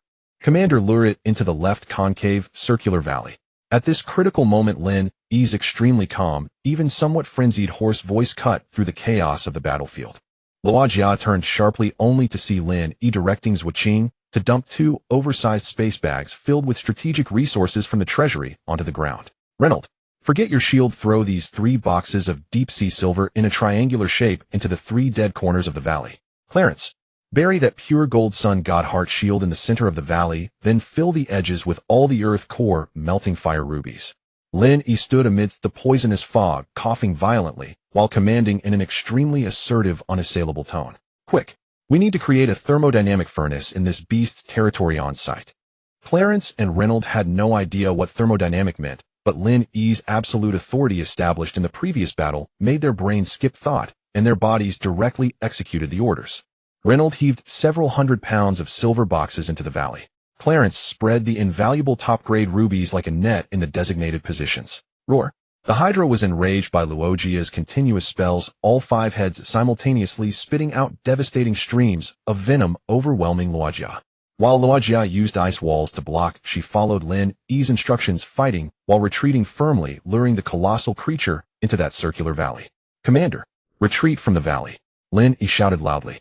Luojia's figure flickered, transforming into a streak of silver light, instantly retreating to Lin Yi's side at the edge of the valley. At this moment, the Tier 5 Hydra had completely stepped into the center of the formation laid out with silver and pure gold. Its massive body crushed down on the rubies, emitting an enraged roar. It went in. Then what? Luojia panted heavily, staring intently at Lin Yi. These raw ores had no magical circuit connection. How could they possibly form a formation? Then, a peculiar smile appeared on Lin Yi's pale face as he patted Clarence's shoulder. Young master, it's your turn as the lighter to shine. Pour all your fire element magical energy, no matter how chaotic, towards the center of that pure gold heart shield. Huh. Smash gold. Clarence was taken aback, but dared not defy, immediately raising his staff, roaring as he transformed all his magical power into a thick pillar of fire, crashing down on the sun god heart shield in the valley center. At the moment the flames made contact with the pure gold heart shield, Lin Yi stood behind Luojia, seizing the chance, while everyone's attention was drawn to the flames, his dark golden vertical pupils suddenly constricting. He silently opened his mouth, aiming at the center of the valley, releasing a drop of extremely concentrated mixture of inert metal acid and abyssal solidified black flame. This minuscule cheat code precisely fell into the center of the formation following Clarence's flames. A miracle, or rather a divine event, occurred before everyone's eyes. The originally raw deep-sea silver and pure gold underwent an incredibly terrifying chemical reaction the moment they came into contact with Lin Yi's drop of mixed black flame.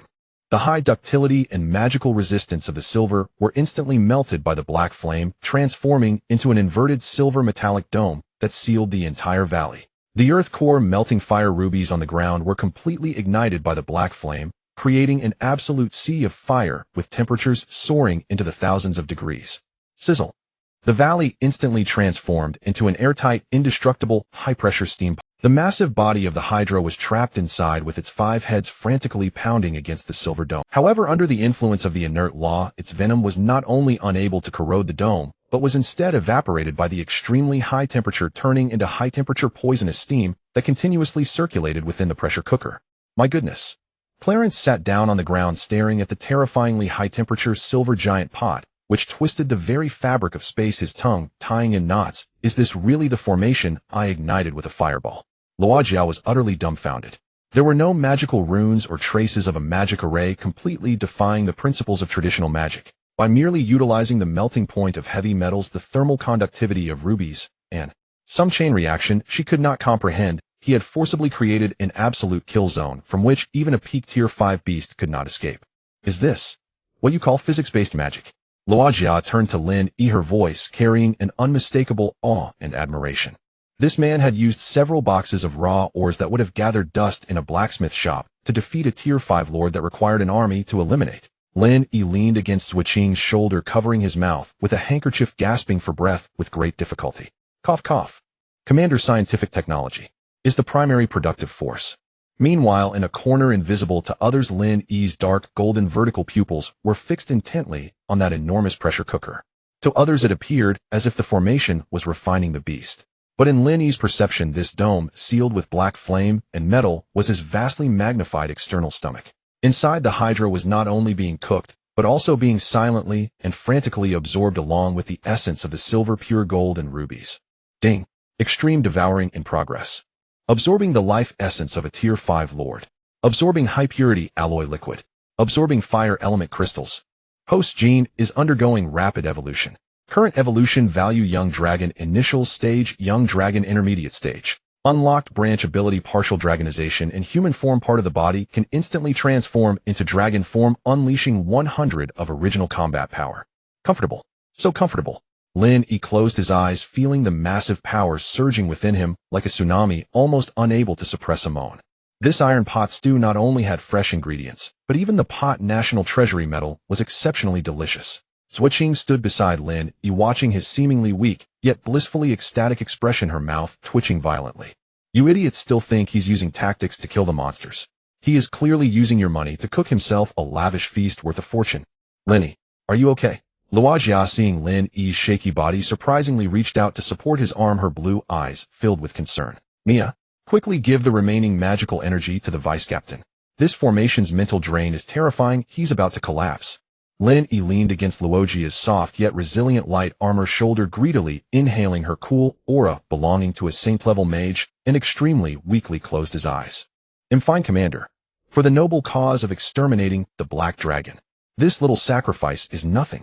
Lin Yi laughed wildly in his heart. Commander, Luojia, you smell so good. Just wait until I grow to the ancient dragon level. I will devour you too.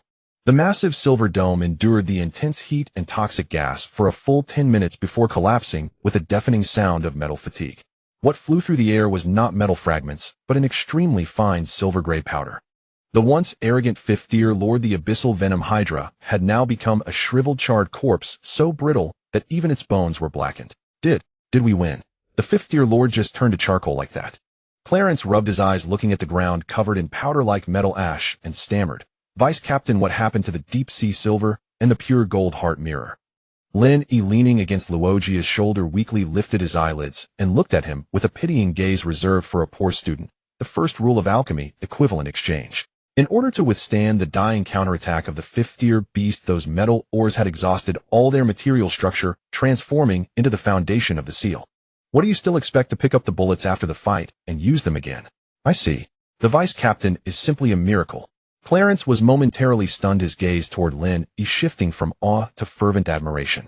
Luojia nodded in agreement. She looked at the pale young man in her arms, whose forehead was covered in fine beads of sweat, actually from being heated by high-level energy, and felt a rare emotion called pity welling up in her heart. You've overexerted yourself. You don't need to exhaust your mind during the upcoming actions in the swamp. Luojia gently adjusted Lin Yi, handing him over to the nearby Zuoqing. Mia, maintain the life force supply to Lin Yi. Do not stop. Yes, Lady Luojia. The young healer Mia quickly waved her staff, showering Lin Yi with green light, as if it were free. Leaning against Zuoqing, Lin Yi, shielded by the cloak, stretched languidly with great satisfaction. Living this way without having to walk while being massaged and freely fed high-level life force was simply the ultimate dream of a black dragon. This isn't hunting, this is clearly a vacation. Let's go into its lair. Luojia drew her staff and coldly ordered. There must be high-level spiritual herbs or treasures guarded within the lair of the fifth-tier lord. The group trudged through knee-deep muck and entered the enormous, foul-smelling cave of the Hydra. Surprisingly, the interior of the cave was spacious and even maintained a degree of dryness. Many glowing toxic mushrooms were embedded in the surrounding rock walls, casting a ghastly green hue. Suddenly, Reno, who was walking in front, gasped, Commander, look ahead. In the deepest part of the cave, there was a small mountain of garbage piled up.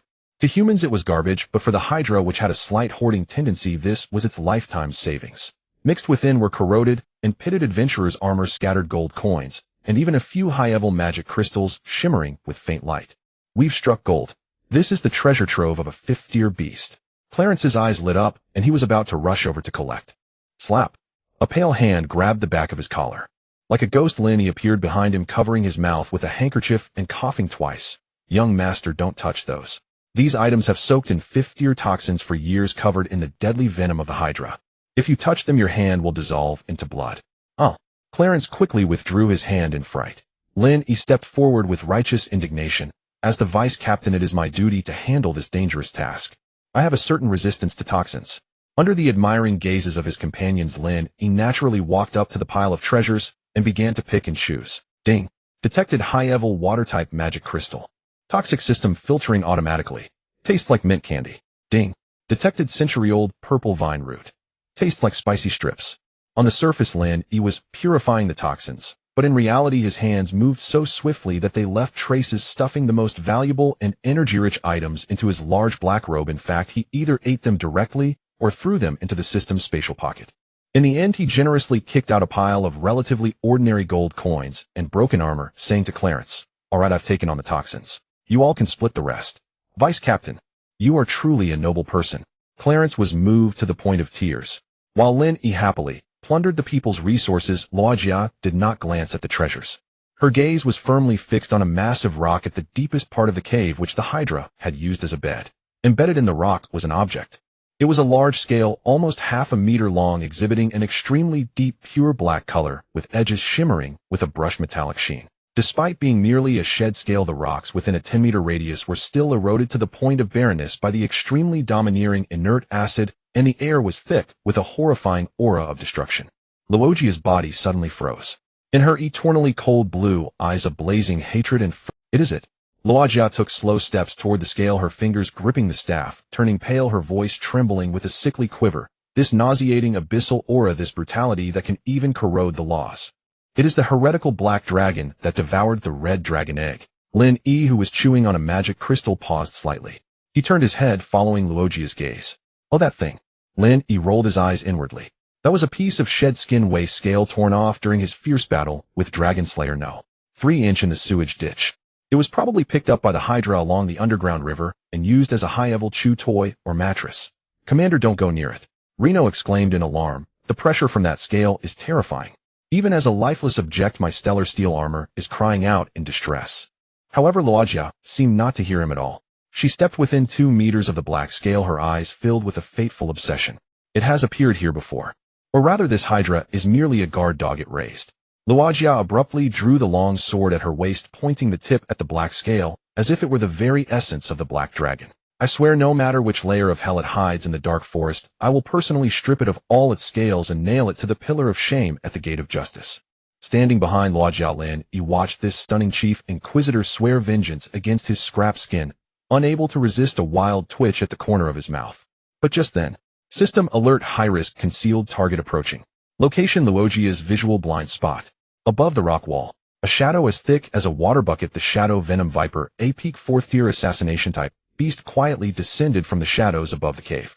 Its speed was extraordinary, opening its venomous fangs like a bolt of black lightning, heading straight for Luojia's neck, which was completely focused on the black dragon scales. Commander, be careful, Reno shouted, but it was already too late. Luojia whipped around, her pupils the distance was too close. Even a holy tier mage without a shield up would be gravely injured if bitten by such a top-tier assassin beast. In that critical moment, a shadow moved faster than the Viper. It was Lin Yi. He stepped forward, his figure moving so swiftly that it left an afterimage in the air. He did not chant any spells. His wide black robe sleeves suddenly whipped out. Partial dragon transformation, activate. In the absolute shadow cast by the sleeves, Lin Yi's pale, human right hand instantaneously swelled and metallicized in 1,000th of a second, transforming into a terrifying dragon claw covered in black spikes glimmering with the sheen of Titan metal. A dull explosive sound of flesh and blood bursting. The 4th-tier peak Shadow Venom Viper, which could slay high-tier mages in an instant, did not even have time to scream before being crushed into a mist of blood by Lin Yi's claw, which was at 100 true body battle power. Even the bones were pulverized into dust. Partial dragon transformation release. The system prompt sounded as the rain of blood fell.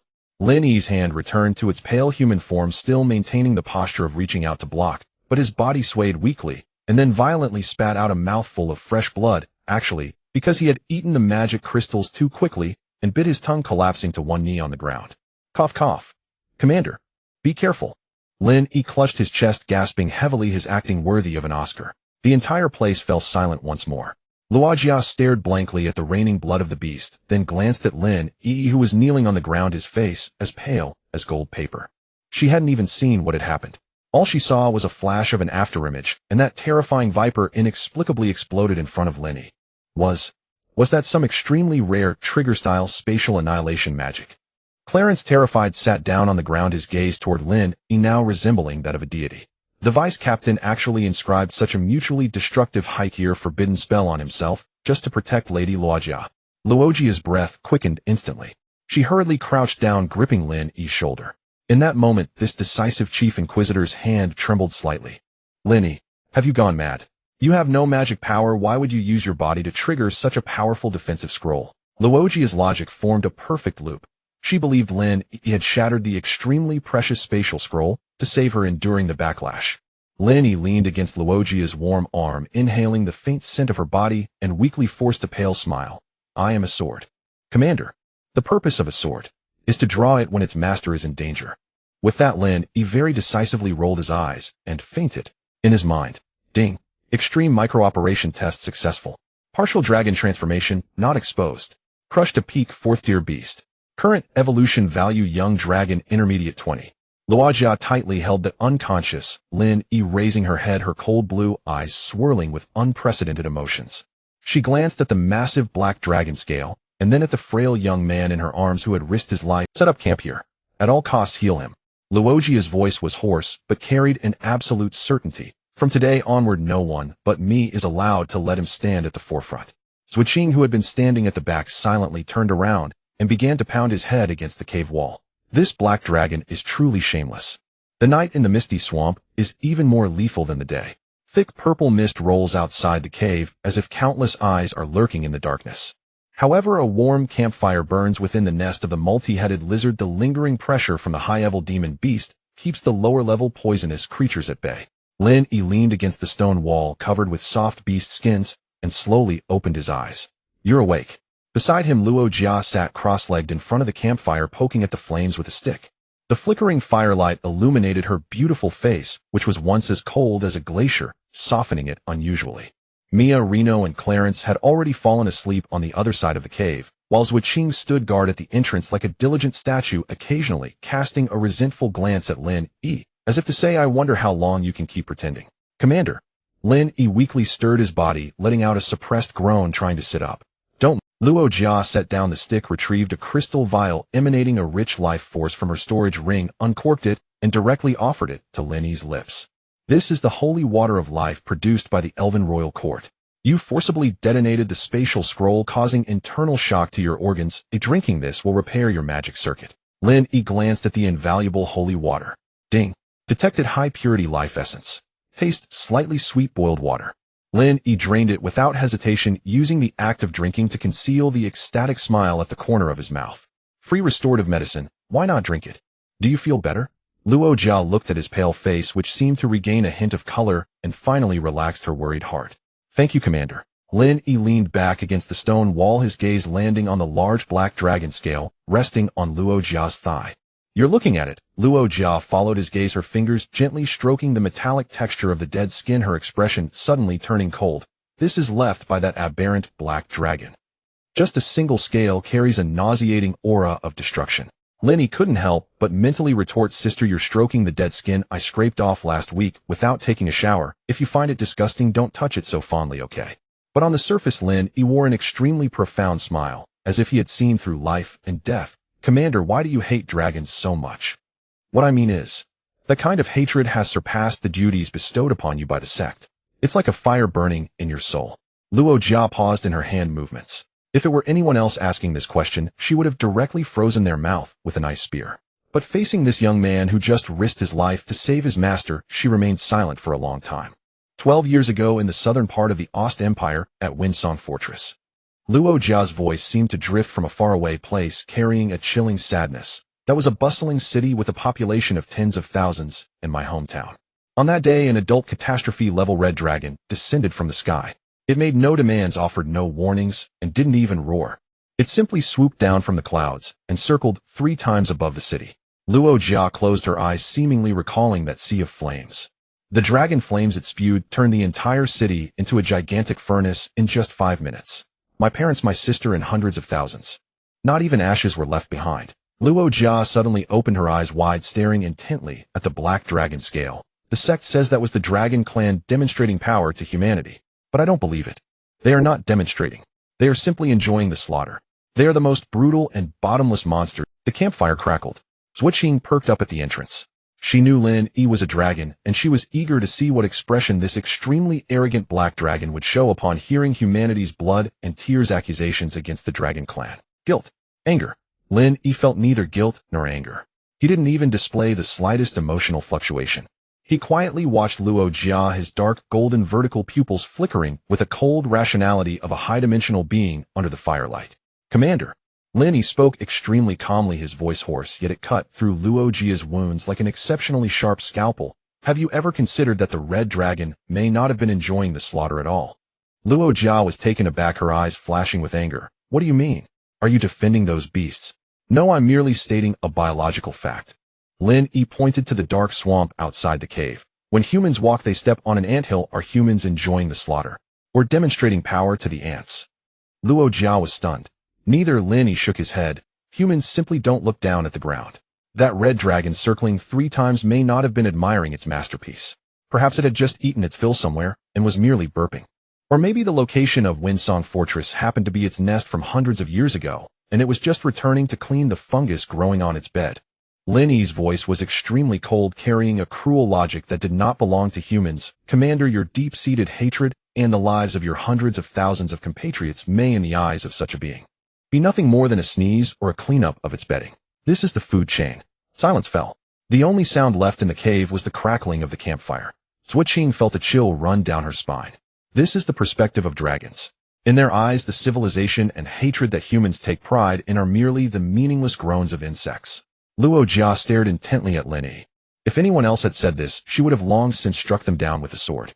But hearing it from Lin Yi, this weak youth, it shattered certain hypocritical notions in her heart like a giant hammer. She had always regarded dragons as evil enemies to be hated. Yet Lin Yi told her that dragons did not see humans as enemies. They merely regarded humans as dust in their environment. This high and mighty disregard is even more despairing than pure malice and far more real.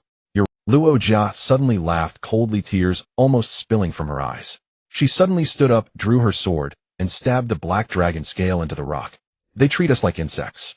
So I will show them that insects can also bite their throats. Luo Jia turned to Lin Yi, her blue eyes burning with an unprecedented extreme clarity of madness. Lin Yi, you understand dragons more than anyone I've ever seen. Your rationality is simply monstrous. Thank you for the compliment. I have always been a monster. Lin Yi smiled as he lowered his head. Of course I am a dragon. How could I not understand myself? Just at that moment when their atmosphere was extremely subtle, even carrying a kind of morbid resonance. System alert. Highest level red alert. Detected high-dimensional extraordinary energy awakening. Coordinates 300 meters directly below. Lin Yi suddenly raised his head, his dark golden vertical pupils instantly shrinking to the size of a needle. He finally understood why the multi-headed lizard had built its nest here. That fifth-tier lord was not here for the poisonous miasma. It was drawn here by something far more terrifying, or was being suppressed here as a jailer. Now the jailer multi-headed lizard had been stewed by Lin Yi in a pressure cooker. The thing below could no longer be contained. Boom. Without warning, the entire cave floor began to crack violently. This was not an ordinary earthquake, but a terrifying tremor that even made the laws of magic shudder. What's happening?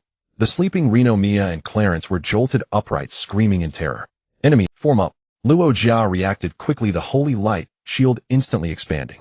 But it was utterly useless. The rocks in the center of the cave collapsed downward, revealing a bottomless black abyss with a diameter of over 50 meters. A gust of extremely ancient decayed wine mixed with a strong aura of death surged from the depths of the abyss, instantly extinguishing the campfire. Then a hand composed of over 10 meters of gray-white giant bones with fingers entwined in viscous blue soul flames. The giant skeletal claw suddenly gripped the edge of the abyss. System identification: ancient abyss bone dragon variant, undead type. Level assessment: half-step, saint level, incomplete, ancient dragon grade. Warning: the target has been suppressed by the multi-headed lizard for hundreds of years and is now awakened by the pure dragon blood of the host, currently in a state of extreme hunger. Roar. A terrifying undead dragon roar capable of shattering souls emanated from the ground. At that moment, all the demon beasts surrounding the misty swamp lay on the ground, defecating and urinating with fear. Ancient dragon skeleton. The ultimate masterpiece of necromancers. No. This is a naturally formed abyss bone dragon. Luo Jia looked at the massive white bone claw, her face instantly turning as pale as paper. A half-step saint-level undead bone dragon. Moreover, in the extremely rich death energy of the misty swamp.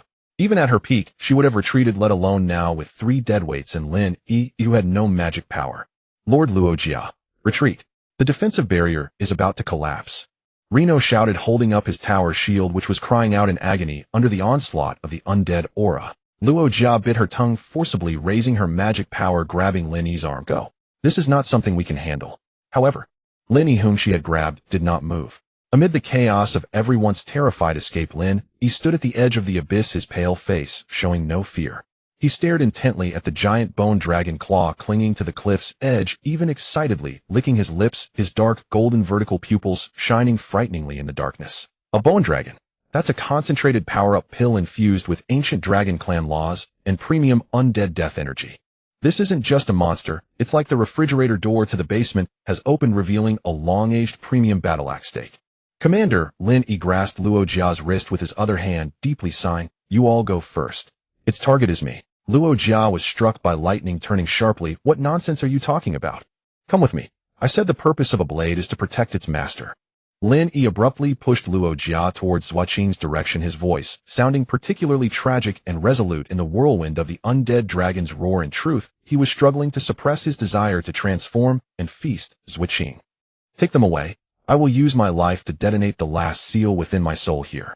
After saying that, Lin Yi turned around, without hesitation, leaping directly into the terrifying skeletal giant claw, plunging into the bottomless black abyss.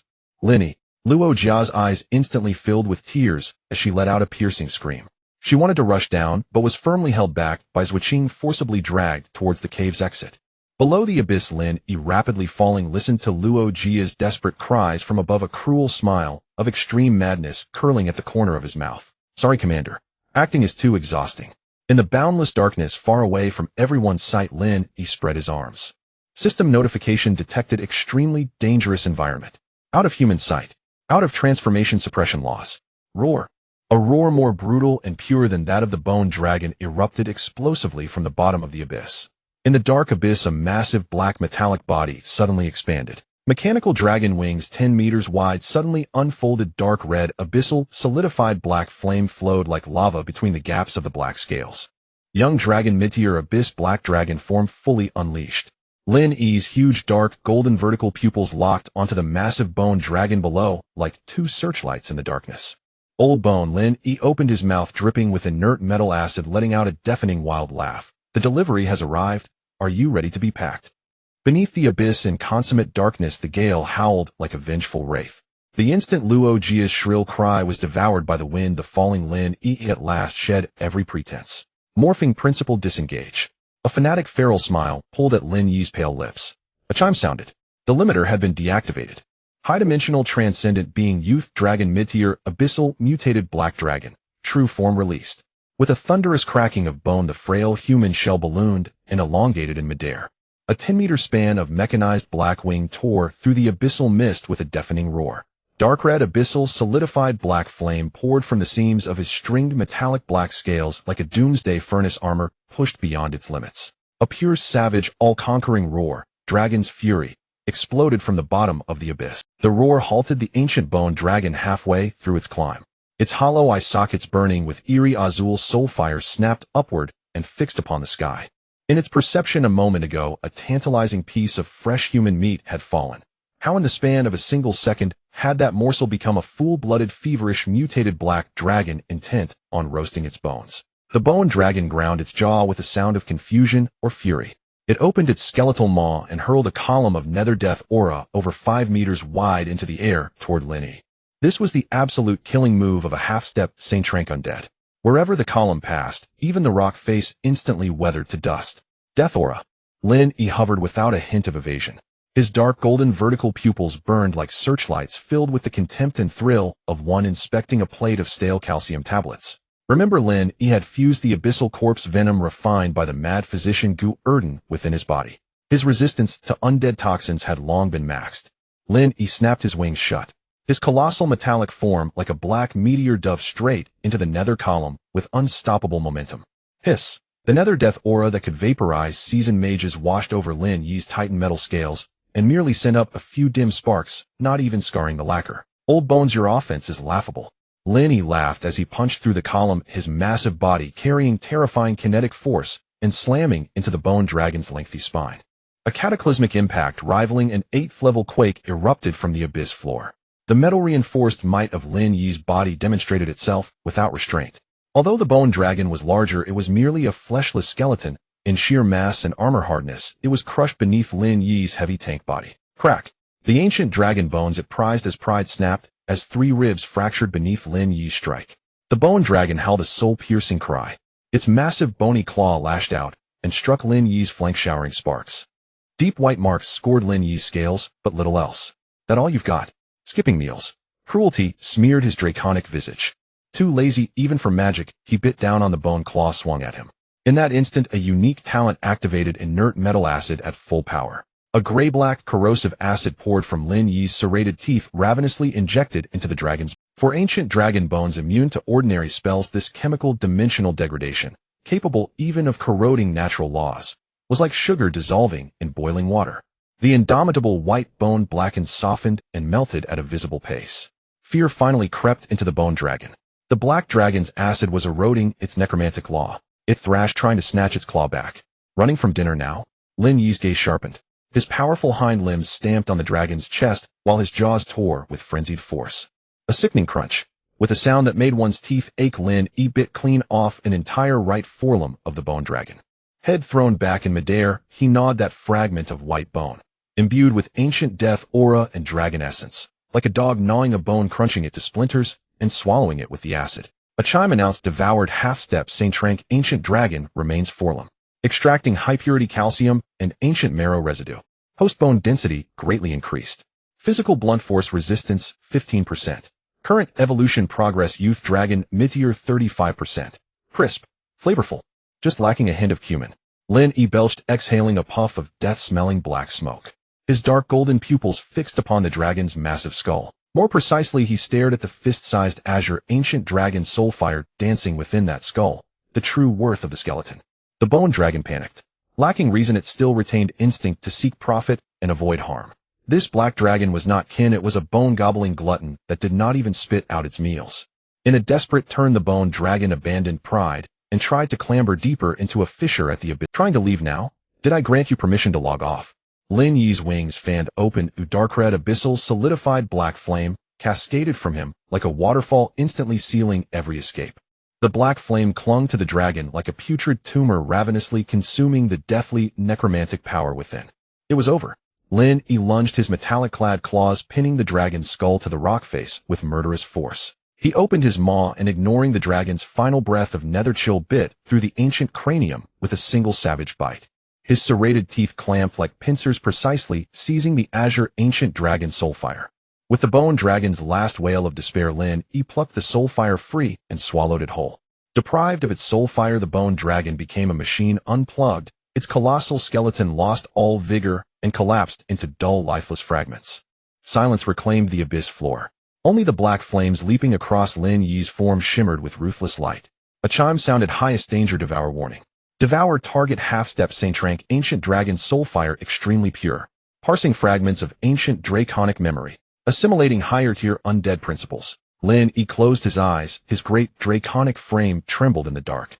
The soulfire's energy was enormous, and even his present stomach protested with fullness. Yet the feedback was overwhelmingly transcendent. System notification absorption complete. Current evolution progress youth dragon mid-tier 80%. New passive acquired undead lord's dread. Absolute suppression against all undead whose rank is lower than yours, and a potent soul intimidation effect on ordinary beings. Ancient memory fragment obtained X1.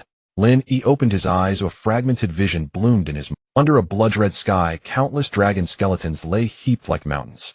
Atop the ossuary, a broken golden greatsword stood impaled into the highest pile. The bone dragon had been nailed there by that very blade in life.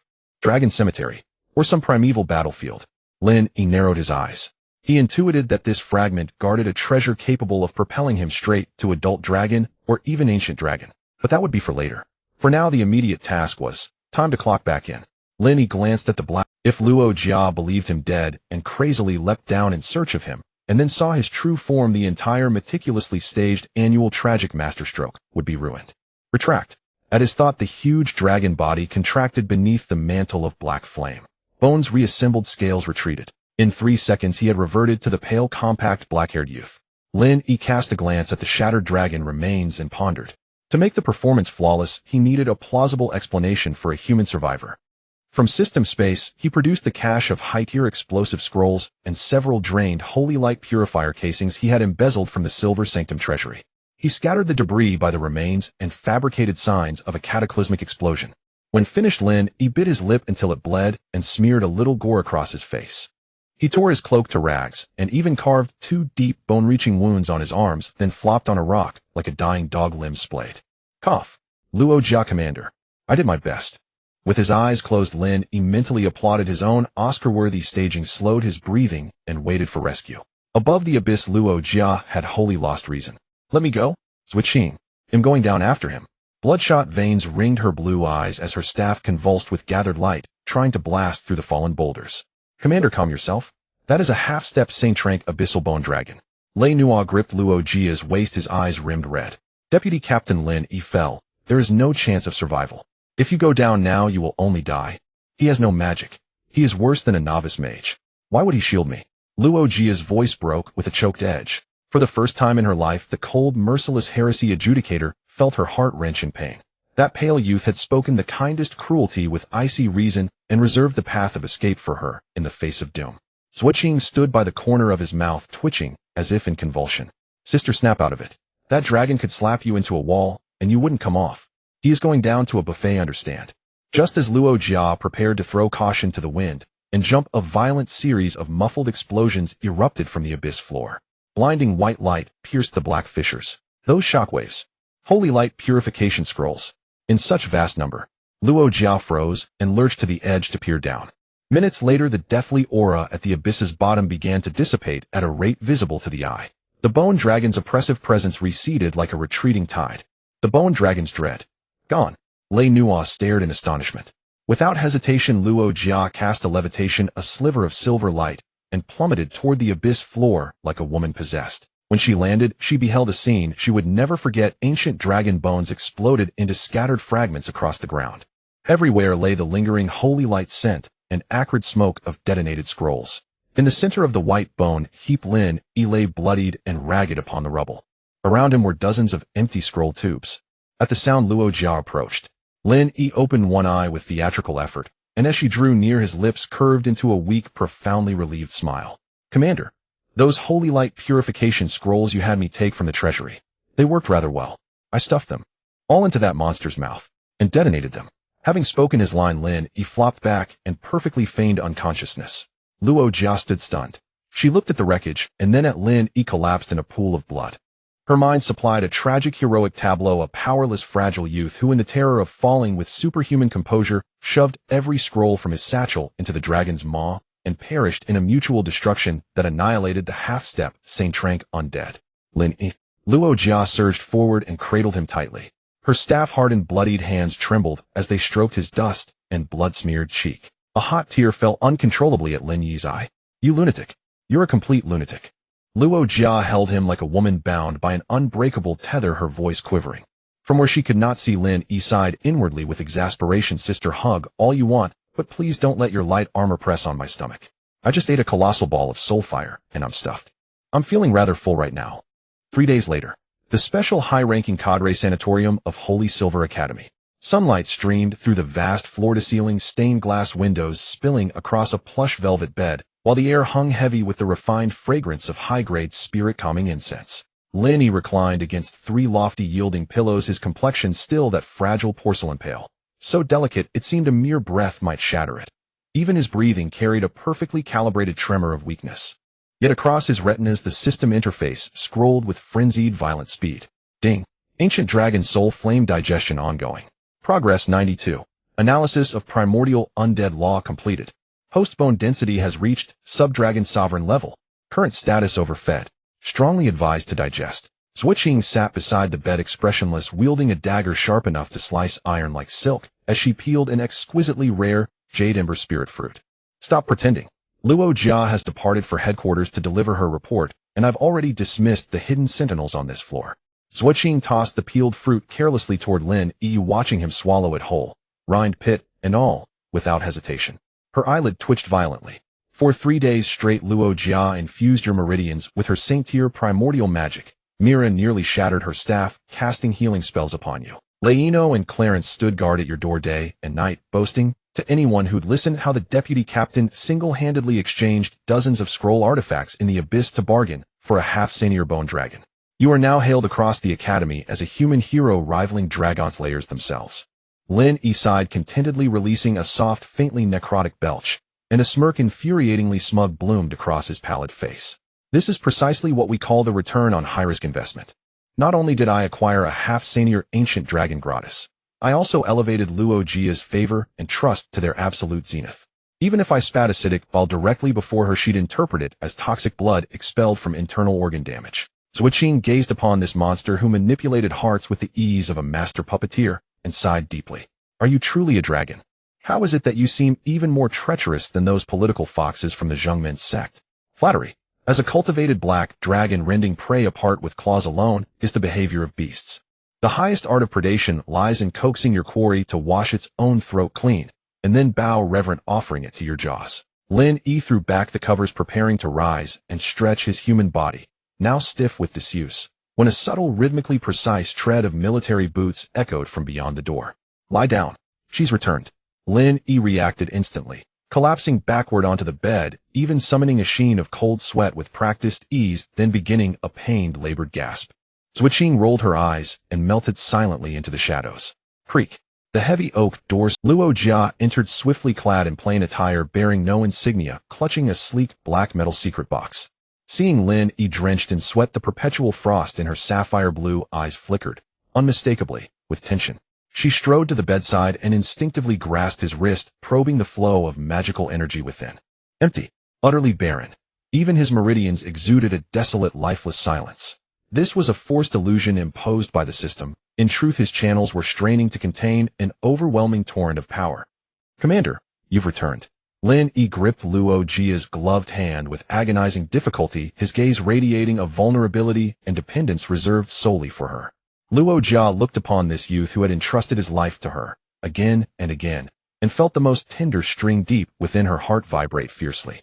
She tightened her hold upon his pale, icy fingers, her voice softer than ever before. Lin Yi, you performed magnificently. So magnificently it stunned the entire Shang-Yin Council. They refused to believe a human devoid even of basic magical aptitude could obliterate a half-senior abyssal bone dragon using nothing but tactics and scroll artifacts. I merely did what duty demanded. Cough cough. Lin Yi choked weakly.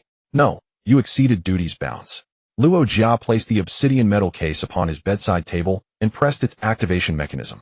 With a soft click, the case opened, revealing a solemn archaic cross-shaped badge forged from some dark iron, its center set with a crimson gemstone resembling a demon's eye. This is the Shang-Yin Council Obsidian Gold Investigator's Badge. Luo Jia regarded Lin Yi, her tone weighted with solemn investiture. This grants you unrestricted access to all resources of Holy Silver Academy, and unlimited entry to both the Royal Classified Archives beneath the Academy grounds and the Abyssal Restricted Zone. From this day forward, you are no longer merely my deputy captain. Within the Zhengmin, your authority ranks second only to mine, and to that of the Shang-Yin Council elders. Zuoqing, still cloaked in shadow, nearly ground her molars to dust. Classified Archives. Abyssal Restricted Zone. Have these elders of Zhengmin truly lost their wits, handing the highest level clearance pass to a heretical black dragon bent on their annihilation? It's akin to surrendering the vault's key to the greediest bandit alive. Lin Yi stared at the badge. Deep within his obsidian gold vertical pupils, a terrifying surge of elation blazed. This was precisely what he required. Within the memory fragment gleaned while devouring the bone dragon's soul flame lay a vision, an ancient battlefield, or dragon graveyard, where a golden broken sword stood embedded in the earth, concealing secrets of staggering magnitude. To locate that place across the vast continent, only humanity's most elite Royal Classified Archives could possibly preserve the faintest clue. Commander, this honor is too great. I fear I cannot bear its weight. Lin Yi continued his performance. You have earned it. Luo Jia pressed his shoulder decisively, cutting him off. Then her gaze turned glacial, and you must recover swiftly. Because trouble has arrived. Lin Yi blinked faintly. Trouble. The bone dragon's demise was masked by your scroll explosion. Yet the vacuum of energy deep within the mist marsh still aroused suspicion at Zhengmin headquarters. The Shang-Yin Council has dispatched a special inspector. His name is Salen, a profoundly suspicious saint-tier mentalist possessing the unique talent of material retrospection. He simply does not believe hundreds of scrolls could annihilate a half-senior undead. Luo Jia rose and walked to the window, gazing down upon the bustling academy square, her voice chilling as ice. He arrived at the abyssal depths yesterday and reached the academy this morning. She turned back to Lin Yi. He has demanded, by name, to personally interrogate you, the sole survivor who stood in close proximity. Lin Yi's heart lurched. Material retrospection. A mentalist. This was no Leino, no reckless cannon fodder. If Salen retraced even the faintest trace of a black dragon silhouette in the abyssal depths, or sensed the anomaly buried deep within Lin Yi's soul during interrogation, This intricate game of deception would end prematurely, transforming the academy into a slaughterhouse of flesh and gore. What does Commander wish me to do? Lin Yi asked, unnervingly calm. Do nothing. Rest here. Should he dare attempt psychic piercing upon you, I will sever his head myself. Luo Jia delivered the words with icy finality, smoothed his blanket with a firm protective gesture, then strode out of the infirmary, her aura unmistakably that of a fiercely possessive lioness guarding her young. Silence settled once more over the room. Zuoqing emerged from the shadows, her expression grave. Lin, though Luo Jia shields you, mentalist techniques defy all defense. Salen will certainly strike covertly. If he probes your soul. If he dares probe my soul. Lin Yi threw aside the covers and leapt from the bed. He stretched languidly, his bones cracking like clashing steel. The mask of frail pallor dissolved instantly from his face, unveiling the ruthless, arrogant visage of a tyrant risen from the abyss. He strode to the window, gazing toward the soaring sacred bell tower of Holy Silver Academy, his obsidian gold pupils blazing with predatory hunger. Zuoqing. Lin Yi bared his teeth in a grin so chilling it froze the marrow. Tell me, what might a human's psyche behold should it foolishly wander into the spiritual sea of a young stage-mutated black dragon? Zuoqing froze, then shuddered violently. He will witness hell. Lin Yi answered, delight dancing in his voice. Come, my lady bodyguard. Since Commander Luo Jia has graciously bestowed the key, how could we possibly disappoint her generosity? Lin Yi casually snatched up the obsidian gold investigator's badge and tossed it lightly in his palm. Before we consult the classified archives, we shall first pay our respects to Inspector Salen. Let us hope his intellect proves tastier than that nobleman's. Meanwhile, Weisstein's office. Holy Silver. A middle-aged man draped in sumptuous black robes, his gaze sharp and predatory as a vulture's, sat upon a broad leather armchair. In his hand, he idly turned a shard of bone retrieved from the abyssal depths of the mist marsh. Impeccable traces of holy light detonation, outwardly flawless. Salen sneered, his fingertips shimmering with eerie violet mental energy as it seeped slowly into the bone fragment. Yet along the fracture plane, the bone's cross-section retains a physical compressive force far more dominant than any holy light. This was not shattered by explosion. Salen crushed the fragment in his fist, violet eyes gleaming with serpentine malice. This was devoured, crushed to splinters by the jaw of some monstrous beast possessing unimaginable bite strength. Luo Jia, what manner of abomination is this deputy captain of yours, Lin Yi? The spiraling corridor leading to the royal top-secret archives beneath the Holy Silver Academy. Lin Yi, draped in a loose black trench coat and leaning on a disguised cane, shuffled forward with feigned weakness, inwardly plotting how to devour centuries-old top-secret parchment scrolls like history textbooks once he entered the archives. Zuoqing remained steadfastly behind him, her hand ever on her sword hilt, every muscle taut to its limit. Lin Yi, this corridor is too quiet. Not a single Iron Cross soldier guarding the archives perimeter is here today, Zuoqing whispered, her lone eye sharp with vigilance. Of course they're not. Someone cleared the place out ahead of time. Lin Yi halted, tapping the polished stone floor with his cane in a casual manner. Come out, Inquisitor. You've twisted the shadows here so badly they're almost knotted. Your stealth technique is quite mediocre. As his words fell, a ripple of purple light shimmered in the shadows around the corner ahead. Saren emerged, slowly clad in a pure black robe. His vulture-like sinister purple eyes locked onto Lin Yi, as if regarding a helpless prey. Impressive perception. No wonder Loka has his eyes on you. A cold smirk curled at the corner of Saren's mouth. Without even chanting a spell, he merely raised his right hand and snapped his fingers. A high-frequency mental shockwave erupted from Saren, potent enough to instantly incapacitate a low-rank mage. With a clang, Zuoqing reacted swiftly, drawing her dark silver greatsword and unleashing the law of inertia to sever the mental wave. But Saren was a saint-tier mental mage. His mental power materialized into solid shackles, bypassing Zuoqing's sword and pinning her entire body to the wall. Zuoqing grunted, her eyes losing focus as she sank into a deep mental illusion. Don't worry. I've just put your female bodyguard to sleep for a while. After all, some interrogations are better without an audience. Saren approached Lin Yi with graceful steps, stopping before him. He looked down at the pale-faced youth who seemed unable to stand without his cane, a glint of utter contempt flashing in his eyes. Deputy Captain Lin Yi, Loka has coddled you too much. But here your heroics won't work. Inquisitor Saren. What do you mean? Cough, cough.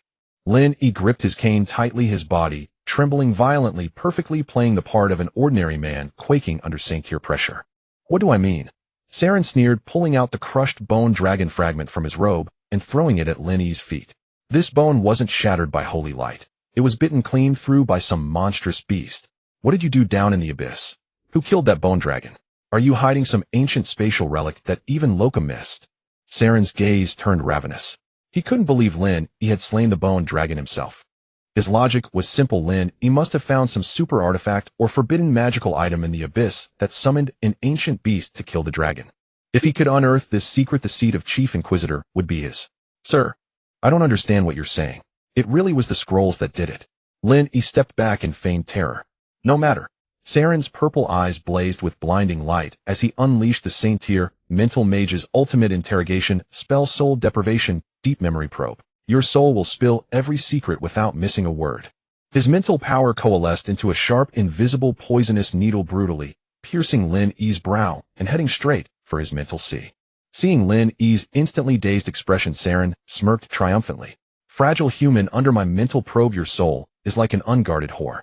But when Saren's consciousness forced its way through the mental poison needle into Lin Yi's mental sea, his smile froze completely. At that moment, deep within Lin Yi's mental sea, as a being whose soul was a fusion of human black dragon, titan red dragon, and ancient dragon soulfire, Lin Yi's true mental sea was no calm lake, but an absolute abyss. Countless meteorites burning with black flames floated here. Below lay a bottomless sulfuric sea of fire, and above the ghostly phantom of the devoured ancient bone dragon circled. At the abyss center coiled a terrifying black dragon phantom, dozens of zhang in size, its body covered in metallic scales. Its very breath could trigger a level 12 storm in the mental world. The moment Saren's proud Saint-Tier mental poison needle pierced in a system alert flashed, warning, low-dimensional foreign mental entity detected. Intruder, mental magnitude 0.0001 compared to host. Warning, host soul pressure too high. If not restrained, this entity will be crushed to dust in 0.01 seconds, causing the external caster Saren to suffer instant brainstem rupture and death. Damn it. Lin Yi cursed inwardly. This fool is too fragile. A Saint-Tier master dares to probe me, yet can't even withstand the threshold of my mental sea. If his head explodes here, Loka will trace it to me in a second. How will I play my undercover role? At the critical moment, the former top-tier programmer displayed miraculous micromanagement speed. Code isolation. Sandbox system activate. Lin Yi's mental energy surged, carving out a tiny barren 1 square meter false mental space at the edge of his vast abyssal mental sea. Just 0.001 seconds before Saren's mental entity could be crushed by the dragon's pressure, Lin Yi kicked Saren's consciousness into this safe sandbox and instantly severed all connections between it and the real mental sea.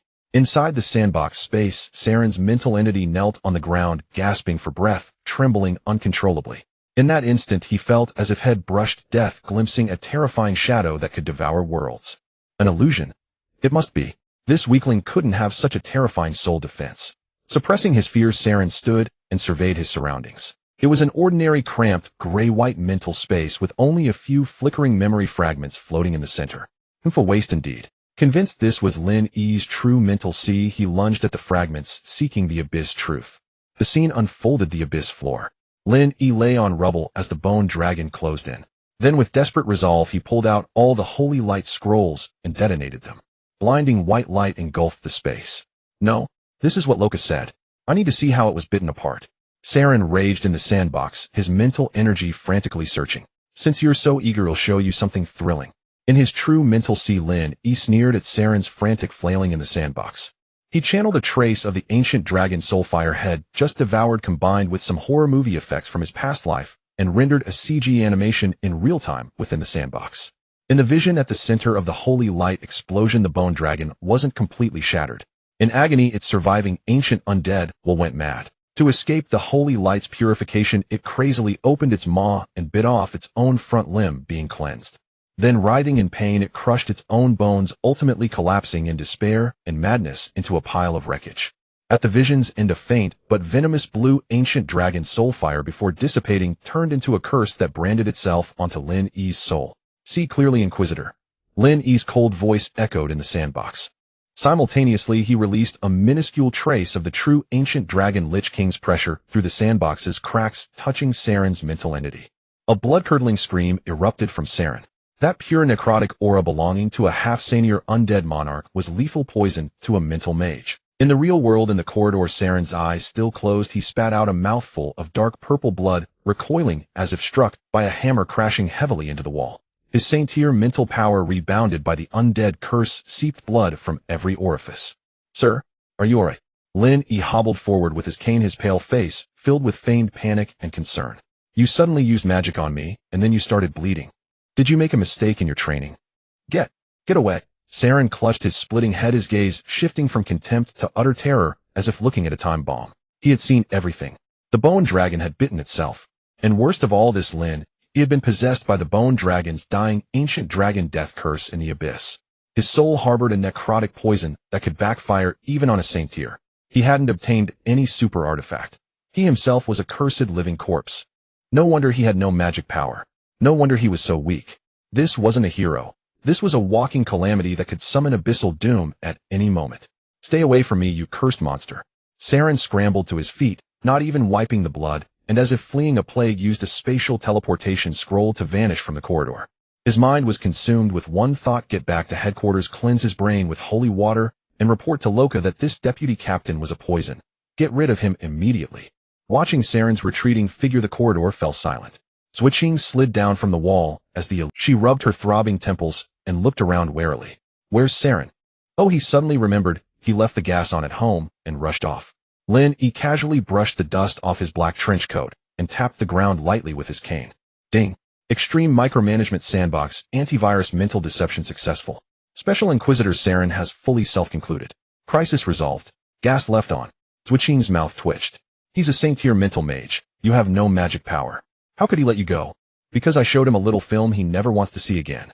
Lin Yi turned and walked toward the 10-meter-tall door of the Royal Top Secret Archives, forged from pure mithril and star steel. He pulled out the dark gold patrol badge given by Loka and pressed it gently into the recess at the door's center. All right, the fly is gone. Now time for business. With a dull grinding of mechanical gears, the door, sealed for countless ages and accessible only to the highest human authorities, slowly opened to the immensely greedy black dragon. As the door swung open, an ancient aura, even carrying a hint of draconic blood resonance, seeped through the gap, causing Lin Yi's hidden dark gold vertical pupils to contract into dangerous slits. Zhuqing. Lin Yi gazed at the vast sea of ancient texts and floating top-secret crystals inside, a fervent smile curving his lips. Welcome to the history buffet. With a dull rumble, the 10-meter-tall mithril gate slowly closed behind Lin Yi. The Royal Top Secret Archive, a place that harbored the most core secrets of the Oath Empire, and even the entire Seal Order for centuries, was now completely sealed off from the outside world. It was not the dusty, shelf-ridden site he had imagined. Before Lin Yi and Zhuqing lay an immense ring-shaped deep well space, a surreal fusion of science fiction and magic. Countless memory crystals emitting faint glows of various colors floated in midair like a galaxy. Within each crystal, a piece of history, a dossier, or a shadowy secret experiment was inscribed using high-order, encrypted psychic energy. This is too much. Zhuqing looked up at the thousands upon thousands of memory crystals drifting slowly like a river of stars, her single eye filled with shock and despair. Lin Yi, there's no index, no catalog here. Looking for clues about the ancient dragon tomb here is like looking for a needle in a haystack. Even if we looked for 10 years, we wouldn't finish. Look, A bizarre smile flickered across Lin Yi's pale face. He walked over to a memory crystal floating at the lowest point, emitting a soft blue light, and plucked it from the air. Zhuqing, in my past life. I know I once heard a saying, knowledge must be digested.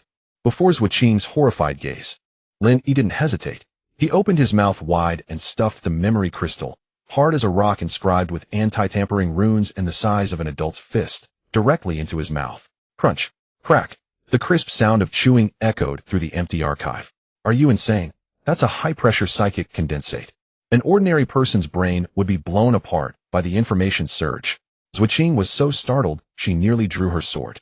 Lin Yi ignored her, simply swallowing as his Adam's apple bobbed. Ding. Devoured high-grade memory crystal encrypted. System initiating physical data download protocol. Decrypting. Information acquired. Oath Empire year 342 Royal Fiscal Deficit. An underground bank money laundering list archived. Lin Yi closed his eyes. The vast torrent of information was instantly categorized and packaged within his spiritual sandbox, then scanned like a compressed file. TCH, junk data. Lin Yi spat out a piece of crystal shard, shaking his head with disdain. But this action had revealed the true method of reading within the archive. Not bad, the royal server's read speed is decent. Lin Yi's dark golden vertical pupils flared to life. His dark perception and immense soul pressure swept across the entire archive like a radar. He set several keywords directly within his spiritual sea: Black Dragon King, Ancient Dragon Tomb, Abyss coordinates. Whoosh. Under Lin Yi's perception, 3 SSS top-secret crystals located at the very top of the archive and locked by layers of crimson prohibitions emitted an extremely faint resonating red light. Found it. A cruel smile curled at the corner of Lin Yi's mouth. He lacked the mana to unravel those complex royal prohibitions. But he didn't need to. Zhuqiang, throw me up there. Lin Yi pointed at the dome dozens of meters above. Zhuqiang was utterly numb by now. She had come to realize that this black dragon's thought process was beyond the logic of any carbon-based life form. She sighed, grabbed Lin Yi by the back of his collar, and heaved with all her might. Swish! Lin Yi shot into the air like a cannonball. The moment he neared the 3 crimson top-secret crystals, the prohibitions, enough to incinerate any mage below the saint rank, erupted with thunderous fury intent on reducing the intruder to ashes. But in midair beneath Lin Yi's billowing black robe, a wisp of purest dark red, abyssal solidified black, flames silently adhered to his skin. The prohibition's thunderous fire crashed against the black flame, instantly corroded and assimilated. Lin Yi reached out precisely in midair, snatching the 3 SS-grade crystals into his hands. Upon landing, he rolled on the ground to dissipate the impact. Time to eat. Without even wiping them clean, Lin Yi stuffed the 3 crystals into his mouth, like candied hawthorns, chewing wildly. Crunch. Crunch. Ding. Highest level alert. Devoured SS-grade seal order core secret crystals. Massive encrypted ancient data flooding in. Auto-filtering invalid information. Lin Yi's eyes snapped shut. It felt like a nuclear bomb had detonated within his mind. Countless images, coordinates, and bloody conspiracies played out like a film in his spiritual sea. In the visions, a peerless black dragon, its body blotting out the sky, and 10 times larger than Lin Yi's current form, was nailed to the peak of a massive volcano by countless chains gleaming with holy light. Before the black dragon stood several human figures, their faces indistinct, but their auras divine. They not only drained the dragon's blood and stripped its scales, but also used a broken sword radiating extreme golden light to brutally sever and suppress the black dragon king's soul. In the final encrypted audio, Lin Yi heard an eerily cold human conversation. The black dragon king's bones will be used to forge the Dragon's Lair series, War Colossi. Its soul will be split into 9 parts to serve as the perpetual motion engine for the Seal Order's Holy Seal. As for the ancient dragon tomb that buried its ancestors, the coordinates have been locked to the Polar Day Icefield Rift Heaven Abyss at the northernmost edge of the continent. Seal that place off as our Upper Seal Council's private reserve for harvesting ancient dragon crystals once every century. Boom. Lin Yi's eyes snapped open. His dark, golden vertical pupils erupted with unprecedented brutality and iciness. The very air around him dropped to freezing point from the sheer intensity of his killing intent. Lin Yi, what's wrong? Zhuqiang tightened her grip on her sword. She could sense a terrifying shift in Lin Yi's demeanor. If before he was a cunning schemer, now he was like a volcano on the verge of eruption. Nothing. Lin Yi stood up slowly. His pale face was expressionless, but his eyes made one feel as if falling into an abyss. Just watched a documentary and found out someone's been treating my family's ancestral grave like a leak patch. Not only did they uproot my ancestors, they're using their bones for firewood. The Seal Order, the Upper Seal Council. Good. Very good. Lin Yi let out a supremely cruel, cold laugh in his heart. He had only wanted to scrape by in this world and find opportunities to evolve. But the instinct of this body, the black dragon pride lingering deep in his genes, was thoroughly enraged by those memories. Black dragons are greedy, but what they cannot tolerate above all else is someone touching their property. The bones of those old ancestors in the ancient dragon tomb were all Lin Yi's lawful inheritance. For the Seal Order to dare touch his inheritance, in a black dragon's dictionary, that was a crime more unforgivable than patricide. Ding.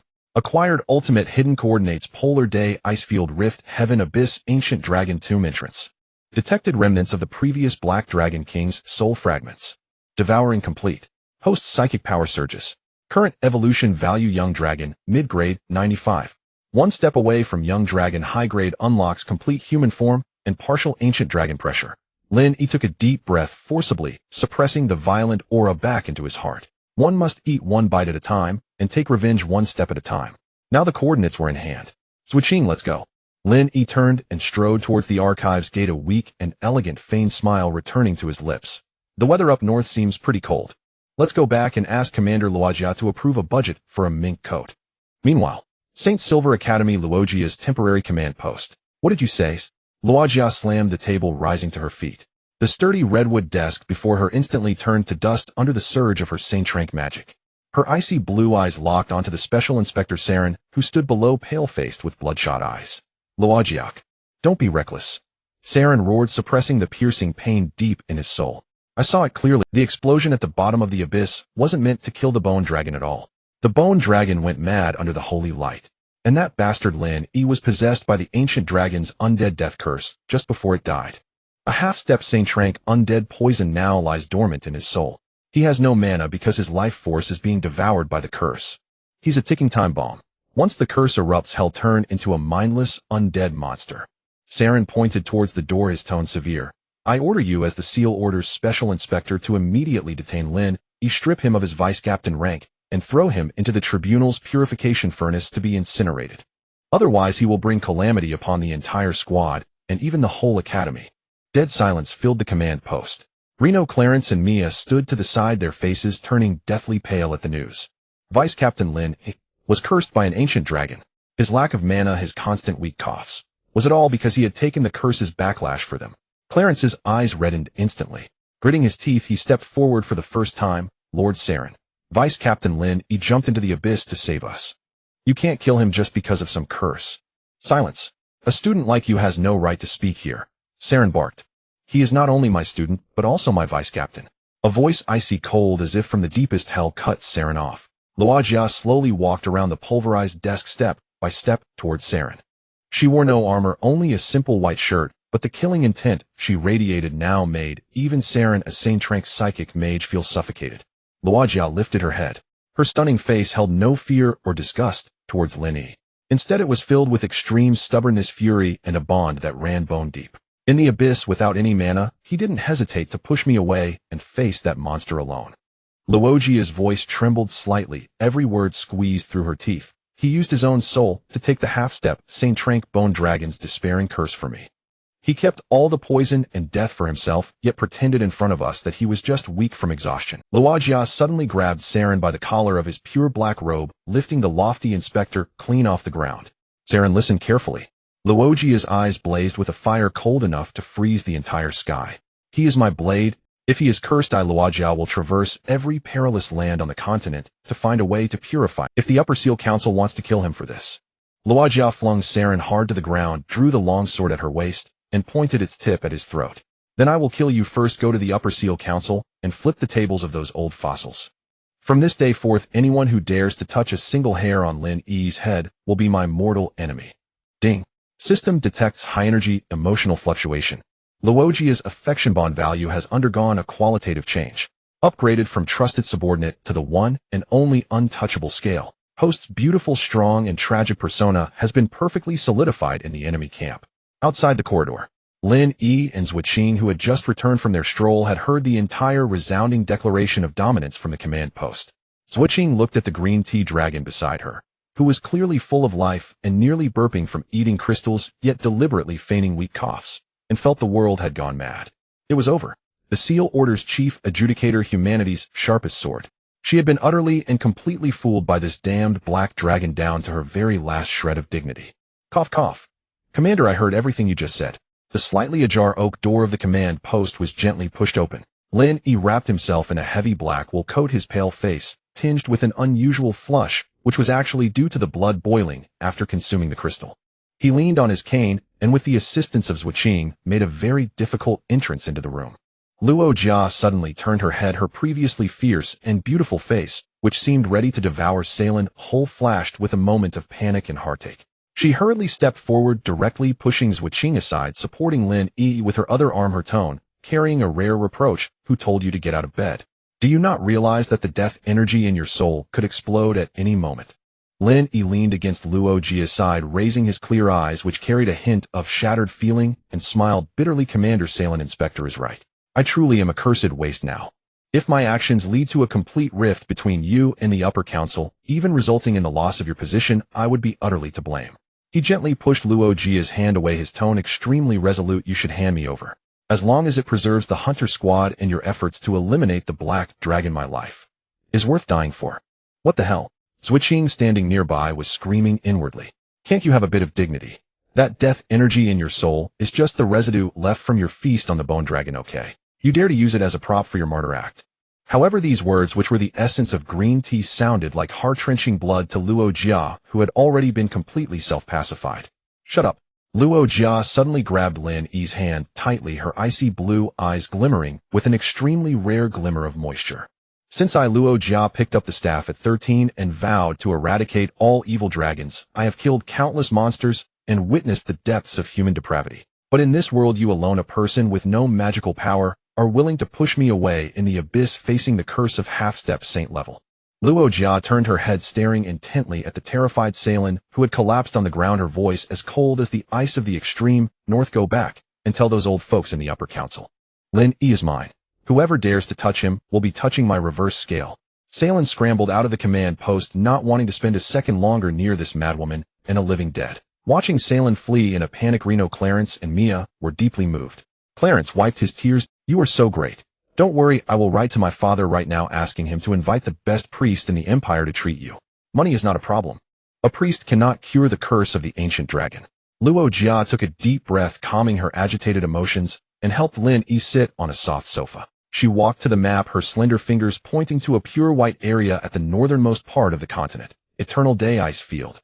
The ancient scrolls record that deep within the Eternal Day Ice Field there is a chasm known as the Sky-Splitting Abyss. The extreme cold ice essence not only can freeze time, but is also the only supreme holy object capable of sealing the ancient dragon. The extreme cold ice essence not only can freeze time, but is also the only supreme holy object capable of sealing the ancient dragon's death curse along with it. As long as we obtain it, we can completely suppress the curse in your soul.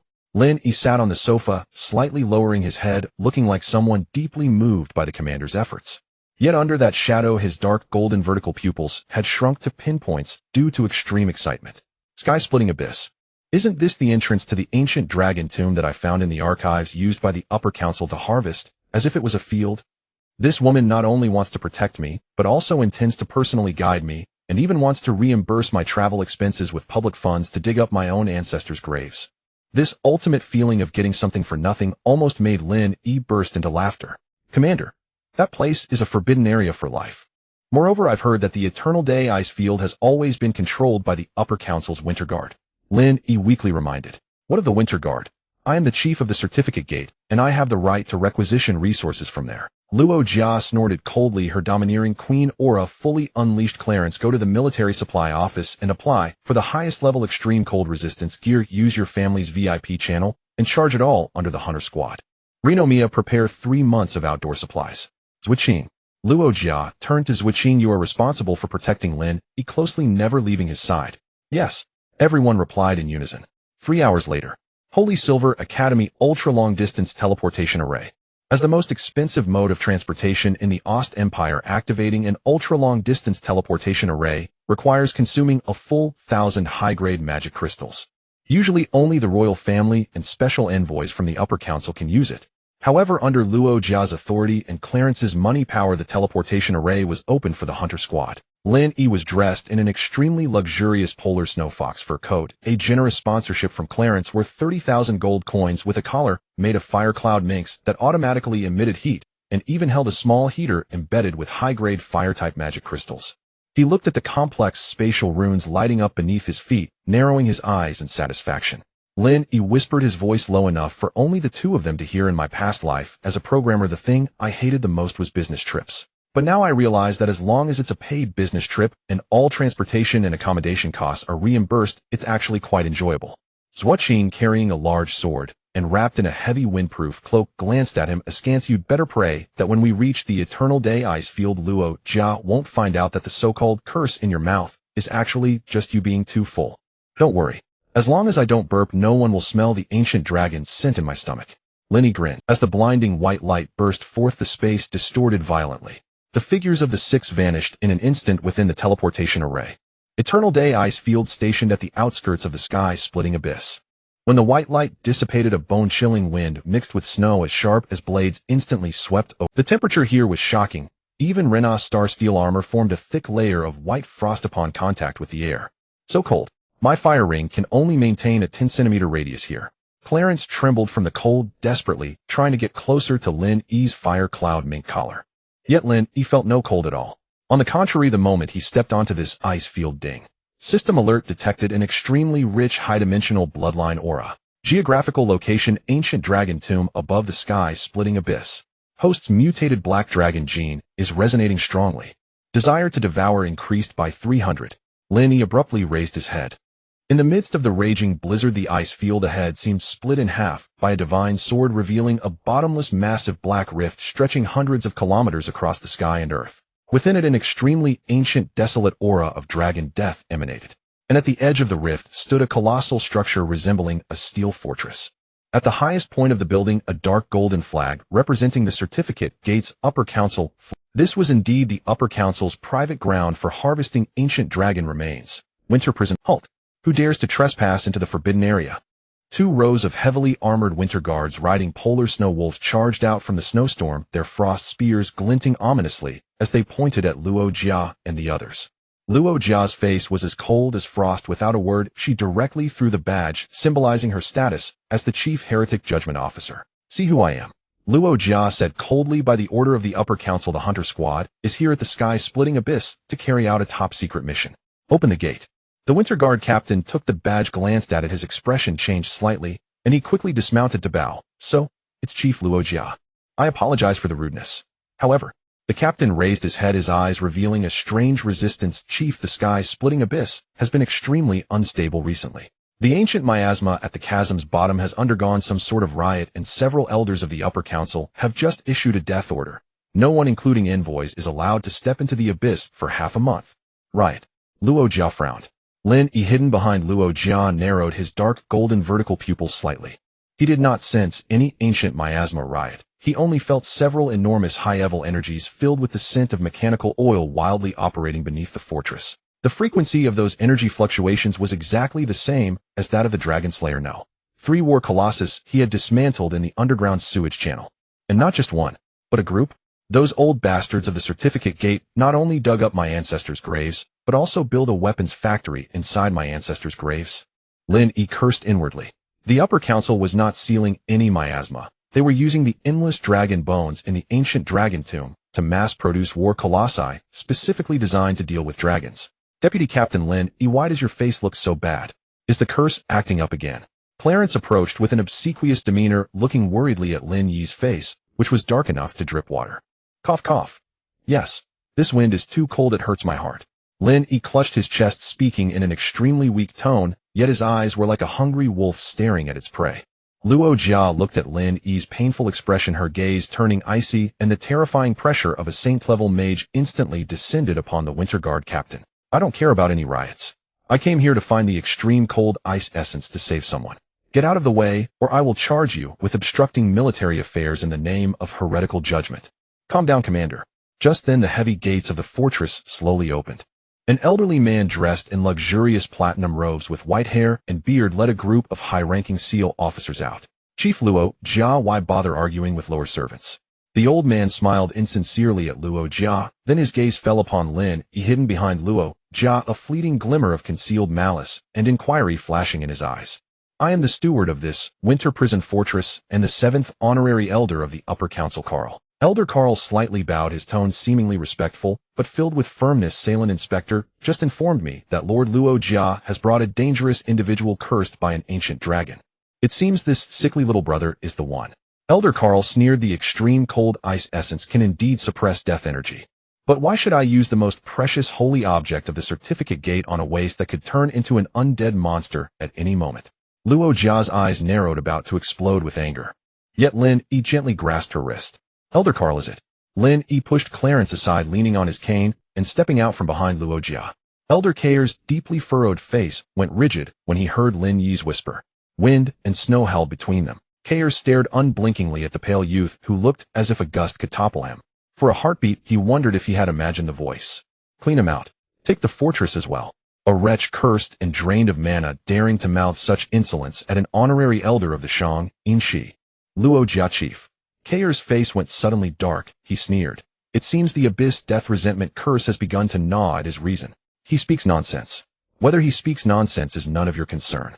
Luo Jia paid no heed. She only knew that Lin Yi's body was perilously frail. On this sub-zero plateau, every second they lingered increased the chance of the curse erupting. Open the fortress lift. I will take him down into the Lai Tian abyss to search for the extreme cold ice marrow. Luo Jia stepped forward, The pressure of a Saint Trank mage slammed against Kair's protective shield, producing a harsh scrape of magical force. Luo Jia, do not overstep. Kair roared. This is a direct fortress of the Shang-In Shi. The bottom of the abyss is in flux. If you descend, you will not only be courting death, you will compromise the Elder Council's covert operations. Just as both sides bristled for conflict, Lei Nua and Kulaluan Si tightened their grips on their weapons. Lin Yi suddenly turned his head and looked at Kulaluan Si, breathing with theatrical weakness. Young master. Cough. I heard that every year the Dongyu Fortress heating array and defensive barriers consume top-grade fire crystals, 80% of which are under the merchant guild of the Kulaluan Si family. Cough. As sponsorship, Kulaluan Si froze. As heir to a noble house, he knew the family accounts. The implication pierced him, and he straightened with sudden pride. Indeed. Kulaluan Si strode forward, pointing at Elder Kair's nose and hurling abuse. You take hundreds of thousands of our gold coins every year to feast here, and now that I bring the Lishan squad on official business, you dare bar the gate. Believe it or not, I send one letter to the imperial capital, and tomorrow your fortress crystal supplies will be cut off. They'll let you old dogs freeze into icicles on the plains. Kair nearly spat blood. The Shang-In Shi wielded immense power, yet secret research devoured resources. The Kulaluan Si household was indeed one of their largest patrons. Kair trembled with rage, but faced with Luo Jia's martial threat and Kulaluan Si's fiscal leverage, he ground his teeth and swallowed his retort. Fine. Very well. Kair darkened and waved a hand. Open lift 1. If Chief Luo Jia insists on taking these young masters and a sickly wretch into the abyss to die, I will not stand in the way. Remember, the abyss bottom is vast. You may operate only in the shallow layers. If you stray into the forbidden zone, do not blame me for having warned you. No need to trouble yourself. Luo Jia snorted, supported Lin Yi, and strode into the fortress. Watching the Lishan squad recede, Kair's eyes flashed with poisonous intent. He summoned a Winter Guard confidant and hissed, activate the bottom line scavenger protocol. Herd them toward discharge chute 2.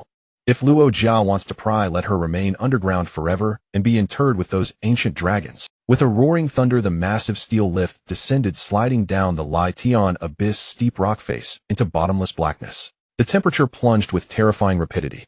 Black ice unmelted for millennia crusted the walls. The air carried an ancient mournful stillness. So cold. Mia, give me an anti-cold aura. Kulaluan Si's lips had gone purple and his teeth chattered. Frost had already gathered on Lei Nua's armor. His breath froze into ice shards. Zuoqing watched alertly, his dark silver greatsword emitting an uneasy metallic ring. This was the dragon's necropolis, a place even gods would hesitate to tread. Standing in the center of the lift, Lin Yi was wrapped in a thick sable coat and still trembling, yet within him wild tides of feeling crashed and swelled. System prompt: deep infiltration into an ancient dragon graveyard. Homologous bloodline resonance 200%. Detection: surrounding rock contains abundant remnants of ancient dragon blood crystals. Absorb, absorb. Leave not a scrap, he raged inwardly. Outwardly, he clutched his chest in agony and leaned on Luo Jia, but in truth he used the descent like a pump, feverishly drawing in that pure dragon chi that ordinary people could not sense. Ding: absorb trace ancient dragon blood. Titan metal scale, cold resistance 10%. Ding: absorb trace black dragon law. Current evolution value 96%. This place was a natural treasure trove. The fools of the Shang-In Shi were treating such feng shui as a factory, a one in waste. Lin Yi felt so revitalized, he nearly half closed his eyes. After roughly half an hour, the lift clanged and came to a halt at the abyss floor. The door opened and a vicious gale hit them. An acrid blend of machine oil, sulfur, and high-strength. This stench. Something is wrong. Luo Jia drew her staff and shielded Lin Yi. This was not the abyss natural death miasma, but the foul odor of large-scale alchemical industrial pollution. They stepped out and found not the solemn bone-strewn silence of an ancient tomb, but a vast underground plaza, artificially leveled and unsettlingly orderly. Thick mana transmission conduits ran across the plaza floor, carrying a glaring ghost blue liquid. Commander, look ahead. Lei Nua's voice trembled as he pointed toward the veil of mist. Lin Yi craned his head, his dark golden vertical pupils narrowed into lethal slits. Deep within the haze stood 2 colossal bronze doors, each 100 meters tall. But the doors were ajar. Through the crack came a sight so shocking, so profane to human sensibilities that it stole the breath from their lungs. It was an underground armory on an obscene scale. Hundreds, perhaps thousands of gigantic dragon skeletons hung from heavy iron chains. Countless precision mechanical arms and alchemical furnaces churned beneath the carcasses. Goblin engineers in gas suits and Zhengmen sealing officers wielding cutters were mercilessly sawing those once majestic bones, fusing them with boiling titan alloy and pouring the blend into towering war colossus molds. At the deepest heart of the factory stood a vast altar radiating in abyssal darkness. Upon it rested a house-sized, fully crystallized black dragon skull. Pipes had been driven into the skull to siphon its energy. It was the crown of the previous Black Dragon King, the ultimate power core of the factory. What is this? Kula Luanxi collapsed to the floor. The Shang Inshi is using ancient dragon corpses to forge an army. Profanation. This is pure heresy. Luo Jia stared at the foundry when unprecedented fury ignited in her cold blue eyes. As a heresy adjudicator, she hated dragons, but she loathed necromantic alchemy that defied nature and desecrated the dead even more. That the Zhengmin leadership conducted such acts in secret was intolerable. Lin Yi trembled violently. Luo Jia assumed he was frightened or that the death resentment had provoked a resonance within his soul. She spun around and wrapped him in an embrace. Don't look. Lin Yi, close your eyes. The death resentment here is too strong. Your curse will. Commander. Lin Yi raised his head with agonizing slowness. Veins bulged on his forehead, and his pale face took on a grotesque aspect in the ghost blue light. He was not afraid. He was about to lose control to the primordial black dragon instincts of guarding its hoard and exacting vengeance. That was his ancestor. That instrumented skull was the most legitimate of inheritances Lin Yi possessed. You dug up my ancestral tomb and turned my ancestor's skull into a battery. System highest danger alert. Host emotion near breakdown. Gene resonance surpasses 500%. Forced mission triggered, raise the armory. Recover ancestral remains. Evolution threshold reached, ready to trigger young dragon advanced ascension tribulation at any moment. I'm fine. Commander. Lin Yi gripped Luo Jia's wrist in return. His strength was astonishing enough to make her wince. The eyes he had masked as brown now showed dark golden violent gleams at their edges. I only think that those who build factories on the bones of the dead are 10,000 times more damned than beasts that merely breathe fire. His voice was hoarse like grinding iron saturated with lethal intent. Luo Jia felt a chord inside her heart struck hard. You are right. Luo Jia drew her staff with a violent motion whose saintly light erupted across her silver-white armor. They deserve worse than malevolent dragons. Today as chief adjudicator I will destroy this heretic nest. Lei Nua Kula Luanxi. Form the defensive array and protect Lin Yi and Miya. Switching charge with me. Blast those doors open. Luo Jia became a silver streak and hurled herself at the armory gates. Zhuoqing followed his dark silver greatsword, carving a ruinous arc. Their assault drew the attention and the fire of every guard and mechanical turret within the foundry. Lin Yi stood at the rear, a cruel, rapturous smile crawling across his lips. Kula Luanxi cowered behind Lei Nua's shield and quavered, Deputy Captain. Can Luo Jia beat so many guards? Lin Yi tore off his expensive polar fox fur coat to reveal a thin black shirt beneath. The absolute zero cold that bit at them felt to him like a gentle spring breeze. He cracked his neck, the sound of his bones popping came in rapid staccato. His 10 fingers thickened visibly and razor-sharp dragon claws glinting with metallic cold sprouted at the tips. He turned to look at the utterly petrified Kula Luanxi and Lei Nua. His eyes had fully transformed into the abyssal tyrant's dark golden vertical pupils. You two stay here and hide. His voice had transcended human timbre, a heavy metal roar that made the soul shiver. Deputy Captain, I'm going down to my family's basement to fetch some local specialties. Vice Captain, your hand. Clarence collapsed onto the cold ground, his teeth chattering violently, even the staff embedded with an ordinary fire crystal dropping into the mire. He stared at Lin Yi in terror. The youth who had always been sickly coughing after just a few steps was now silhouetted against the massive blaze engulfing the weapon factory. His once pale human hands were now entirely covered with a layer of pitch-black metallic textured dragons. His nails had elongated into foot-long jet-black military spikes, dripping with a gray-black acid that made the surrounding air hiss in agony. But the most terrifying were Lin Yi's eyes. They were no longer human eyes, but a pair of pure dark golden vertical pupils devoid of any human emotion. Within them burned a savagery and greed that seemed ready to devour the entire world. Renault, holding his starsteel tower shield, a Tometeron giant, now felt a compulsion to kneel before Lin Yi. He felt his once proud, holy light battle aura extinguish like a candle in a gale before the passive pressure Lin Yi exuded. Shoo! Lin Yi raised a metallic dragon claw to his lips, making an elegantly silent gesture. Young Master Tin Can and Little Healer. Lin Yi's voice echoing with a metallic reverb detonated directly in their minds. The adult world is a cruel place. What comes next isn't suitable for children. So please take a nap first. I'll wake you once I've finished my buffet. Before the words faded, Lin Yi's dark golden pupils flashed. Passive talent Lich King's pressure precision release. An intensely focused soul shockwave targeting only the three of them swept through. This was not an attack, but absolute spiritual domination of a lower-dimensional being by a higher one. Gah! Clarence didn't even manage a scream. His eyes rolled back, and he fainted cleanly. Renaud and Mia lasted only half a second before collapsing like sacks of mud, completely unconscious. Phew. Lin twisted his neck and casually discarded the cumbersome mink coat onto the ground, certain that the three cannon fodder were in a deep coma and that Luo Jia and Zhuoqing had already plunged deep into the weapon factory, leaving no time to mind the rear. Lin finally released all constraints on his body. Crack, crack, crack, crack. A series of bone-shattering pops echoed. Lin did not revert to his massive 5-meter-long dragon form, as the cramped underground factory would make a large body an easy target. He chose partial dragonification ultimate combat form. His height shot up to an astonishing 2 meters 20, his muscles bulging like inflated steel covered in a layer of fine form-fitting Titan metal dragon scales.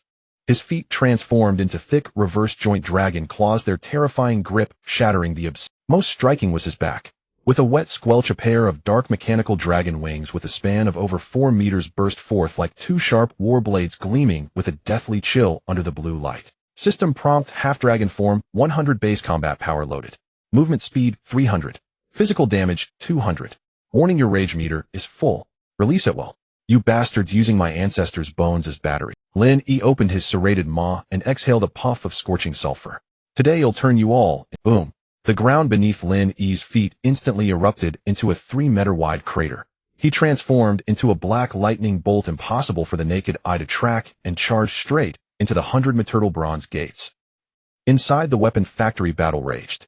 Holy Light Grand Cross / Luo Jia hovered in midair, swinging her gray-white staff, conjuring a terrifying cross-shaped sword beam dozens of meters long that slammed into a 10-meter-tall prototype Dragon Slayer Colossus. Boom. Half the Colossus' shoulder was sheared off, exposing the intricate network of ancient dragon bones and alchemical pipes within. Heretics! How dare you use the remains of dragon ancestors to create such monsters? Luo Jia's eyes were filled with icy, killing intent as she looked at the mutilated dragon bones. Though she hated living evil dragons as a saint-level powerhouse, she held a basic human principle: respect. Chief Luo Jia, you are obstructing the great revival of the Upper Council. A goblin chief engineer in high-level alchemical robes screamed hysterically from a massive control panel. Once this batch of Dragon Slayer Mark IV is mass-produced, humanity can conquer the Dark Forest. This is treason. Kill her. Activate all defense matrices. Kill the woman with the great sword too. Countless high-frequency magical rays shot towards Luo Jia and Zhuoqing from all directions. Zhuoqing wielded her inert metal greatsword, charging wildly through the enemy ranks, but the sheer number of foes and the insane physical defense of the prototype Colossi made it difficult. Commander, the firepower is too intense. We can't reach the central altar. Zhuoqing panted heavily after cutting down 2 winter guards. Luo Jia gritted her teeth, preparing to forcibly overdraw her mana for a large-scale forbidden spell. Just then, whoosh, boom. A black blur moving at a speed that defied all known physics flashed over the heads of Luo Jia. It was so fast that it left a deafening sonic boom cloud in its wake. What was that? The goblin chief engineer cried out in alarm. The next second, the black blur slammed directly into the chest of a Dragon Slayer Mark IV Colossus that was charging its cannon to fire at Luo Jia. No magical fluctuations, no flashy battle aura. Just pure primal physical impact. The 10-meter-tall 100-ton war Colossus was actually knocked off its feet by the 2-meter-tall black shadow. The Titan alloy armor on the Colossus' chest, renowned for its ability to defend against high-level magic, crumpled and shattered like paper. The shadow didn't stop, it punched straight through the Colossus' torso, bursting out of its back, sending a shower of metal parts and blue hydraulic fluid flying through the air. Boom. The massive Colossus collapsed, completely wrecked. Absolute silence fell. Everyone, Luo Jia's, Zhuoqing, the crazed alchemists, and the winter guards, was dumbstruck. A one-shot kill. A Dragon Slayer Mark IV capable of withstanding several saint-level spells had been punched through by some mysterious creature using its bare body. What monster is that? Luo Jia stared intently at the figure landing on a nearby platform. A 2-meter-tall body covered in abyssal black scales with a pair of blade-like metallic dragon wings unfurled behind it. Though not large in stature, the primordial supreme aura emanating from its very core made every soul present tremble violently. Standing on the platform, Lin didn't even look back. He casually flicked the oil from his claws, his dark golden pupils locked onto the deepest part of the factory, the massive dark altar. On the altar, the Black Dragon King's skull, as large as a small house, was pierced by thousands of thick conduits. Like greedy leeches, these conduits were relentlessly draining the last vestiges of ancient dragon vein essence from within the skull, channeling it to power the entire factory. To Lenny, a programmer in his past life, this scene was like a group of hackers not only hacked your ancestor's server, but also dug out your ancestor's CPU to use as a mining rig for Bitcoin. Unforgivable. Messing with my ancestor's network. A low rumbling growl like a nuclear reactor starting up came from Lenny's throat. He gathered power in his legs, the metallic dragon wings on his back vibrating with a thunderous hum. Today I'm pulling your plug and blowing your damn heads off. System prompt: host has entered absolute berserk state. Pain feedback disabled. Output limit released. 120 overclock activated. Transformed into an unstoppable Black Reaper, Lin E streaked past the stunned guards and Colossi, heading straight for the altar. Stop him. Stop him at once. That's the core altar. He must not touch the Black Dragon King's skull. The Goblin Chief Engineer shrieked hysterically. A dozen prototype Colossi turned simultaneously, raising massive chains, words, and mana cannons in an attempt to form a steel wall. Get out of my way. Midair, Lin E took a deep breath, his chest swelling. He didn't use ordinary acid or black flames. Opening his mouth full of metal fangs, he aimed at the dense steel barrier below and unleashed the most violent attack since his evolution into a young dragon. Ultimate talent: Abyss Annihilation Metal Breath. An extremely thin beam of pure, deathly gray shot forth from Lenny's mouth. There was no deafening explosion, no scorching heat. Where the beam passed, all sound and color seemed to be instantly drained away. The dozen Colossi hit by the beam froze instantly. Then, to everyone's horror, the indestructible Titan alloy and the ancient dragon bones inscribed with countless defensive runes seemed to weather millions of years in a single second. A gentle breeze blew. Rustle. A dozen massive war colossi, along with the pilots inside, turned into drifting clouds of gray-white powder. Not a drop of blood, not a piece of metal remained. Absolute erasure on a physical level. This is impossible. The Goblin Chief Engineer collapsed on the ground, his pants instantly soaked. This wasn't magic. This was divine punishment. Watching from behind, Luo Jia's hands gripping her staff trembled violently. She knew that aura of ultimate destruction all too well. This wasn't magic. This was divine punishment. Watching from behind, Luo Jia's hands gripping her staff trembled violently. She knew, could it be, that the curse Lin E spoke of has summoned an ancient dragon's guardian spirit? It's here to protect that skull. Luo Jia's mind raced with wild theories, even finding a perfect excuse for Lin E's weakness. He had sacrificed his life force to summon this god of death. Lin E paid no attention to Luo Jia's mental gymnastics. He stepped onto the dark altar, crushing the gray-white powder beneath his feet. Standing before the massive Black Dragon King's skull, he looked at the dense network of conduits. He reached out his metallic dragon claws, digging deep into the altar's core array. Crack! With a violent yank, Lin E tore out all the energy-draining conduits. The entire factory's mana supply was cut instantly. All lights flickered wildly, and alarms blared through the abyss. Ignoring the chaos around him, Lin E solemnly pressed his black-scaled hand against the enormous, fully crystallized Black Dragon. In that instant, an immensely sorrowful, ancient, yet infinitely gratified primordial will flowed through the bone into Lin E's spiritual sea. My blood, you have finally come. Devour my remains. Let the tyranny of the Black Dragon make the world tremble once more. Lin E closed his eyes, and for the first time a trace of non-existent warmth seemed to streak from the corner of his eye. Not only because of the poignant connection of blood, but also because... Ding. Highest dimensional alert. Contact with previous generation Black Dragon King Skull Crystal, 100 pure core. Homologous gene perfect match. Devouring protocol forcibly activated. Boom. The massive Black Dragon King's skull transformed in Lin E's palm into an immensely vast, dense black liquid energy, flooding into his body like a broken dam through his arm. Lin E threw his head back, letting out a howl of both extreme pleasure and excruciating pain. Current evolution value 100. 200. 500. Host gene strand is breaking. Recombining. Congratulations, host. Level barrier broken. Your rank has ascended to young dragon high tier peak. Only a hair's breadth from mature stage calamity level.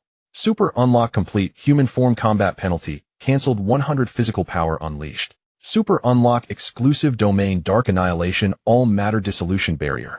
Accompanied by the system's heavenly prompt.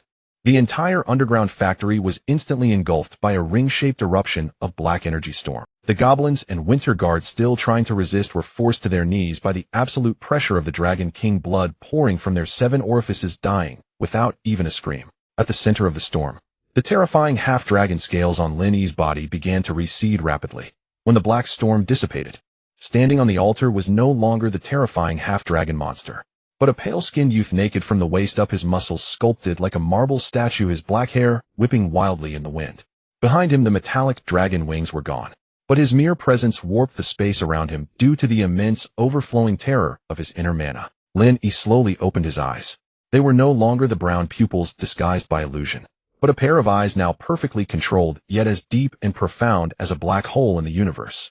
He clenched his fist, feeling within this human shell the absolute power that, instead of being weakened by 50, had increased tenfold due to his evolution. This feeling of a max-level character in a newbie zone. A supremely wicked and arrogant smile curled at the corner of Lin Yi's mouth. It's so satisfying it makes one want to commit a crime.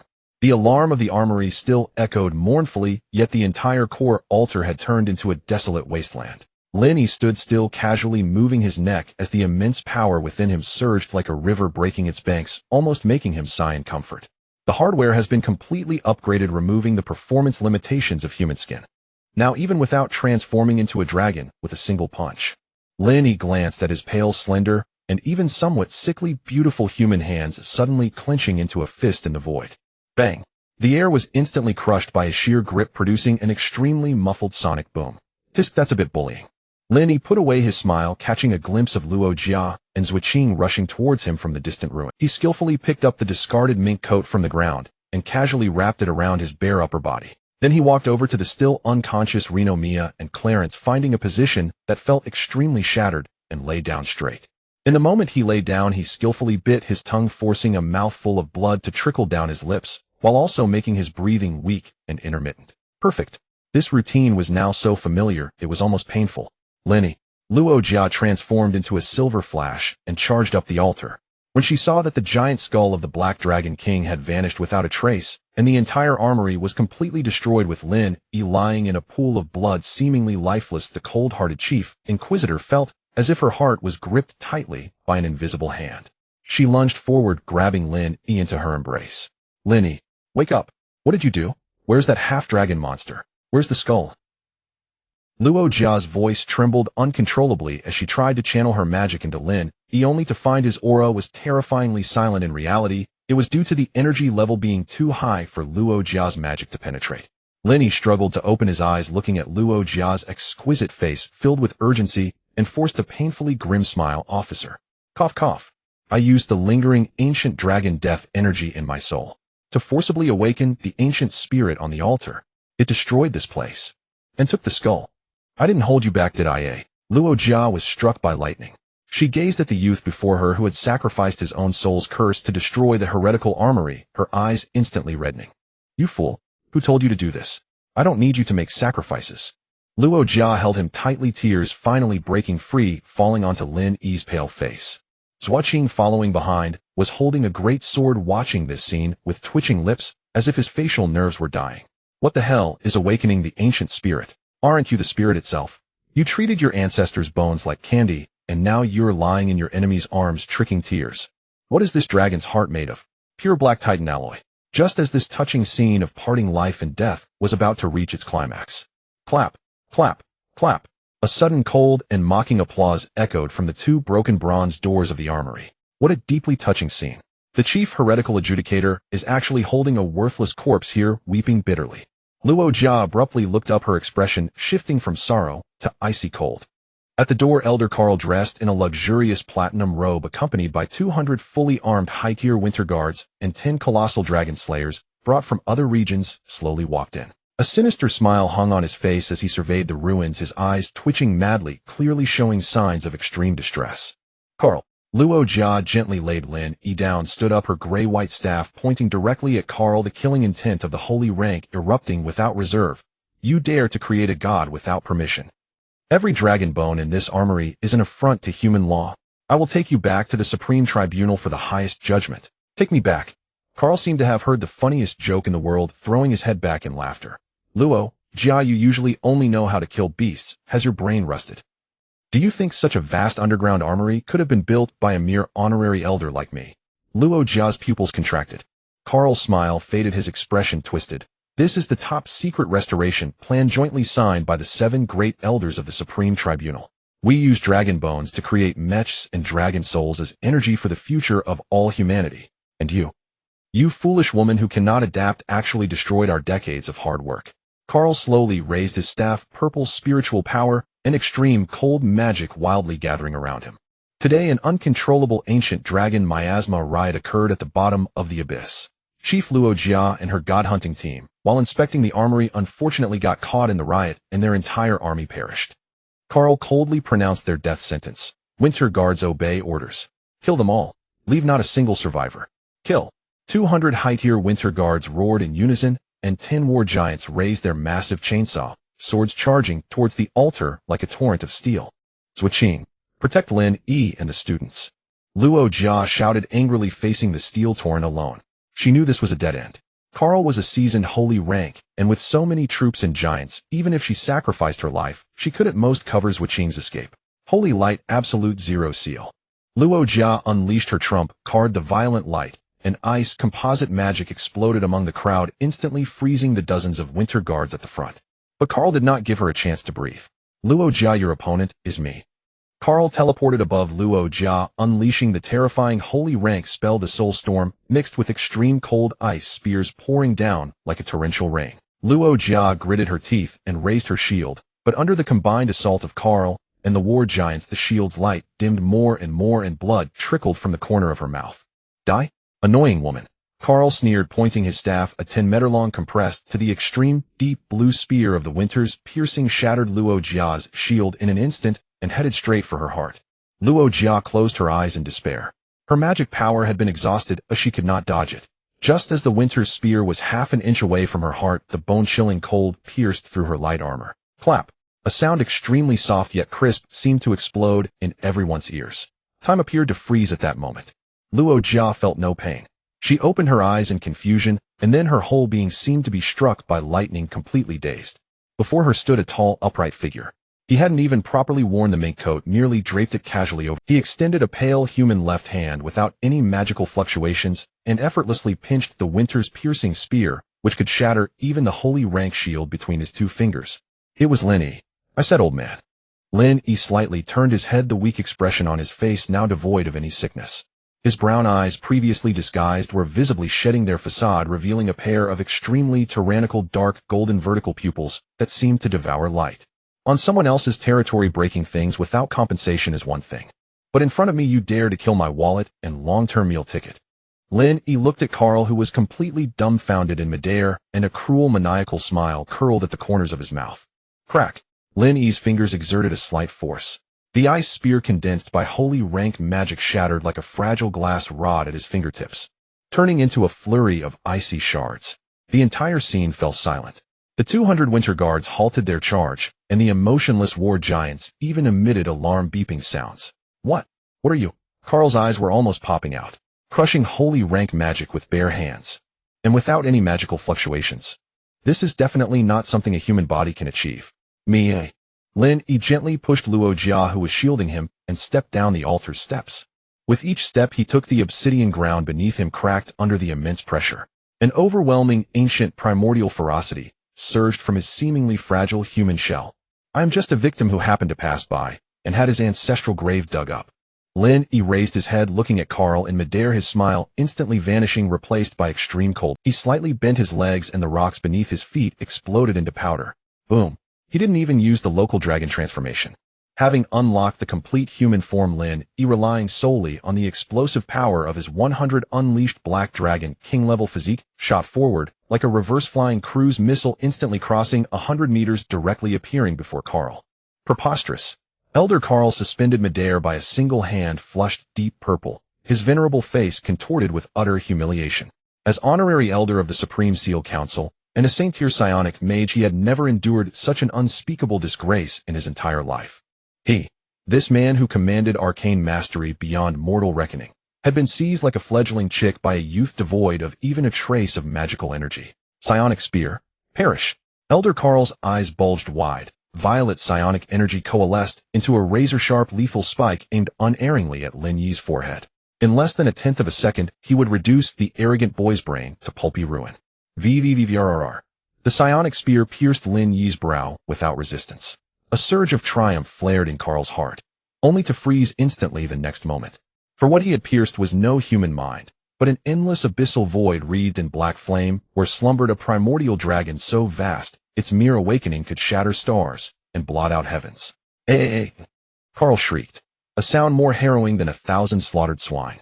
His consciousness did not even grasp the notion of retreat before that ancient tyrannical aura crushed his psyche into absolute nothingness.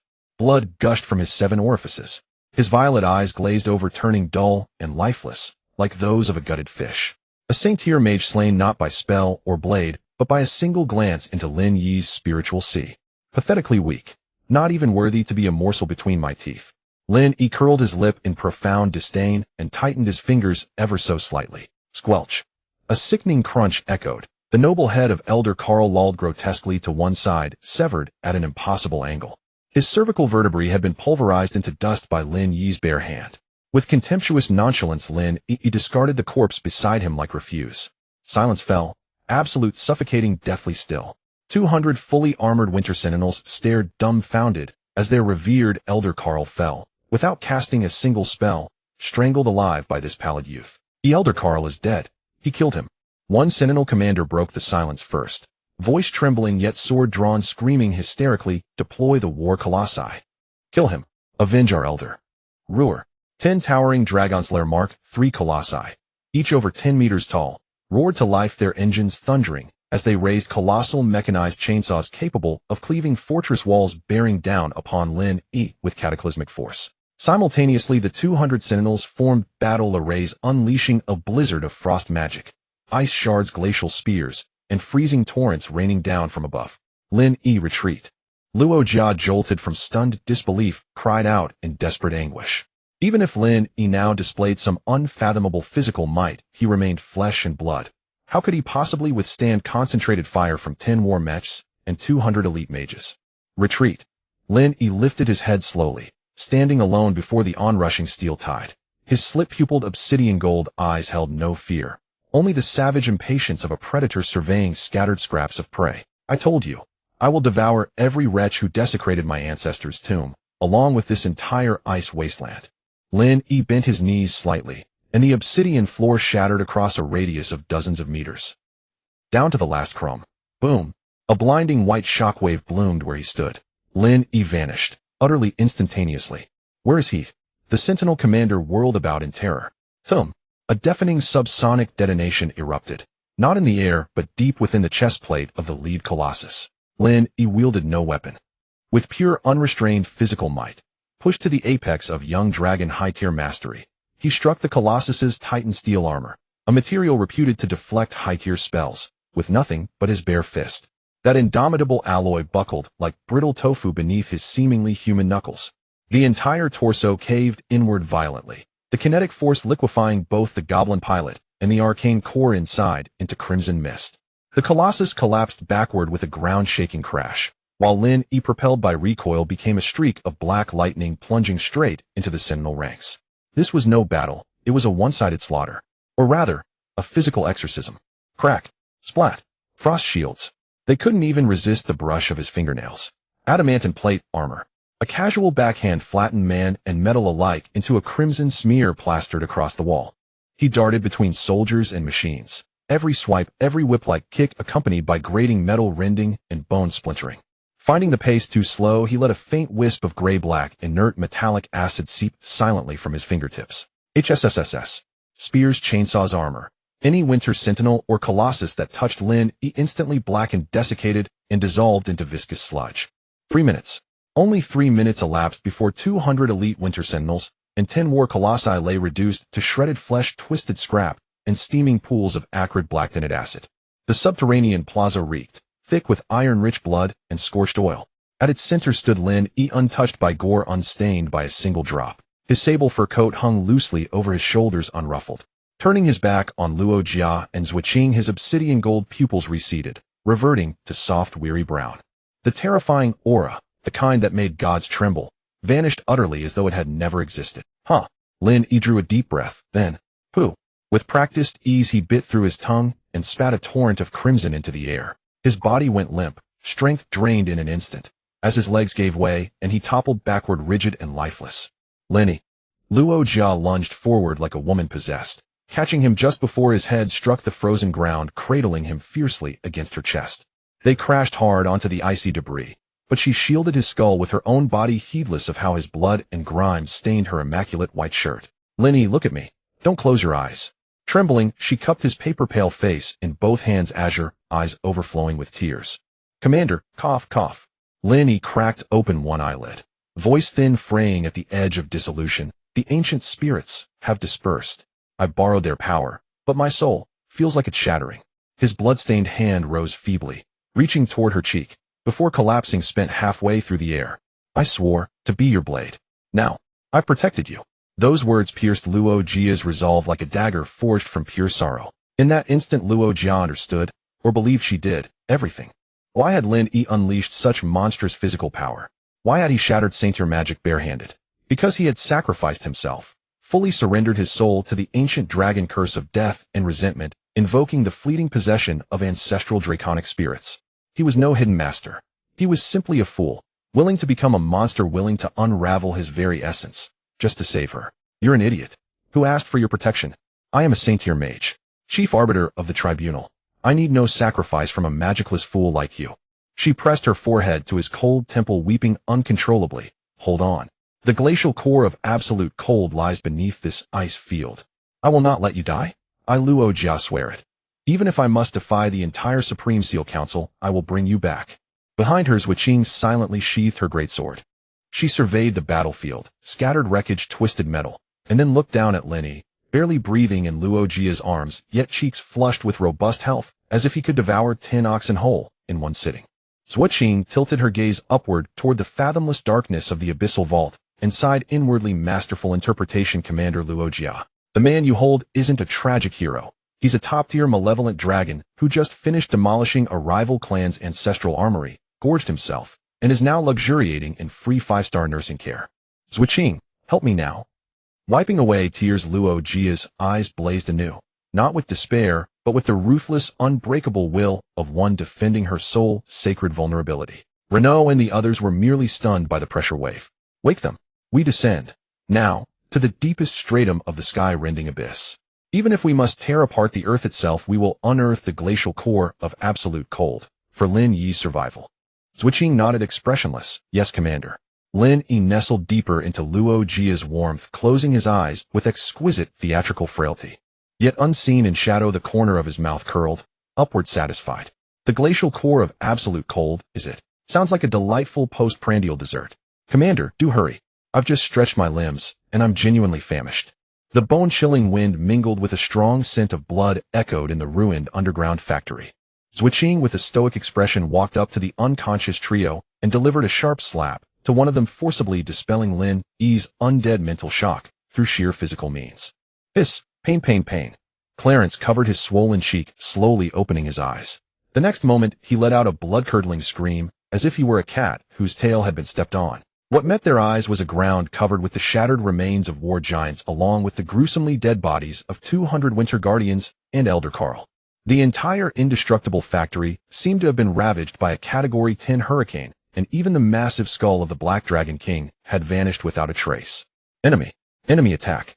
Where are the half-dragon monsters? Reno suddenly raised his shield, protecting Mia, his body dripping with cold sweat. The monster has perished alongside Elder Carl.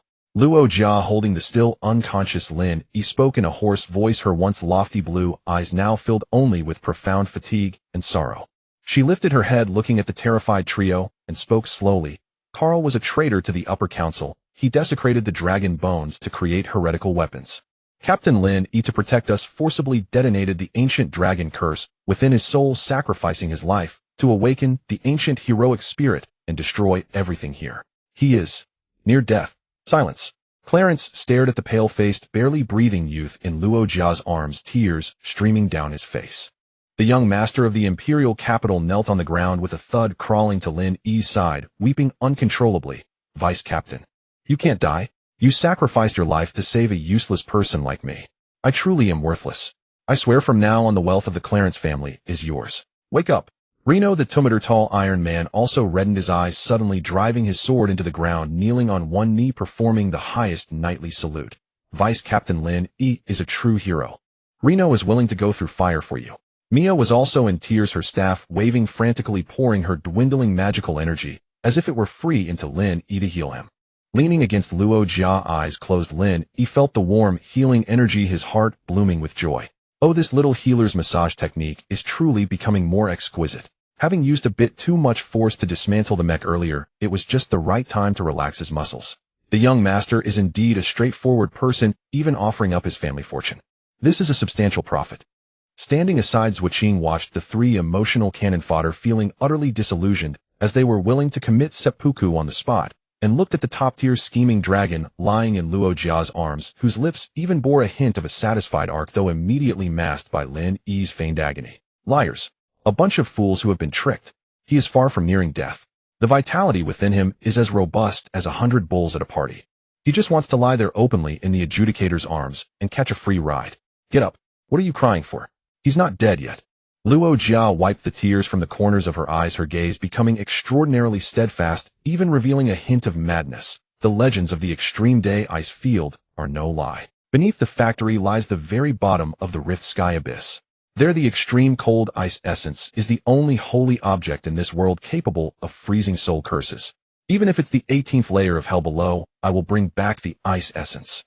Luo Jia hoisted Lin Yi horizontally, yes, a Princess Carrie, and turned to Zhuqing and the others. Follow me, and do not fall behind a single step. Following a concealed natural crack behind the factory sealed by heavy frost, the group began their descent to the true bottom of the abyss. The further they descended, the more terrifying the drop in temperature became. They had already surpassed the absolute zero of human understanding. The water vapor in the air wasn't freezing, it was directly turned into sharp ice crystals. Each breath felt like swallowing blades. Rena's star steel armor issued a cracking sound under the unbearable burden, while Clarence was so cold that he couldn't even speak. Luo Jia held Lin Yi tightly. The source magical power of the holy mage was burning wildly, forming a golden shield that kept all the cold air firmly at bay from Lin Yi. Her lips were already frozen purple, but her hands holding Lin Yi showed no sign of trembling whatsoever. Lin Yi, cradled in Luo Jia's arms, rested his head against the elastic light armor, his nose enveloped by Luo Jia's cool, refreshing fragrance. In truth, he was extremely warm. After absorbing the Black Dragon King's skull, the energy within him surged like a nuclear reactor. This so-called absolute zero was merely a slightly powerful air conditioner to him. But he couldn't show it. He could only cooperate by shivering all over, and occasionally letting out two extremely painful groans to display that he was enduring the torment of the curse. Just hold on. We're almost there. Luo Jia lowered her head, gently resting her forehead against Lin Yi, soothing him in an extraordinarily tender, hoarse voice. Finally, after traversing an extremely narrow, seemingly endless icy tunnel, the view ahead suddenly opened up. Oh my God! Clarence lost his ability to speak at the sight before him. Here stood a naturally formed underground ice palace. There was no noise from the factory, only an ancient, suffocating silence. At the center of the ice palace was a dark red ice lake completely formed from pure ancient dragon blood, and at the altar in the center of the ice lake floated a droplet the size of a thumb, radiating a deep blue hue that plunged the entire abyss into extreme cold. That was the supreme sacred object, the extreme cold ice essence, which had been left to sleep at the bottom of the abyss for centuries, unreclaimed by the upper council. I found it. Luo Jia's eyes exploded with ecstatic light. She set Lin Yi down, letting Zhuqing support him, and then raising her staff marched boldly towards the ice lake. However, the moment Luo Jia stepped onto the dark red ice lake, buzz! The extreme cold ice essence seemed to sense the presence of a living being and unleashed a visible wave of deep blue ripples.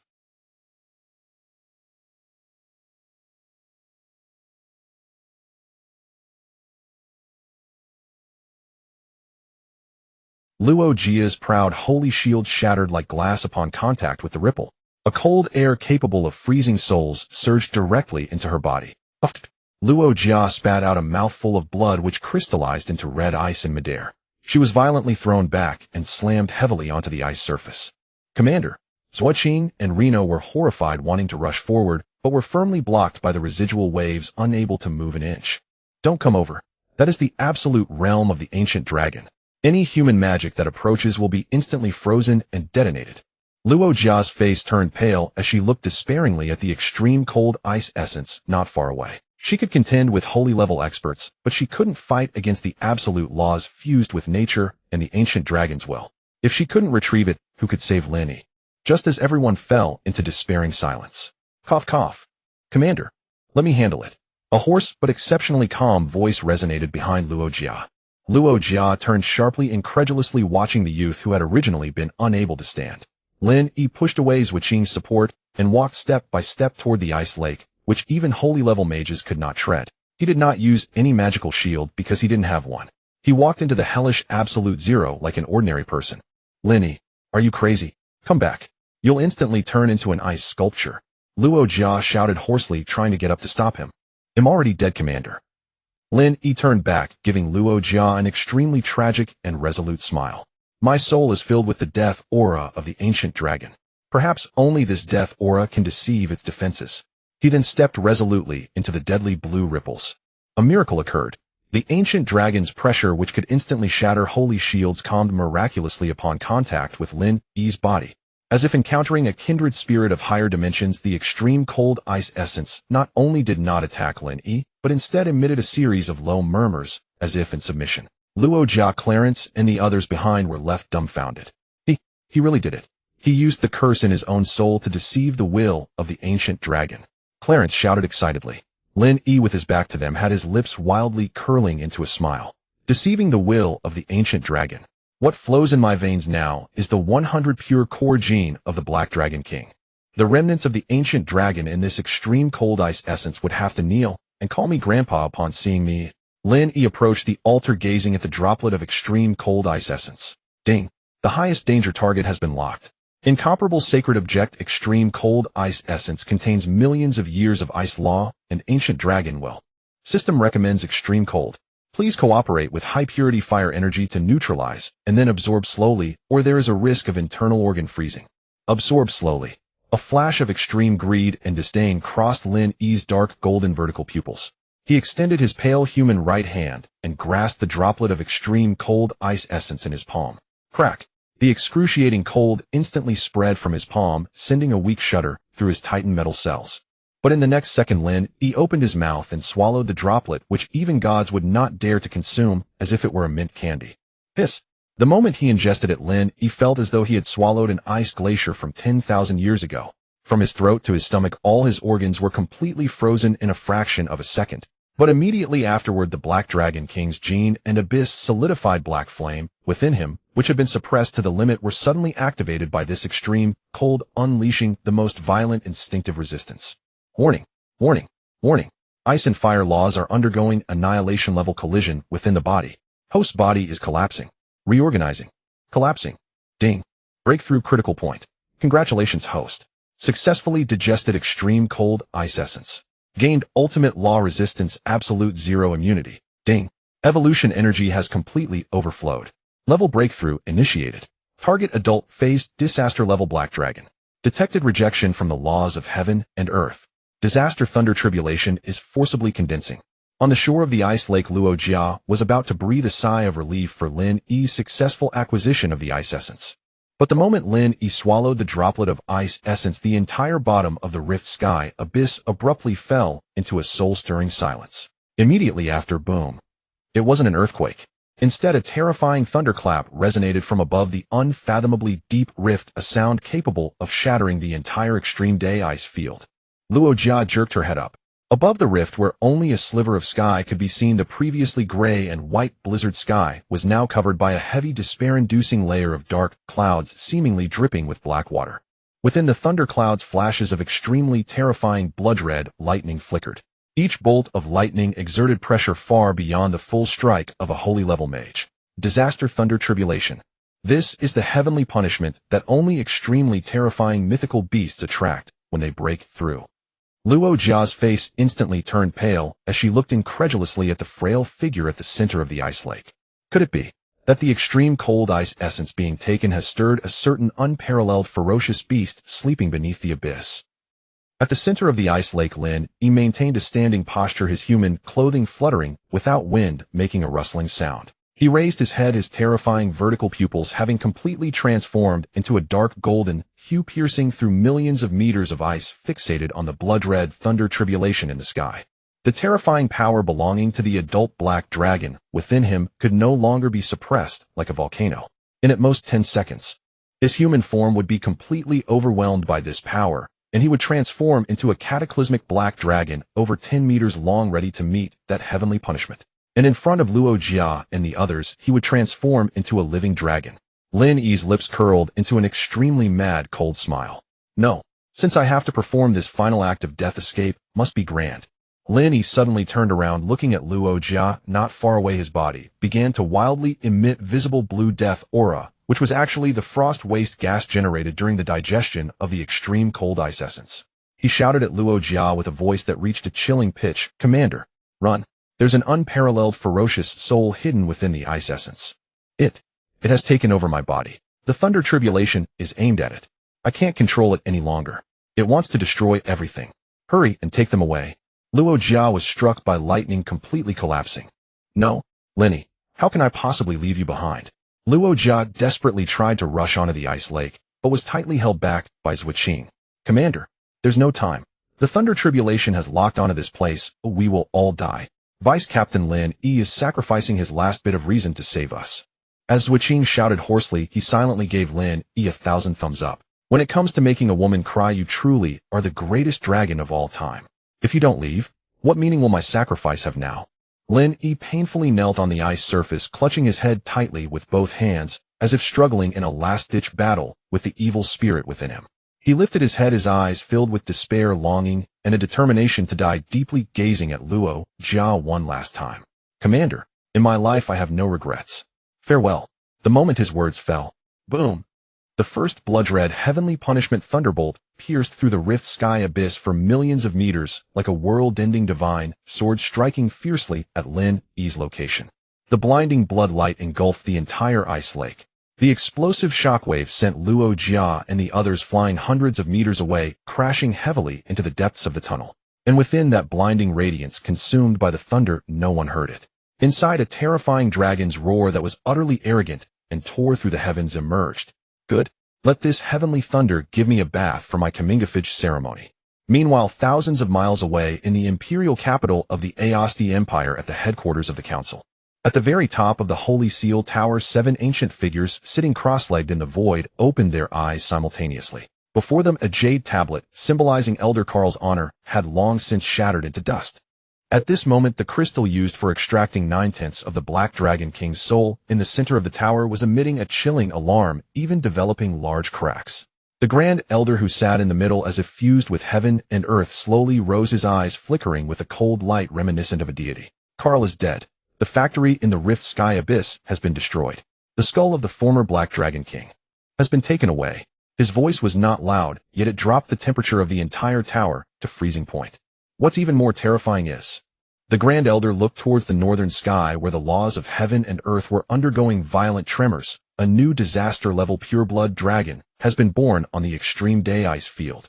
Sound the doomsday alarm. Awaken the 3 sleeping demigods of the Holy Night Order. Notify all bounty hunters in the world. A holy war has begun.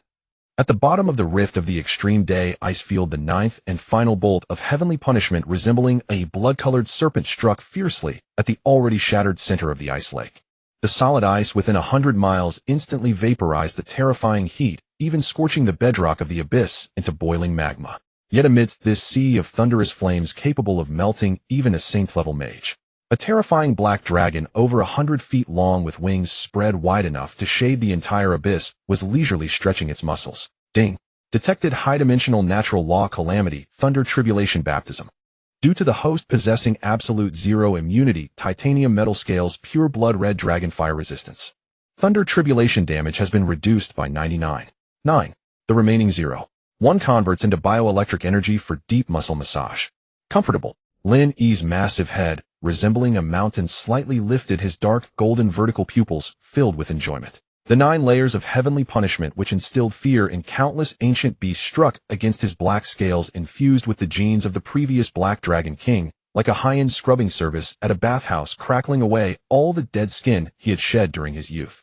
As the last bolt of thunder dissipated, the blood-colored calamity clouds in the sky slowly faded away. System Ultimate Prompt Major Version Update complete. Congratulations, host. Successfully transitioned from the growth phase to officially enter adulthood calamity level. Current combat power assessment able to single-handedly challenge human demigods above saint-level peak of full-powered breath, can destroy a medium-sized city-state. Unlock ultimate privilege, perfect mimicry. You can now seamlessly switch between human half-dragon and dragon form with zero delay, and in any form your combat power remains at a full 100. Lin Yi suddenly opened his gigantic abyssal mouth, letting out a dragon roar that shook the heavens. That sound penetrated the crust of the extreme day ice field, causing all surviving beasts within 1,000 miles to instantly prostrate on the ground, losing control of their bowels. Finally, I've survived this damned beginner protection period. Lin Yi folded his sky-covering wings. A thought crossed his mind. With a swish, the massive dragon body instantly shrank and reformed. A young man bare-chested with muscular lines resembling a perfect marble sculpture and shoulder-length black hair landed steadily on the still-hot lava's edge. Lin Yi clenched his fist. Without the damned 50 combat power reduction, even in this human guise, he could punch through the entire winter prison fortress. However, since Vice Captain Lin Yi is now dead, this outfit cannot be worn anymore. Lin Yi pulled out a set of black tactical clothing and a long dark red coat he had previously seized from the black market. Then he looked down at the ice lake that had turned to scorched earth, his eyes shifting. If you're going to perform, do it thoroughly. The after-sales service must be in place. Lin Yi extended his finger using abyssal solidified black flame to burn the tattered shirt he had worn to ashes, leaving only a blood-stained piece of fabric. Next, he carefully placed the dark golden patrol badge that Luo Jia had personally given him, which he had cracked with his fingertip, onto the blood-stained fabric. After setting up this tear-jerking scene of heroes fall, Lin Yi clapped his hands in satisfaction. Goodbye, Officer Luo Jia.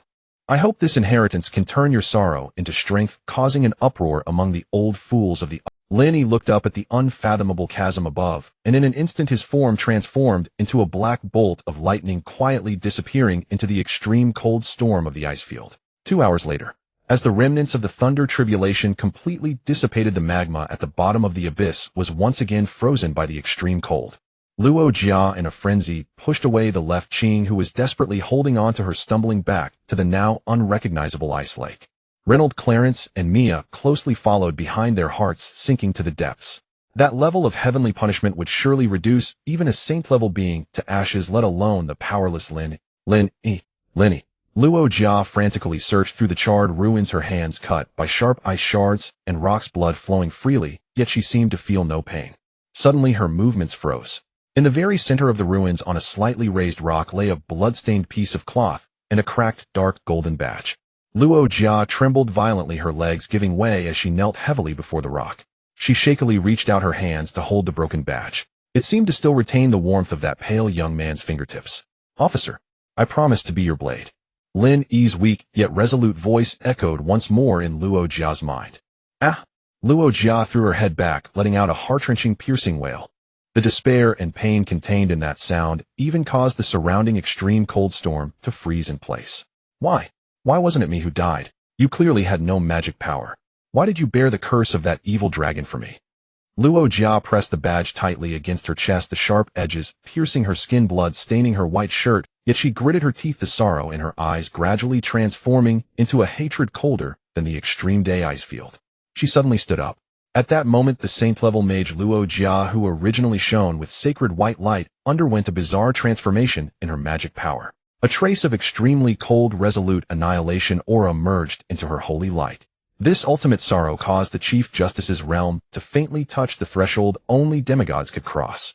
The evil dragon's soul occupying his body, and those old dogs from the upper imprint seat who forced him to a dead end. Luo Jia carefully tucked away the blood-stained piece of fabric. Her gray-white staff struck heavily against the ground, causing the ice field to shatter. I, Luo Jia, vow here. I will not rest until the dragon race is eradicated, nor will I cease until this filthy world is purged. Lin Yi, watch me. I will use the blood of the entire dragon race and the upper imprint seat to honor your soul. The three behind, including Clarence, were already in tears, pulling out their weapons, swearing to follow Luo Jia and avenge the vice captain. And Zhuqing, who stood at the back, was looking up at the abyssal ceiling at a 45-degree angle, trying hard not to let her tears from holding back laughter fall. What a sin. Lin Yi, you cursed black dragon, look at the chaos you've caused. Not only did you deceive the heart of a top beauty judge, but you also bestowed upon her an unremovable rage revenge buff for a lifetime. She now wishes to flay and skin every dragon in the world. Don't you fear that one day she might accidentally swing her sword and hit you, the actual culprit? Zhuqing was frantically complaining in her heart, but could only silently sigh. She knew that there was no longer a Vice Captain Lin E in this world. That monster must have changed into a more reckless disguise to wreak havoc across the human world. In the empire of OSI, the imperial capital, the city that never sleeps. As the most prosperous and the murkiest no man's land on the continent, the underground black market of the city that never sleeps was bustling with various shady transactions every day. In a corner of an underground tavern named Dark Crow, a young man dressed in a dark red coat, with shoulder-length black hair and a stern expression sat at the bar. He was tossing an extremely rare 5th-stage water element magic crystal in his hand, his dark golden eyes revealing a hint of laziness and a hint of wickedness. Have you heard? Something big happened at the Extreme Day Ice Field. A few mercenaries at the next table were boasting excitedly. Elder Carl from the Certificate Gate's upper imprint seat was killed by a mysterious person. The entire winter prison fortress was destroyed. It is said that it even attracted heavenly punishment. Of course, the Certificate Gate has gone completely mad. The upper imprint seat dispatched 3 demigod-level paladins, and the entire world is offering a bounty for the calamity-level black dragon that triggered the Thunder Tribulation. Not only that, but that Chief Justice Luo Jia, it is said that after returning from the ice field, she directly stormed into the Elder Council, killed 2 sealers responsible for the arms factory project, and has now been stripped of her power and placed under house arrest at the Holy Silver Academy. The young man's hand tossing the magic crystal paused slightly. House arrest. Lin Yi's dark golden vertical pupils narrowed slightly, a dangerously cold smile appearing at the corner of his mouth. My woman. No, my cultivated chief worker, and I haven't even finished using her yet. How dare you, upper imprint seat, put her under house arrest. Lin Yi slammed the 5th-stage magic crystal onto the bar with a thud. Boss check, please. Lin Yi stood up, raising the collar of his coat to shield half of his face. Sir, you've given too much. This magic crystal could buy my tavern. The boss looked at the crystal, his words, the extra is a tip. By the way, I'd like to inquire about something. Lin Yi turned his head and casually asked, I heard there will be a Royal Century auction in a few days to raise military funds for the upper imprint seat. Even a shard of the previous Black Dragon King's soul will be auctioned. Yes. All the top nobles from across the continent will go. The boss nodded vigorously. Very well. Lin Yi pushed open the tavern door, stepping into the neon-lit rain of the imperial capital. Just reached max level and returned to the city and was worried about not having startup capital. It seems that the old fools of the upper imprint seat have kindly packaged a beginner's gift for me. Then, let's go rob a rich man and also relieve my own poverty. In the OS Empire, the most prosperous thoroughfare was the Tulip Avenue. As night fell, it was illuminated by a myriad of colorful magical neon lights, as bright as day. Parked on both sides were luxurious carriages, all drawn by high-tier magical beasts, each costing no less than a mid-grade magical armor. Tonight marked the once-a-decade Royal Century auction. This grand event not only gathered the continent's most elite nobles and merchants, but was also a military fundraising assembly deliberately organized by the Upper Council to fill the vast financial void left by the destruction of the Chasm Abyss Armory. It was said that among the final lots were not only a branch from the Elf King's Tree of Life, but also an extremely precious sealed fragment of the previous Black Dragon King's soul. Auctioning off someone else's ancestor's soul, that's just utterly classless. In a dark alley, Lin Yi, clad in a long dark red trench coat, leaned against the wall, casually chewing on a sprig of alertness herb he had picked up somewhere, which tasted like cheap mint candy. His dark golden eyes glimmered in the shadows with a cold, predatory light. He had now completely shed his pale, sickly disguise. Standing at an imposing 1.88 broad-shouldered and long-legged, his muscles were concealed beneath the coat, yet radiated the explosive power of a coiled leopard. His face remained handsome, but the frailty was gone, replaced by an absolute terrifying pressure and malevolence that could chill anyone to the bone. The aura of a higher being.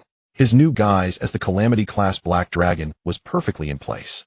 But since it's an exclusive venue, crashing in without a VIP ticket seems a bit inelegant. After all, I'm a respectable figure now.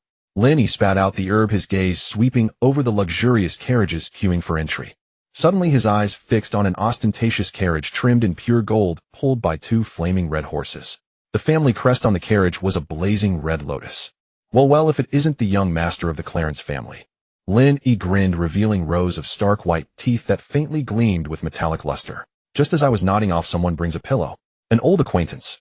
Meanwhile, inside that flashy carriage, the Clarence heir was irritably tugging at his priceless starlight silk cravat. Young master, please stop pulling. This cravat was custom-made by the lady, and you'll be meeting the upper council elders soon. The old steward advised earnestly. Meeting my foot. If my father hadn't forced me, I wouldn't come to this damn auction. Clarence slammed his fist into the leather seat, his eyes reddening. Deputy Captain Lin Yi died saving us on the polar ice field. Commander Luojiao was placed under house arrest by those old geezers in the upper council, just for seeking justice. I feel sick just seeing them now. And they have the nerve to sell fragments of the Black Dragon King to fill their coffers. The old steward quickly covered his mouth in alarm. Oh, my little ancestor. Don't say such things. Walls have ears. The moment the steward's words faded, a loud bang resounded.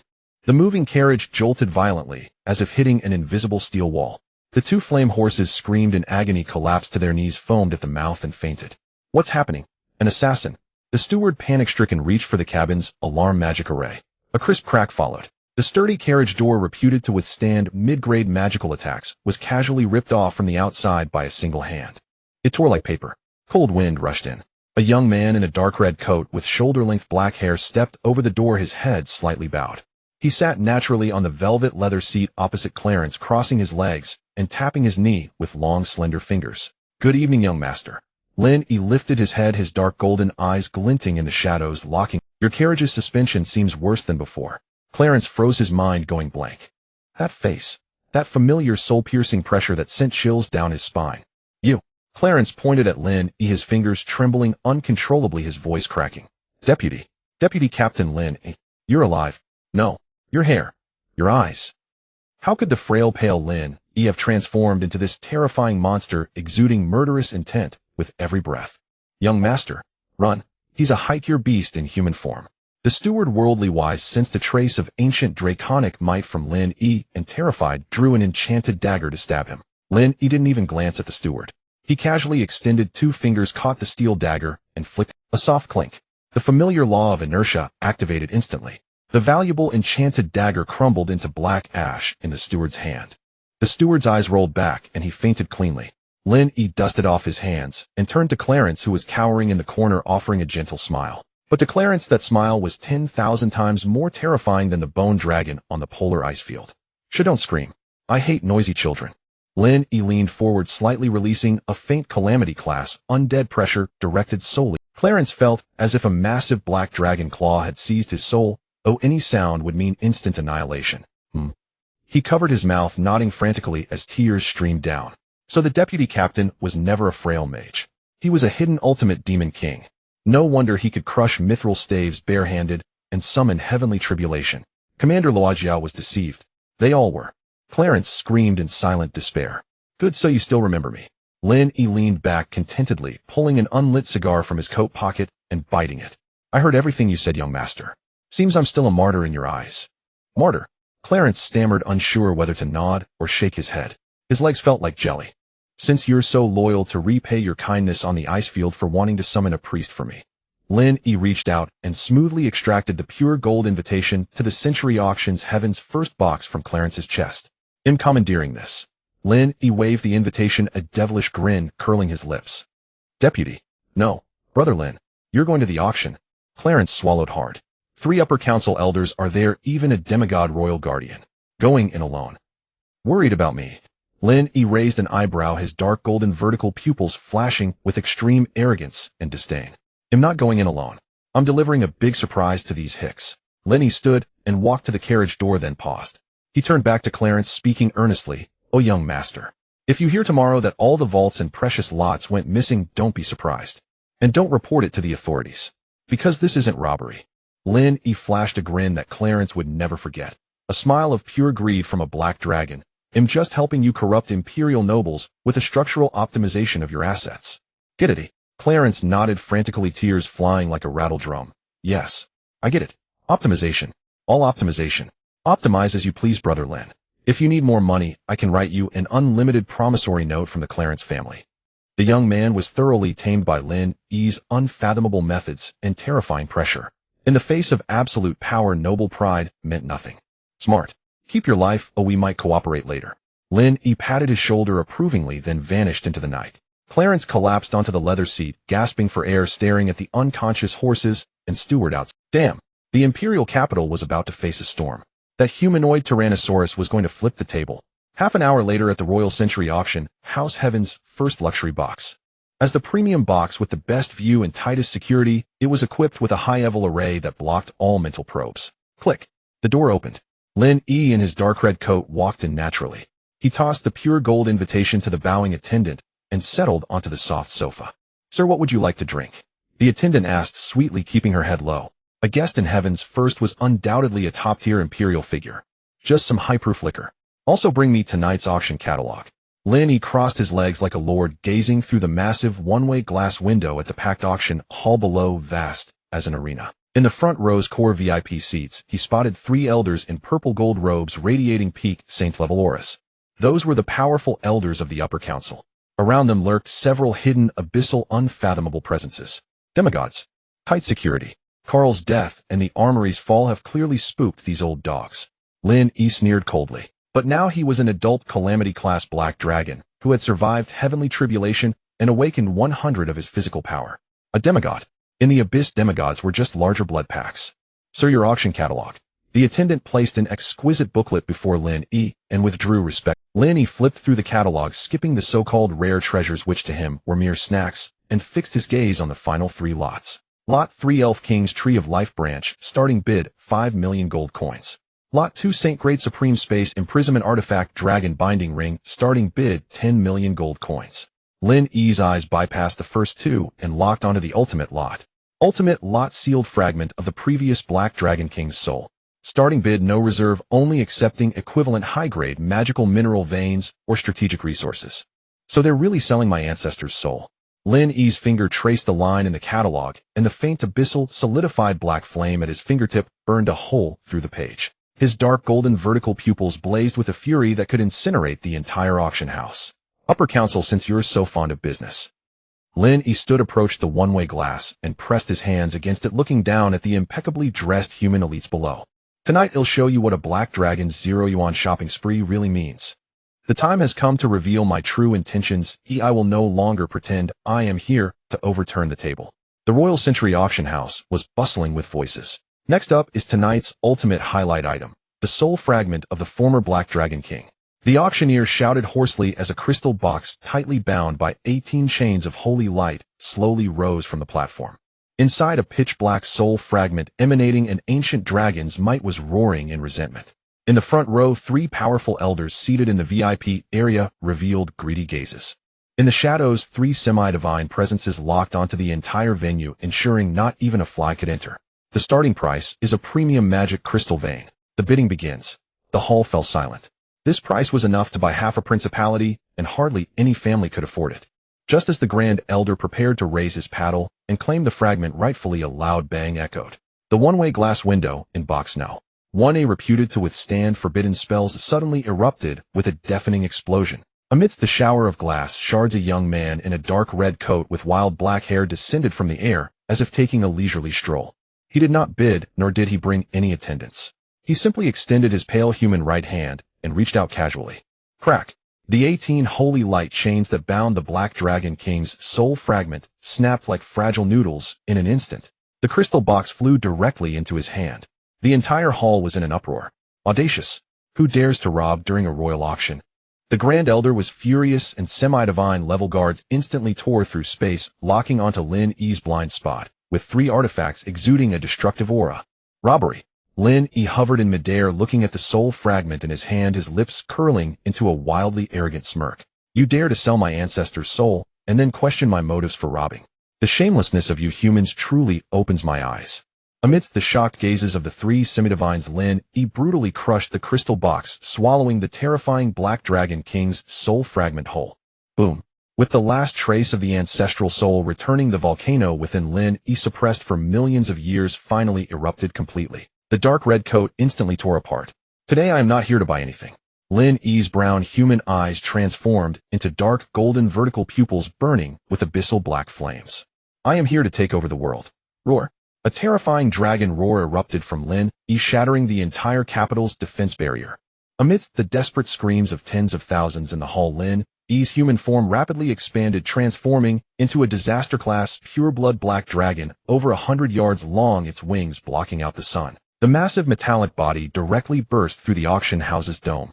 Abyssal solid black flames rained down like raindrops, instantly turning the 3 high-ranking semi-divine offerings into ashes. Before the absolute physical oppression and law immunity, the strongest human combat power felt like an ant that could be crushed with ease. The Black Dragon. It is the disaster-class Black Dragon from the Arctic ice field. The Grand Elder of the VIP area fell to the ground in fear, losing control of his bowels.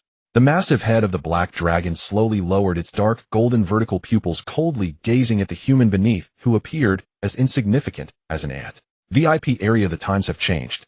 Lin Yi couldn't even be bothered to use magic as a massive dragon claw descended from the sky, directly squashing the VIP area and the several Grand Elders into a pulp. The entire capital plunged into an unprecedented inferno and panic. Amidst this apocalyptic scene, a silver-white meteor disregarding everything soared from the direction of the Holy Silver Academy, standing in front of this world-destroying black dragon. It was Logia. She had just broken free from her confinement, intending to come to the auction house in search of clues to resurrect Lin Yi, only to confront the very disaster-class black dragon she swore to tear apart. Beast, return the soul you took from me. Logia's eyes turned crimson as she raised her staff, recklessly knowing she was no match for him. Yet she would still seek revenge for Lin Yi. The massive black dragon hovered in midair. Those brutal, dark, golden vertical pupils quietly observed the woman before it, whose eyes were red from weeping, fighting desperately for him. Lin Yi did not spew out black flames, nor did he swipe with his dragon claws. In the shocked gazes of millions of citizens in the capital and Logia, the massive black dragon's body rapidly shrank, transforming into a young man in a tattered black shirt, still pale, yet with a mischievous smile at the corner of his mouth. Lin Yi stepped through the void, walking towards Logia one step at a time. Officer. Lin Yi gently wiped away the tears at the corner of Logia's eyes with his finger, his voice deep and raspy, carrying the familiarity. She recognized your blade has not broken. It has simply changed its grip. Logia was struck by lightning, her entire being frozen in place. The staff slipped from her hand, falling into the endless abyss. That face, that voice, that rationality and coldness that could not be concealed even in disguise. Lin Yi was not dead. Lin Yi had not been possessed. From the very beginning, that weak vice-captain, that young man who blocked the curse for her in the abyss, was this world-destroying black dragon. You. Logia trembled all over, her eyes filled with anger from betrayal, despair from crushed faith, and a complex mix of emotions. Sorry for deceiving you for so long. Lin Yi shrugged nonchalantly. However, I've already conveniently helped you clear out those old fogies from the VIP area who dug up my ancestral grave. The remaining mess is now in your hands, the new cardinal of the test gate. Lin Yi turned around, and a pair of massive dark metallic dragon wings unfolded from his back. He glanced at the royal treasury, now reduced to ruins, and with a grasp from afar, countless gold coins and magic crystals were drawn into his spatial bag. Lin Yi, do you think this is over, eh? Logia shouted at him desperately from behind. You are a dragon. I am a judge. One day I will kill you myself. Lin Yi turned his head in midair, facing the blazing inferno of the capital, revealing an utterly arrogant smile. To Logia, I am waiting for you, officer. But before that, remember to settle my salary. With a powerful flap of his wings, a sonic boom tore through the sky. The young man with black hair transformed into an unstoppable black meteor, carrying the treasures he had amassed, completely vanishing into the endless abyss at the edge of the continent. Only Logia remained standing in the wind, watching the direction he had left, biting her lip, her eyes flashing with an obsession that would not dissolve. Hunting. Perhaps it has just begun. But in this broken world, who is the prey and who is the hunter has long since become unclear. The end of the book.